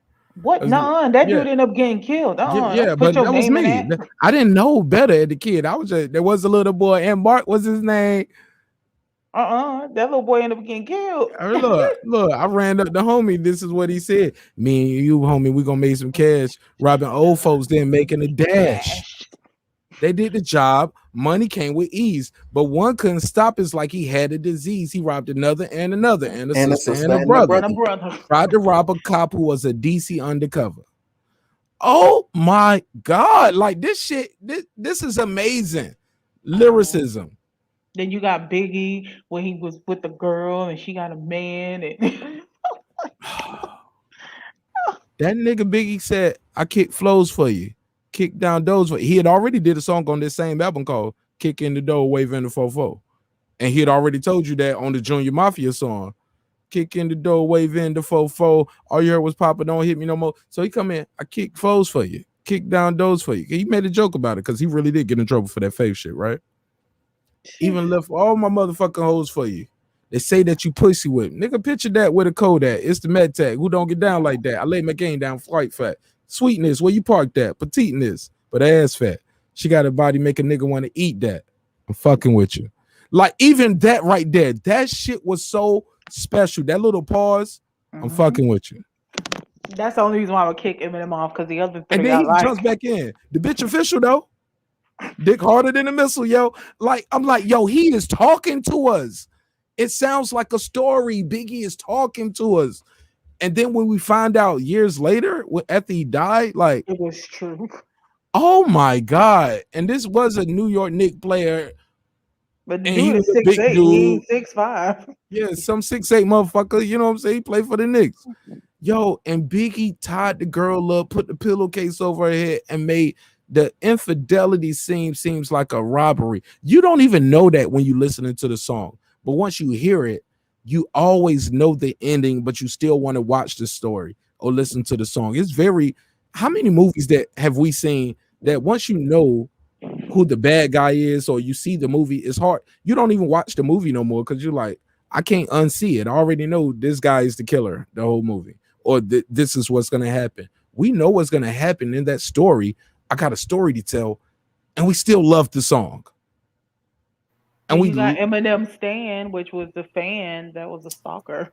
Stan was trash compared to any one of these three. Stop it, man. Now look, y'all gotta leave the white boy alone, man. Y'all let me hold up. Y'all see how niggas do? Y'all niggas let me sit there and give everybody their flowers. I quoted some bars and broke it down so passionately. And then as soon as I say the white boy name, y'all mother niggas ain't shit. Get him. Nah, I ain't gonna get him. I love it. Look, the song is on the listen, man. That song is one of the best written stories that I probably heard up until that point in my life ever. Like that shit was high on my list. Like it was amazing. It's never been done before and hasn't been done since. And if you disagree, like tell me. Like a stand is a what it's a stalker. It's a verb now. We turn stand into a verb. Like, oh, you standing for that nigga. Don't be standing for him. Don't be a stand. Like it's an adverb. It's a verb. Like almost like yo, he ethered you. He ethered you. We know what we saying when we say that. Yo, he ethered you. That's how you know Jay-Z won that verb. Nas won. We don't say, oh man, he came in and did the takeover on you. Man, Super Ugly was worse than Ether though. It was disrespectful. But it wasn't good though. It showed, that he got hurt by that Ether. Yeah, it hurt him. He shouldn't even reply. He should just left it alone. Yeah, for him to have to do Super, he had to go real disrespectful. He said he skeeted in the Jeep, left a condom on the baby seat. Oh, disrespectful. Yeah, but we don't even know how me and the boy A got more in common than just balling and rhyming. Get it more in common. But even still, when you say that, did Allen Iverson fuck the girl too? Yeah. Oh, see, I didn't get that. See, I didn't know that back then. I didn't know if that was rumor. No, it was Nas baby's mama back then. Oh, never mind. I didn't know and that Jay-Z allegedly, well, she is admitted, so it's not alleged. We all know it's true. She Carmen had messed with him. But when he said AI, and I'm like back then, a lot of us didn't get it. We didn't know what he was talking about. But he said, because in the first one in Takeover, he was like, you know who, do you know what? Well, you know who. But let's keep that between me and you. Between me and you. For now. And then he say, and as the hook come in, he said, for now, ROC, we're running this rap shit. And then the hook comes in the album version, he came back where he actually got it, and he added an extra verse, which was crazy.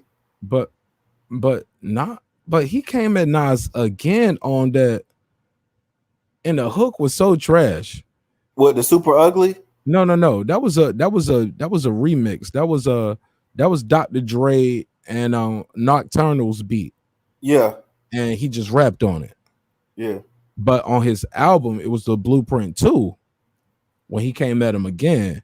And it was OVA, got my mojo back, baby. OVA. Nigga, I was like, nigga, this nigga ain't doing Austin Powers bars like Jay-Z. No. I'm like, who cleared this shit? Yo, it was hilarious though. It wasn't hilarious. The hook was trash. The verse was crazy when he was like, Hov told Nas, he was like, can't y'all see he's fake? The rap version of TD Jakes prophesying on his CDs and tapes. I was like, oh my God, can't y'all see he's fake? The rap version of TD Jakes prophesying on his CDs and tapes. I was like, stop, rewind it. Take the whole tape over again. Start it over. I need to hear the whole album again. Up until this point, I missed a lot. As good as that is, I want to hear the whole thing again. Like the kid Hov was on the run. They made that whole battle so interesting. But that hook though is trash. Hold up, my nigga. We can't let him slide with that. H. OVA got my mojo back, baby. OVA. H. OVA. The blueprint too, baby. On the way. No, you love that shit, Cersei. That shit was get the fuck out of here. I can't let that shit slide. Yo, he was getting up. Yo, I love that was battle. dope, I but the actually did my one of my reports in high school in AP English. You flunked was that for shit, nigga. That You ain't- battle. I know you ain't get an A in that. I know you I got an graduated. A in it, but You got a he B might plus, have booked nigga. himself for cussing because I played the actual songs. Bruh, you did a school report on the Nas and Jay-Z battle. Yes. And at that time, Super Ugly just came out. Super Ugly just came out at that time, and I printed out the lyrics for everybody in different colors. It was crazy, yo. It was crazy. Oh my god, that yo! I had to. Everybody talked about it. It was crazy. It was like, and he had the cussing in it. You know, you ain't supposed to be cussing in high school. And, you was the man. You was the man. English, and I had the cussing in it and everything. Like little Christian Chris, like man, you know that's what they call Christian Chris a hoe. Christian Chris. Christian Chris a hoe. Or a hoe. Or a hoe. He said Christian Chris or a hoe. Oh, matter of fact, you how old were you when you had your first child? Because you had your first child very young, right? Damn, he started early. Like 1920, something like that. Yeah, man. Yeah. I was just out of high school. I was going to. Yeah, all them church niggas was getting pussy, yo. Them church road trips, church road trips, that choir rehearsal, spending them Saturdays there, especially you at a big church. Oh, it's man. funny, I never smashed. Well, I did smash some people from church, but that was years later. You ain't smashing a church van or on them church trips. You ain't fingering nothing on the church van. I ain't even date or flirt with none of them.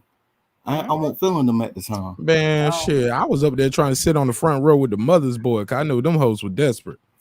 Maybe I was on the front row with the mother's boy. I'd be like, you gonna give me some back for you? Like, you old woman. She was like, I'm gonna let you taste the good cake after church. I was like, I don't want that, but all right. All right. Cause you know the mother's boy used to always have the hot dogs and the hamburgers and the cookies and the black church always hustling, nigga. We fuck the offering. That's for the building fund. This our fund right here. The new hat fund. Yo, people Mark trying to get close. People gonna think I hated my church growing up, yo. I always talk about the black church. One day I'm gonna drop some of them stories, though. One day I'm gonna drop some of them stories. Some of them black church stories? Yeah, a whole bunch of stories. Like, you ever seen somebody fall out and then they look over to hey look, hold on, let me turn my camera. Hey look, they be in church, they get touched, they fall out, then they do like this, make sure ain't nobody going in their purse. More so to make sure people believe they actually fell out. Yeah, how many people are paying attention? We was in the club last night and you falling out. You wear those same heels. Hey, look, I'm trying to get delivered. Look, he saved me last night. I ain't have to make it here today. That's when you supposed to praise God the most. Shoot, that's how they start coming out with the let them use you. And it was like, you're supposed to be Jesus, not that nigga from the club last night. I'm glad this show is Friday going into Saturday, not Saturday going into Sunday. We still got time to get our life together, y'all. Can you imagine all that you saying, knowing you about to go to church? I mean, it's the Sabbath. You're supposed to keep the Sabbath holy. Yeah. You know what the real niggas say, Patricia. Girl behind the mic. God know your heart, right? God knows my heart. He knows my heart. Yep. God knows. Look. Only God knows my heart. Exactly. Mm-hmm. What does that mean, though? It means I'm gonna get home. No, stop, Cersei. Hold up, Cersei. Man, you been running them up. Let me let the ladies go at it real quick. Because I know y'all gotta go, man. It's been a hell of a night, hell of a show. Ladies, God know your heart, right? Mm-hmm. Oh, regardless of your action. Do y'all have children? Either one of you? Nobody has children, right? No. Well, besides you and Sir Senior. Mom, let me ask you something. All right, before I let y'all go, let's play this quick game. And I only can play this because the show's so late that ain't nobody gonna listen to a 7-hour and 30-minute broadcast. See, I'm a weirdo. When I see somebody got a long broadcast like this, I start backwards. Yeah. I start backwards. I'm like, damn, that nigga was live for 30 minutes. Let me hear how this shit ended. I listened to the first couple minutes. I'm like, oh, ain't nothing going on here. Let me go to the end. Okay, shit, cool here. Let me go back a little bit. Oh my God. Like, let me get to the halfway point. What was going on here? Mark, do you read books like that too? I watch movies like that. I watch movies like that sometimes too. No. Yeah, I watch movies from. I'll watch a movie like this. I'll be like, I think I know who the killer is. Let me fast forward to the end. Oh my God. But then that means you're doing double work because you still have to read. I just watched that last scene to see if I see him riding off in the sunset. Yeah, I'm weirdo like that. Yeah, but then you missed the middle, so don't you still have to go back to the beginning or whatever part you stopped at? No, look, I got my college credit and I passed my class. I'm good. Okay. But no, seriously though, I am one of those people though, Queen P, who when I watch a movie, I will write it down. I'll grab it in my phone. I'll type something in my phone just to be that aha person. I don't do that for real. Like go to the end of the movie. I'm just bullshitting with that. But in real life though, I'd be like, yo, the butler did it, and I'd send that to myself. So at the end of it, I'd be like, yo, I told you the butler did it with the candlestick. The only way I would do that is if it's extremely boring in the beginning, that I would fast forward it a little bit. Is if it's extremely boring to the point that I'm getting sleepy. A lot of these apps, where you watch them on your phone, I know Netflix got it now. I know YouTube has had it for a while. You can watch shit in double time. Like a lot of people shows and podcasts, I don't even watch it in real time.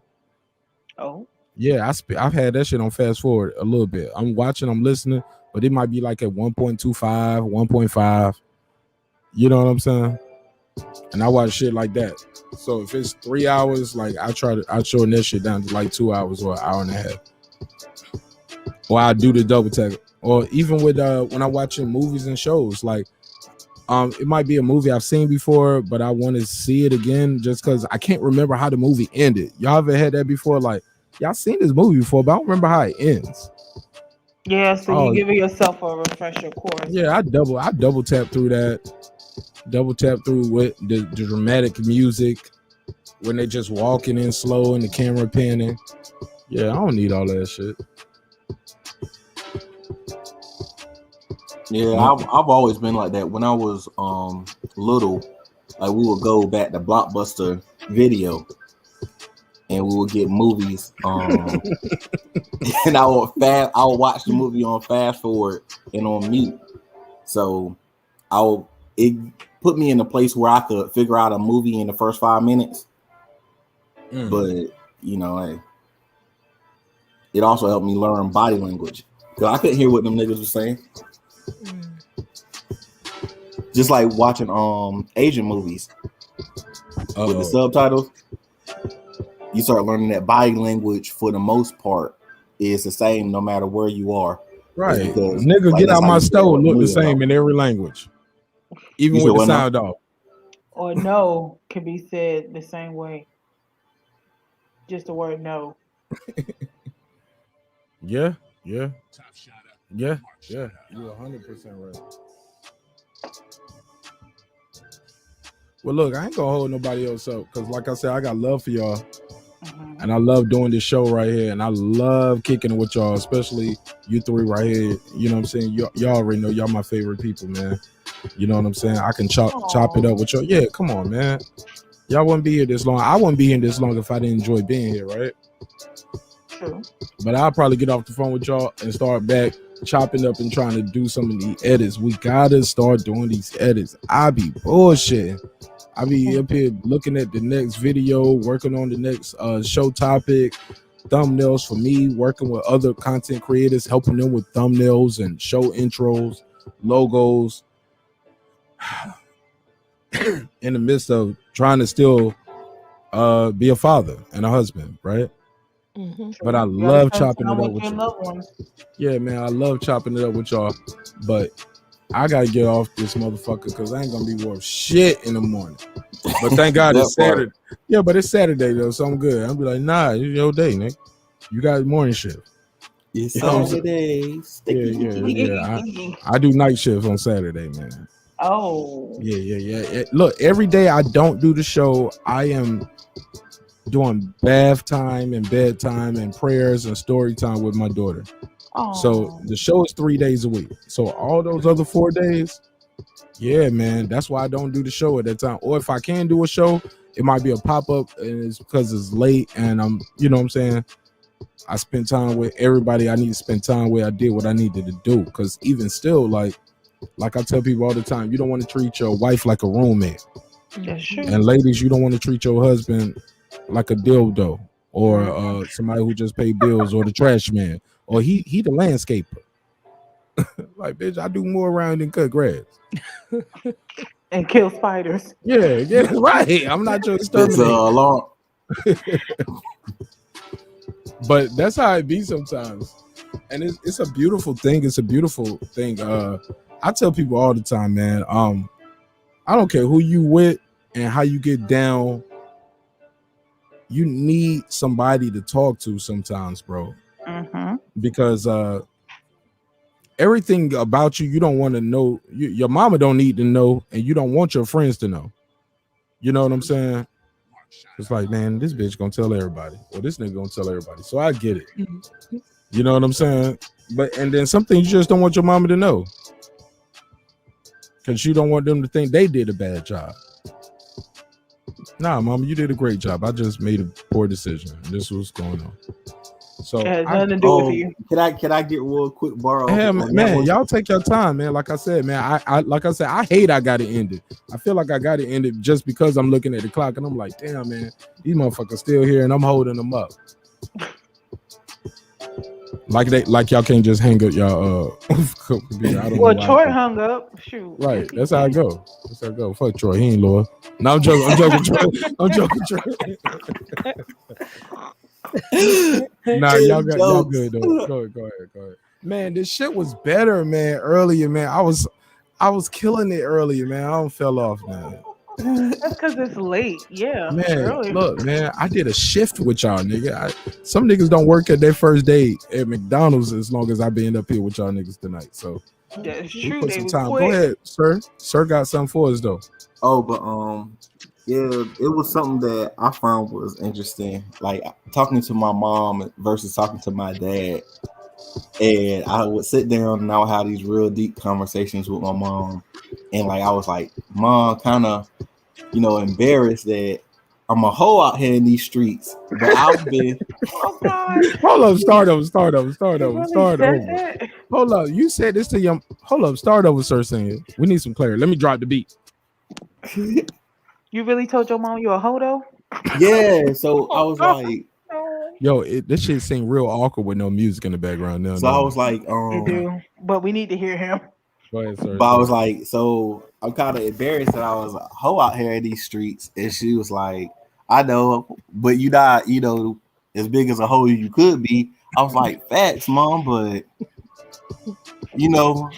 I just it makes me feel bad because I want to do the right thing with the Lord. I want to find a good woman and all of that. She said, forget all that good woman stuff. Like, you love too hard. You need you about 5 women. I'm like, I know.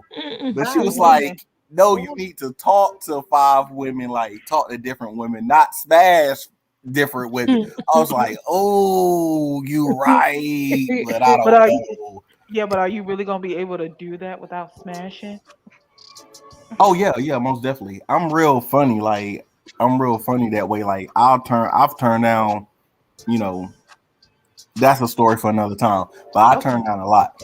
Okay, because there's some men who feel like, if they're around a woman, they can't turn them down, like kind of like Rick Ross, where he can't have a female artist because he'll want to smash her. Oh yeah, I turned down so much, like it's almost disrespectful. She slayed that Rick Ross diss in real nice.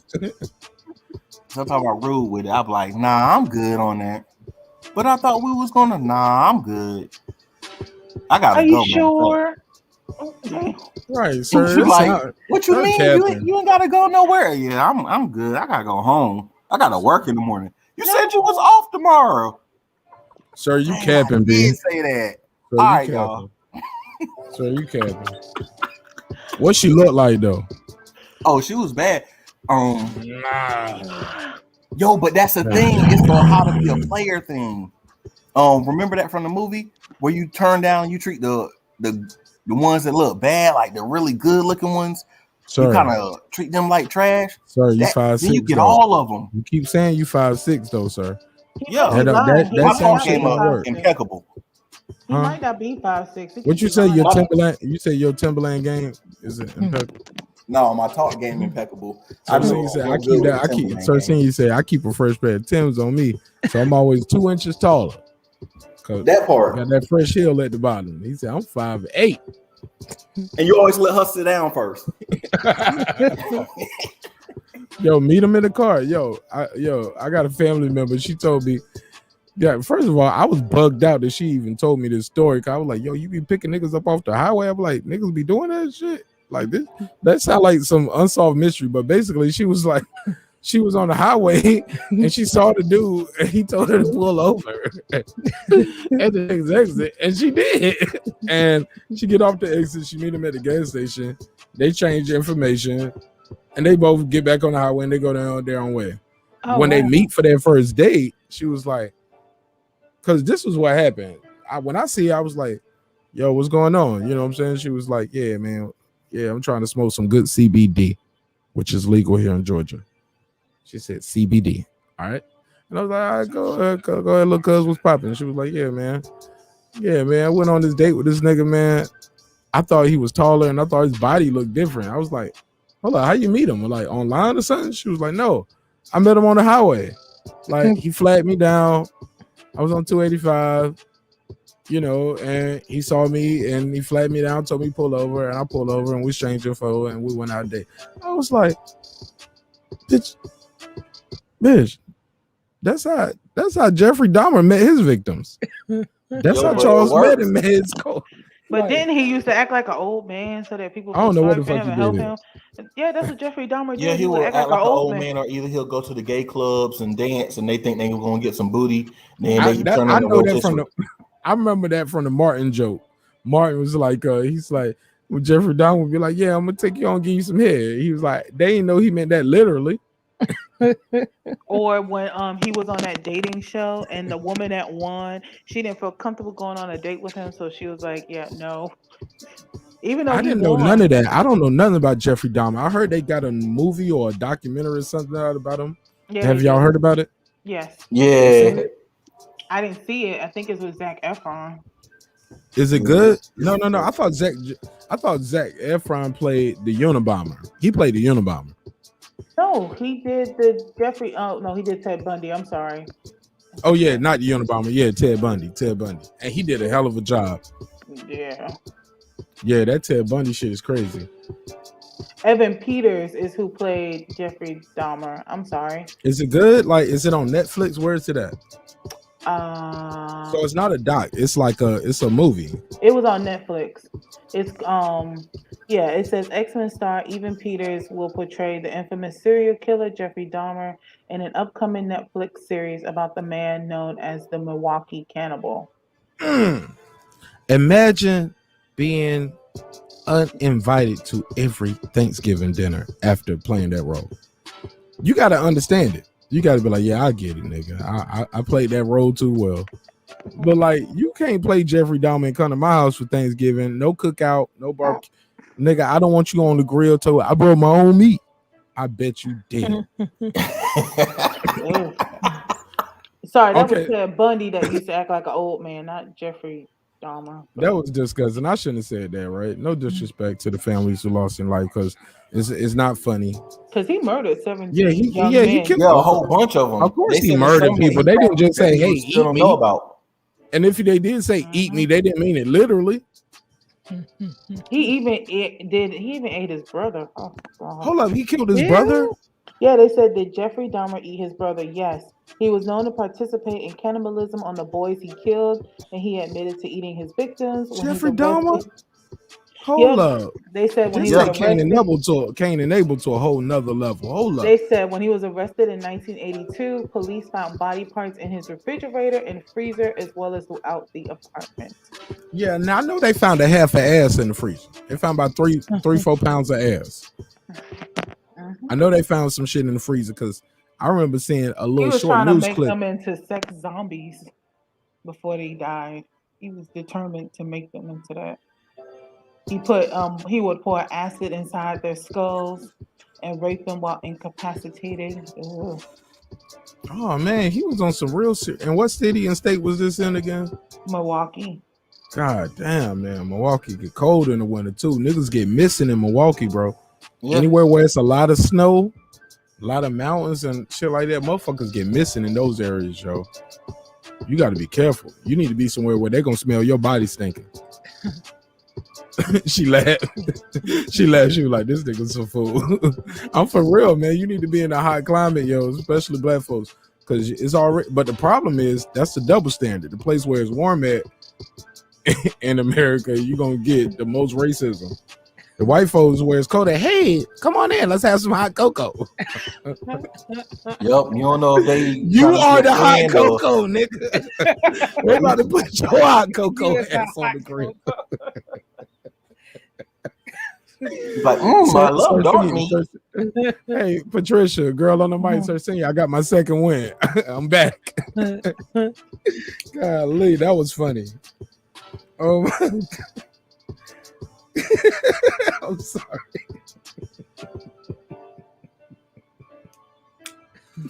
Did I tell y'all when we interviewed Buddy McGirt on Major Key's channel? I told him when Major Key said, "Hey, plug your channel," I said what the show and the episode was gonna be about.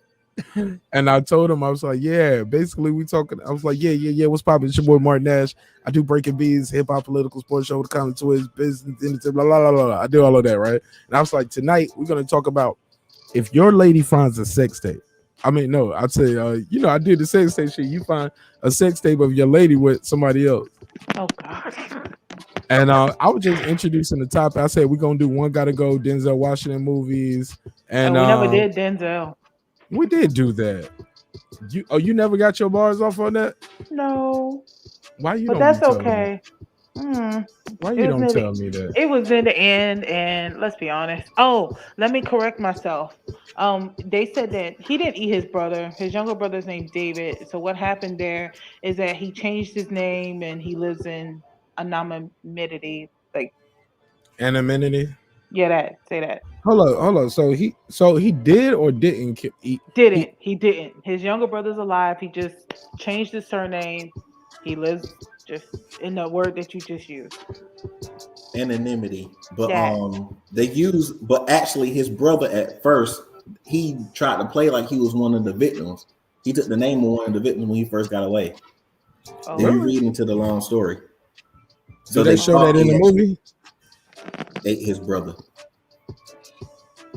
Why would the brother say? Why would the brother want to lie and say he got ate or killed? So he couldn't find him, so he wouldn't be connected to him at all. So he said he pretended to take the name of one of the victims. One of the victims. Because he didn't want to be John Dahmer, related to Jeffrey Dahmer. Because if your last name is Dahmer right now. Yeah, his name was David. Yeah, you can't come to no cookouts, especially if you bring your own meat. I can't stress that enough. Don't be like, yeah, man, I got some hot dogs, some sausage. I'm like, that shit better have Kroger on it or something. Let's say Food Line, Piggly Wiggly. Like, my nigga, I don't want no meat from the Dahmer house. Yeah, that's the other dark meat, not the other white meat. Yo, that shit was hilarious when I was like, hey, come on in for some hot cocoa. And you're the hot cocoa. Hey, look, that's the crazy part. Like, but that's true, man. A lot of people in those areas, especially where it's really cold in the mountains, people get missing, dude. People get missing. If you Google how many missing people, type in your demographics, it'll shock you how many people that are your demographics that are missing. Like black men, 35 years old, missing in America. How many? You'll be like, golly. It's about 40,000 of us missing, or 3,000 a year. It'll blow your mind. Type in black woman, 25 years old, missing. It'll surprise you. People be snatching up motherfuckers. Yo, I just saw some shit on the news the other day. Man, I had so many stories for the night. I blew it tonight, man. I was just over here laughing and joking, and I never loaded up the pictures to put on the screen to go with the stories. And I didn't load up the videos because I needed a nap, and I didn't take a nap. That's why the show started at 10:15. And that's why I'm still here, because I got a nap in. So I apologize, but they just busted his house. They had it was reported that they had 50 people in there. The police showed up and caught 19 men, women, and children. And it was like a smuggling house. You get what I'm saying? So they trying to get deeper and find out, how did this person who rented the apartment, how did all these people get in the apartment? How was somebody able to rent an apartment with no real credentials? Because it's under a ghost name. So the people in the office about to get fired, because obviously there's some Breaking Bad shit going on. But it was a lot of motherfuckers living in the apartment. They was like, the conditions were fine. The conditions were not, they were substandard, because there was no beds anywhere. Everybody's just in there sleeping and laying on the floor, and the people aren't talking, and the people who can talk English, they probably act like they don't speak English. They don't know nothing. They speaking of English, say, nah, we good. We all right. But no. Y'all aren't already. Got any ID? No English. But y'all safe? Yes. You know what I'm saying? The people, according to the police and the news report, the people just want to be left alone. But the police are like, nah, ain't nobody got no documents. And the other, which is kind of crazy and it's sad. The other shit that I saw was the craziest shit ever. I'm gonna pull this up on screen because I can't just freestyle this. Y'all got to see this. And it's a judge here in Atlanta. And she ain't even been in office for 6 months. Black judge too. They about to get her the fuck up out of here. And I'm gonna tell you why in a second. But how do y'all feel about that when we have undocumented immigrants? I know we got some people up here who are first generation. Their parents were immigrants, maybe. Or girl on the mic, she came here and immigrated. She did it the right way. Well, I hate when people say that. Do it the right way. I hate that shit. But I just saying as in you did it legally. Do you feel empathy and sympathy when you see people who are illegal immigrants, or do you be like, nah, struggle like I had to struggle? Like, it is what it is. Like, you got to follow the process. I'm very curious what girl behind the mic have to say. So that's a deep conversation that I typically shy away from, only because I'm biased, right? Because I'm an immigrant. And I understand the laws, I always say, I cannot speak because, like I said, I'm biased. I'm probably gonna ruffle some feathers. It's okay. because just I'm an immigrant. Take your avatar off then, so they don't make a meme out of you. No, I'm joking. But go ahead. It's fine. But like I always say, if we talk about people crossing over the border, who took California from them? Who took Texas from them? So that's where my heart lies. I can't even comment on that. People get upset because they cross over a border that was put up, and their ancestors were also some of that land belonged to them. So there goes that. That's why I can't talk about it, because I feel like it's so hypocritical. Because who is America? Who is America? America is nothing but immigrants. That's who America is. So therefore, again, I'm biased because people always, here's the thing that fascinates me. A lot of people always have something to, not a lot, but most people have something to say about that, right? Do it the right way. Or undocumented immigrants. And what they don't understand is, to me, my observation, has anybody ever wondered why it's a political talking point? every Republican, Democrats, they say undocumented, undocumented, and yet they give you a number. So how is there a number if they're undocumented? You got to understand the political shenanigans that are involved when it comes to the immigration talk. The government knows what's going on. The system is definitely broken, but I feel like it's broken on purpose to continue to have speaking points. So when it comes to immigration, my stance is, who is America? And then you have people saying, well, we can't just have everybody coming in and doing all this and just, whatever it is. But like, again, I can't speak for the people that cross over the border, because there's so many. Like, if you wanted to get me there to that part, I'll get really annoyed, because of, like, Mexicans have the right to be here. That's the way I feel. Boom, done. Now let's talk about immigration on its own. If you want to talk about people are coming here and all this other stuff, do you understand that when you fly, the ones that fly into America, it's extremely hard to get here. So don't let politicians tell you about vetting. That's a bunch of BS. You are vetted now. If you're a Caucasoid, you're not. If you're Caucasian, Caucasoid, European, America has treaties or friendship relationships such as Australia's. They want as many, and I'm not racist. I'm just telling you the nitty gritty from the way I see it. They want as many white people as they can here, but people from Finland are not necessarily intrigued by moving to America. They got it over there. They're like, whatever. But visas are available, visas galore.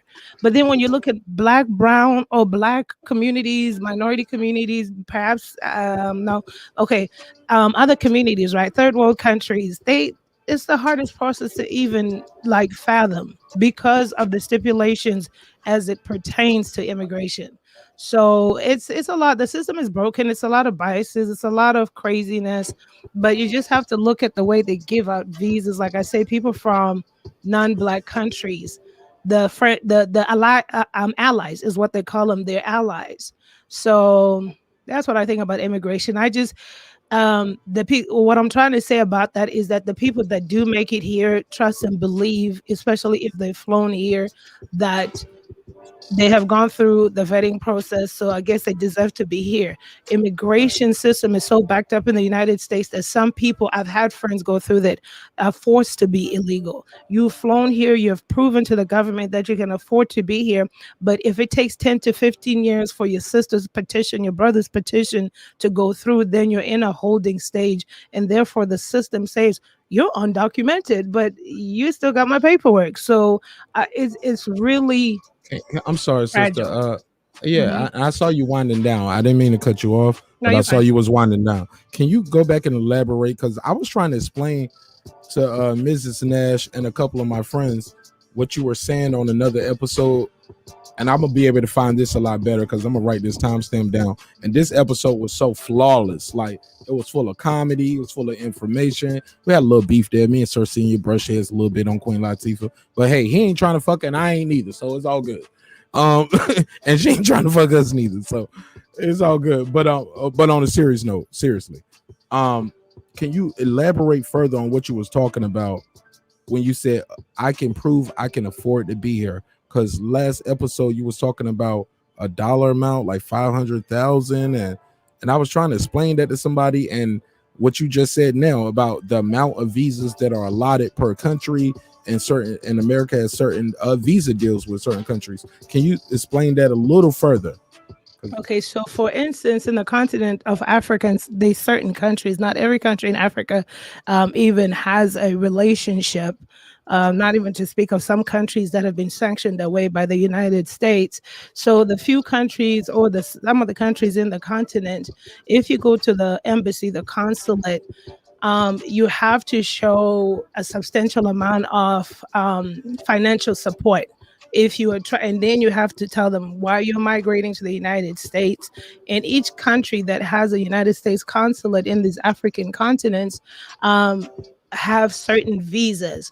So for instance, Senegal could say your fiscal cycle is 100 visas, 50 student visas, 25 family visas, maybe 10 visitor visas, or so forth.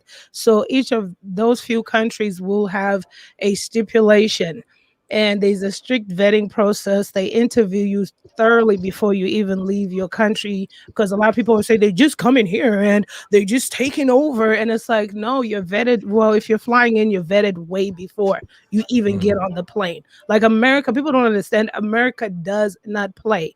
And then when you land here, Homeland Security is looking at you crazy. They're looking at your passport. They're asking you 6,000 a million questions. So it's not a free for all. It's not a the like politicians like to make it. You just, you have to travel out sometimes to come back to kind of see how the processes are done, because you also, it depending if you're flying out here with a family of 5, they need to see 10 years worth or 5 years worth of financial backing. We need your bank account statements. For 10 years. It could be depending on the country, the stipulations. It could be 5 years, 10 years, the number of people coming and why you're coming, because what they're avoiding is you coming here and becoming a financial burden to the system, which is funny because you cannot be a financial burden to the system when you come here as an immigrant. They won't give you anything. You gotta prove like, hey, I got a business. Now, 500,000 to $1 million, you could come under investors, visas, and so forth. And so when we see Africans here, from like when we see our African brothers and sisters here in America, right? These people had to go through what or to be here? Like they had to prove, like, hey, basically, I'm a millionaire back home, or is that American? Is that $1 million in American dollars, or like how does that work? Like, so depending on the countries as well, it'll definitely, especially out of the continent of Africa, if it's an investor's visa, you have to prove that your financial records, your bank statements. So according to the website for Homeland Security, it's 500,000 to $1 million. It say that in writing. Right. So your statements have America, home, land of the free, home of the brave, but no broke niggas. No broke, exactly. So you have to be bona fide in your intentions of coming to set up a shop and so forth. So, and they definitely like scrutinize and look through all of that information with a fine-tooth comb. Definitely. I never knew that girl behind them. Oh yeah, that's why I'm always. So what did your family do, like, for them to get over here? And if I'm asking anything. I'm right now, this seriousness, this ain't comedic Nash, right? How? Like what was your family's, I guess, claim to visaship or claim to fame? Like, what did you guys do? So my mom owned a business and my dad was like in I was going to say corporate America, but my mom owned a business and my dad was in an executive position back home. What kind of business did your mother own? Like, did she own? It was like you could say she could do hair braids. She could run her own oil company. Like, what did your mother do? It was an international import and export business. And so it found footing over here, and then she liked it over here, and then she spent time coming back and forth for like a year and so forth, and then getting all the paperwork and all that other stuff and getting us over here. Can you tell us what your mother did without telling us like the name of the company? We don't want to expose her to this ratchet shit we doing over here. We ain't gonna never get no podcast deal. That's okay. It was what did she sell? Sure, import and export, mainly cars. So at that time, what happens is your mama imported, exported cars. Because at that time, and even now, our country doesn't manufacture the cars, just like America manufactures the cars. Everybody could get a car. So at that time, it was a lucrative business because then you're getting all these cars in, as well as, and it was different. We had foreign brands like German brands, Japanese brands, Chinese brands. So brands that local people couldn't necessarily get their hands on, if that makes sense, because we didn't manufacture any cars. And that was one of the ways of getting the cars in and so forth and selling them out of the country. But I wanted to answer a question that's always been asked, or that I always hear a lot from Sir. And it says, what do you say to the families that were born here but got put out their job, field, or neighborhood by immigrants? So this question is always interesting to me, right? And I'm sorry if I'm offending anybody. I'm just always a straight shooter. Um, so people always, it's not, and that, so let's start off here first. I don't watch the news because it's a propaganda tool used in the Western countries.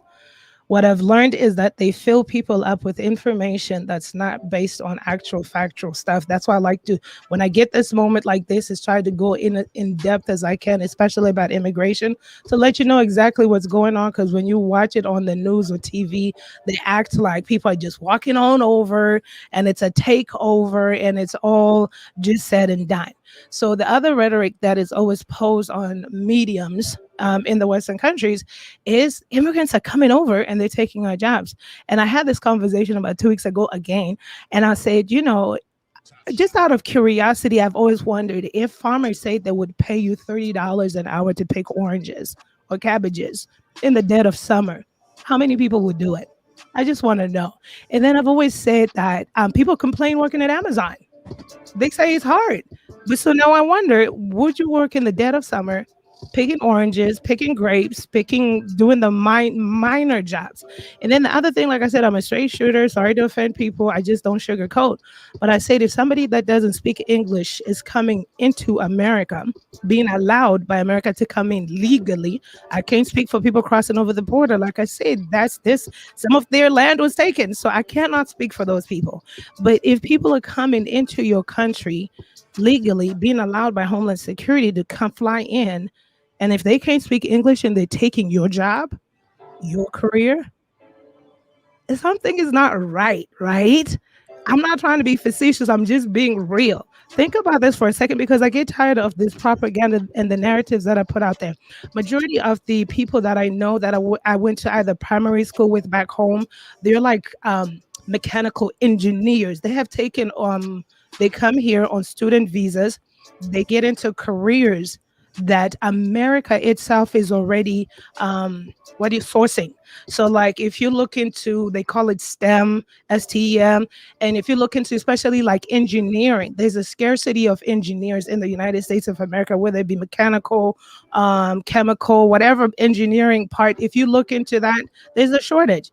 So I've had a lot of friends that went into engineering, computer engineering, mechanical engineering fields, and the minute they graduate out of high school, they're getting hired. And when they get hired, these companies are begging them to stay and doing their paperwork, and then they're starting their legal citizenship path through their employers. So they stay here and they do these jobs that are paying, starting off at $100,000 a year. So my question again to born Americans is, and let me just break this down. These are some of my friends. So when they come here on a student visa for about 4 to 6 years of schooling, bachelor's to master's programs, they're paying, if you go to a state university, you might pay like $30,000 a year in your state. So if you come here as a foreign student, you have to pay about double or 3 times over that. So they're paying out of pocket. The immigrants do not have FAFSA. Immigrants don't have Pell Grants. Immigrants don't have the liberty to even sometimes work. You cannot work. You have to come here just to go to school and figure it out. So given the opportunity in America that everyone, if you can't afford school, you do have FAFSA, Pell Grants, you have programs that could help you to go to college to obtain the same engineering degrees, then is it fair to say immigrants are taking your jobs? They're out for grabs. And what I tell people is, I've never met an employer that's ever solicited at a job fair, we want immigrants only. Never. Never. So that's all I say is just dig deep inside. There's nothing that immigrants come here and take that's anybody's. Everything that's in America is actually absolutely 100% at every American's grasp. Everything. Like you could literally reach for this. People could get student loans. We cannot, as immigrants, get student loans when you come here, especially under a student visa. Are you crazy? No. You've told the government you can afford living here, so you better fund your way to school. And then you better make sure you're doing all your semesters on time. You're maintaining certain grades. Otherwise, you will get kicked out. You will go. So therefore, I go back to that thing that if you're talking about minor jobs, and I'm not degrading anybody's career field or anything like that, but I'm talking labor jobs, picking oranges, picking lettuce, and so forth. Are you willing to do that? Because they're out there, they're farmers. Do you know that farmers in the hospitality industry actually also offers H-1B visas? I want to say that from the top of my head, but it's an employment visa where they purposely take also help from the Philippines. So they're asking Philippine workers to come here to do the work because they can't find American people to clean their hotels or to do the minor jobs. So what jobs are immigrants taking that are not open to Americans? There is no, ever since I've been here. Can I say something? Yeah. Go, no, No, I was want going to you say, ever since I've been here, I've never known of an exclusive immigrant membership club with all dibs to like jobs or anything. It's just like we just come here and we just go in, and everything is literally just at the same reach for everybody, except I feel like it's even better for Americans because you don't have to go through all the stipulations, and you don't have to pay 3 times or 4 times more of the tuition a year if you do go to college or university, or if you go to a trade school. But also, let's be clear. Like you said, I'm sorry, were you done? Yeah. I just want to say something. What do you say to the people who say, like you said, you already are rich when you come over here? You get what I'm saying? I get it. Where you coming from? What? It's a disconnect between Native Africans and African Americans, and like where you coming from? Like, hey, we are not your enemy. We're not taking your jobs, but we didn't know that. A lot of us didn't know that. I never knew that until you told me. Like, hold up, motherfuckers over here is really Prince Hakeem? Like, hold up, you really like you might not have $1 million in your bank account, but your business and your family, you guys are basically American millionaires coming here. Well, African millionaires coming here, or at least 500,000 heirs, right? That's the minimum, right? Well, for people coming with investment opportunities, if you're coming from Africa, and like I said, it depends on the different countries, but also at the same time, what I want people to understand, because I see also like Cooking Sir said, let's be honest, you can get turned down for loans that immigrants get as a person who lived here. I put it on the screen.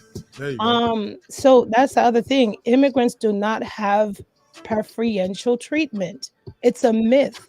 They're lying to you. If they did, the first thing my family would have done upon arriving here is probably expanding an empire and so forth. Now, like I've said before, you also have to remember that we got the Asian continent. Nobody ever looks at that.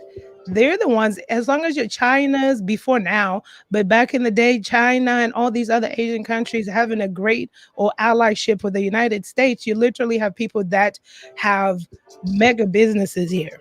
I'm talking about hair shops, nail shops, people that are probably being invited by the United States itself to come set up shops.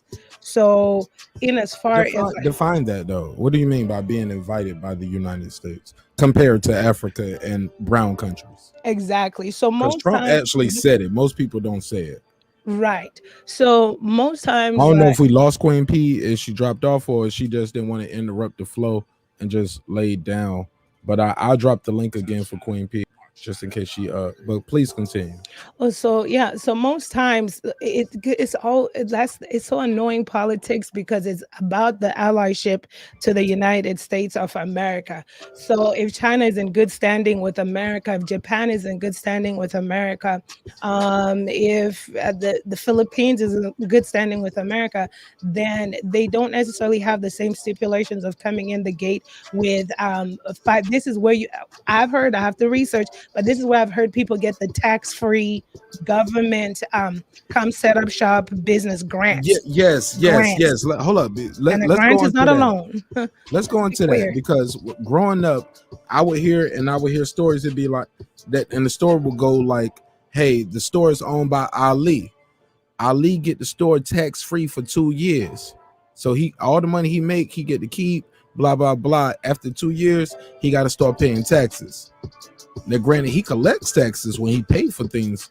He might have to pay state taxes, but federal taxes, he get to keep all the money. At the end of 2 years, Ali is gonna sell the store to his cousin Ali. to another cousin. Right. And now the cousin takes the business. He gets it for 2 years tax free, and you just break me off something nice. You know what I'm saying? Just give me my little 2-3%. You know what I'm saying? You do me right, and I'm letting you set up shop here, and now I'm on to the next, whatever my next business venture is. Right. Is that a myth? Is that true? Talk to us. So, and again, like with people like Ali, I'm not sure what part of, let's say, Africa they're coming from, if that makes sense. And as far as I've always known, there'll probably be like 1 or 2 countries that may even have allyship with America where you can get a grant. I know that business tax-free loans are generally given to the Asian population. And now when we come out of Africa, I know that you could come under the investors where you already have your money and saying to America, you're coming to put something into the economy, if that makes sense. Yeah, you got to have some money already. You got to have a shop. You got to have a store. Like, you're going to come here and build a grocery store. Like, I got an African market, basically. Right. And Cooking with Sir said he has proved that it's not a myth. That's fine. But what I'm saying is, tell me which country as it pertains to Africa. There are countries that get grants.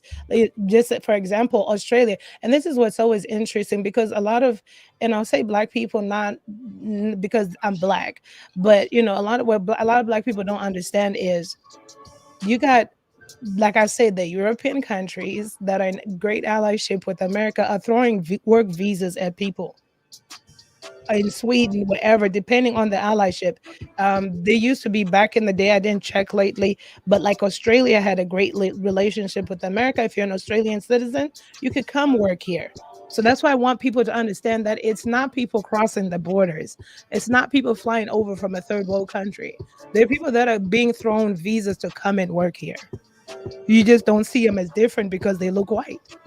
So they're Russian, they're German, they're Norwegian, they're Australian. Right. Exactly. Austria. Exactly. Because then the delusion of immigration per media propaganda is Mexicans, which is not necessarily always the fact. There is European immigrants that come here, migrate, and work.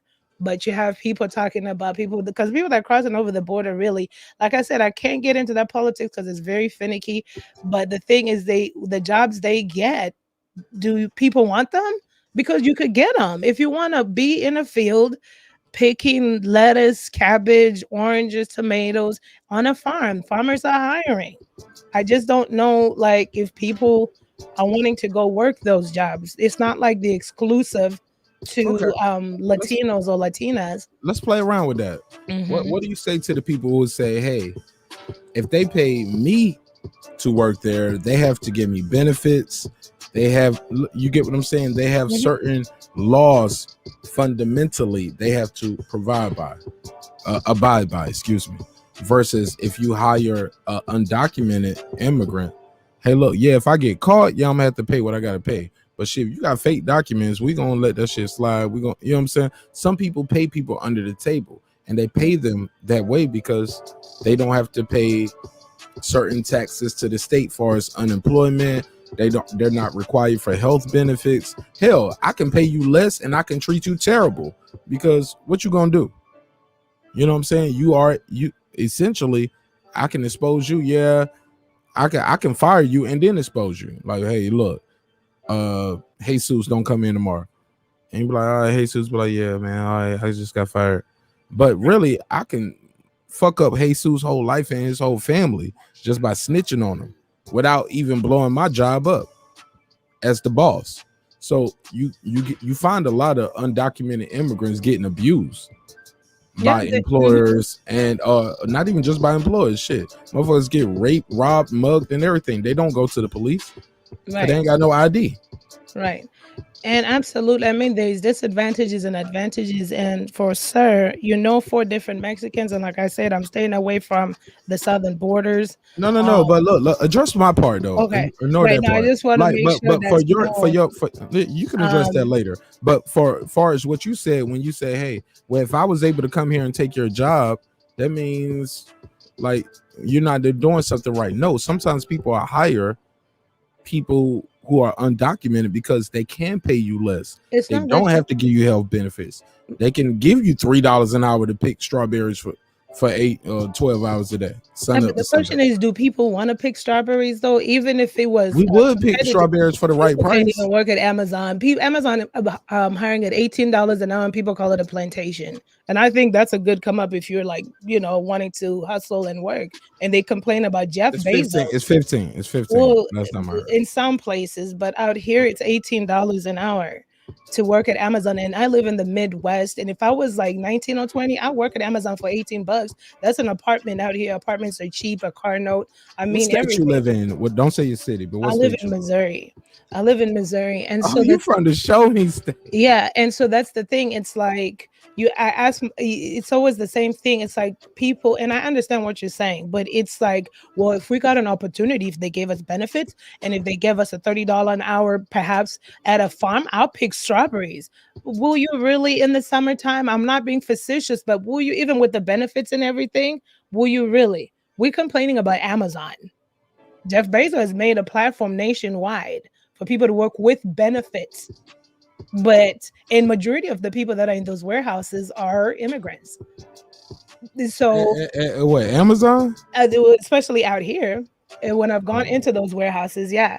And it's a bunch of ratchet hoes that know my Amazon Dad 3 over here by me. I'm in Atlanta, South Side. Yeah, no, so the ones out here, yeah, that's where I see the most diversity. Bonnet gang. Oh no, out here it's like I see the most diversity there. And so I'm just saying that, and I'm not trying to demean or minimize anybody's capability, because maybe somebody likes nature and they want to do gardening and so forth. But honestly, I understand what you're saying. If the farmers or the minor jobs are paying at a low wage, low balling, then the American doesn't have competition. But the American has so much more too. You don't have to settle for people that are not giving you benefits. You could go to places where, like, America it's got so many opportunities. Like what, baby? Where we need to move to? I've been telling my wife to move to Canada. Well, no, you don't have to move. Just so many opportunities. Because the thing you're right about the points where people have said, well, if they're picking strawberries for like $3 an hour, where does that put me? But what I'm saying is, like, we don't just always have to focus there. We can focus nowadays IT, technology. You brought up the strawberry, sis, and I said that, and I ain't picking on you. All I'm just trying to say is this. That's the argument that the people in America are complaining about. Like, I don't want to brush that off like that's nothing, as in, like, well, will you still do it? Well, look, y'all got to do the right thing. You got to pay workers what they worth. It's not fair to the immigrants here to have to do that, because you can't live off of $3 an hour. You're right, and that will be the business. That's abuse. It's abuse, and that'll be the business owner. And that kind of abuse has been happening since all immigrants have been moving here. Italians, Irish, and so forth. And that's how unions came about, right? You cooking now. Right. And don't think that the government doesn't know. Heck, they farm on some government land too. But that's neither here nor there. So that will be the business. And America is a capitalist country. It's a beautiful country, and I love the fact that it's a capitalist country, right? You ain't gotta say that. They ain't gonna deport you. No. You ain't gotta say that. You ain't gotta kiss their ass. No, come on. It's I'm joking. I'm joking. I just got a nice cash out, and I got a shout out to Gary. Okay. Gary Chandler. Thank you so much, Gary Chandler. Gary Chandler sent me $85. Awesome. He said it would. He said, and I want to send more, but my paycheck hasn't hit my account yet. He said, but I love your show. I'm a friend of the show. Awesome. Gary, I don't even know if I'm saying it, Chandler or Chandler, whatever it is, but thank you. It's CH. And so that's the thing. It's like, see, he says Amazon treats people like trash. And like you said, it's immigrants getting $18 an hour. That's exactly the same analogy, right? Because we go back to your question where you say, what about immigrants taking your jobs? But like Amazon is up for grabs. But Americans are like, oh no, it's trash. But Amazon gives you benefits. Oh no, it's trash. Amazon's $18 an hour. Oh no, it's trash. Immigrants are like, hey, I just want to work. Who's going to hire me? So that's why I say, when you reevaluate the statements of mediums that are saying that, or people regurgitating the information of immigrants are taking our jobs, this has just proven the point here, because that's exactly where we started off. What do we say to immigrants that are taking the jobs in America? But we bring up a good point like Amazon, and people say it's trash, but it's a place of employment. So, you know, that anybody could go fill out for, and it's fine. And that's the thing about America. You don't have to go work at Amazon if you don't want to. But if you see immigrants working there, they haven't stolen anybody's job or taken anybody's job. They just fill out an application. Heck, Amazon hires felons. They hire everybody over there. You see what I'm saying? So that's why I'm always saying it's interesting, and I like to clear that up. And it was a perfect example that jobs are out here for everybody. There's no preferential treatment. There's no shorter line if you're an immigrant. It's actually a longer line if you're an immigrant. Trust and believe before you even get anywhere far in some of these jobs and careers and stuff like that. It's actually a longer line. We don't have I know from my experience and so forth, we've never had a shortcut. Never had any of that. It's all ground up. So okay, sir. So you want to get in real quick? Sure. Not real quick. I ain't gonna rush him. I'm gonna let him take his time because he was very patient. And Gary is liking the show. Gary, I put it in the private chat. I don't know how you found the show or how you listening, but brother, I appreciate you. Thank you so much, brother. Email me. We got to send you something, bro. Email me your address so we can send you some stuff, man. If you don't want me to have your address, email me your bitter baby mama or whoever you know, or shit, whatever. I'll send it to your job. Cause wherever you working at, they're gonna pay you, they're gonna bring that shit to your desk. Cause I appreciate that. That's a real donation right there, my brother. Like, you did not have to do that. And goddamn, bro, you ain't even been in the chat. I don't even know this nigga, but brother, thank you so much. That motherfucker just paid for the show. Cause I'm about to get the StreamYard account for the I'm gonna go and pay for the year. Cause I see myself doing this for a year. We ain't even hit a year yet doing the show, but people tell me they love the show, they like hearing the show. I have people tell me it help them get through their day. Even the truck drivers were like, yo, I love the long episodes. Yo, the 8 and 9 hour episodes, those shits be my favorite shit. And then you'll take them down sometimes. I'll be like, yeah, I don't like to look at 8 and 9 hours. Like, what the fuck was I talking about? You're like, nah, nigga, it's good. Keep it.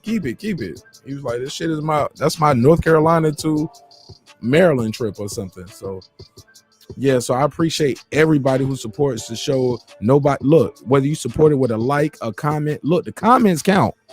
The comments count just as much as the donations.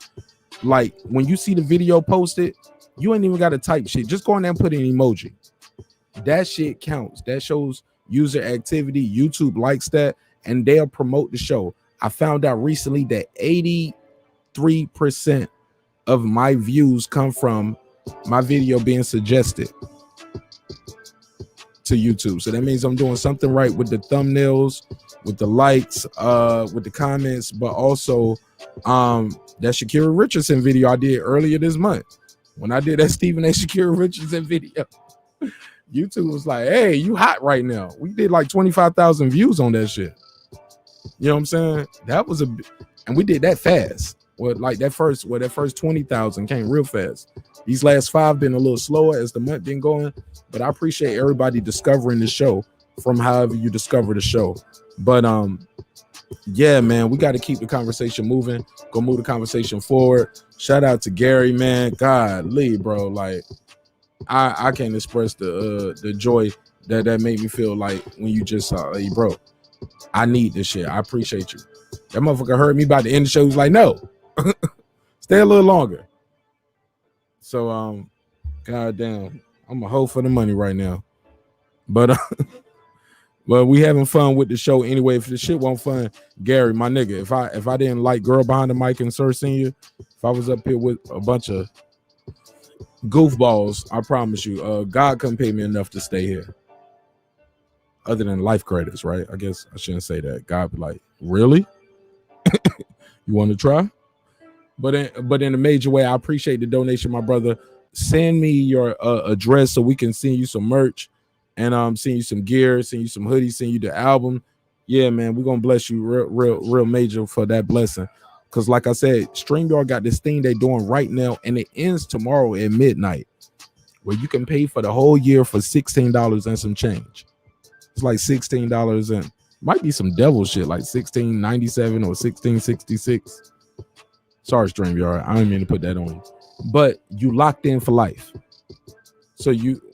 which lets me believe they're going to change their prices because they have created new features. And I'm like, yeah, they offering all these new features and you can test them out now. And I'm like when we do the big show, y'all, we can space the panel out. So let's say somebody later, I can go in and edit individual audio for any guest on the panel. How about that? So I can take people audio out without having to do a full edit to the show, or we can take certain things off. Or yeah, it's up for the post-production, right? But also we can add more locations, and it's for life. And I'm like, damn, I'm gonna spend that $200 in 8 months. Might as well pay the $200 for the year and every year going forward. Even I've switched back to monthly. So it's a good deal, and it ends at midnight. Shout out to StreamYard. Gotta plug them because that's how we doing it. I ain't gotta plug them. Fuck it. Why did I do that? But I'm just telling y'all what's going on behind the scenes. Like, that's a great deal, and it's a good deal, and it ends at midnight. So if y'all use StreamYard to do your content, if you're a content creator, got $205. I think it's $205 on the dot. Should be $205 on the dot. That'll get you locked in for lifetime. So even if you want to go back to monthly, you ain't paying $25 a month.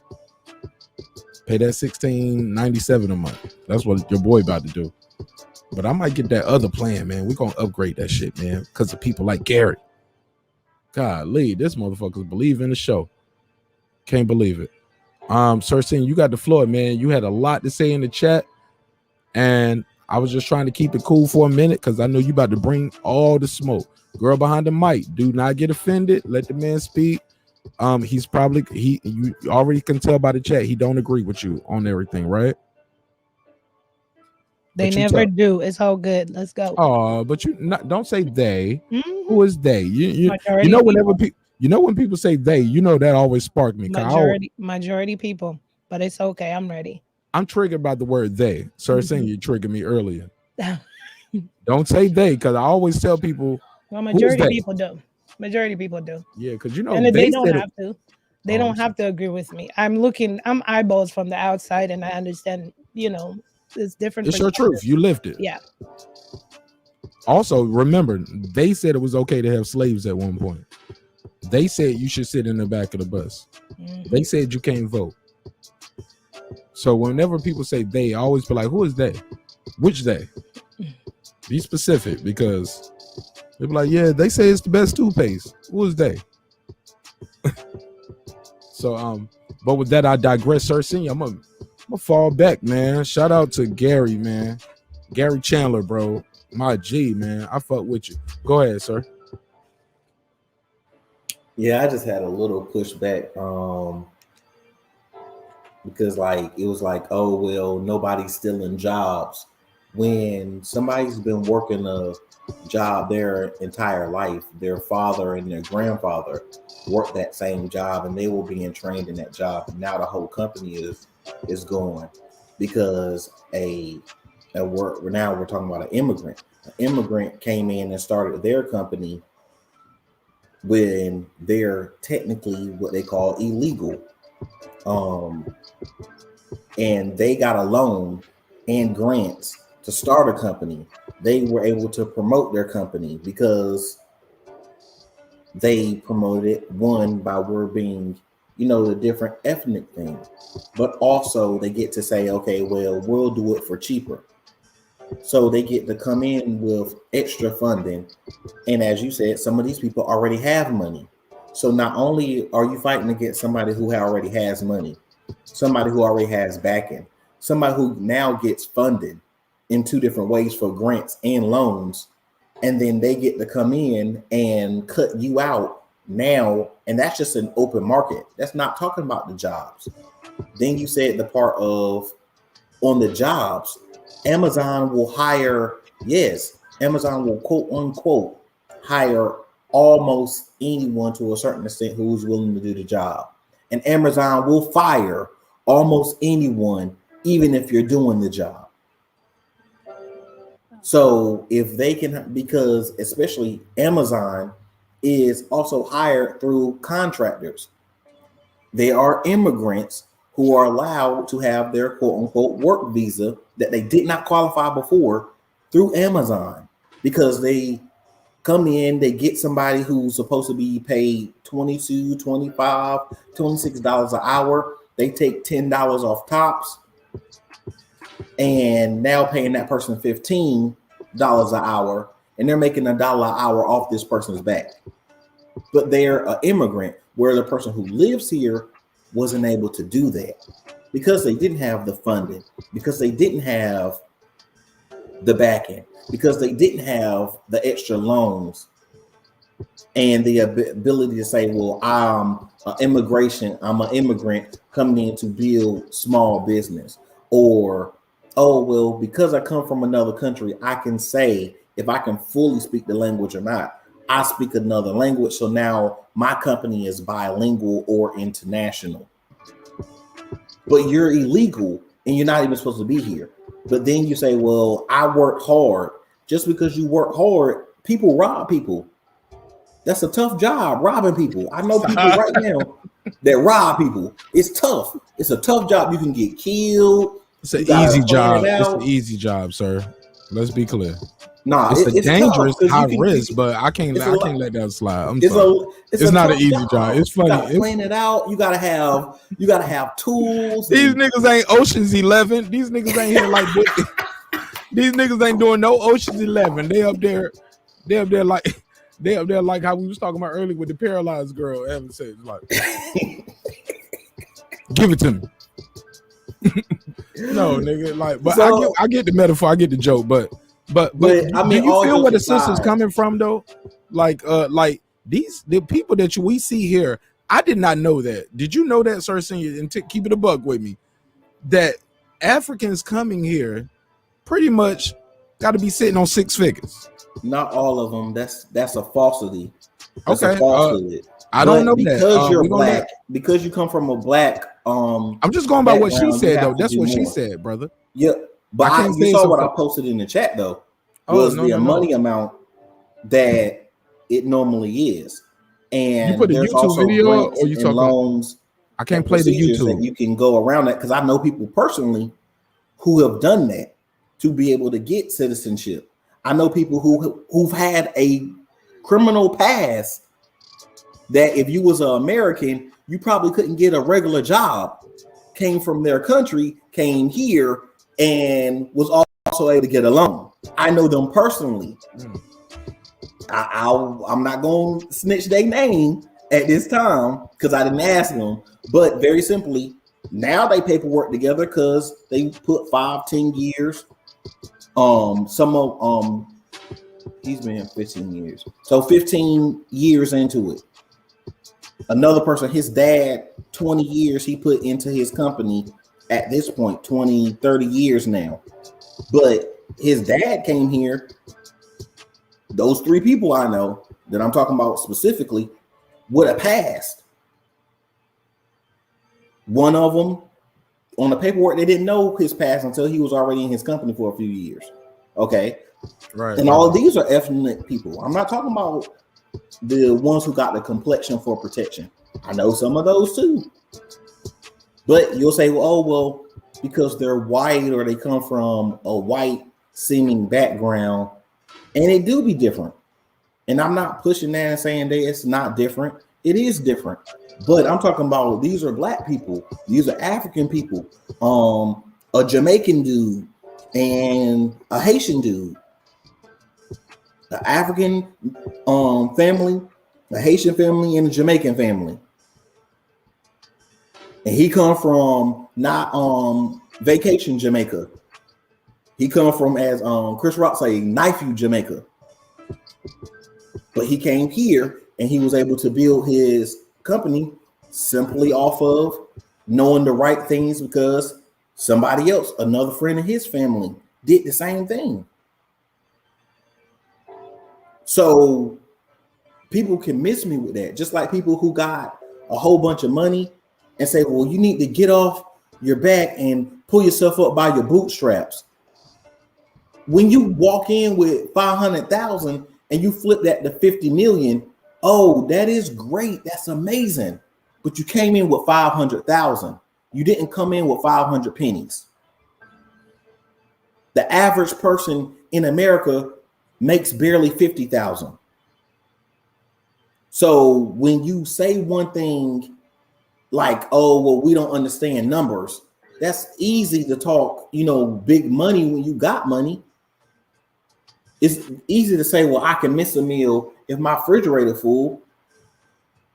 But you can't say that when you're trying to chew chewing gum to get you through 2 days till you get paid. So you can buy another pack of oodles and noodles for the month. All right. Well, look, let me say this. Let me let the girl behind the mic, MB Mosley, get in. Start send your put your Cash App out there, or your you got PayPal, Cash App. Put your social media out there so people can follow you. Please, please, please.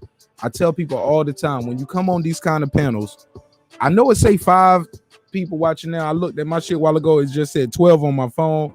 At one point tonight, we had as many as 35 people in here.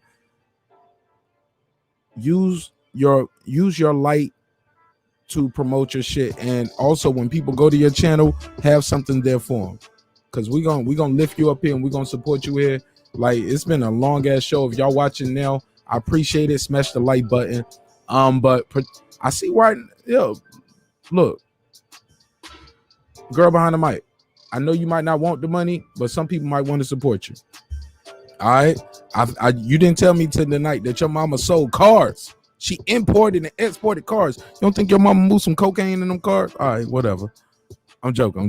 But I said all of that to say on some real shit. Look, we didn't know Africans had to have so much money to come here. When we see Africans here, like, these people aren't here to pick strawberries.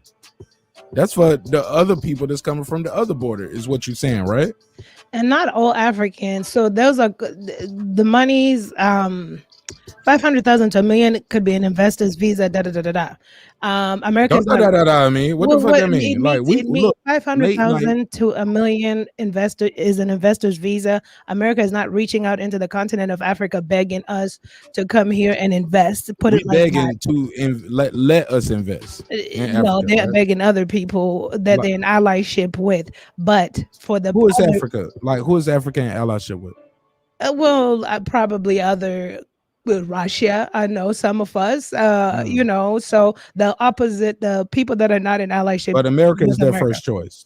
So they're actually, in essence, saying, America, hey, I got a business. Let me come here. Let me put my business in. Yeah, and with all due respect, we still get they don't just say, okay, great, come. There's a lot of loopholes. I mean, a lot of hurdles to jump, right? Because in the continent, they're not going to let all, because if we could, majority of us would have been here. This is the dream. But and then I want to go back to it's not necessarily saying everyone that comes here from Africa is loaded with money. You have to prove financial support. It's the part of the prerequisite. There's no if, ands, or but. You have to prove that you'll be able to financially support yourself, however that looks, if you're not coming under a business visa. And then let's not forget, there are refugees that come up out of Africa as well as there also could be refugees that come up out of the Middle East and so forth. So those are also different asylees. Those are also different measures. Okay, so they're coming with nothing at all. So I don't want to just seem like everyone that comes from the continent is coming with all of that. So those are the different categories. So like I said, you don't want us to rob them niggas. That's all that is. You're like, leave my brothers and sisters alone. I can't tell them we all this. No, not even. So tell them we got the real gold. No, that's not even that. But here's the thing, right? What's the problem? What's the problem? That's all I want to know. So perhaps I'm also biased because my leadership background doesn't allow me room for excuses. I like to do problem solutions orientation. So what's the problem? The problem is that somebody that was illegal started a business. Why don't you start a business? Question. And before we even go to that, and I'm not trying to be funny because the question rebuttal is always like, I just can't start a business. But do you understand? For instance, I can only speak for the state I reside in.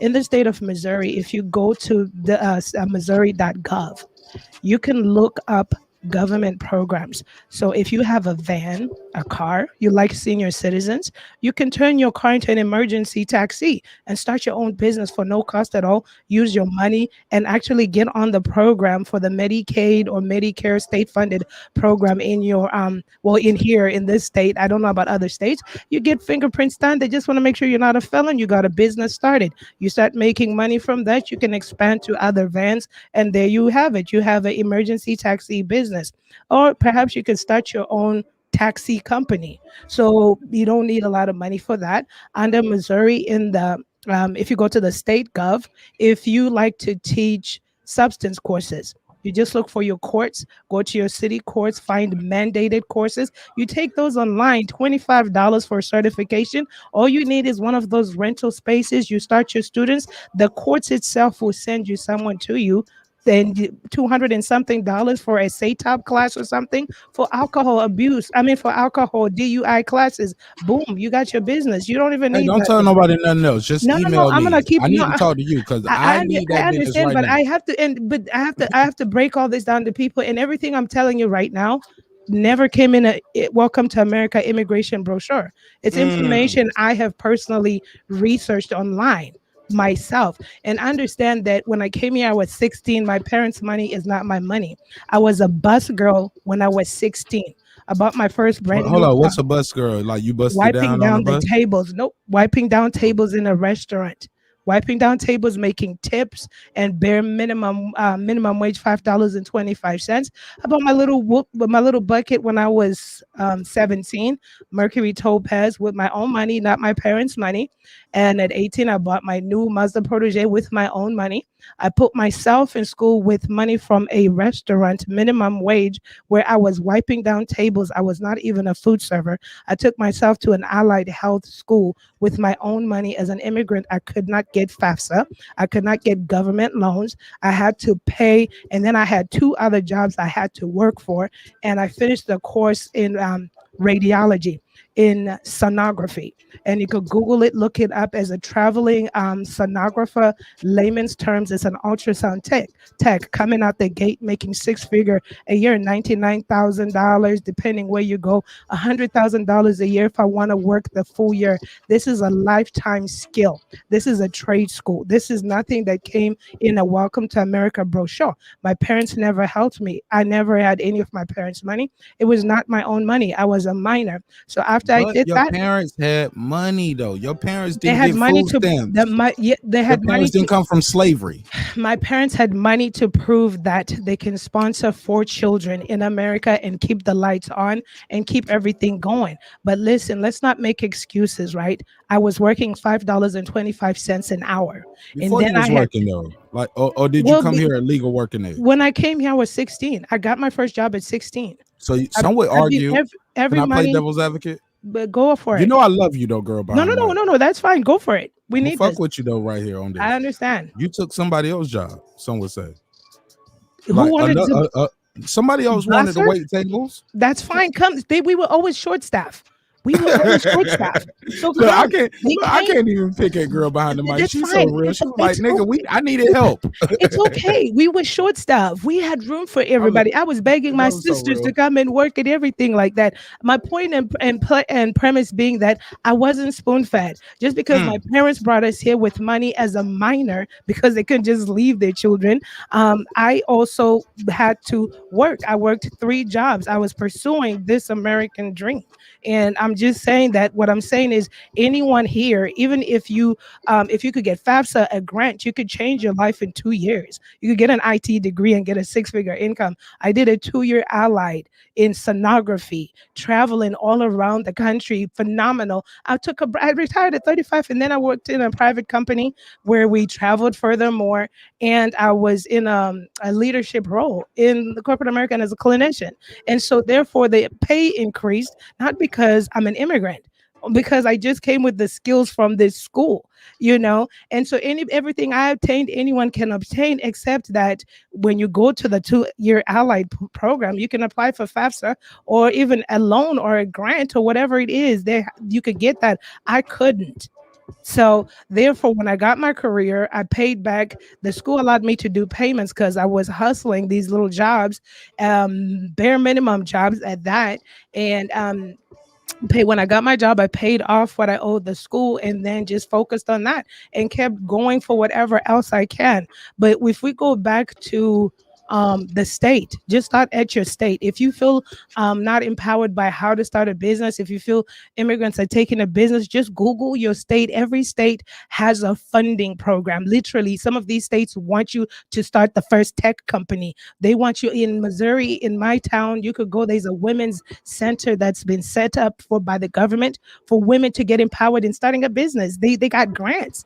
They got grants. You just got to teach yourself how to write grants or what to fall into. And like I said, you could do court mandated classes. That's a easy money. If you feel like, oh, I'd like to do anger management classes, your state can, depending on your state, if they allow regular people to participate in this. And it's easy. I've always felt like government money is easy money. If I could work with the state, if you could go hustle with them, because you always get a check. And I've always wanted to debunk people saying, I don't have capital. I don't even have $500. Some of these things, all you have to do, like the emergency taxi, you just have to have a car. And then you just have to sign up, get your fingerprints in the database, and they give you the clients. Here in Missouri, they have a system where it's already set up, and you just let them know, I want to work these days, and you're getting paid through Medicare, Medicaid, whatever it is, because that's who they have, and you're taking patients that usually cannot, take an ambulance ride to maybe 30 minutes away, and you're billing the government. So your state has a lot of programs, and people don't want to look at them or maybe don't know it.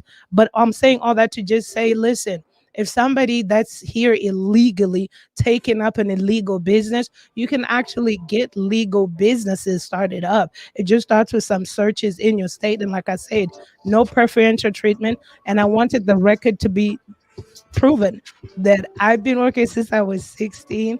It was never my parents' money. I had to do 2 jobs, 3 jobs at times just to keep going and figuring out how to pay for my tuition, my car note, my car insurance, and all that stuff. So I didn't grow up with a silver spoon in my mouth. Did you have a frozen spoon in your vagina?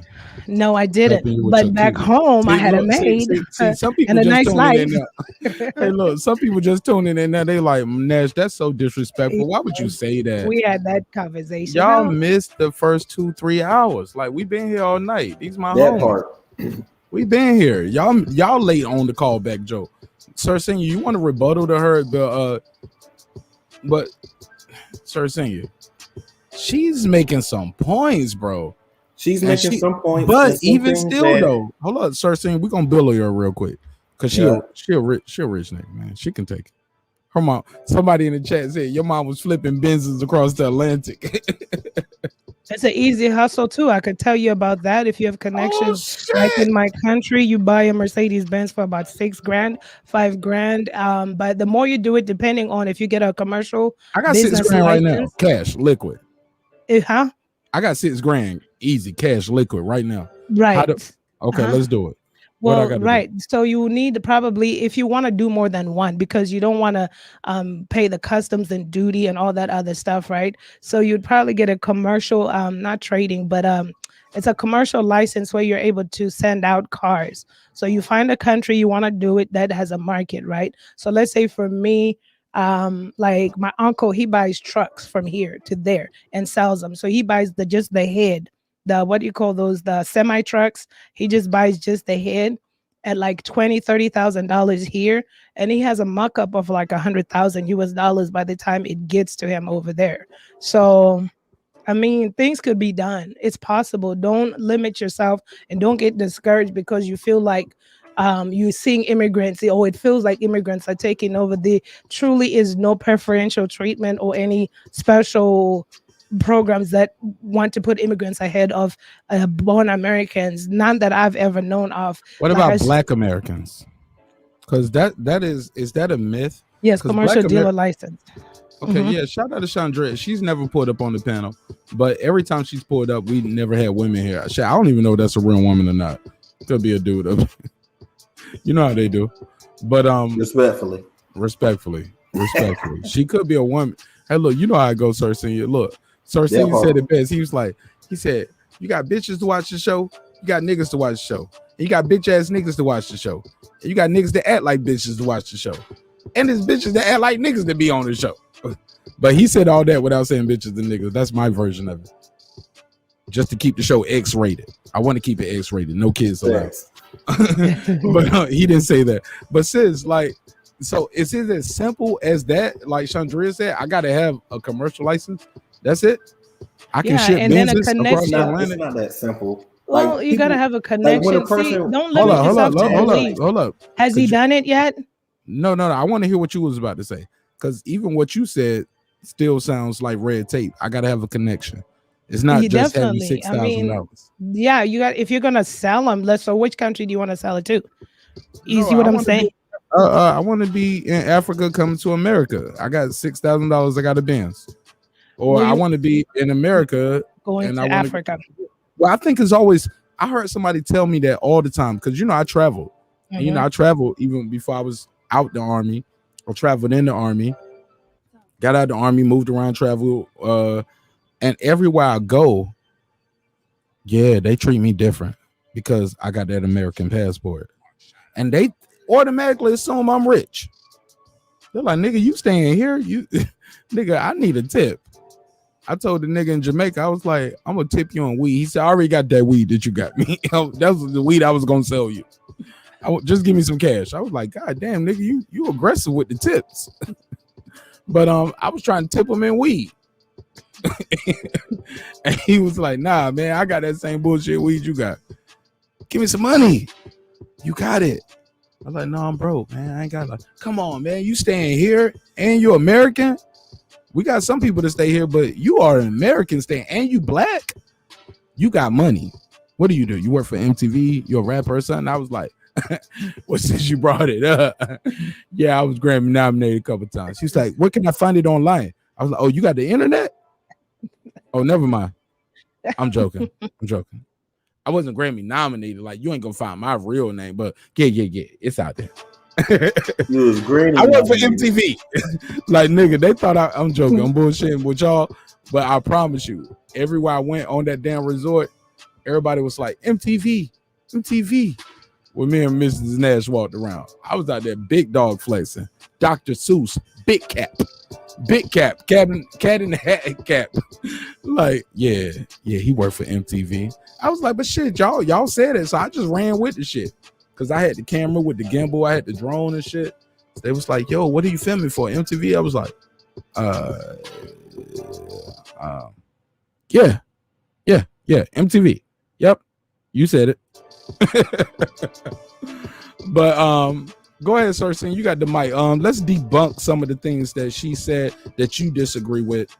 I don't have a dog in this fight. I love both of y'all, and both of y'all know that.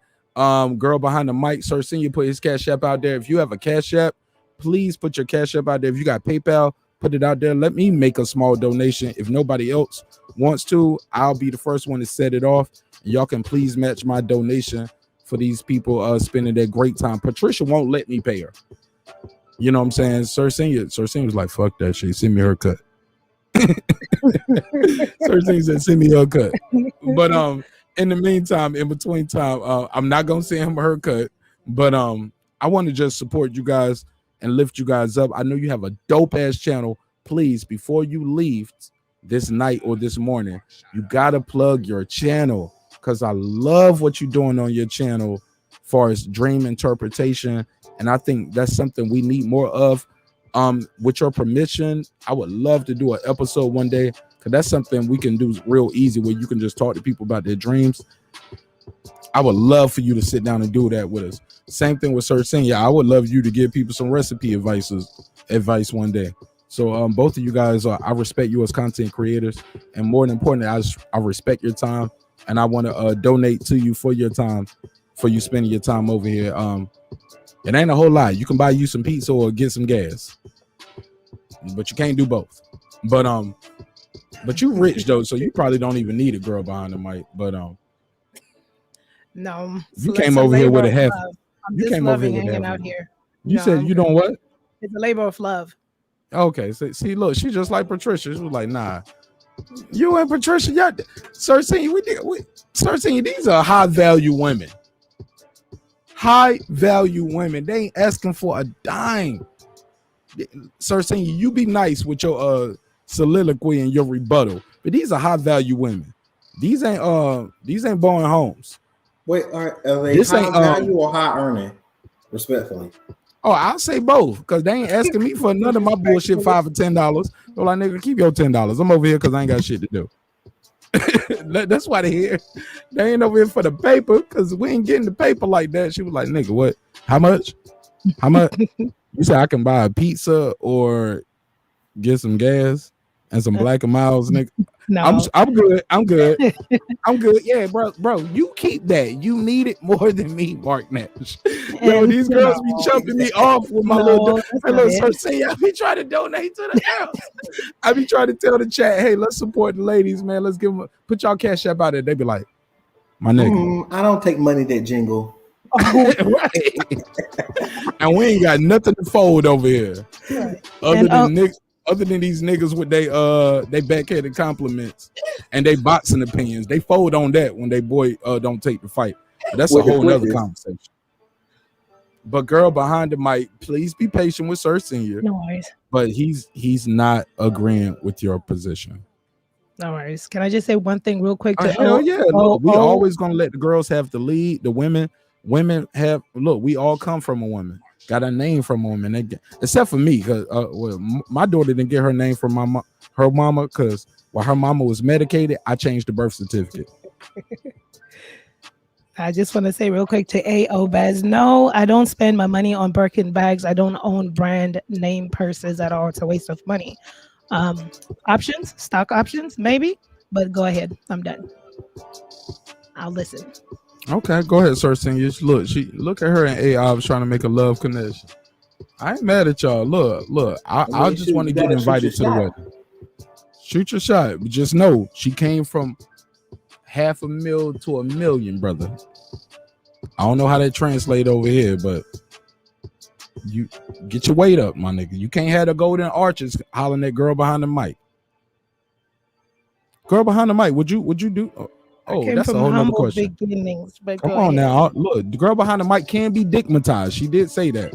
And she got her own money, so she don't need your money. So if you got that package, nigga, you just laying that hammer. You got that hammer and you doing what you got to do at home. She got her own money. She don't need your money. She just needs your loyalty. Thor. I'm in there. Not just play.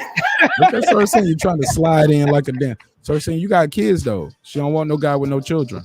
Hey, they live with their mama. What you said, big dog? I said they live with their mama. So they live. Hey, look, shout out to Mom Deuce though. Mom Deuce gonna come in there and say, put some socks on the feet, baby. You know what I'm saying? Mom Deuce she gonna wipe your name off the orange juice to make it look like it's both of y'all orange juice for everybody in the house. You know what I'm saying? Mom Deuce gonna make her feel real comfortable. But yeah, man, you gotta be an independent man, no kids. Girl behind the mic might give you some time a day, especially if you are, what you say, you missing off your bucket list? See, they late to the show. Yeah, she said you either gotta be tall or midget.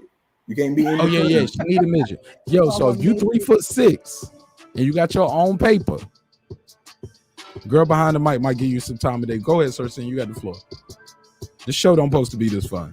And the damn show don't supposed to be this long, but we having a good time. Go ahead. But yeah, respectfully though, that is a big thing is people don't know about grant writing. My mom was a grant writer, and you can get a lot of grants. The problem is when you get into grant writing, it all has to be accepted, just like an application. A job say, well, I'll take an application from anybody. That don't mean they're going to hire you.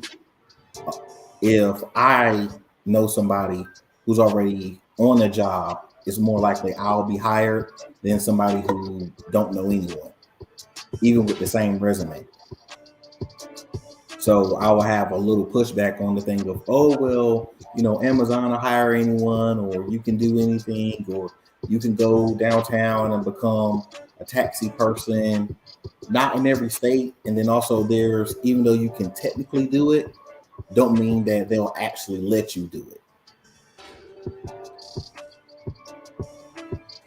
Who's they? Whose permission are you looking There for? we go. The Thank you, government. baby. Hold You on. were talking about Hold on. government jobs when you were Yeah, saying thank that. you. The Y'all know I hate government. they. I hate they. And then in that office, the government might say, okay, it's okay. Like, since I'm from North Carolina might say, okay, by the law, you can be able to apply. You fit the qualifications. But that lady behind the desk says, no, nigga, and throw your paper straight in the trash.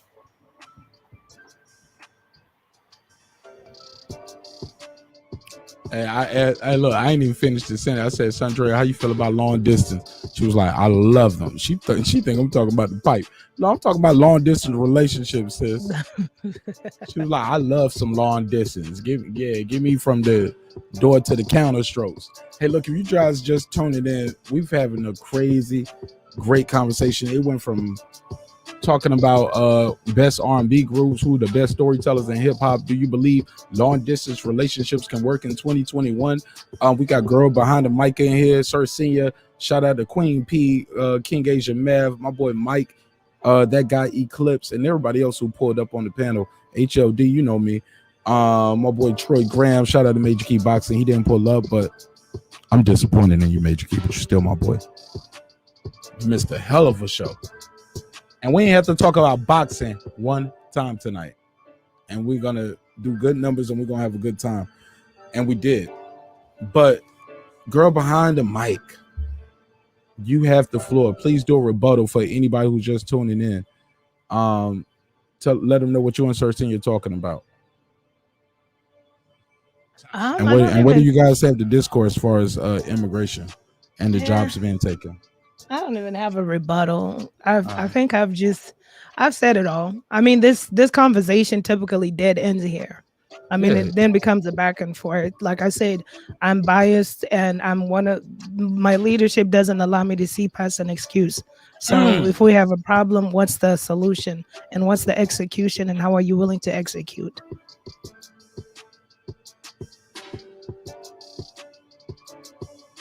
Okay, Chandra, can you call in? Do you want to call in? She said, that's why I'm here. LDR is my dating specialty. She said, I don't want to fuck with y'all niggas. Look, we was talking about that earlier. That was crazy. Some people prefer long distance relationships. Just like I said, I love my wife, but if something happened, she was paralyzed from the jaw down, nigga, I wouldn't break up. That would be my specialty. I'll be in there like this.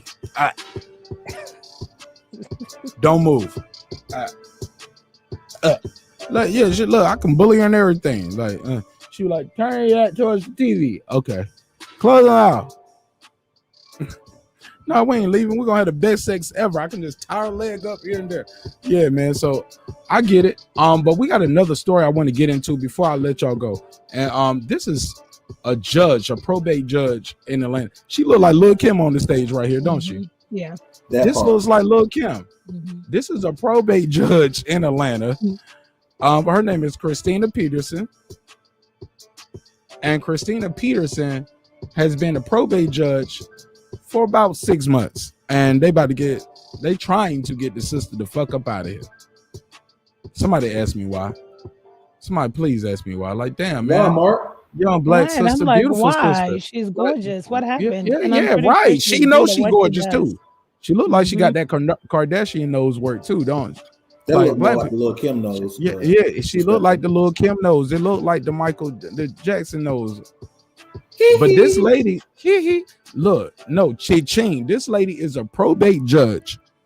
Let me give you some background. So basically, this is the one, she won the primary, and basically she got her seat because nobody competed against her. This is right down the block for me, so I should be careful because one day I might have to drive through Douglas County, but she's the probate judge, so I wouldn't see her. Probate judges, if you don't know, they usually handle things like your wedding license, your gun permit, birth certificates. And also, I don't know if this is nationwide, but the probate judge in Douglas County gets the money for the fees. Yep, the judge gets the money for the fees. So this lady, gets the job, and she says, I need to be paid more than the previous probate judge. Somebody please, Queen, I ain't got Queen P here.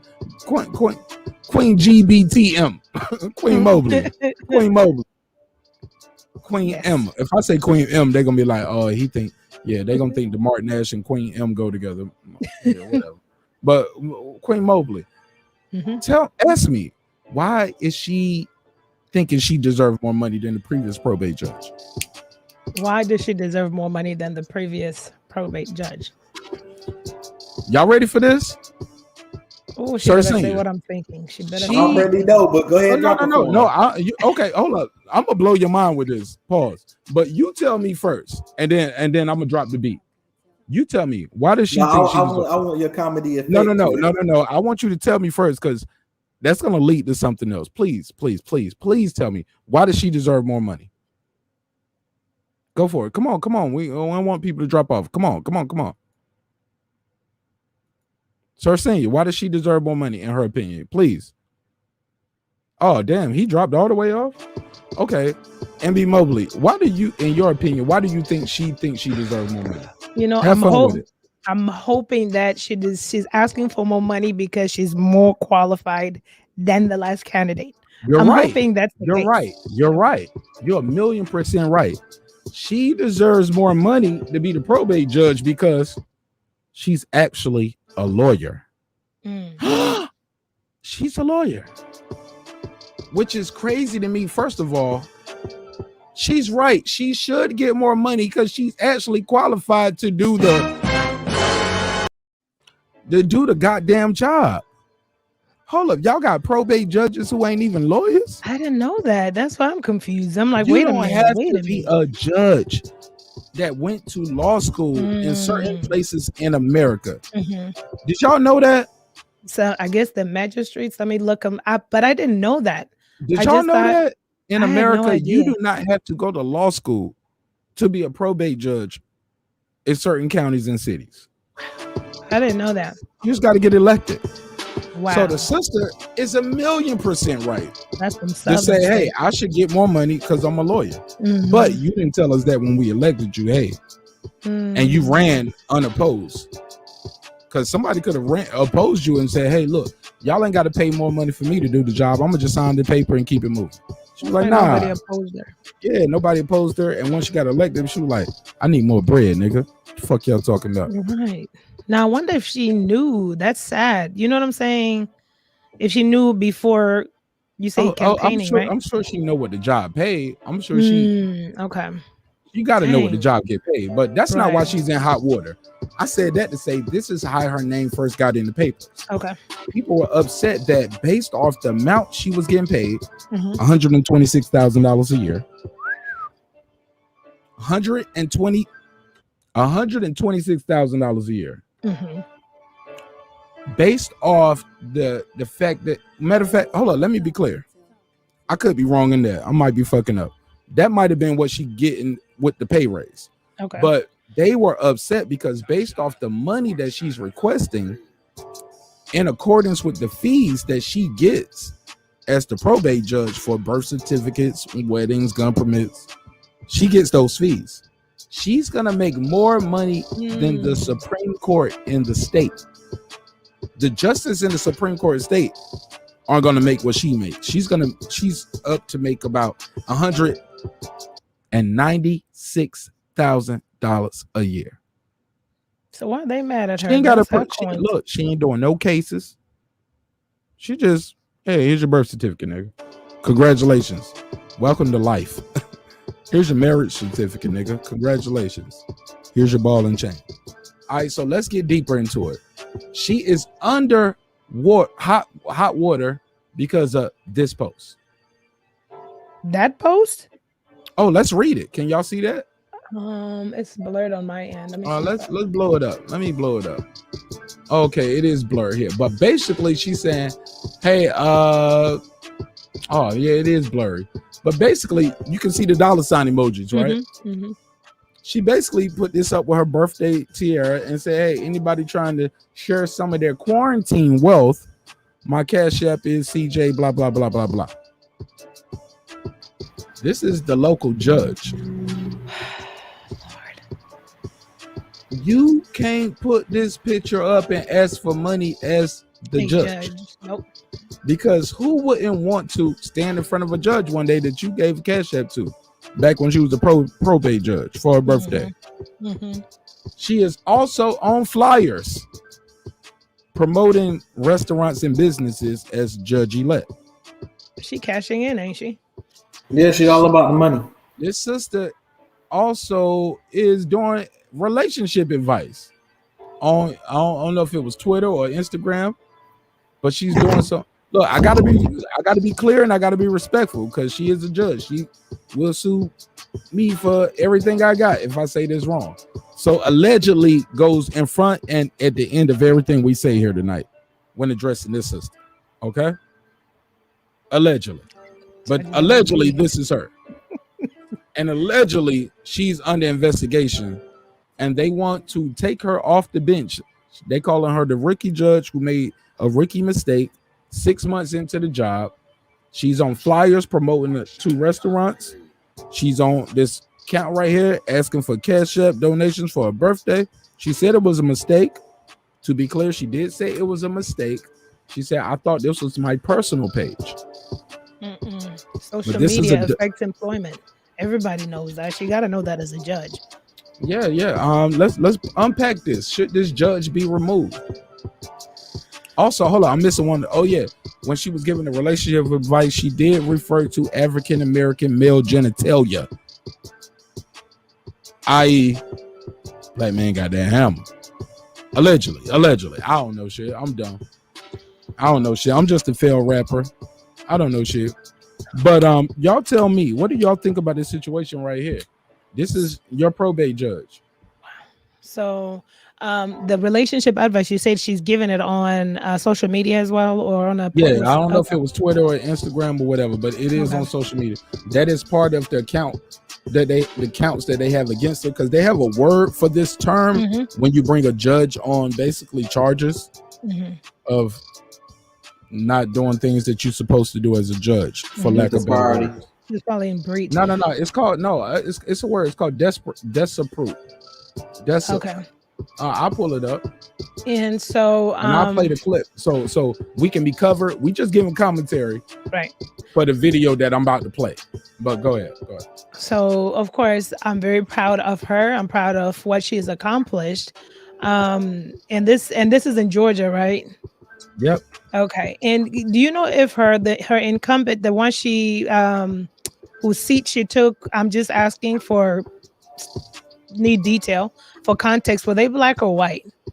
I don't know, but Douglas County is very white. White. Okay. All right. So it's very white, and it's not too far from where the black dude named Kendrick, the young black man, I don't mean say the black dude like he's insignificant, but the young black man was found upside down. And his body was stuffed inside some some Gemettes rolled up. Yeah. And then when they did, and his organs are missing to this day. Okay, so allegedly people might have killed him, and allegedly those people's parents work for the FBI. Allegedly. Kendrick Johnson. Y'all do your own research. Allegedly. Yeah, so and the reason why I ask a few of those questions, once again, it's not always black and white, but you're talking about the South in Georgia. She's beautiful. I'm happy for all of her accomplishments. She looks like a young lady. Like Lil' Kim. What you mean? She does look like Lil' Kim, but she's beautiful. In her face, she looks younger, right? And she has made a couple of mistakes, but who hasn't made rookie mistakes in your first couple of months in a position? She should have known better. I want this to be my judge right here. God, look, pint size too. Look, we got our little person, Sir Senior. So she should have known better, but she did, and she's fessed up to some of it.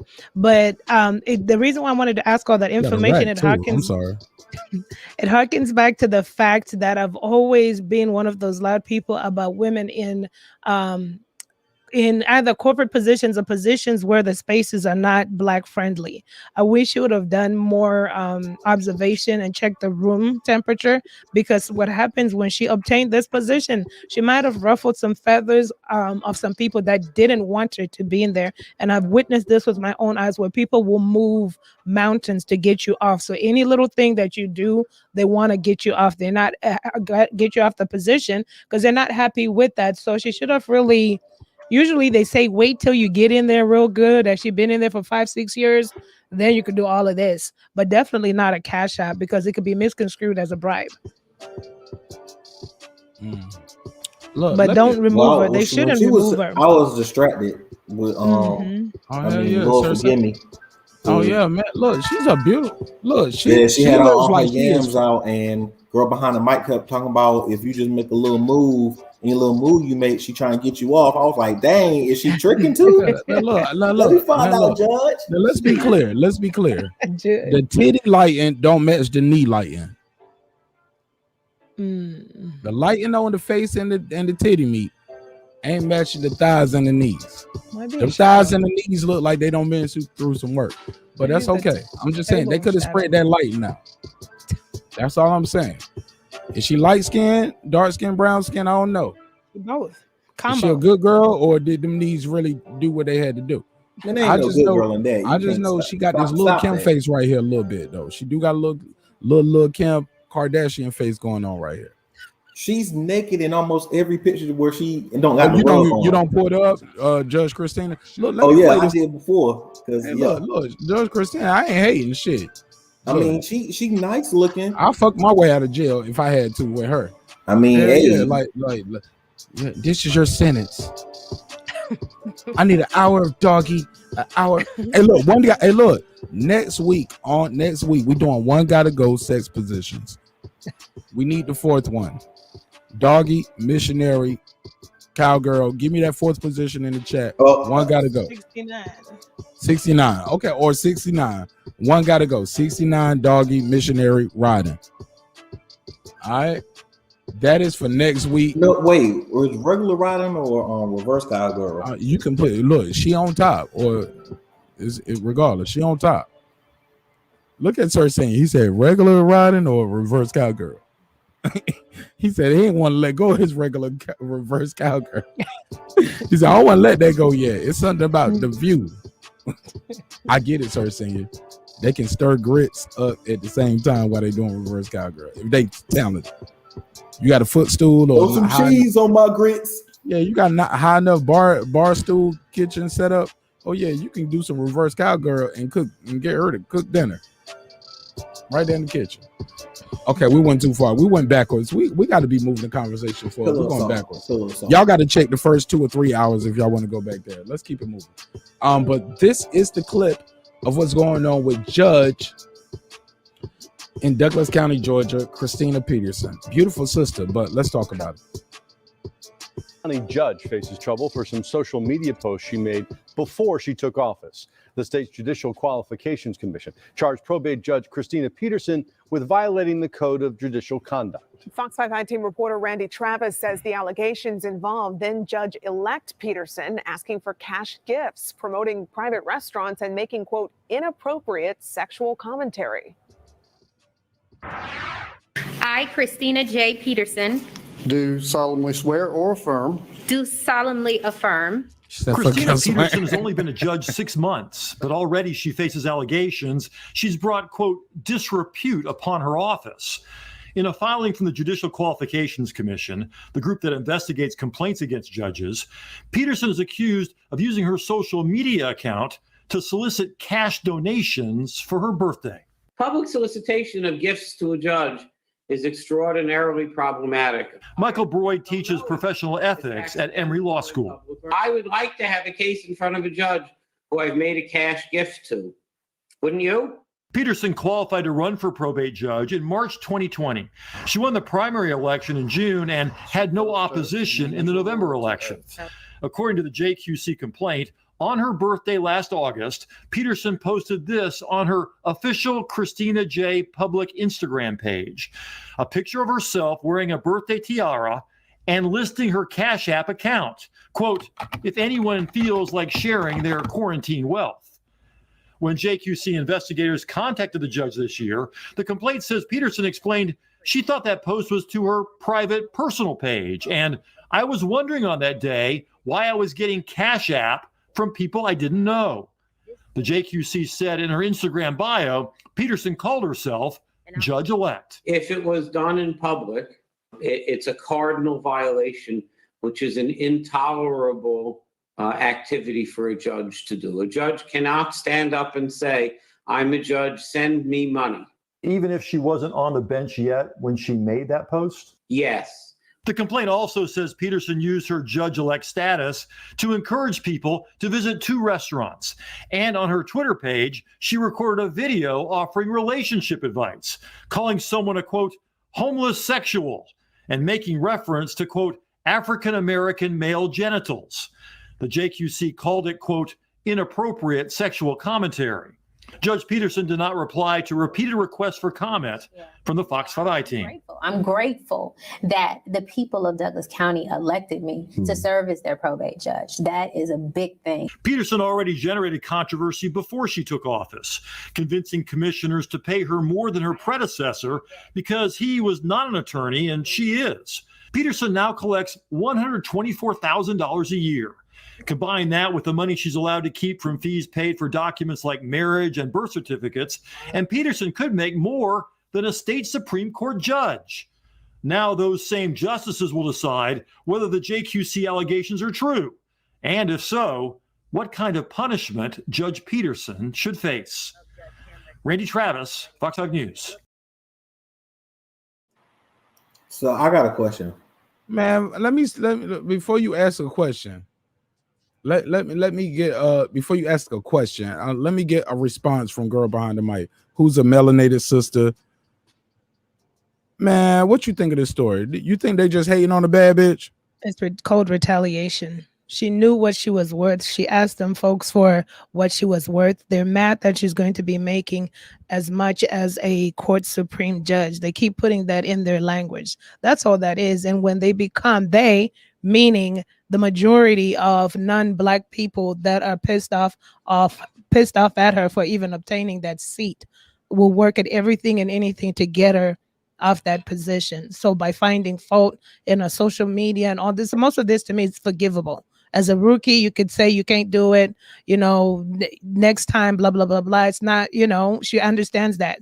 But they're finding anything and everything as retaliation because she asked for more money because she's worth it, her experience, and the fact that she'll make more than a Supreme Court judge. And most of the Supreme Court judges there or judge is probably not black, just saying. But okay. Probably some white old man, but that's my 2 cents on that. Hey, somebody said Miss Judge got a fatty. Hell yeah. Hell yeah, nigga. I'm looking at Judge Peterson too. I'm trying to commit crime in Douglas County, hoping I get Judge Peterson. I'm like, shit, I can buy this bitch right here. I'm like, hey, check your cash app, Judge. You know I fuck with you on your birthday, right? September 24th, that was you, right? Yeah, boo, that's me. That's me. Marq Nash, Breaking Beats, that's us. I'm fucking around, bullshit. Go ahead, Sorsine, you got the floor. Yeah, I was trying to. Come on, Sorsine, match this energy, yo. Come on, that's my energy. High energy, Sorsine. He was like, that's me, that was me. Both the dollar signs and the smiley face with the tongue out. So, yeah, come on. So are they hating on the judge because she a bad bitch? Or is she doing too much too soon? I think she was doing too much, my personal opinion. But I will ask, does your job change who you are? Elaborate. That's a good one, brother. Go ahead. Because I'm a lawyer, I'm a judge, or I'm a producer, I'm an import-export specialist, I work at a factory, I'm a doctor, whatever it is. Does my job or my position change who I am? Should you look at what I do, right or wrong, in a different light because of my job?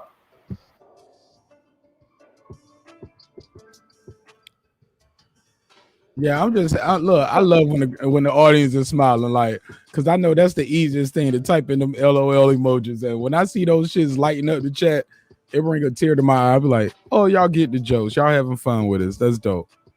Oh man, God is amazing. According to my analytics, man, we broke 1,000 views a long time ago. So this is amazing. Just to be sitting here talking to you guys for this long, we better broke 1,000 views. I better not be up here for 10 hours for 150. 150 views, 5 likes.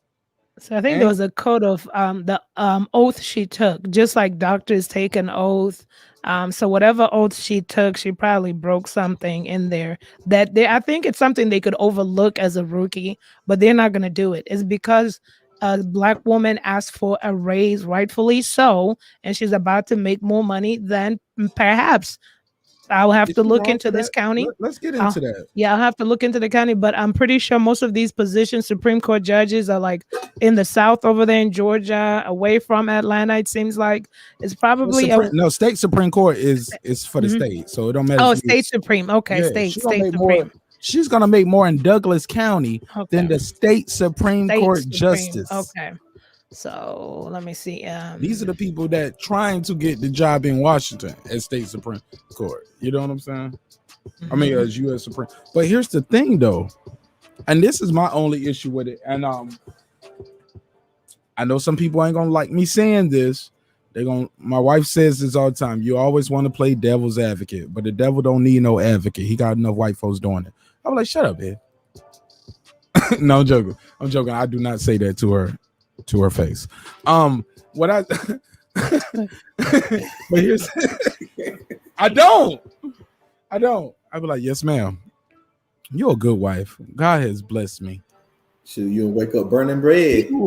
He who has found a wife has found a good thing. Yeah, that's what I say. Because she still cooks my meals. Okay. Mr. and Mrs. Smith. And right, and we don't eat the same thing, like, because I like onions and bell peppers. She be like, I don't want that in my spaghetti. I be like, well, I ain't gonna eat the spaghetti. I'm gonna eat from the same pot you making. Don't make me no special spaghetti. You don't want onions and bell peppers? I ain't eating them. We eating together, and you taking the first bite, nigga.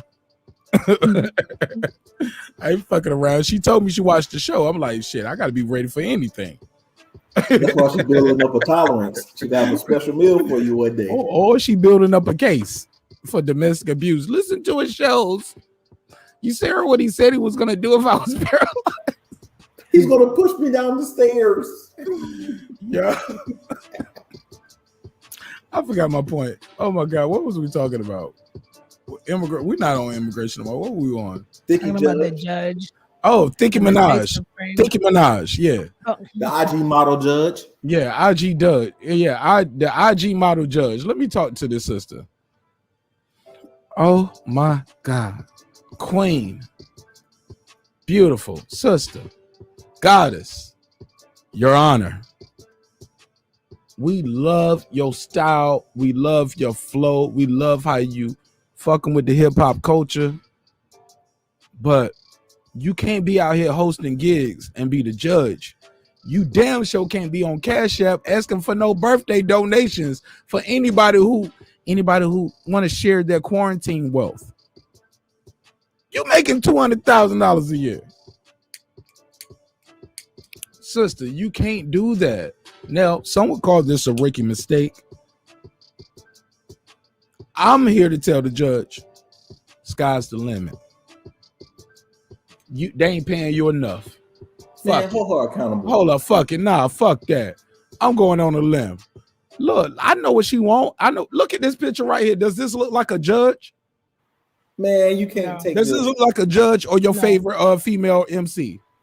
Female MC. Like a female MC. This look like Lil' Kim. This look like somebody doing an interview for that Love and Hip Hop segment. This don't look like nobody judge. And that's okay. I want this judge. Handle my speed ticket. Please handle my divorce case, my traffic violation, whatever. I love this judge. But I do understand, Your Honor, sister, shout out to this judge. She worked hard to be here. The motherfucker that had the job before you didn't even have a law degree. What the fuck are we talking about? That's the biggest issue right there. And she ran against no competition, nigga. Ain't no other name on the ballot. Pick me, Christina Peterson. Christina J. Peterson, Esquire. Bad bitch. Yo, judge. Holla at me. And holla at me on my birthday for the cash app. Yo, I can't make this shit up. Yo, people be like, yo, how you find these stories? People send them to me. Sometimes I search for just some good material, but I promise when I used to watch YouTubers be like, yo, some of my subscribers sent me this. I'm like, nigga, ain't nobody sent you that shit, nigga. You follow that nigga. No, people really send you stuff. And this was one of the stories that I was like, I ain't got 2 hours for this, but god damn. I got an only, do she got an OnlyFans, nigga? Like, this the judge? Douglas County? Shit, I gotta drive through that anyway when I go pick up my re-up. Shit. When I go re-up, nigga, I feel safe in Douglas County. This the judge? Nicki Minaj? This the judge? And she asking for Cash App donations. Sir Senior, fuck what you talking about. She need to be protected at all costs. We got to protect this judge. Because here's the thing. You know how y'all see that show called Married to Medicine? Y'all don't think they gonna make an Atlanta show called Married to Law or some shit? Oh man, she gonna be on the show. She gonna be one of the main characters. This is a judge in Douglas County, yo. When you need it, but now granted, she's a probate judge, so she just do marriage licenses, birth certificates, gun license. It's a signature job. But the motherfucker who had the job before her didn't even have a law degree. That should be the bigger news. How the fuck are you a probate judge with no law degree? They hating on this sister a little bit. Then granted, she might be doing the most. But god damn, man. Look at her, man. Look at the sunny side up. God made her to be a judge. Because if you standing in front of her and she give you probation, you be like, you know what? I ain't gonna never see these titties again, man, if I go to prison. This would change some men's lives. And they would like, you know, I'm gonna stay out of prison. I might see her in Magic City next weekend. I'll trick off on this bit right here. Yeah, this the judge. This the judge. Oh man, that's cool. I'm gonna straighten up, Your Honor. But if you're looking at some old wrinkled up white man, like, you're like, man, fuck you. You don't know my struggle. You can get that off with him. She up there, baby. I'm gonna give you one more chance. Yeah, I don't want to see you in my courtroom no more. Like, man, I don't know. You know what, Sir Senior? I might allow me to retort. Nigga might commit more crime just to go see the judge. Fuck it. I had it all the way wrong. These niggas are gonna commit more crime if this is your judge. She got the Cash App out here. She was like, man, fuck this 200,000 that I gotta pay these niggas. You know what I'm saying? Like, fuck that. I got 200,000 in salary. I gotta pay half that in taxes. She looking for a boss ass nigga. Level up. She trying to be on Real House of Lawyers. And she got the nose work already done. Or am I tripping, sister? Is this contouring? Is this contouring or is this her nose job? It'll be some really good contouring. This look like a nose job to me. It looks like a nose job, but it'll be some really good contouring. I mean, she's ready. It looks like she's wanting her own show or something. But you said what now? I'm sorry. I said it's looking like she's wanting her own show or something, but maybe that's just assumption. But you know, they're trying to do her dirty though. The Cash App is a stretch. I'm sorry. The Cash App is a stretch. That's the biggest indictment, sister. You can't ask for no money. No, not if you making $200,000 a year and you asking for can't ask for no money though as a judge. Hold on. Got a code. Hold on. Let her make this make sense, Sir Senior. Ain't that the new shit the kids be saying? Make this make sense. Mm-hmm. Sis, you are fucking judge. Mm-hmm. You putting up a picture of yourself with a birthday tiara saying basically if anybody want to send, I need to put this up on the screen because that's not doing no justice showing it that way, right? Let me put the actual image up. But basically she's saying is if anybody want to share their quarantine wealth, i.e. niggas bullshitting with the money.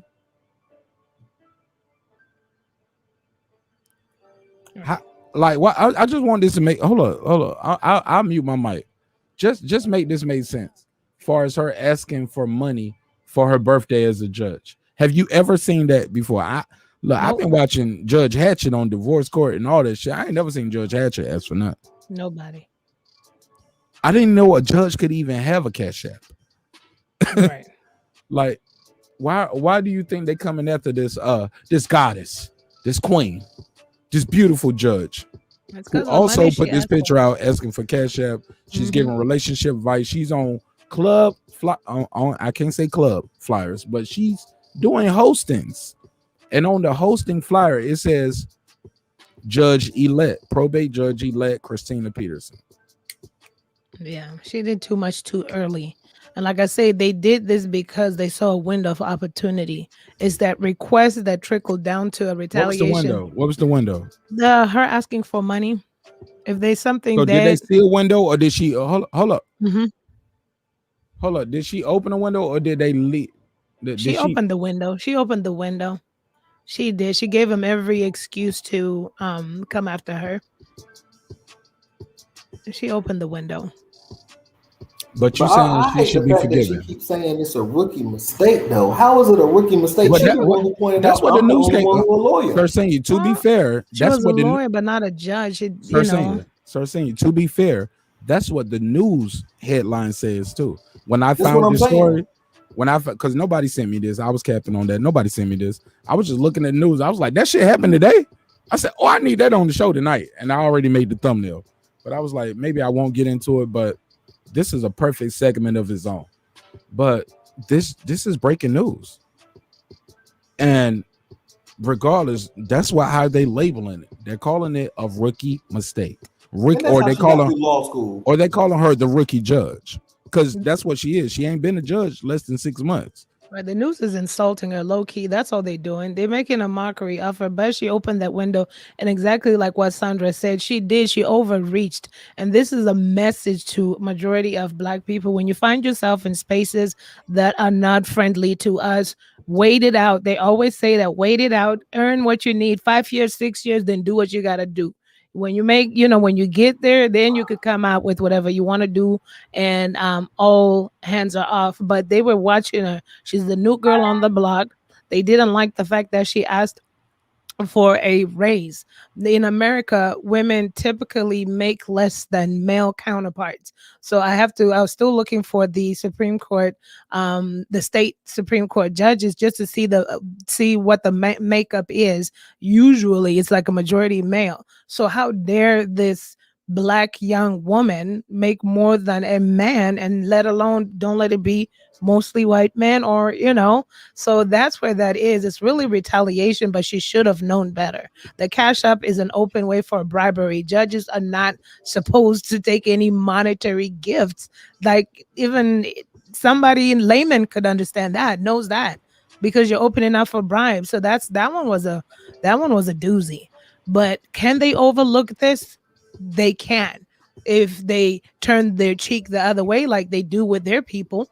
But she was marked when she asked for that. I've seen this type of corporate retaliation. They do this to minorities in workspaces that are overqualified. When you try to challenge them on what you're worth and so forth, and don't be a female, they will be out for you. They will watch everything. Why you think I left corporate America after 15 years? Because you made your money. You Not just because I made it's a politics. She ran unopposed. Like, come on now. Like, that's the thing. She flexed too much. It's like she ran unopposed. So if they really wanted to get her, then they could have put some white person up there just to get her out the way. Then on top of that, that's something people do what they used to doing. She been doing. That's how she got through law school, getting them little cash app, sugar daddy. We can't say that. Well, no, Sir Senior, we got to stop. Allegedly. No. We can't even say allegedly, because nobody alleged that. We got to stick with this here right here. You just went by how her knees look.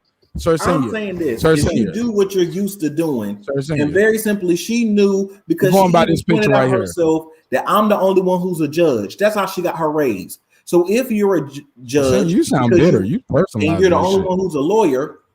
then very simply you should use some of that schooling to understand and learn the rules. And you know, in the rules, you can't take a bribe.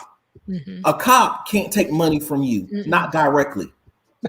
A sheriff can't take money from you, not directly.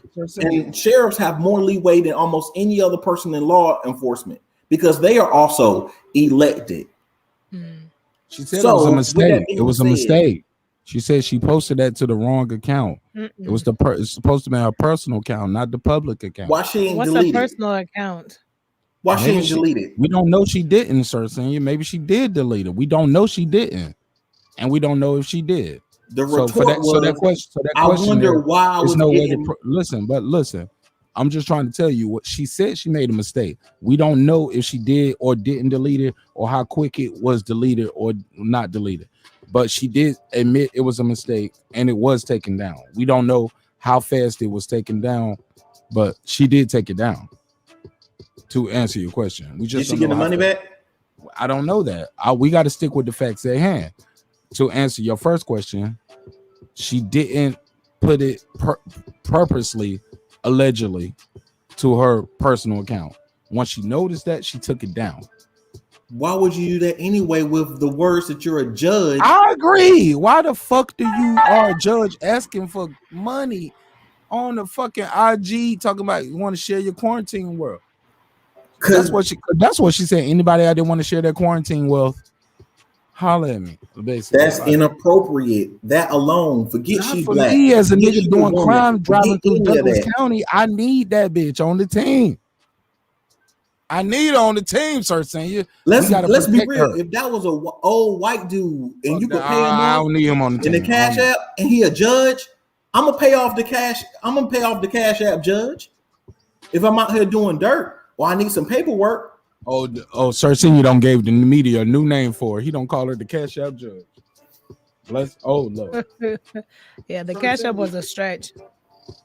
That's the part I don't like. Yeah. Any other part you can does up and down. I'm giving relationship advice. I can do that if that's my background or my personal view. As long as I'm saying it's my personal view or something in my background, I can do that. If I want to talk about, what I like sexually, that's my personal stuff. If I'm doing that on my personal stuff, that's something that's overlooked, and that's why they lumped it all together. The truth of the matter is her going out there saying, I need Cash Apps, if it was on her personal page or her other page, knowing she's a judge, but especially putting I'm a judge elect. That is showing very simply, I'm using the fact that I'm going to be a judge because nobody running against me. You can't stop me unless you kill me. Very simply, she already knew that was wrong because, of course, she's a lawyer. And if she didn't, ignorance of the law is not an excuse for the law. And But hold on, real quick. You, the lawyer, first thing that was incorrect though. Judge elect don't mean nobody's running against you. Judge elect just means you just waiting to be seated. You already got the job. No, her being judge like president elect running unopposed means no. But when you said judge elect, that doesn't mean you was unopposed. Like Biden and Trump, they ran against each other. Once Biden won, he was president elect, as in we got the votes, we won, we just waiting for the formalities to change over. That's what that elect mean. I had to say that for the people listening. Go ahead though. Yeah, she's doing too much. The Cash App is gonna nail her. She had already asked for a raise and everything. I'm telling you, when you ruffle the feathers, when you go into, especially the South and these systems that have been in place, the person before her didn't even have a law background. Yeah, perhaps, they didn't have to, but it's already, people were already watching her. They're watching you. And they gave you that little raise or that big raise, but now you go further, and get the Cash App and all this other stuff. Oh, yeah. Somebody had to have seen it. You have to go to Instagram to see it. It's not like those people that she works with are following her like that. You know what I'm saying? So they were watching her and they were ready for her because of that. They cannot stomach the fact that she'll be making more than state Supreme Court judges. Well, look, me and my wife had a problem with that. Mm-hmm. When I first brought this story up to her earlier today, and she was like, yeah, I feel her because sometimes I go places and and what I do in my job, my level of I said it before. Everybody know I was a combat medic. My wife's a nurse. Certain, it. Some people know. But I just look, full disclosure, right? Keeping it 1,000. Wifey told me, she was like, yeah, it's some people that work there and they're not registered nurse. Not a registered nurse. I said they're not registered. They're not registered nurses, or they didn't do the 4 years. They might be a LPN. I should get paid more than the LPN because I have my bachelor's in nursing. You get what I'm saying? I understand exactly what you're saying. And my argument to my wife was, this is a government elected position. Example, when you bring a president in there, you don't tell a president, hey, well, look, Barack Obama, you're a lawyer, so you get paid this much. Donald Trump, you was a businessman with no law degree, so you get paid this much. And when we bring another president who might just have a degree in medicine, so yeah, you deserve this much because you don't know that much about business and you don't know law, so you get no. It's a government position. This is what the job pays. The brick is the brick. She ran unopposed, and when she got in there, she muscled. Some would say, like, as in now I got the job, and this is what my fee is. Well, we got to pay you, bitch. Like, who else gonna do the job? And it's because of her experience, and this is something that you will find. That's why I said I understand exactly what you're saying. No, hold on. Let's be clear. Her experience was a lawyer. Her background and is she law. She knew the fact. Once you guys got me here, you guys got to explain to the people why they voted for me, and I'm not doing the job. That's also lawyering. That's also being a politician. That's also hustling. Fuck it. As in, like, look, I put my name on the ballot when I qualified. I got it at this position for the primary. Nobody ran against me. I'm the guy, or I'm the girl, or I'm the woman. But this is my fee. You didn't tell the people we had to pay you more. Like, you knew what this job paid when you ran on the ballot. Right, but once she got it, because nobody ran against her, and that could be a good point to why they're further retaliating against her, because they probably didn't want her in there to begin with, but they also know the noise that comes from it. If she such as said, I'm a lawyer, and they're not willing to pay me for my experience. They paid her. Well, yeah, they paid her. That's what I'm saying. They know the noise that would have come out with it. She put herself on club flyers for restaurants. She did too much too soon. She did too much too soon. Ever. When is that okay? When is that cool? Listen, when you've been doing it for 10 years, you could maybe, once you figure your job, because if you want to lose your job in about 10 years, you could promote a restaurant and push the envelope a little bit, right? But not even Cash App. Cash App should never happen. That's not wait until the job happens or whatever the case is. It's just she did too much too soon. And that's exactly what you're saying. That's what I'm saying. People have to understand the old systems that have been in place, just like you're saying your wife was saying. That's exactly the example. That's why I feel sorry for her. No, she disagreed with me. My wife was like, oh, I'm saying about her, ask for more money. Well, yeah, she should. A lawyer, and the other person want no lawyer. I said she should have told people that before they voted for her. No, I mean, listen, you have to bait and switch. Yeah, well, no, you have to know your value. Just like she was saying. No, not the sister. I agree with you. Know your value, but we're talking about an elected official. Yeah, the taxpayers got to pay you. This ain't you just going to apply to work at Grady Hospital. Exactly, that's personal, but. She's a lawyer. But don't tell me. You also got to remember she gets the money from all the paperwork she does. She gets that money anyway. She already getting more than what the salary is. Exactly. So that's why she was going to make about $190,000 when once No, ma'am. You missed the part. That's with her pay increase. They agreed. They the pay increase of 120 something, and then with all those fees, she was going to max out probably the 194.7, but it was going to be more than the state supreme, and that's their problem. And that's what I'm saying. When the terms that I agree with your wife in terms of in places where systems have been set up, some people are unqualified. I've never seen them being Black people. It's my experience because that's why I feel empathy for this lady. I've been in a space where people were grandfathered in clinically, which wasn't a thing. So you come with your certification, your registration. Who are you? And of course, I know how much I'm worth. And that's why I say I know about the retaliation, especially being a Black girl in a space where there's no other people that look like you. And you're telling people I'm registered in this, and this. Look at the registry. This is what I'm worth. They don't like that. They do not like that. They're going to try to make your life a little bit uncomfortable because they know they can't fight it because you could sue them. So now they're gritting their teeth like, let's just give her what she wants, but they're watching everything. See, now I knew about that. They're going to watch how you do everything just to get a chance to say something. She should have knew that. She should have knew that. The Cash App was a no-no. That's a lawyer basic, you know.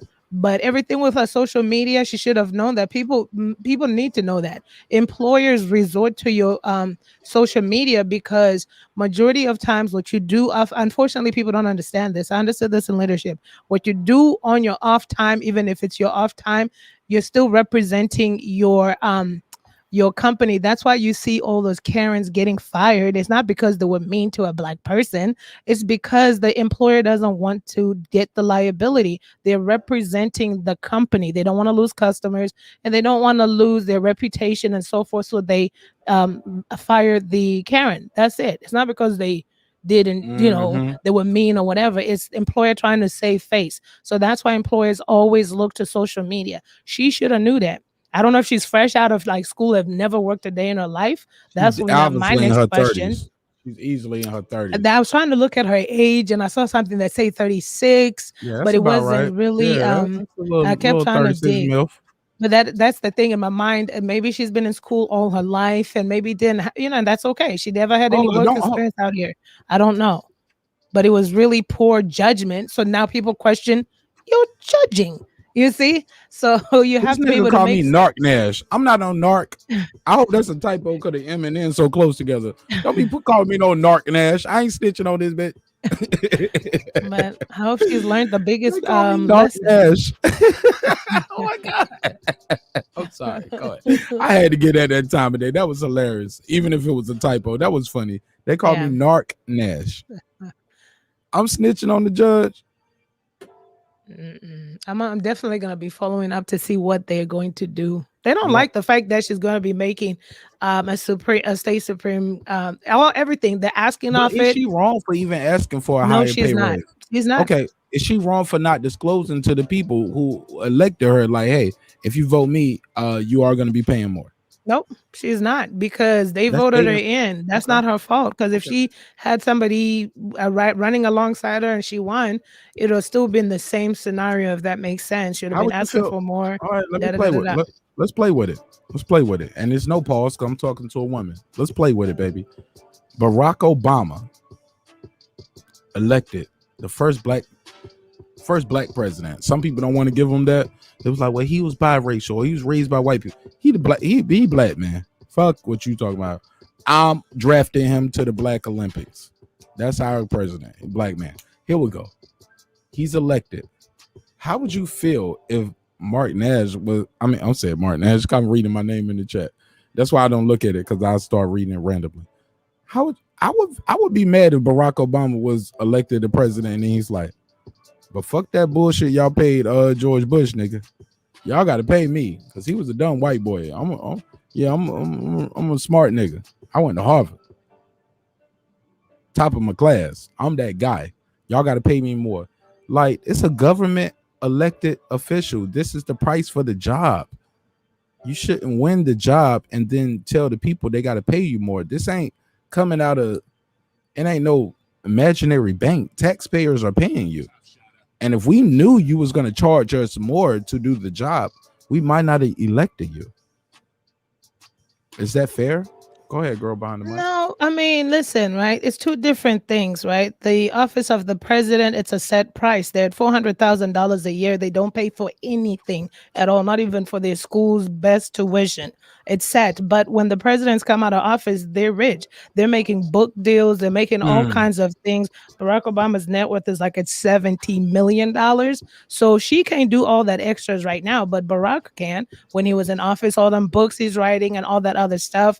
And then when presidents come out, their speaking fees. Bill Clinton back in the day, he was at $250,000. Sister, Yeah. you moved the golf post. Like Troy would say, not goal post. You moved the golf post. Yeah, but I mean, I'm just saying presidents No, have no, more. I'm talking. No, sister, hold up. You Sister, can't make excuses. sister, And we're talking about you running on a platform. You running on a campaign. We elect you. After you are elected, you tell us the price for the job is going up. We didn't know that when we voted you in. You ain't even sat down yet. Right, but I think there's a rule where they don't have to take her in if she's out of the budget, but they gladly gave it to her though. So you see what I'm saying? If they didn't have it, they'd be like, She well, ran we didn't. unopposed. She did run unopposed, so there probably is a law where, ma'am, our taxpayers cannot afford that budget. I'm pretty sure they have little city hall meetings, you know, how they all come together and tell her we can't afford that. So she can make a choice to probably bow out or take the pay, but they gave her the money. So they obviously have a budget for her. That's why she asked. She knew. She asked, she knew. Because if it was an issue, they wouldn't have given it to her. They didn't, they were not obligated to make room for her, right? They work on budgets, whatever the budget was. And after she asked, look at her, she a bad bitch. We're gonna clear the budget for this. Right. Look No, at her, but man. if you Look, run she look like unopposed, she it's look like your against the law favorite. to kick her out unless she breaks the law. No, yeah, you her don't have to. hustling the situation was because she knew the law loopholes. It's funny on one side, oh well, she know the law loopholes. Right. It's okay, get your money. But on the other side, she don't know the law requirements. So for her not to throw out cash apps, come on, you got to make it make sense. You got to keep that same energy. Remember, no excuses. Right. No excuses. That's what I mean. Look, I'm there, but I'm saying she had the right to ask for her pay. They gave her the pay, but yes, she did too much too soon, and that cash app was a no for a judge. Like she should have known that. I definitely, and I wouldn't. That's why I'm gonna follow up on it because I wouldn't be surprised if she's not gonna be sitting on it because they've been looking for a way Look to at that probably ass. She's snatch sitting her. on it now. She can't even sit down. She got ass shots and everything. Look how he's sitting on the chair. She at the edge of a stool. And I hope that they don't. I hope that they work it out, but I don't know. That's gonna be interesting to see what happens. She definitely the cash app was a stretch. Yo, that's she the did too craziest much. shit ever. Look, they gonna put her with the girl who was with Young Jock. Look, I was talking to my wife about this. She was like, yo, well, you know, Young Jock, the girl he talking to on Love and Hip Hop, she do real estate. I was like, oh, Mona Scott might be putting a show together. And you got you one right here. Oh man, you got you So one if she right was here. a white lady, would we be saying the same thing that she deserve it and overlook it and all that kind of stuff? No, Say it if she again, was a white Susan. lady, I'd say take her off the platform ASAP. But if she all right was a then, white so lady, take her off. no, She they got wouldn't money for even. him. No, if she was a white Those lady, we Asian wouldn't be women, Hold having. on, hold up, sir. Senior. Let her. You look. We walked her through the door. Let her step in all the shit that she about to step in through. Oh, You open the door, sir, senior, right? And she gladly walked through it quick. She didn't even think about it. She was like, if she was a white woman, fuck that bitch. off the bench. She said, fuck that bitch. Immediately, She ASAP. She Petition. trying to emasculate black men. Fuck that. Well, If she was petition. white. But you would start a petition. start a petition ASAP. But Look, we no, gonna they start a wouldn't even petition. go Look, that we gonna far. start a petition to get you. Well, not you, because you rich already, but no, Queen P. We gonna start. She said no, me too. Don't say me too ever on the show, please. But we gonna start a petition to get you and Queen P paid because you guys bring so much energy to the show that we wouldn't have, and I damn sure wouldn't be here talking to a bunch of niggas this long. I tried that before. It wasn't fun. So, but you saying if she white, get her the fuck up out of here. Why? Oh, no, Why? I'm just teasing.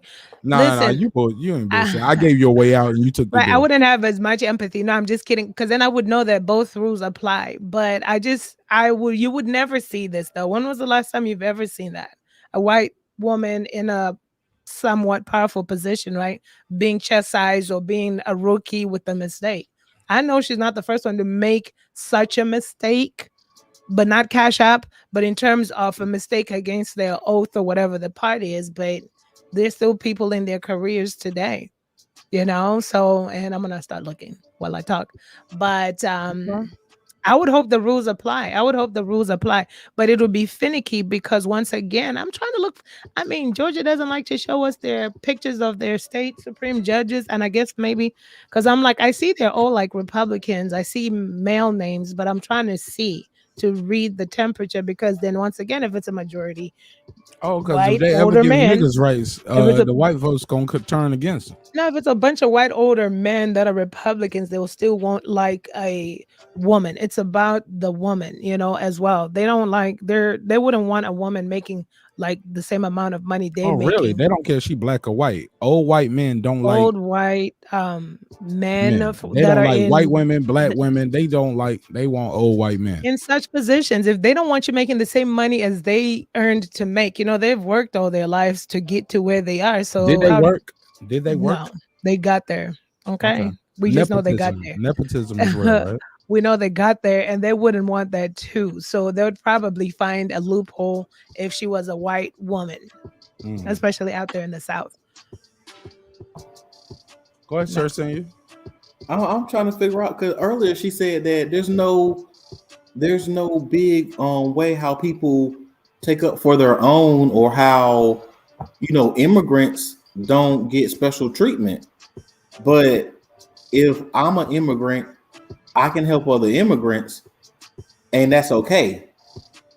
And if I learn the rules and I teach somebody else and help them get along quicker or faster than somebody else, if it kicks somebody out, then it kicks them out. Learn the rules and learn how to win. But if they do it for holding her just accountable for her actions, since she's the only lawyer, because the last person wasn't a lawyer. Remember, that's how she got her big raise, because she was a lawyer. You got to pay her for what she know. Don't you think it's time to pay her for what she know? Because she got enough cash apps.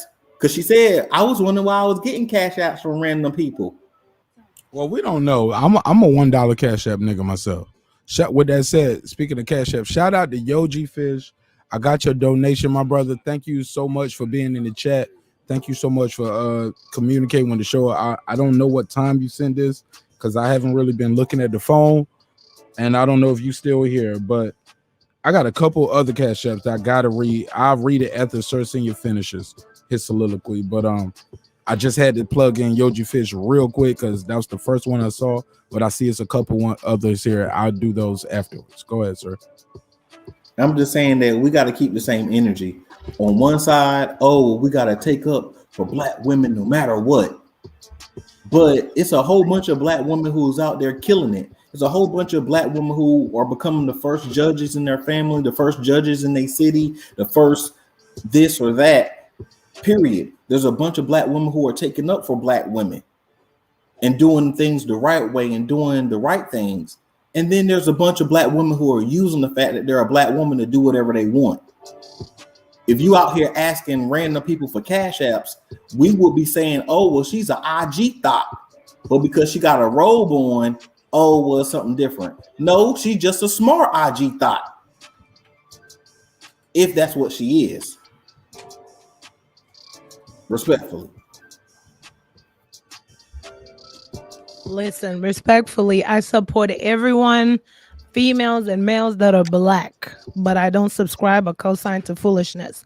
She messed up with the cash app. She should have known better. Like I said, to me, there's a lot of agendas behind this, but I could be wrong. That's why I'm going to follow up and see how this plays out.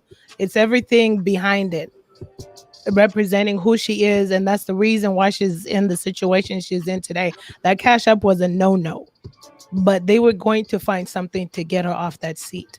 But that cash app was a no-no. There was definitely bad decision-making process on her end. And I hope she stays, because I don't ever want anyone. I mean, if it's solvable, but I don't know how far they're going with it. She shouldn't have done the cash app. The cash app is a no-no. It's a bribe, Right. And look, the guy who did the news clip, he was just saying so much shit. And I'm like, nigga, your cats are taking over your office while you on. Like, he had a blanket on the floor. Can we show this clip again for the people who just got here? Like, nigga, you can't comment on this, sister. You a hater. You hating ass.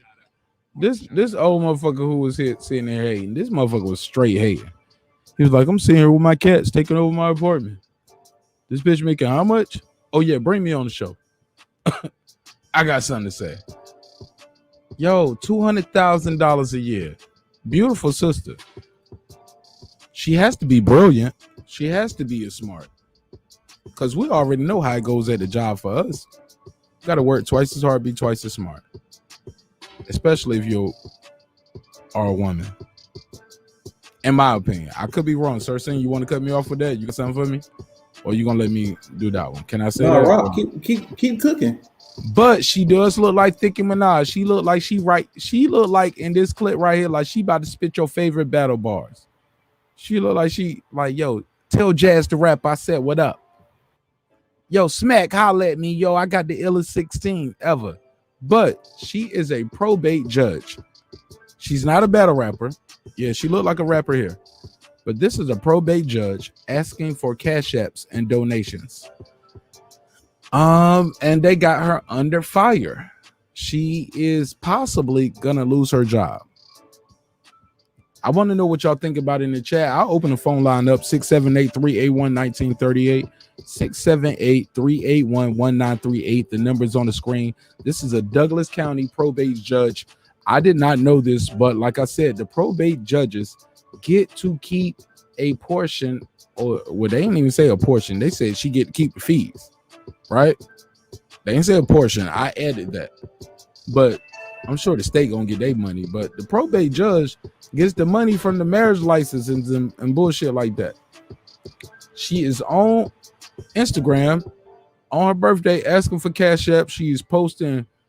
She's on flyers promoting a couple restaurants, probably black businesses. Let's keep it real, right, girl behind the mic? Right. She probably promoting her homeboy or her homegirl crab shack or they liquor spot. You know what I'm saying? But she's promoting some businesses. I'm gonna just say they black businesses, allegedly. But they wouldn't be making this noise if she was promoting Chick-fil-A. No. Hey, go to Target. Target has great deals on socks.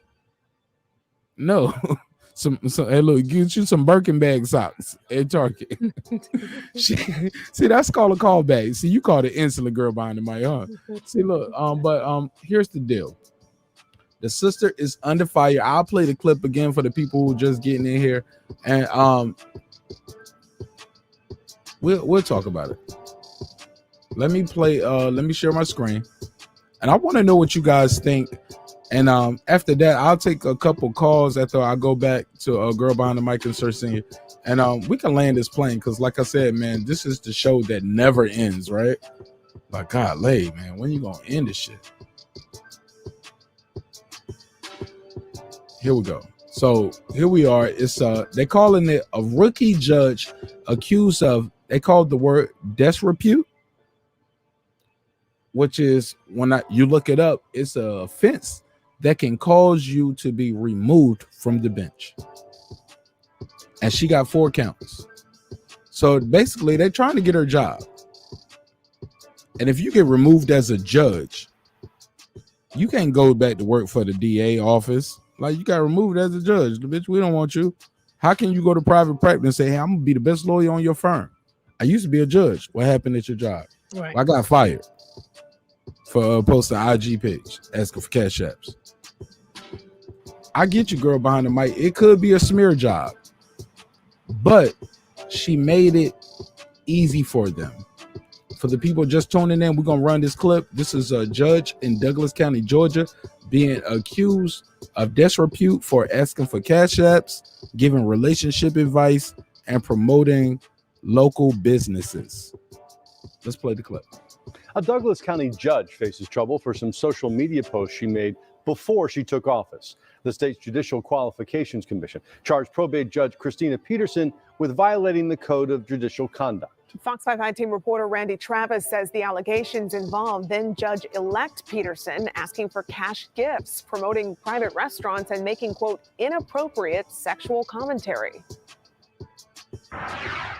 I, Christina J. Peterson, Do solemnly swear or affirm do solemnly affirm Christina Peterson has only been a judge 6 months, but already she faces allegations she's brought, quote, disrepute upon her office.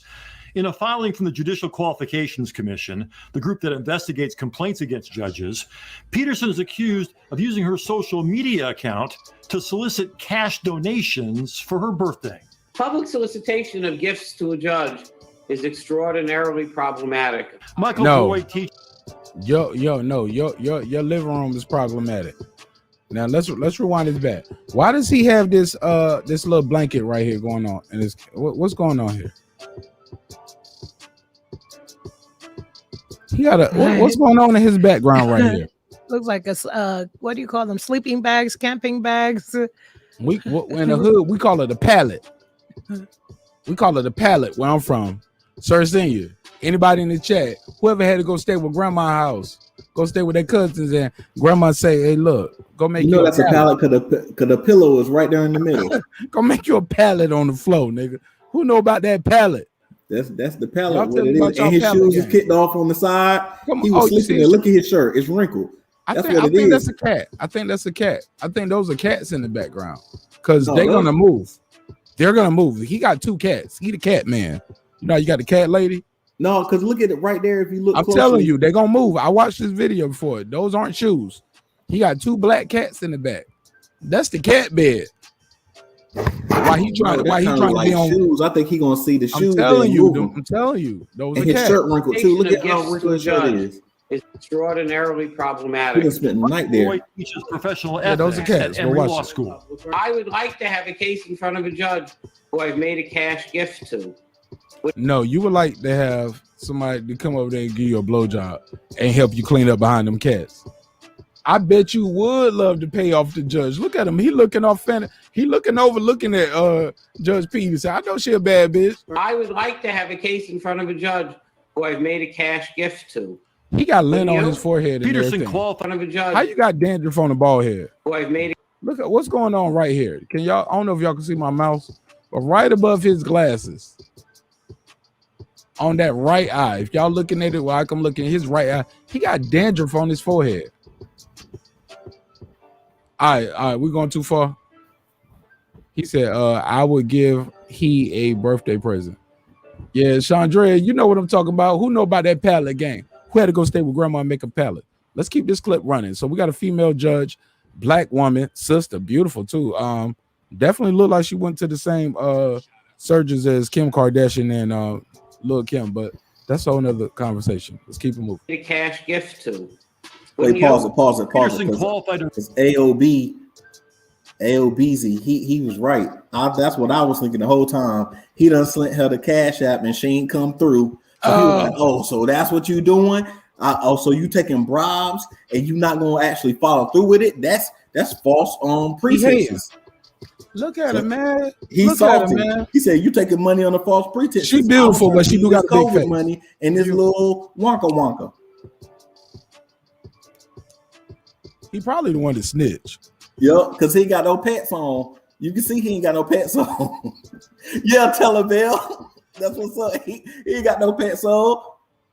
He had that baby lotion. He had that baby lotion to that. He was like, dang, she thick. If y'all still using baby lotion, y'all niggas need to step y'all game up. Y'all better go get y'all some Astro Glide and enjoy y'all time with yourself. But the baby lotion. Fuck what Sir Thing you talk about. Sir Thing you be calling, no, I don't rate myself. Yeah, molest yourself. yeah, molest myself. You say I don't do self molestation. I'm like, nigga, you better love yourself. It ain't molestation of yourself, it's loving yourself. And the right. What else? What my cousin used to say. All right, let me get this play button. Let me get it. Run for probate judge in March 2020. She won the primary election in June and had no opposition in the November election. According to the JQC complaint, on her birthday last August, Peterson posted this on her official Christina J public Instagram page. A picture of herself wearing a birthday tiara and listing her Cash App account. Quote, if anyone feels like sharing their quarantine wealth. Pause. Go ahead, sis. Make this make sense. She like, fuck it, man. I tried to say this, bitch. It is what it is. But she didn't have to do this, girl behind the mic. She didn't have to do this. Girl behind the mic might have lost connection. I think you lost connection, sis, but she didn't have to do this part, right, Sir Senior? Yes, that's the part out of anything she did, even promoting companies, her baiting and switching and asking for more money once she got in and was elected and seated and all of that. I mean, that was hustling, that was tactics. You could say that's politics. But the fact of you going back and asking for cash app money after you're already promoting companies, you already got a raise. It's like you all about the money. She milking the system. Yeah, like you're doing too much, and then you did something illegal. You cannot ask She for deserve money. it though. Look at her, man. I don't We care ain't how never good had she no look. You judge gotta like treat that. them good looking hoes like the ugly hoes. If she was ugly, you would be like, nah, get that ugly hoe out of here. Exactly. That was some, like that's some tricky stuff. That's the $40 girl talk. I got the money, sir, senior. I got the $40 for the bitch. Fuck it. Leave me alone. Don't judge me and don't judge her. I don't even live in Douglas County, but I would donate to her. Judge. I hope that cash app's still up. I'm about to send a donation tonight, and I'm gonna say just in case I'm driving through Douglas County. It's your boy Marq Nash. I gotta judge her because she a judge. No, you can't judge because you're not a judge. Hey, girl behind the mic, it said you ain't connected no more, sis. I'm trying to bring you back in the conversation, but it said you're not connected. Oh, girl says she know her worth. Chandrea says she know her worth. Fuck it. Said fuck y'all niggas. We hating. I mean, she know her worth. She ain't say we hating. Some extra. She wants some tips and everything. She might as well go ahead and shake it. Hell yeah, Darren Lincoln. I'm gonna send her a donation. I'm like, hey, it's your boy Marq Nash breaking beats. For justice. You know, yeah, money for justice. Yeah, we riding with you, sis. But she is an attractive young judge. I would not expect to see this lady to be my judge. Okay, maybe this picture right here. Maybe this picture. Not this one. Now, I've seen some nice looking judges. Not this one. It give me all rise vibes. I feel you. He said America can't say anything to this woman. America put Donald. No, America put Donald, but Douglas County. But we didn't change his pay. Donald Trump got paid. Hold up. Donald Trump got paid the same thing all the other presidents got paid for. This woman got in office and said, y'all got to pay me more. They acquiesced and they paid her more. And then she made this post for her birthday asking for cash app. She made posts promoting restaurants and other businesses. She also was giving out relationship advice on social media and referred to black male genitalia, African American genitalia. I'm not mad at that, and she can get around that. It's freedom of speech. It's so many different things where she can get around that part. That's why I didn't even mention it. You lose some freedom of speeches depending on your job. Yeah, you do, but I was saying that because she was saying it in the context. They were saying it was in the context of relationship advice. You can't do that though. Certain shit you can't give. You can't put it in context. Your job eliminates you from context. I.e., perfect example. I'm a soldier, and I know what it was like to be in the. Oh, I'm not a soldier anymore, but as an American soldier, we cannot talk to the media. Yeah, you got freedom of speech. You got your First Amendment rights, but we told you you can't do this. If you talk to the media when they come around, XYZ can happen. Yeah, you got freedom of speech. Say what you want to say. It is consequences, though. Yep, it is consequences.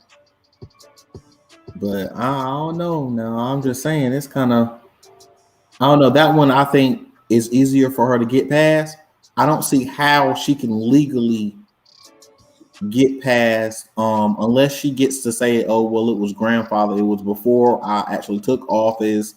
And once I took office, I knew and I agreed to those. And it was before she took office. Like, yeah, unless she can back to the clip. Yeah, because she can get that by, then she could get out of it. But Sir Senior, I don't know if you heard the clip the first time. We already talked about that. Yeah, I know. I'm saying that's what I'm saying is if they make it so it doesn't matter that it was before she took office because she said judge-elect and she was running unopposed, so she already knew she was going to be a judge, and they emphasize the fact that we already talked about it. But yeah, talking for the people just tuning in. Go ahead. Yeah, there's people pulling up, so I'm trying to restate those points. But I don't know, man. Like that cash app killed her. That cash app contacted the judge this year. The complaint. Here we go. Quote, if anyone feels like sharing their quarantine wealth. When JQC investigators contacted the judge this year, the complaint says Peterson explained she thought that post was to her private personal page. And I was wondering on that day why I was getting Cash App from people I didn't know. The JQC said in her Instagram bio, Peterson called herself Judge-elect. If it was done in public, it's a cardinal violation, which is an intolerable activity for a judge to do. A judge cannot stand up and say, No, you having your background with dirty blankets and cat drippings is intolerable. Why he got that blanket and that pillow on the floor? I told you that's a little pallet now. No, this is Cat Man. He fucking them cats. He fucking them cats. They need to send the health inspector over there and they need to investigate you, nigga. Stop hating on a bad bitch. That's what you're doing. He hating on yourself. Tell me one man out there in America, black man only. I'm sorry, guys. I know we got people from multi-racial demographics. But come on, man. Wouldn't you want this to be your judge right here? Nah. You're a hating ass nigga, sir. Saying I ain't talking to you. I'm talking to the chat. I want Lil Kim to be my judge. I can't. Hell yeah. I want Lil Kim to be my judge right here. Golly, look at shit. Look, we call this fun size, sir. Saying this fun size. Yeah, I know what that's about. Cause you fun size 5'6", nigga. Hey, Troy Graham, talk to me, man. Make this shit make sense. Why is this judge asking for cash apps? It doesn't make sense. And she wasn't a judge when she asked, right? Yes or no? Was she a judge when she asked? Bro, bitches always asking for money. Yeah. Bitches ask for money. Okay, because you just said that she wasn't in office when she asked. No, she wasn't. She was she wasn't in office, but she was elect. She was a judge elect. And Judge elect, meaning she didn't ask on the bench or anything like that. She just put it out online. Fucking Troy. I don't know if you just tuned in, but shit. I did.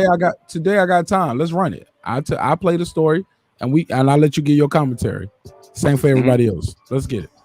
A Douglas County judge faces trouble for some social media posts she made before she took office. The state's Judicial Qualifications Commission charged probate judge Christina Peterson with violating the Code of Judicial Conduct. Fox 5 reporter Randy Travis says the allegations involve then Judge-elect Peterson asking for cash gifts, promoting private restaurants, and making, quote, inappropriate sexual commentary. Wait a second. Do you see his body language? I, Christina J. Peterson, do solemnly swear or affirm. do solemnly affirm. Christina Peterson has only been a judge 6 months, but already she faces allegations she's brought, quote, disrepute upon her office. In a filing from the Judicial Qualifications Commission, the group that investigates complaints against judges, No. You got to hear Peterson this. is accused of using her social media account to solicit cash donations for her birthday.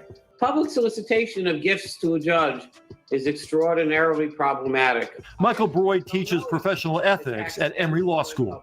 I would like to have a case in front of a judge who I've made a cash gift to. Wouldn't you?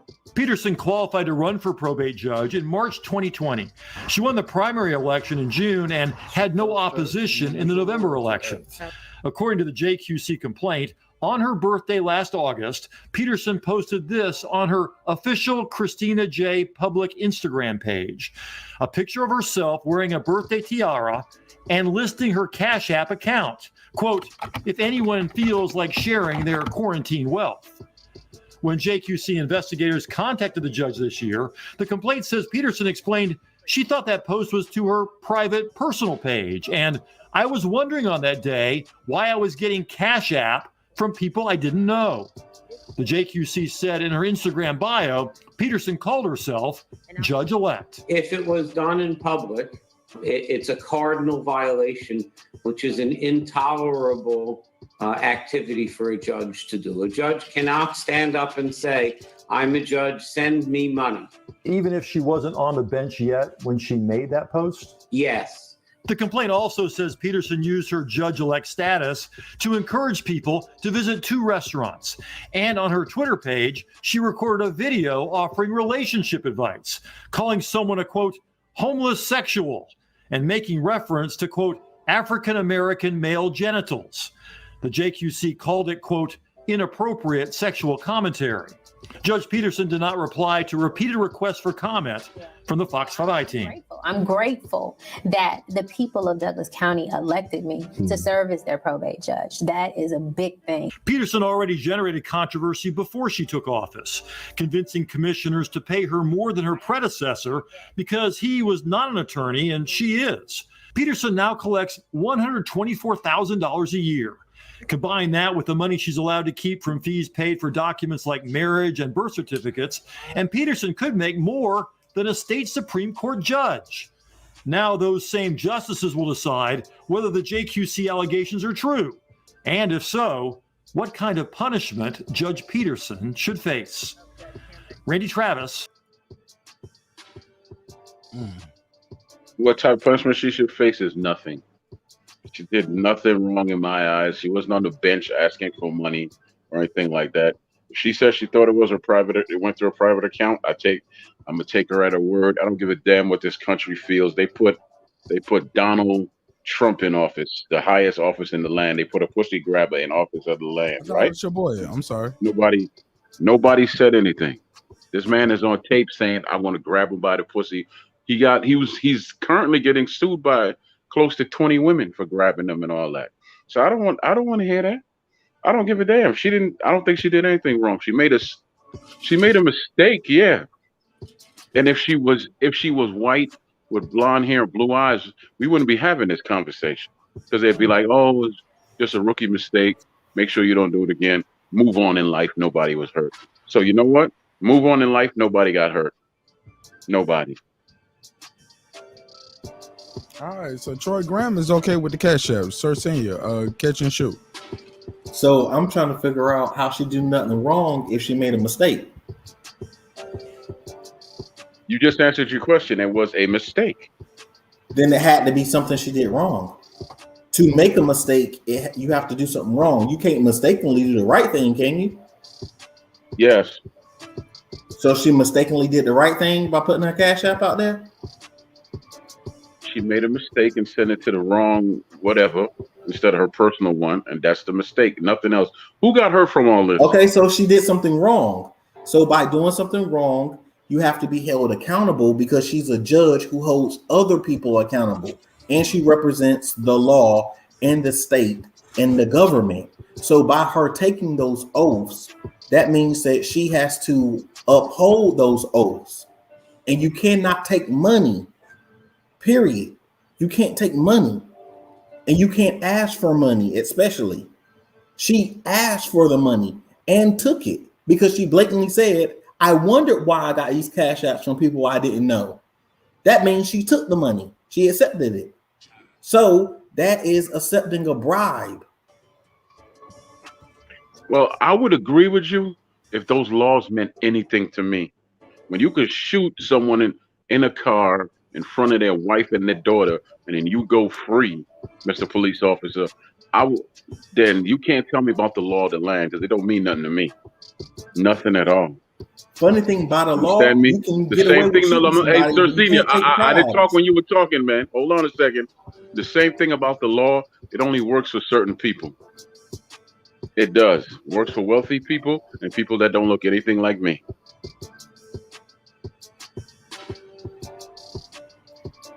But under the law, you have a reason and or excuse to shoot someone.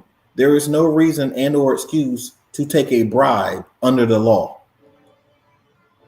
So people get locked up they get away with killing people in broad daylight. They get away with killing people in their own house while they eating ice cream, but you get caught for bribery. People who sell drugs and get away with it for years, but don't pay their taxes and they go away for life. So if she's a judge, she's supposed to follow the law. As she used the fact that her knowledge and title made her worth more, so they had to pay her more money, even though she already took the position and knew what the position paid. Then her title and her knowledge, she has to be held accountable by that. With great power comes great responsibility. And if a cartoon can tell you that, then obviously her law degree should told her that. I don't read Spider-Man anymore, actually. Even though I do still collect graphic novels, but they're all black-owned comic books. But I don't read Spider-Man no more. Anyway, again, I don't see the issue here. Nobody got hurt. Nobody got put in jail for life by this judge or anything like that. The only person that she screwed up is herself. So move on, let her do her job, and keep it trucking. That's the way I look at it. No one got hurt here. Nobody. I don't see any damn laws broken here. What laws? It's America. The laws only apply to people who can't afford for it to actually get a lawyer, things of that nature. They don't apply to people who know the law and have enough money to actually get away with murder and everything else. They don't apply. And she's in that position. She did nothing wrong. Nobody was harmed. Nobody. And nobody's suing her for that money, right? Is anybody coming after her for that money? Saying I was robbed they and all still that? trying to fuck, nigga. Look at this bitch. They still trying to fuck. They hoping that she get this bar. So like, hey, I heard you. I heard what happened, baby. I heard you down on your luck. Yeah, I'm your $2,000 cash app. That's me, Marq Nash. Yeah, pull up. My wife, she with the shit. That's girl behind the mic. Yeah, and if she gets disbarred, guess what will happen? She'll make more money being on private practice, and she'll probably get a reality show. Does that happen with black people, or does that happen with white people? Because yes, George Zimmer out here making a fortune off the gun that he murdered Trayvon Martin with. Now she's still alive. Oh, the streets is dead. Because people love bigging up horrible people. That's why. Because they hate on people telling the truth and trying to do the right thing. And a horrible bastard gets to walk around free, get bigged up. That's why. And most people who they say they are, all these gangsters and everything else, want to shoot little babies and helpless women and men trying to work for their families, but they can't shoot somebody who deserve a bullet, or better yet, ain't worth a bullet. He was signing packs of Skittles and selling it on eBay. Yeah, he was doing artwork too. But you know what? I made a mistake just now. I said, why is he still alive? Death is something that you deserve. He doesn't deserve death. There's worse things in life than death. Well, he's a woman beater. Forget the people who say, okay, well, he did this and then he made a mockery of the dead and all of that. He's a known woman beater. Y'all not mad that he out here slapping up white women? You're not mad he up here slapping up white women? And he's a drunk. Y'all the whites. What about the just DUIs? like Black Dynamite did? Did you see Black Dynamite when he kicked the woman into the? The whites should be upset, Sir Senior. The whites. That's what I'm saying. Y'all should be. Well, he killed a little black boy or a black young man. Well, yeah, he might have deserved it. Okay. Well, y'all love the rainbow. He wasting Skittles. Oh my God. Come on, LGBT. Hold up. So you telling me, Sir Senior, hold up. The LGBTQIA, right? Is LGBTQIA. How do the I at say symbols, yeah. They should be at George Zimmerman's neck for. I gotta cut my camera off. My shit froze. I can't be over there with a frozen face. Hey, look, they should be at George Zimmerman's neck for like misappropriating their culture. Yes, he's a culture vulture. Yeah, culture vulture, and then on so top he's of a that, murderer. He's slapping up white women. He's a murderer, a domestic violence abuser, and he's a culture vulture. Yeah. So hold on a second. You said, is he slapping up women or is he slapping up tranny women? Because I'm lost as to how he's slapping up all of them. He's slapping up tranny women, real women, and they white. Come on now. He's slapping up white. You can't slap up white women now. Wait, and he cheated on his wife. You forgot that too. He was cheating on his wife. Y'all hate for a man to cheat on his wife. He was beating his wife too. Beat his wife and his girlfriend. Yeah. He said, I'm gonna slap both the hoes. Let me ask you guys this. Is George Zimmerman still a problem? Is he still causing you guys trouble in 2021? No. Is he the problem or what he represents? No, what he represents. honestly. Hold on. Go ahead, Justin. Go ahead. Let me say. Hold on. Let me get the question all the way out. I know it might sound like I'm done sometimes, but that's just my dramatic reading and my dramatic pauses, letting the beat play in the background. But George Zimmerman, or George Wimmerman, or George Killerman, whatever you want to call him, this man is a murderer. It's clear to any and everybody, even though he got found not guilty of murder, we all know he killed that boy. He killed that young man. I didn't mean to call him a boy, but he killed that young man. He murdered that man, and he got off. If you follow the case, you know his father comes from a judicial background. Judge, right? His I don't know if it was his stepdad or the guy who adopted him, but basically the guy he looks at and called daddy was a judge. If I'm wrong, y'all correct me in the comments. Kill me in the comments. I ain't got all the answers. I'm gonna stop saying kill me in the comments because I don't want to wish death on myself, and I don't want to invite people to bring that on me. So let me stop saying kill me in the comments. Holler at me in the comments. Let me do that. But here's the deal, and this is the question to the panel and the channel.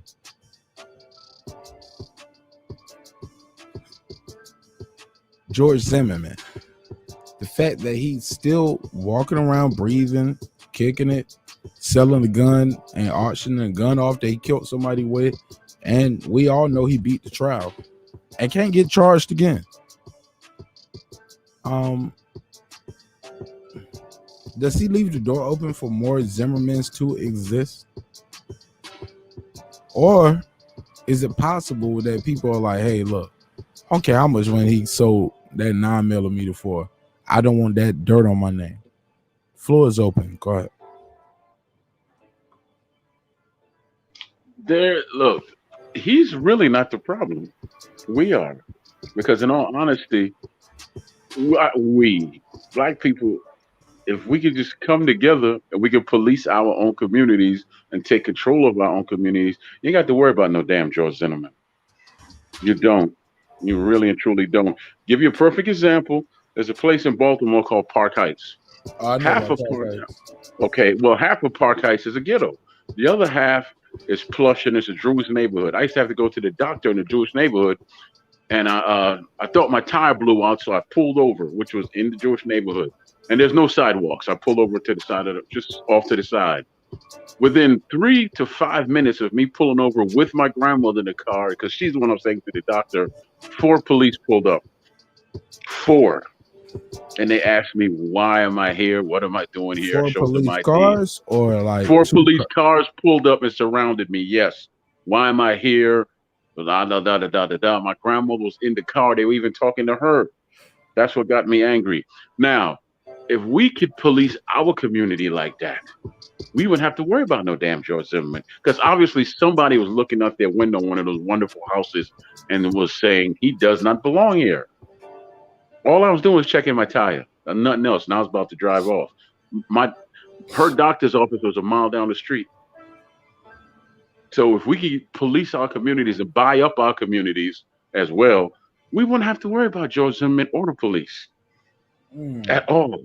So George isn't the problem. He's the cause of a problem, but he's not the source of the problem. Troy, it sounds like you're saying we need more economical developments. We need more black people in power. So, or we need to take more control, or we need to take more control over our own system and environment, i.e., and I could be wrong here, but I'm gonna paraphrase. You're telling me the guy shouldn't have called the police on George Floyd. He should have handled, if what we hear is true, handled that counterfeit bill himself. Or in the situation with the sister judge, somebody should have pulled a coattail and was like, hey sis, you can't do that. Is it lack of education, awareness, opportunity? Because from George Floyd all the way up to this judge, decisions are being made. What I'm saying is this. Somebody lost their life and this lady might lose her job. Regardless, mistakes are being made. I have spent counterfeit bills. Fuck it, story time. Marq Nash. I bought some weed from a nigga and I gave him 2 20s. That nigga called me and the nigga was like, "No, nigga, this is your money because I know where I put the money at from when I sell this set. Your money was on the top of this one. You was my last play. Yeah, nigga, these are your 220s." I went back and got them 220s from that nigga, paid him the regular 220s, and I spent them shits at the McDonald's or some Burger King or Hardee's, some fast food place. Then I went to another place to spend gas. I ain't gonna take the loss of the $40. Somebody got to eat that loss, but should that person lose their job? Should that person be considered a traitor or they doing a crime? No, they just accepted my bill because I was doing some fucked up shit. But shit, I got fucked over too. I can't eat that cost. Go ahead. No, what I'm simply saying is you said some control. No, absolute control, not some control, absolute. That's why it's called our communities, not some, absolute. All those boarded up businesses and houses, buy them all the hell up. Every business that's in the community, you go around and you give them a portion of what you're trying to do. Everyone that doesn't agree with you, you go around and you use your voice. You get others and use their voice and tell them, do not support them. Once they lose money, you get them the hell up out of the community and then you take over. Then I know a dude right now, he turned the crack alley into a flourishing garden. Is urban farmers out here instead of living Is it crack in the garden? Nah, he tilled the earth, man. It took him a year and a half, and he has a real garden. There's urban gardens out here. We turn we get the land, we turn them into real farms right here in the so-called hood and all that. It's not about taking some control. Take absolute control. You don't have some control over yourself, do you? You have absolute control over yourself. So why can't we have absolute control over our communities? You have to put a white face on it for you to buy your community. Then you stand back and do that. But it is one word missing from this equation: unity. That's what's missing. That's the word that's missing. I will also say that you have to add the fact that look at the situation with a young, and everybody's gonna know who I'm saying. There was a young man who was just jogging and decided to look at a building that was a house that was just being built. And someone who pretended to be a cop or on some, I think I'm a cop, take the law in my own hands stuff, decided to gun this man down. They tracked him, followed him, 3 people on one, blocked him in, beat him up and shot him. The same way George Zimmerman did the same thing. I'm sick of these niggas coming through my neighborhood. Tried to beat him up, got that work, according to him, and then shot him. So each time the difference was he didn't have 2 other people with him. But think about it. First it was George Zimmerman. They learned from that. They said, well, we need to have not only guns, but outstanding numbers. So it's going to keep getting worse and worse the longer we keep letting it go by. So if we going out somewhere, male or female, we need to go in 2s or 3s because they're going to come in 2s or 3s or more. You need to also have somebody to know where you're at. We have to take better care of ourselves and let alone not allowing people to take stuff into their own hands with no consequence. Because in each situation, George Zimmerman was able to hit the news because the videos got out quicker. But very simply, without the videos and the evidence, it goes unheard for months. They sweep it under the rug. Don't let it be swept under the rug. Have better control over yourself. Have better connection with your family members. They ain't came home and they went to the store. Oh, it's just been 5-10 minutes. Call them, see where they're at. Somebody should have went with them. Protect your family. Protect yourself at all times. And also, we should have more people, more lawyers, more judges, but also we should start building our own media because no one can tell your story but you. You should have your own media, just like what happened with the guy in Jersey, right? When he was harassing that black family, he said he don't give a damn and all that. You see how nice and nice and gentle. The cop handled him like he was his best friend. Then he turns around like 500,000 people were in his front yard, and now he wants to apologize. Nah, you don't get to apologize. You get to move. You get to suffer. You don't ever get to apologize. Leave it up to me, and let's not leave it up to me. But you don't get to apologize. No, and that's the power you want. That's the power you want with the media to say, okay, there's a problem here. We're gonna send X amount of people there. Malcolm X had that power. We call him 30 men anytime he wanted to. I don't believe in. Yeah, I'll follow the law, but I'll also use it against you. You don't have to really be forceful. You can show force, and then if it comes down to force, oh well. Just understand that you need a certain type of people to do that, a certain mindset to do that. Because that's. Let me shut up. Yeah, I'm right. Well, that's all we got for this one, man. Anybody got anything else they want to plug before we get up out of here? I almost forgot we was live halfway through right there. I was about to say some other shit, but we are live. This has been my longest live ever. We broke a record tonight.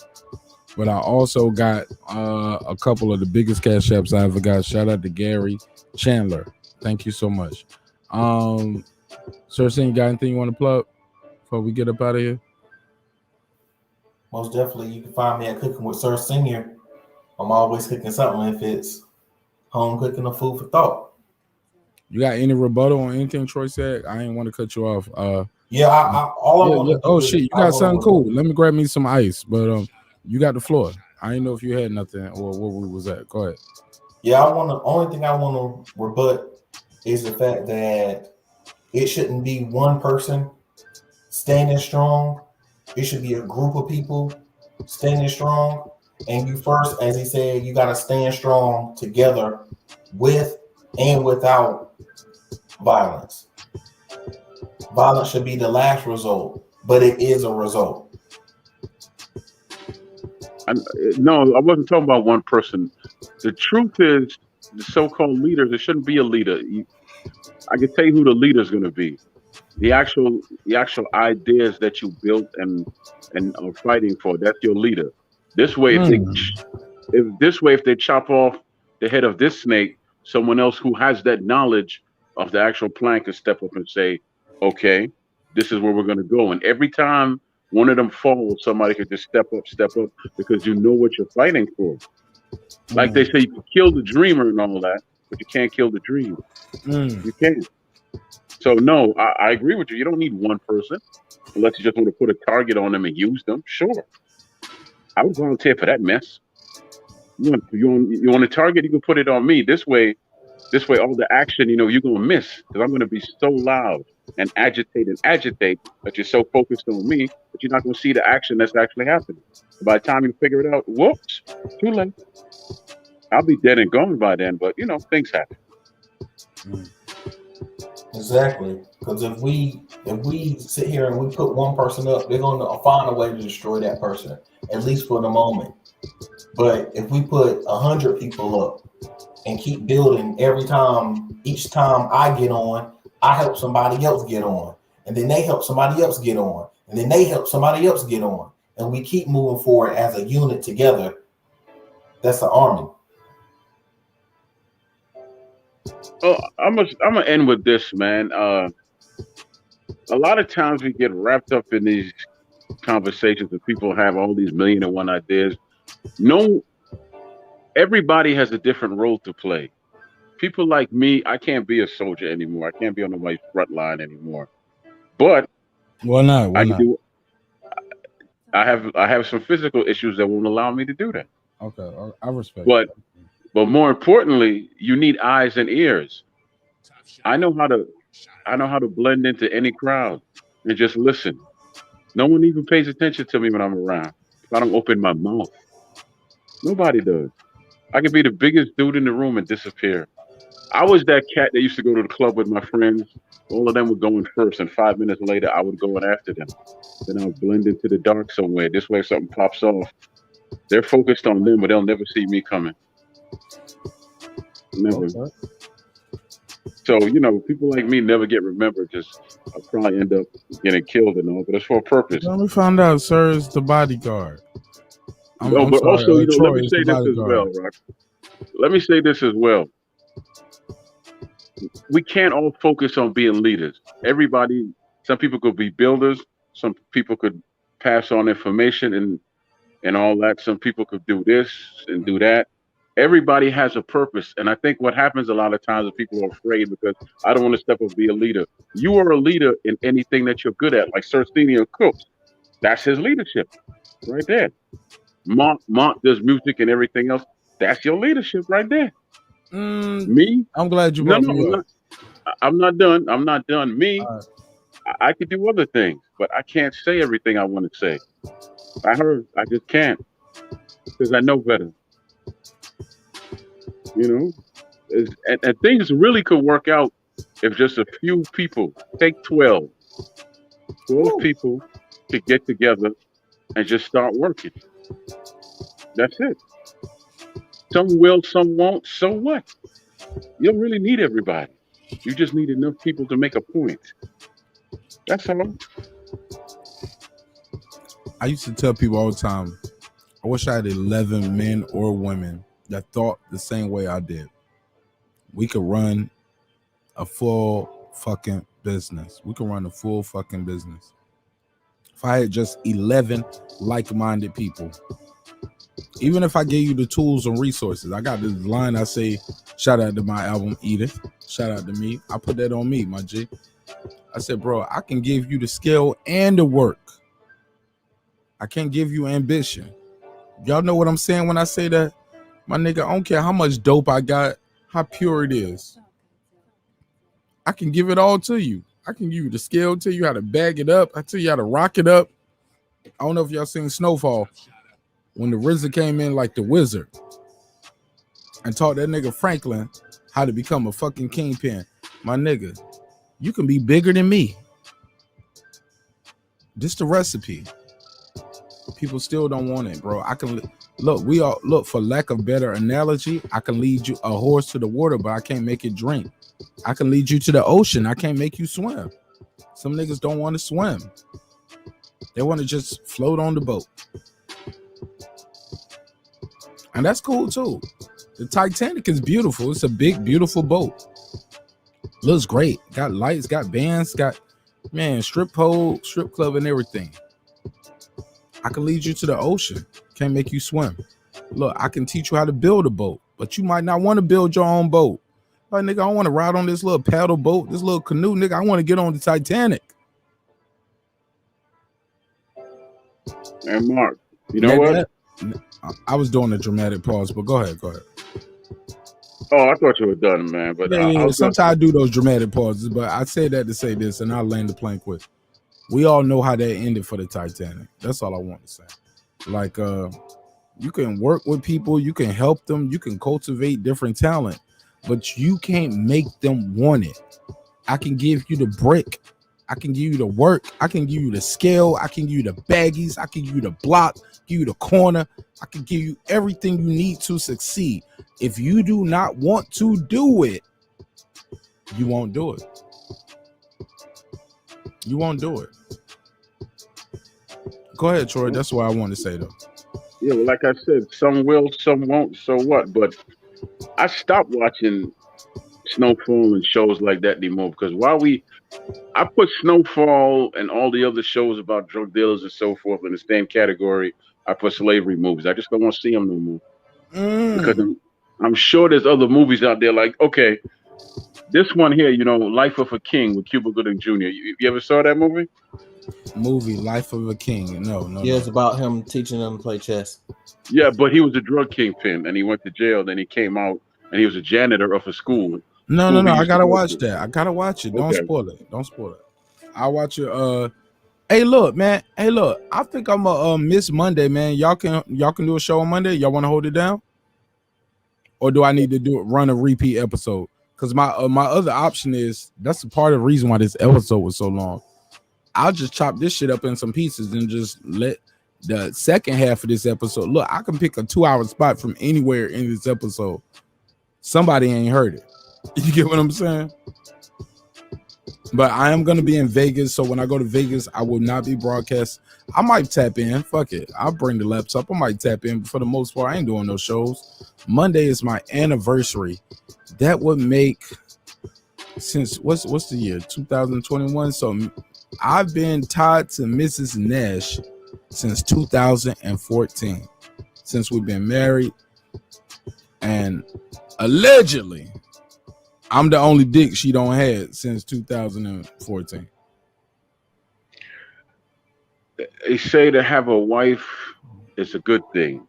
No, to have a wife is to have a cosigner, nigga. Well, no, to have a wife is a good thing, especially when you're on the same plane. When you're weak, she's your strength, and when she's weak, you're her strength.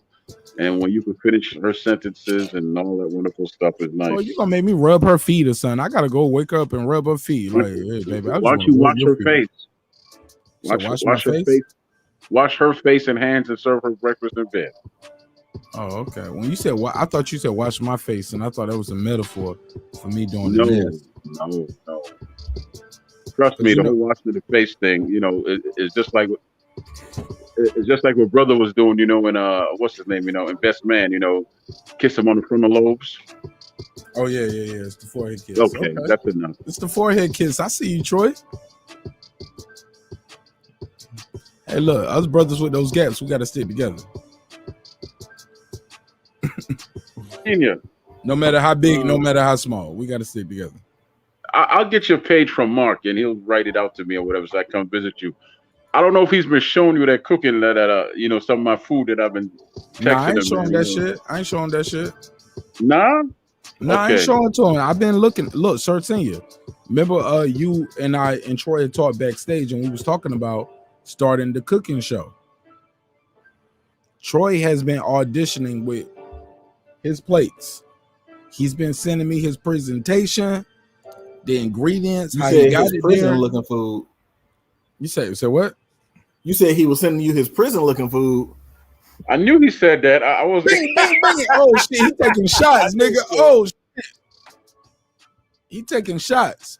Pow. I said no. No. That nigga sent some pictures of some food for real. He said some steak cakes and swole. Hold on. Look. We got some people come back in here. Please smash the like button on the way in the room. Good morning. Good Saturday morning to everybody's tuning in. No, it is not a typo on your screen. Our goofy asses have been here for 11 hours. 11 hours strong, killing it. It's not a typo. Yes, we have been here that long. So what? Is that what he said? I sent you the hookup. He talked about my prison food. I sent you the hookup. No. Look, he just cracking jokes because he ain't seen no pictures. But the plate look amazing. Nigga look like he did his Job Corps class. He went to Job Corps. He went on time. He was trying to get him a judge that looked like this.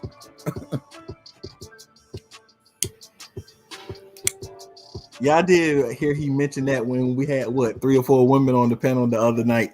He was like, "Yeah, I do. I cook a little bit too. I know I cook with Sir Senior, but I cook a little bit too." Yo, Troy always be trying to get the pussy with the cooking, right? Always. I'm like, man, that's how you gonna steal half of my name talking about cooking? And his picture look like the Uncle Ben's. Look, boss, look at this nigga. He look like he can cook. Like, I got that beans he and look rice like for the you. cook. Nigga look like he got the head made for the chef hat. I'm so mad at Troy. Troy always up here trying to get the girls with his cooking. Ain't send out no brownies. Troy, I need to holler at you. Cause I got a P.O. box. P.O. Box 126. Let me make sure I say this right. Y'all know I'm new to this YouTube shit, right?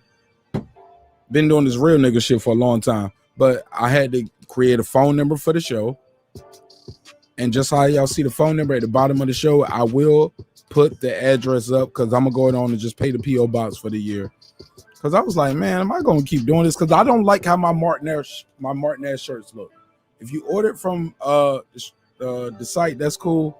But the shit that I get from Trey, my brother, like the vinyl, the quality lasts better. You get a lot of washes out of it.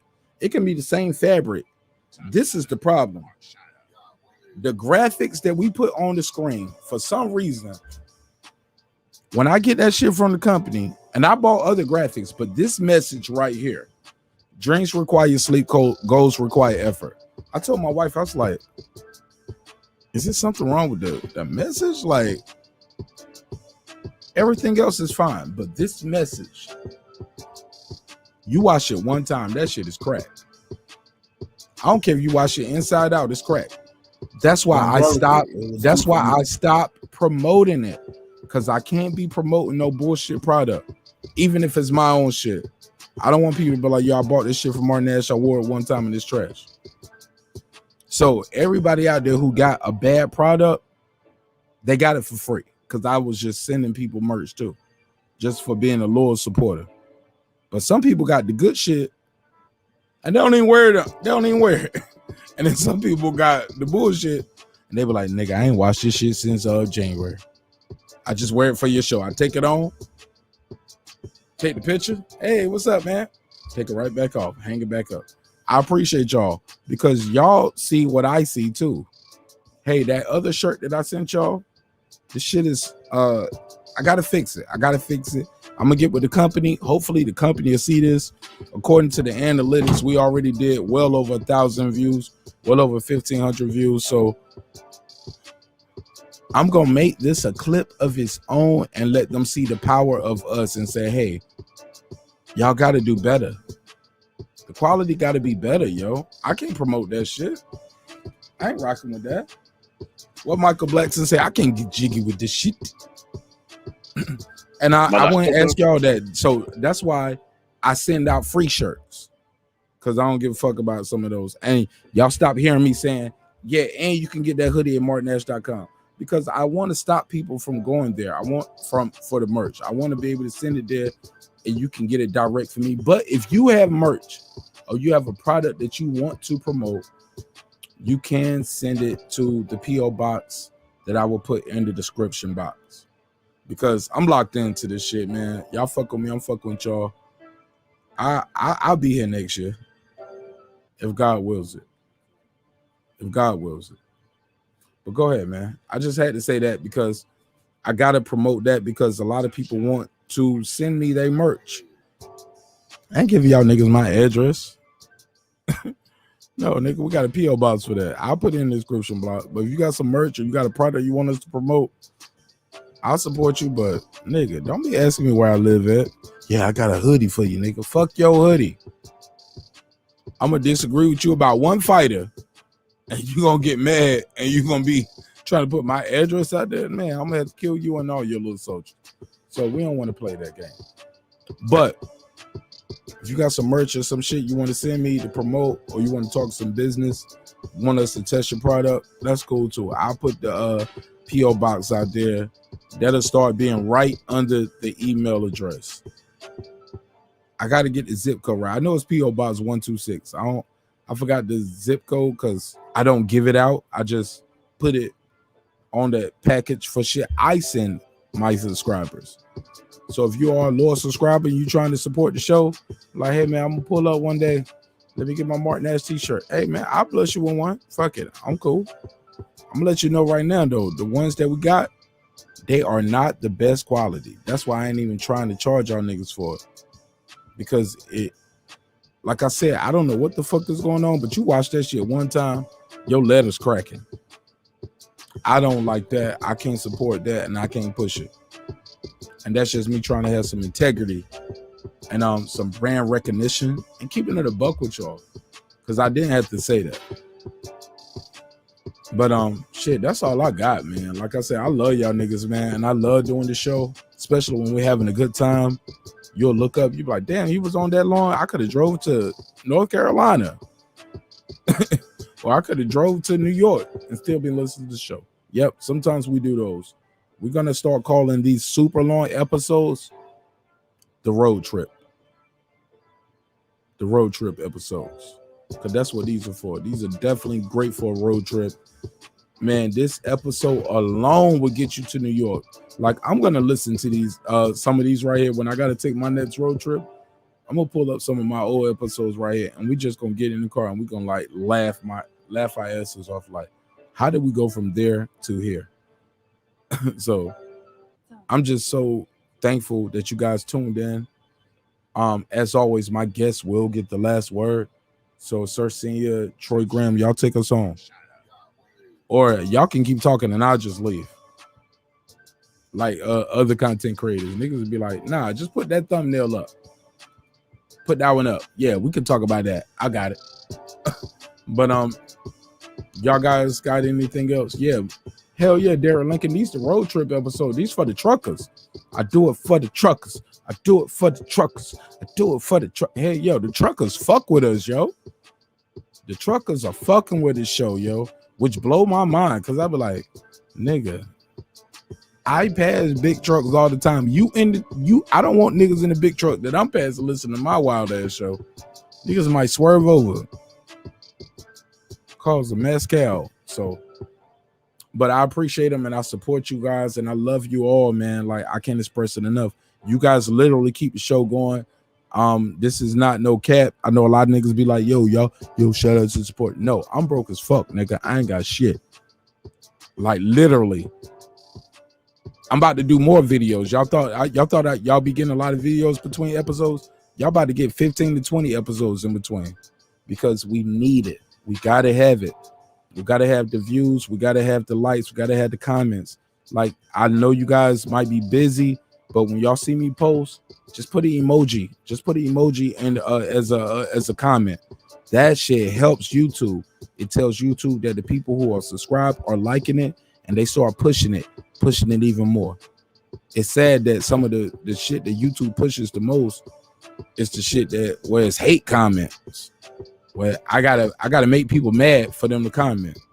Man, I fuck with y'all. Y'all fuck with me, man. Yo, let's grow this show. This ain't my show. This is y'all's show. This is our show. And ain't nobody gonna take it from us. Ain't nobody gonna take it from us. But it does cost. We gotta pay for StreamYard. We gotta pay for the videos, which is Adobe. We gotta have the phone line. We gotta have the phone line, even if we don't get no calls. Gotta have the phone line ready and available. So like I tell you, I put all the money back in the show and I donate. So if y'all know me like y'all know me, y'all see Marq Nash on Mad Channels. I do what Patricia do on my show to another level. You get what I'm saying? I'm sharing that shit on the channel. I'm sharing it in Mad Groups. I donate, and when I say donate, I tell everybody match my donation. I need X amount of people to match my donation. That's what I do when I pull up. And I ain't telling nobody y'all got to do that here. But I'm telling you, it costs money to keep this motherfucker alive. So if y'all like the show, man, I appreciate it. It's not required. But what you can do is copy and paste the Cash App. Copy and paste that shit. So you can lie in the chat. I wouldn't even get mad. I won't call you out. Darren Lincoln. A-Obs. Be in the chat. Be like, hey, I need 5 people to match my $5 donation. I ain't gonna tell people you ain't gave nothing. I ain't gonna tell them you lying. I'm like, hey, yeah, shout out to AB for that. No, my brother. Maybe it'll come tomorrow. Maybe you ain't got it yet. I get it. But promote your business. That'll help. Promote your business. You got a business, you got a channel, you got anything you're trying to do to be great. Let us help you be great. We here to help you. We working with a lot of channels. Shout out to Tay Jones. Tay Jones getting well over 1,000 views every time he go live. We made that intro. So if you need a show intro, you need a logo, you trying to get some help done with your channel, trying to understand monetization, graphics. If we can help, we are here to help. Let us know how we can help. All right. With that said, I would be remiss. This is the perfect time. I gotta run my 25-second ad. I have not ran this ad all night. And we do have a sponsor on the show. It's my boy Grim. Shout out to Grim. Shout out to his beautiful wife, beautiful queen. They have a business. It's called Extensions of You. And yeah, they're gonna get your bitch looking good. Let's play this ad real quick and we'll be right back. Since our first day in business, Essentials of You has been offering our customers the best selection of products at unbeatable prices. Our online store has been synonymous with quality, and we ensure our continuous variety of fantastic merchandise along with unique limited edition and seasonal items that fit any budget. Check it out and start shopping today.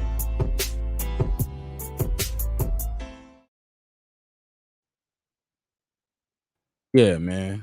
Extensions of You. I do not wear the product.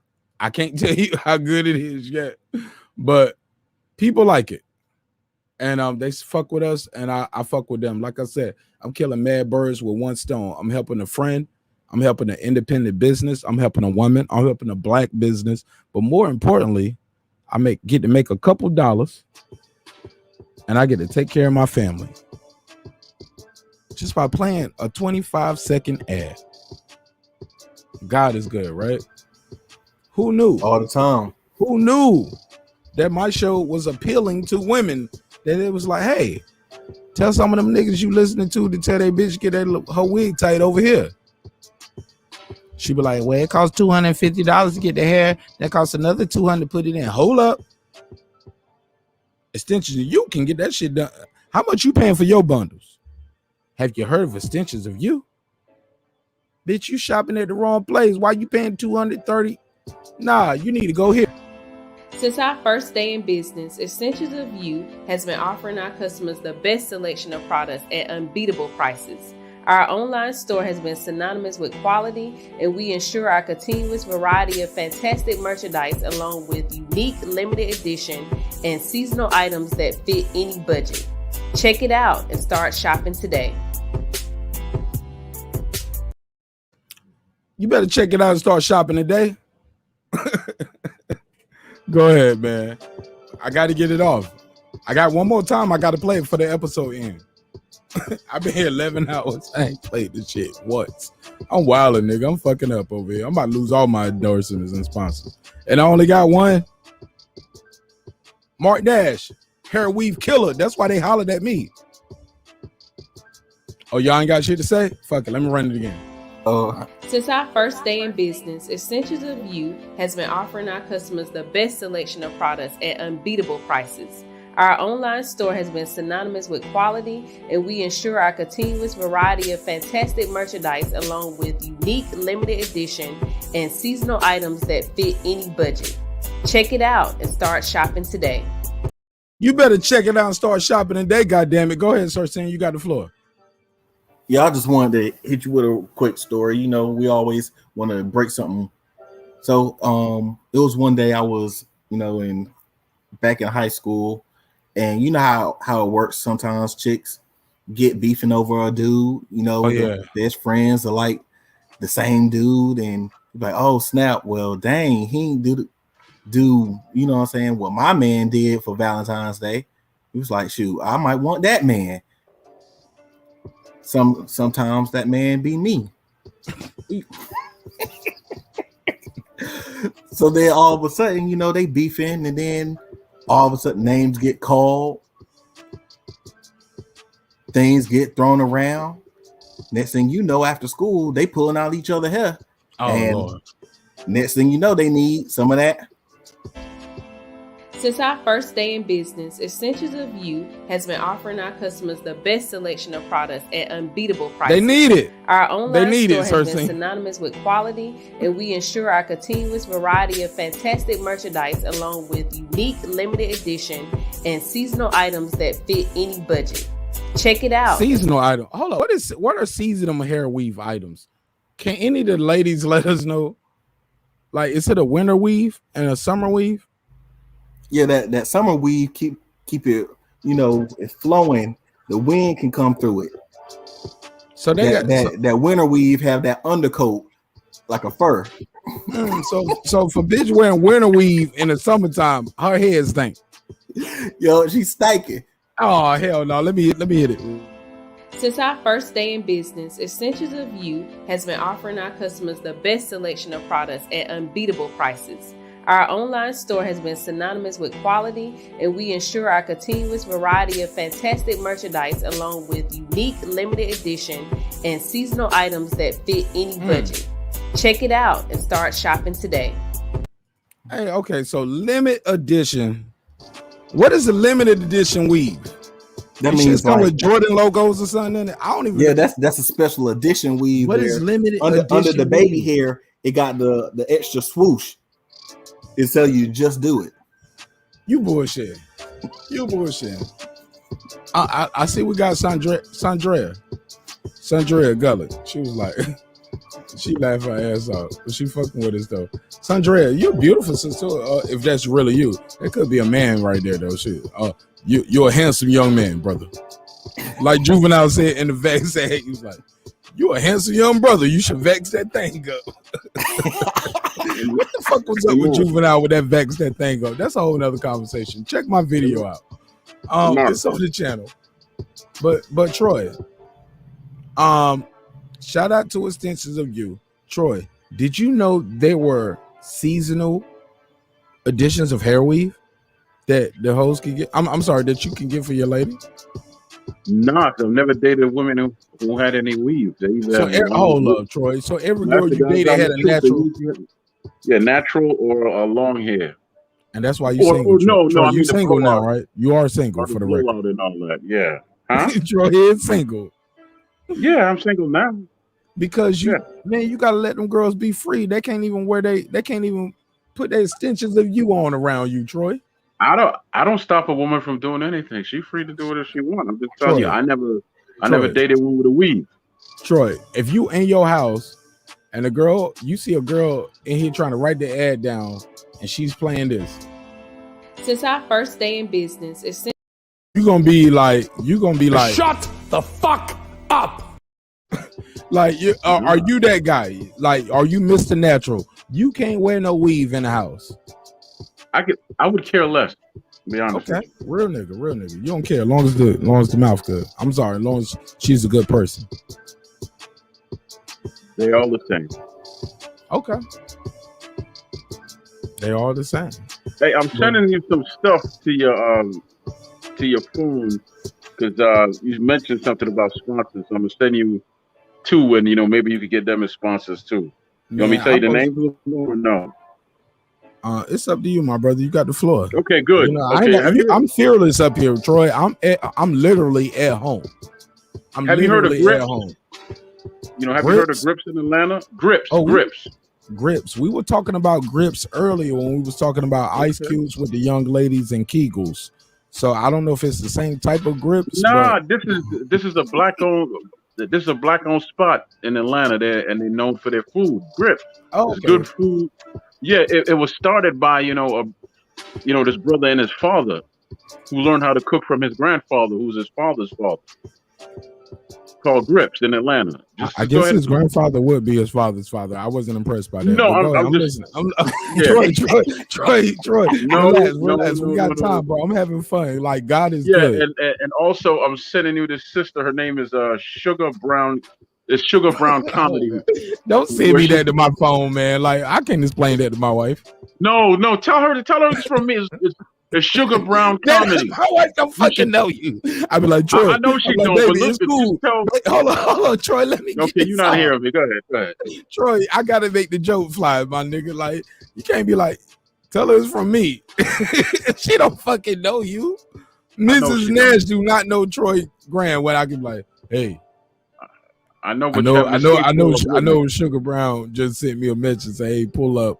I'm gonna help you grow your large platform and your steady growing platform. That sound like a Viagra egg, man. My nigga, I'm gonna be sending you a text to Baltimore like, I need to move in, bro. I'm on the couch. Like, that's fine. It's not gonna work. I can't tell her, hey, it's cool because Troy Graham said it. No. Okay, well, that sound like you can check it out with her. You can check it out with her because she likes IG Thought Judge. Right. Yeah, why don't you just check her out with your wife and see if there's someone you want to book on your show? Now, my ex-girlfriend. No. I'm gonna check out with my wife. I'm gonna be playing something for our anniversary, and I'm gonna be trying to get something strange. How much she charge? I have no idea. I just know she does comedy like half naked and all that, and a whole bunch of. And she goes, she's on a pole and da da da da. Oh, Yeah, sure. go ahead. Well, Put the link in the private chat. Let's put it on the screen. Let's get this woman. Let's get this queen the time that she deserves. This is a queen. Troy, this is a queen, and she deserves this platform. He said, wait a minute. I don't know who she is, Mark, because I never met her before. But, oh, my God. We about to all get familiar. What's her name? Let's put please, Sugar somebody. Brown Comedy, man. Just go ahead and Google Sugar Brown Comedy. He said, comedy. Somebody, what my moderators at? Where the moderators at when you need them? What's the point of all They these all left wrenches? already because you've been on too damn long. I got some wrenches still out here. There's some wrenches still out here. Yo, Oh, you my said show put in the is- private chat. Okay, I'm sorry. No. But if you got a wrench, you can put links in the regular chat. If you don't have a wrench, you can't do that. But if you got a wrench, you can put a link in the chat. But Is it? Okay, it's saying that it's in there now. All right, in the main chat or the private? Yeah, it's in the main chat. All right. But Troy, you are on the show. I can't click yours. Oh, I can okay, so I click gotta yours put the and put it private on the chat. screen, but I can't even copy and paste this link. But if Okay. you are on the show, put it in the private chat, then I can actually share my screen with what you put. I can do that. Let me see. how I Yeah, can but do the it. link in the main chat is for the audience just to see what the fuck we about to see and enjoy the show. Like, so this lady is a marriage counselor. She's a dietitian. She I don't know do what- hula hoop. She's a She juggler. does comedy but more and all of that. importantly, Then but more she importantly, has a she big makes us lesbian laugh watching following. stripping. Did she strip? Yeah, I guess because she's Oh. half naked on her show. So I'm guessing God, she it's does amazing. it. God, it's amazing. She has a Let me- large female following. She was here, but I couldn't go to the show. Hold on. You say large female following, so all her followers are big bitches? No. She has married Hold up, couples wait a that minute. come up and do stuff with her. Hey, and stuff nigga, I like ain't that. trying to have a whole audience of Lizzos out here, like nigga. Just like, I No, deal with but that there's married enough couples who come up and with do my stuff with her aunties. too. Okay. I don't know All about. right, that's fine. That's fine. Okay, see. Look, the audience is getting me. The audience, they riding, they on their commute. They know what I'm doing. They see what I'm doing. They're like, this nigga Nash is stupid. They get what I'm getting. They see what I'm doing. All right, so let me go to the private chat. Sure, there you Should go. be in there Troy. now. You see it? Yeah, I got it's a FB page, right? Facebook, yeah, the Facebook page, yeah. Go to the news feed. Let's see. Oh yeah, it's public service announcement. If I do not follow you on Facebook already, I don't do the Facebooks, yo. Fuck with me on Instagram or fuck with me on YouTube. Those are my two main social medias. Yes, I post on Facebook, but I do not accept new friends on Facebook. All my new friends, we got to have like 100 or so mutual friends. I don't accept new friends on Facebook, but my Breaking Beats Facebook group is open for all of y'all. Y'all can join that. It's free. You can post all your shit in there. If you join the show and you post something there, I'm gonna blast it and I'm gonna support you and I'm gonna put it out there because you are a part of our community. But don't be on Facebook like, yo, shit, nigga, I'm your boy, nigga. It's me, 38 Mike 48 26 from Omaha. No, nigga. I can't have you up there having access to my baby pictures like that. Nah, we cool. You know what I'm saying? Or just you get mad at me on a boxing match and they were like, well, look at his daughter. His daughter's ugly, so of course his fight pics are ugly. Like, nigga, I'm about to find you, nigga. Don't be up here talking about baby Nash like that, nigga. I'm gonna find you, nigga. I'm gonna do that 48 hours in jail. I'm gonna beat you up, nigga. I'm gonna beat you up. Or I got money, I'll give somebody $500. Like, hey man, where he live? I can't say that on air. I can't say that, right? All right, let me on our personal business. All right, whatever. Don't do that no more. All right, whatever. But long story less long, I don't fuck with the Facebook shit because I got so much family and friends up there, and I don't want to keep it like that. So, but y'all can follow me on Breaking Beats on Facebook. That is the Facebook group, and you can follow me at Marq Nash on Instagram. I took all my wife and daughter pictures off there, so it's cool. But yeah, man, these motherfuckers are relentless, man. They'll create a troll account with it'll say Marq Nash wife.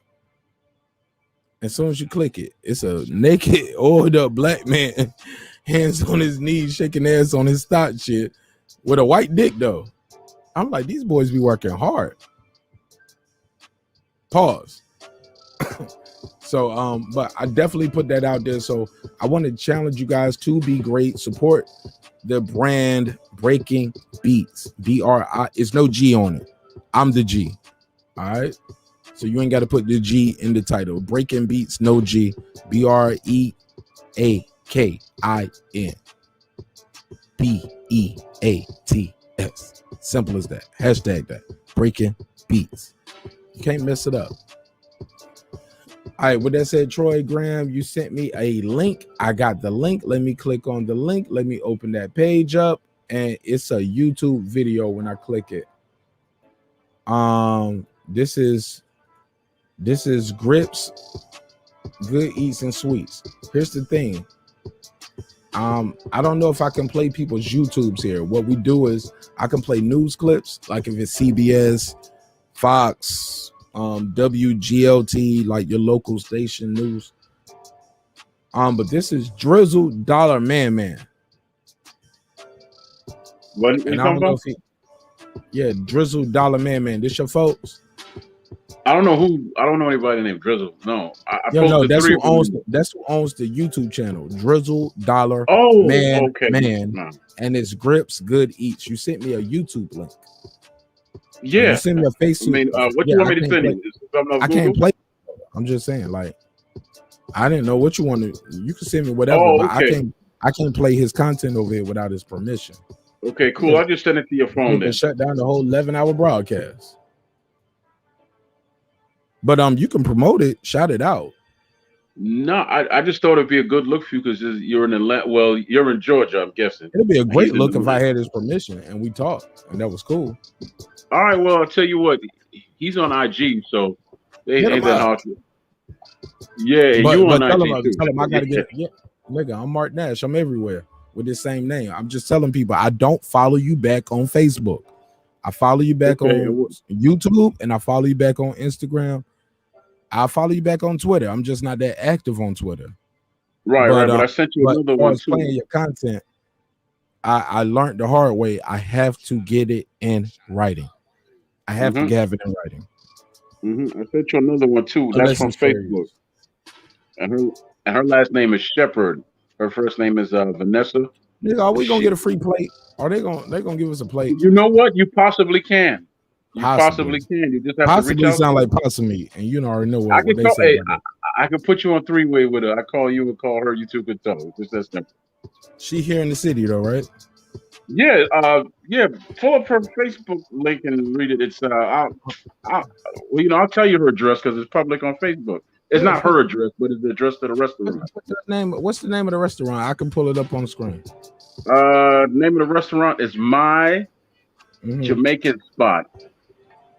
2880 Holcomb Bridge Road. Help me with this. Is ALPH. It's more than one. That's why I'm giving you the full address. Alpharetta, Georgia. Alpharetta. Yeah. Alpharetta. It's ALPHA. Yeah, they in Alpharetta. Okay, they the Alpharetta location. All right. Yeah. Oh man, beautiful website. Okay, I see the. Oh, this is beautiful. Nice. Yeah, she learned how to cook from her. Oh man, this website is so dope. I would love to show it to the audience for a small fee, but I can put you on the phone with her. Yeah, man, let's do that. This is beautiful. And then you a DJ, man. She has a brother who owns a restaurant, and he has a spot that's attached to the restaurant that holds 1,500 people. If you ever want to put on a show. Oh yeah, I mean, shit. They want to put on the show. Shit, holla at me. I got the lights, the speakers. We can do the booking, but I ain't in no position to do no free work no more. That's all I'm saying. That's all I'm saying. I can't do no free work. But I get security because I got a friend who lives down there, and that's what he does. He does security. He has a crew, and he's licensed, and all of that. Yeah. Yo, my man Derek was like, "Oh, this website is beautiful. I would love to show it to the people for a small fee." You damn right. As much as I like, look, what would that? Hey, look, what would that mean for extensions of you? If I could just play that website for free? No, I got to play the. Since our first day in business, Essentials of You has been offering our customers the best selection of products at unbeatable. You damn right. The best selection of products. I gotta play that because they pay me. I'm gonna call her now. The show. And they love the show. Hell yeah. He said Mark always working. Hell yeah, man. I don't care if it's 2 people, 12 or 22 or 2100. Cause the playback game is killer. The shit goes farther than YouTube. That's what I tell content creators. Oh, go ahead. Holla at Detroit. Why you do that? But look, this is what I was telling people too, my brother. Sir Senior, I recorded a video the other day. Just a private video, and I'm about to put it out. Wait, you talking about the home video? No. You know I do those. But you can't tell it's me because I keep my tattoos covered up. I wear a mask. She wear a mask. But nigga, look, we still live. Stop asking me that. Anyway, what I'm trying to say is this. I did a video and it was so powerful. I watched it twice and on some real shit, my nigga. By the end of it, I was almost near tears. And it was called My Message to Content Creators. And I'm like, should I put this out? Should I leave it alone? And I was like, I was dumbfounded and I was stuck with myself. And I talk to myself often. Y'all know that. I talk in my sleep. I got this show because my wife said, you keep talking in your sleep and you talking to me awake, you talking to me sleep. Nigga, go talk to somebody else. Go talk to somebody on YouTube.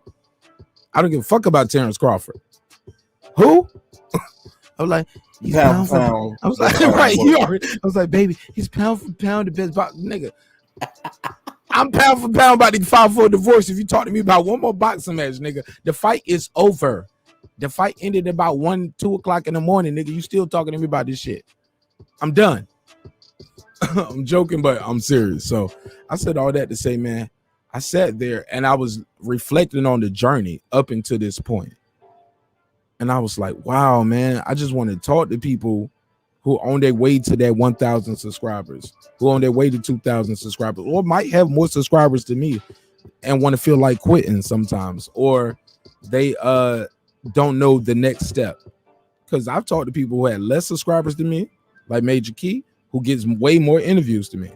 Then I talk to people who have more subscribers than me, who don't do no interviews at all, and they're wildly successful. But also, I seen those same people feel frustrated. Like, it's a lot of things going on in this community. If you listen to people and listen to them talk, and I was like, you know what? Let me give a message to people. My version of what I've seen on my road to this 1 year of just straight being consistent. Like, yo, this is my platform that I'm gonna work for a year. Y'all gonna see me y'all remember at one point we was doing 5 days a week, then we switched to 3 days a week when New Year's hit. But from New Year's to now, we have been consistent with 3 days a week. If we missed a day, we doubled up the next day. You get what I'm saying? And you got one of these type of shows where it's like, God damn, that nigga was in for 11 hours. Yeah, we was making up for yesterday. You know what I'm saying? I said all that to say that shit is so impactful. It's so powerful. And I was almost near tears listening to it like, yo, should I put this out? Should I edit it? How should I do this? And I was left with this, Sir Senior. It's too short. It's too short. Everything you said there was right. It was 100% honest. You were thought-provoking. You didn't lie to the people. You telling them everything they should and need to hear. If they already started the journey or they middle, like it fit everybody. And I was like, I need to do part 2 to this. And I was like, yeah, I'm gonna make part 2, 3, or part 2 might be the end of it. I just know I stopped recording after 15 minutes. And I told myself, I'm not going to do that next time. I'm not going to put a limit on myself like, yo, 15 minutes is long enough. But I didn't think about it. I just said how I felt, and I thought it was truly inspiring and motivational. And I hope it inspires and motivates a lot of you guys out there, even the present company. Like, you don't choose your audience. Sometimes, they choose you. Simple as that. I didn't say that on the shit before. I thought of it right now, but that's the simplest way to explain it, to do the summation. You don't choose your audience choose you. And it's always going to be that way. You can try to choose your audience by being something you're not, but It's only so long fake thugs can pretend. Who said that? Anybody who said that?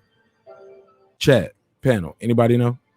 It's only so long fake thugs can pretend. Anybody know who said that? First person tell me that. I got a $2 cash app for you. $2. It's only so long fake thugs can pretend. Let me know. I do that. See, even little shit like that. I love to do little shit like that. I ain't no rich nigga. I ain't got it like that. That's why I say $1, $2. Just keep people engaged. Have fun with the audience. Somebody gonna Google it. They don't know it, but they gonna Google it. They gonna put their cash app up, and they got it right. And we're gonna send them their $2. You know what I'm saying? I love that shit. I don't want to answer all the questions. Yeah, not you, because you here. Let somebody have some fun with it. But you get what I'm saying? I love to do that shit. I think that's what makes this show unique, what makes this show special. Because I'm willing to put my dollars behind it. And I sacrifice for it. But yeah, I totally went on a tangent, but that message to content creators, that shit is up there with the album Edith, yo. If y'all like the album Edith and y'all thought I would spit some bars up there, y'all gonna really love this shit right here. Cause it's no whole bars, no punches. I'm talking about dealing with motherfuckers that be like, yo, make a logo for me or make an intro for me. They don't never pay you. You know what I'm saying? What you gonna do? You gonna beat them up? You can blast them. You can go all out. Or you can just say, all right, fuck it. The nigga ain't paying me for my work. Even though he using the intro every day. All right, fuck it. We can handle it that way. We can handle some street way. Or I can go out here and just start making YouTube videos dissing you. Or I can just let you feel like you got one up on me, my brother. However it goes. Just know you don't get no more work from me. You can't smile with me. I might smile with you, but my smile is different. I'm smiling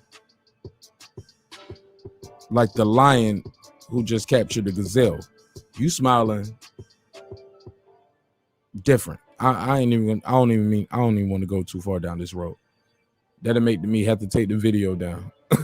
I might say too much. I might have to take the video down. But I'm just saying, man, I love everybody who's out there who is a content creator or just a person who loves to listen to motherfuckers like me who ain't got shit to talk about other than some hip hop, some boxing, some graphics. I don't do unboxing videos. I feel like when you do unboxing videos, I'm just like, niggas, what I got in the house. I can't be up here just, hey, just got a new Mac. Hey, and I got a new camera. And I got a new lens. This lens costs $3,500.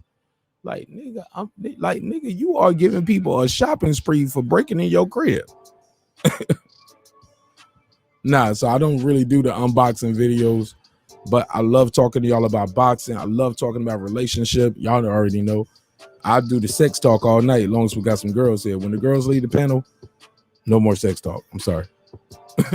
For obvious reasons, right?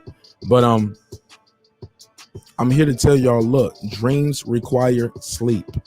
Goals require effort. We trying it. We living this shit out day by day. And this show is a testament. And you guys, as the audience, man, you guys make this show happen. So, like I said, I appreciate everybody for their time. I try my best to be here on time. I used to tell people all the time, look, I'm gonna be on time and we're gonna end on time because I want y'all to respect my time like I respect y'all time. But then I realized everybody don't respect my time. And I don't have to make room for no other show. Cause that show, first of all, don't fuck with me anyway. Second of all, we ain't talking about the same shit. Y'all gonna talk about the same couple fights every week. I ain't talking about boxing all night, and I'm okay with that. Cause we had a good time. And we help people's commute. We help people get through their day. We brought some new information to it. We had a lot of laughs, a lot of fun. I'm okay with the show not being about boxing every day. How many times we gonna talk about Bud versus Spence? Imaginary fights. Ain't nowhere near being made. Oh, we gonna talk about Tyson and Wilder? It's scheduled. Imaginary fight. Ain't nowhere close to being made. Come on, bro. Supposed to happen, but that fight might not even happen. And anybody who's in the know and know what you dealing with on that other side of the pond, you won't be surprised if that motherfucker don't make the fight. He has never defended the title. I ain't saying he's scared of no man. Tyson Fury. He's a fucking champ. We ain't saying he's scared of nobody, but he's never defended the title. And that's a whole nother conversation. What we're gonna talk about? Jamal need to fight Canelo. Got a 160 guy who said, I ain't coming up to 168. I'm a 160-pound fighter. Now I'm hearing he might fight Caleb Plant. And if he beats Caleb Plant, he'll fight Canelo. Bruh. But what about Benavidez? That's the guy who I had all that smoke for you. Talking shit about you. You talk shit about him. I get it. You can always say, well, he ain't got no title. I get it. But at the end of the day, the man just did an interview and said, I ain't going up nowhere. I'm the king of the 160 pound is my division. It is my division, quote unquote. But I'm here for it. If he's gonna fight Caleb Plant to go up to Canelo, I'm all for it. I'm here for it. I'll pay for it. But it is what it is, my brother. You gonna look a little funny in the light to some people because you called out Benavidez. And I'm biased. Some people gonna say, Marq Nash, you biased because you did an interview with David Benavidez. Hell yeah, I'm biased. Fuck it. I talked to the man. Eye to eye. Well, not eye to eye, face to face, but yeah, camera on, face to face. I'm talking to him. He's talking to me. And we talked about this fight. And he said, hey, stop saying my name and I'll leave you alone. Sound like he got that smoke for Charlo. He sound like he bullying him. Like, I know I'm bullying him. I know he can't fuck with me. Ready. Stop saying my name and I'll leave you alone. The man was 200 and something pounds early on his career. He's a naturally bigger man than all of these dudes. He was 200 pounds. How old was he, Troy, when he was 200 pounds? He was a teenager, right? 15, around 15 years old. 15. He was like 205. What was he? 220, I think. 220. He was a big boy. Yeah, he was like 220. Teenager, 220. Tell them motherfuckers, I know how to box. Bitches like, nigga, your fat ass can't box. David Benavidez can box, bro. And became a 2-time champion. Would have stayed there if he was more disciplined. And we talked about that too. Like, we didn't hold no punches. The interviews on the channel. Shout out to Major Key Boxing. Shout out to Troy Graham. Y'all made that happen. But I said all that to say, I'm excited about Charlo fighting Caleb Plant if it's gonna happen. But I'm gonna tell you this: win, lose, or draw, it don't mean neither one of those guys are gonna get the Canelo fight. Caleb Plant might have burnt that bridge. He had several times to go to that drinking well, and when I read the statements, it's saying that Canelo is being a diva. They saying the brother is I call him a brother because he's a champion. I got love for him. They say the brother Canelo, simply put, is being a diva. He's asking for too much. It's hard to negotiate with somebody who's always used to getting their way. He the bad bitch at the prom, nigga. You got to give him his way. You want to go to the dance, right? Want to go to the dance with the prom queen? Yeah, she want a limo. You got to buy the limo. You got to buy the dress. You got to buy the corsage. You the B side, Caleb Plant. Sometimes you got to acquiesce. But with that said, I digress. I'll pass the mic around a little bit. Shout out to everybody pulling up. Some people didn't pull up for no boxing talk. Yo, that shit went up and went down real quick. Them niggas like, Caleb Plant, I'm out of here. Go ahead, y'all. I don't give a fuck. I'm glad they pulled up anyway. Can't have that part though. Yeah, there we go. I was like, we can't have that there. Yeah, the Caleb Plant, he got to understand that sometimes you got to step out of your own way and strike while the iron's hot. And when you don't call the shots, sometimes you need to make that earlier deal before, as you say, somebody start being a diva or the so-called big heads get into it. Jump in there real quick. If you can get the stuff signed, it's signed and you can square out the other little details instead of, trying to draw out and wait and debate. If you know somebody's difficult to deal with, you got to automatically Prepare for that. Understand the nature of the creature you're dealing with. And also understand you trying to get your money the best way possible. Get your money, man. Or let it go. Go ahead, Chi. Go ahead, Troy. Yeah, I just finished talking to Miss Shepherd. That's the lady who owns a Jamaican spot in Georgia. Okay. Right? Look, I tell her, look, if she, I can play the ad right now. Tell her we don't I have gave her over the number to 1,000 the views show. tonight. I just I need a gave her the gift number. certificate for I just want a jerk plate. Just want a little jerk plate with rice and peas, cabbage. No, well, she's driving to a restaurant, so I gave her the number to the show, and I'll let her know you're on the air now. So she may call in, and y'all can talk on the back end. She just has a few questions. If she was Am I asking gonna me get a a plate for that? you can No, ask her that. I'm joking. No, I'm joking, but seriously, No. I'm about to plug them real quick. Seriously, let's No, plug them. But a quiet mouth don't get fed. No. But I will show this real quick, because this does. Those legs don't get hit. Yeah, hell yeah. But this is a beautiful website. Shout out the company again, Troy. My Jamaican Spot. Go ahead, Troy. All right, okay. Troy don't want to do it. I'll do it. Shout out to My Jamaican Spot right here in Atlanta, Georgia. Beautiful website. And we'll give you the address and let you know how you can get tuned in and get one of these fine plates and fine dining. But I definitely need more rice than that, though, sis. Hold up, don't give me that little cup of rice like that. Don't do my rice like that. Don't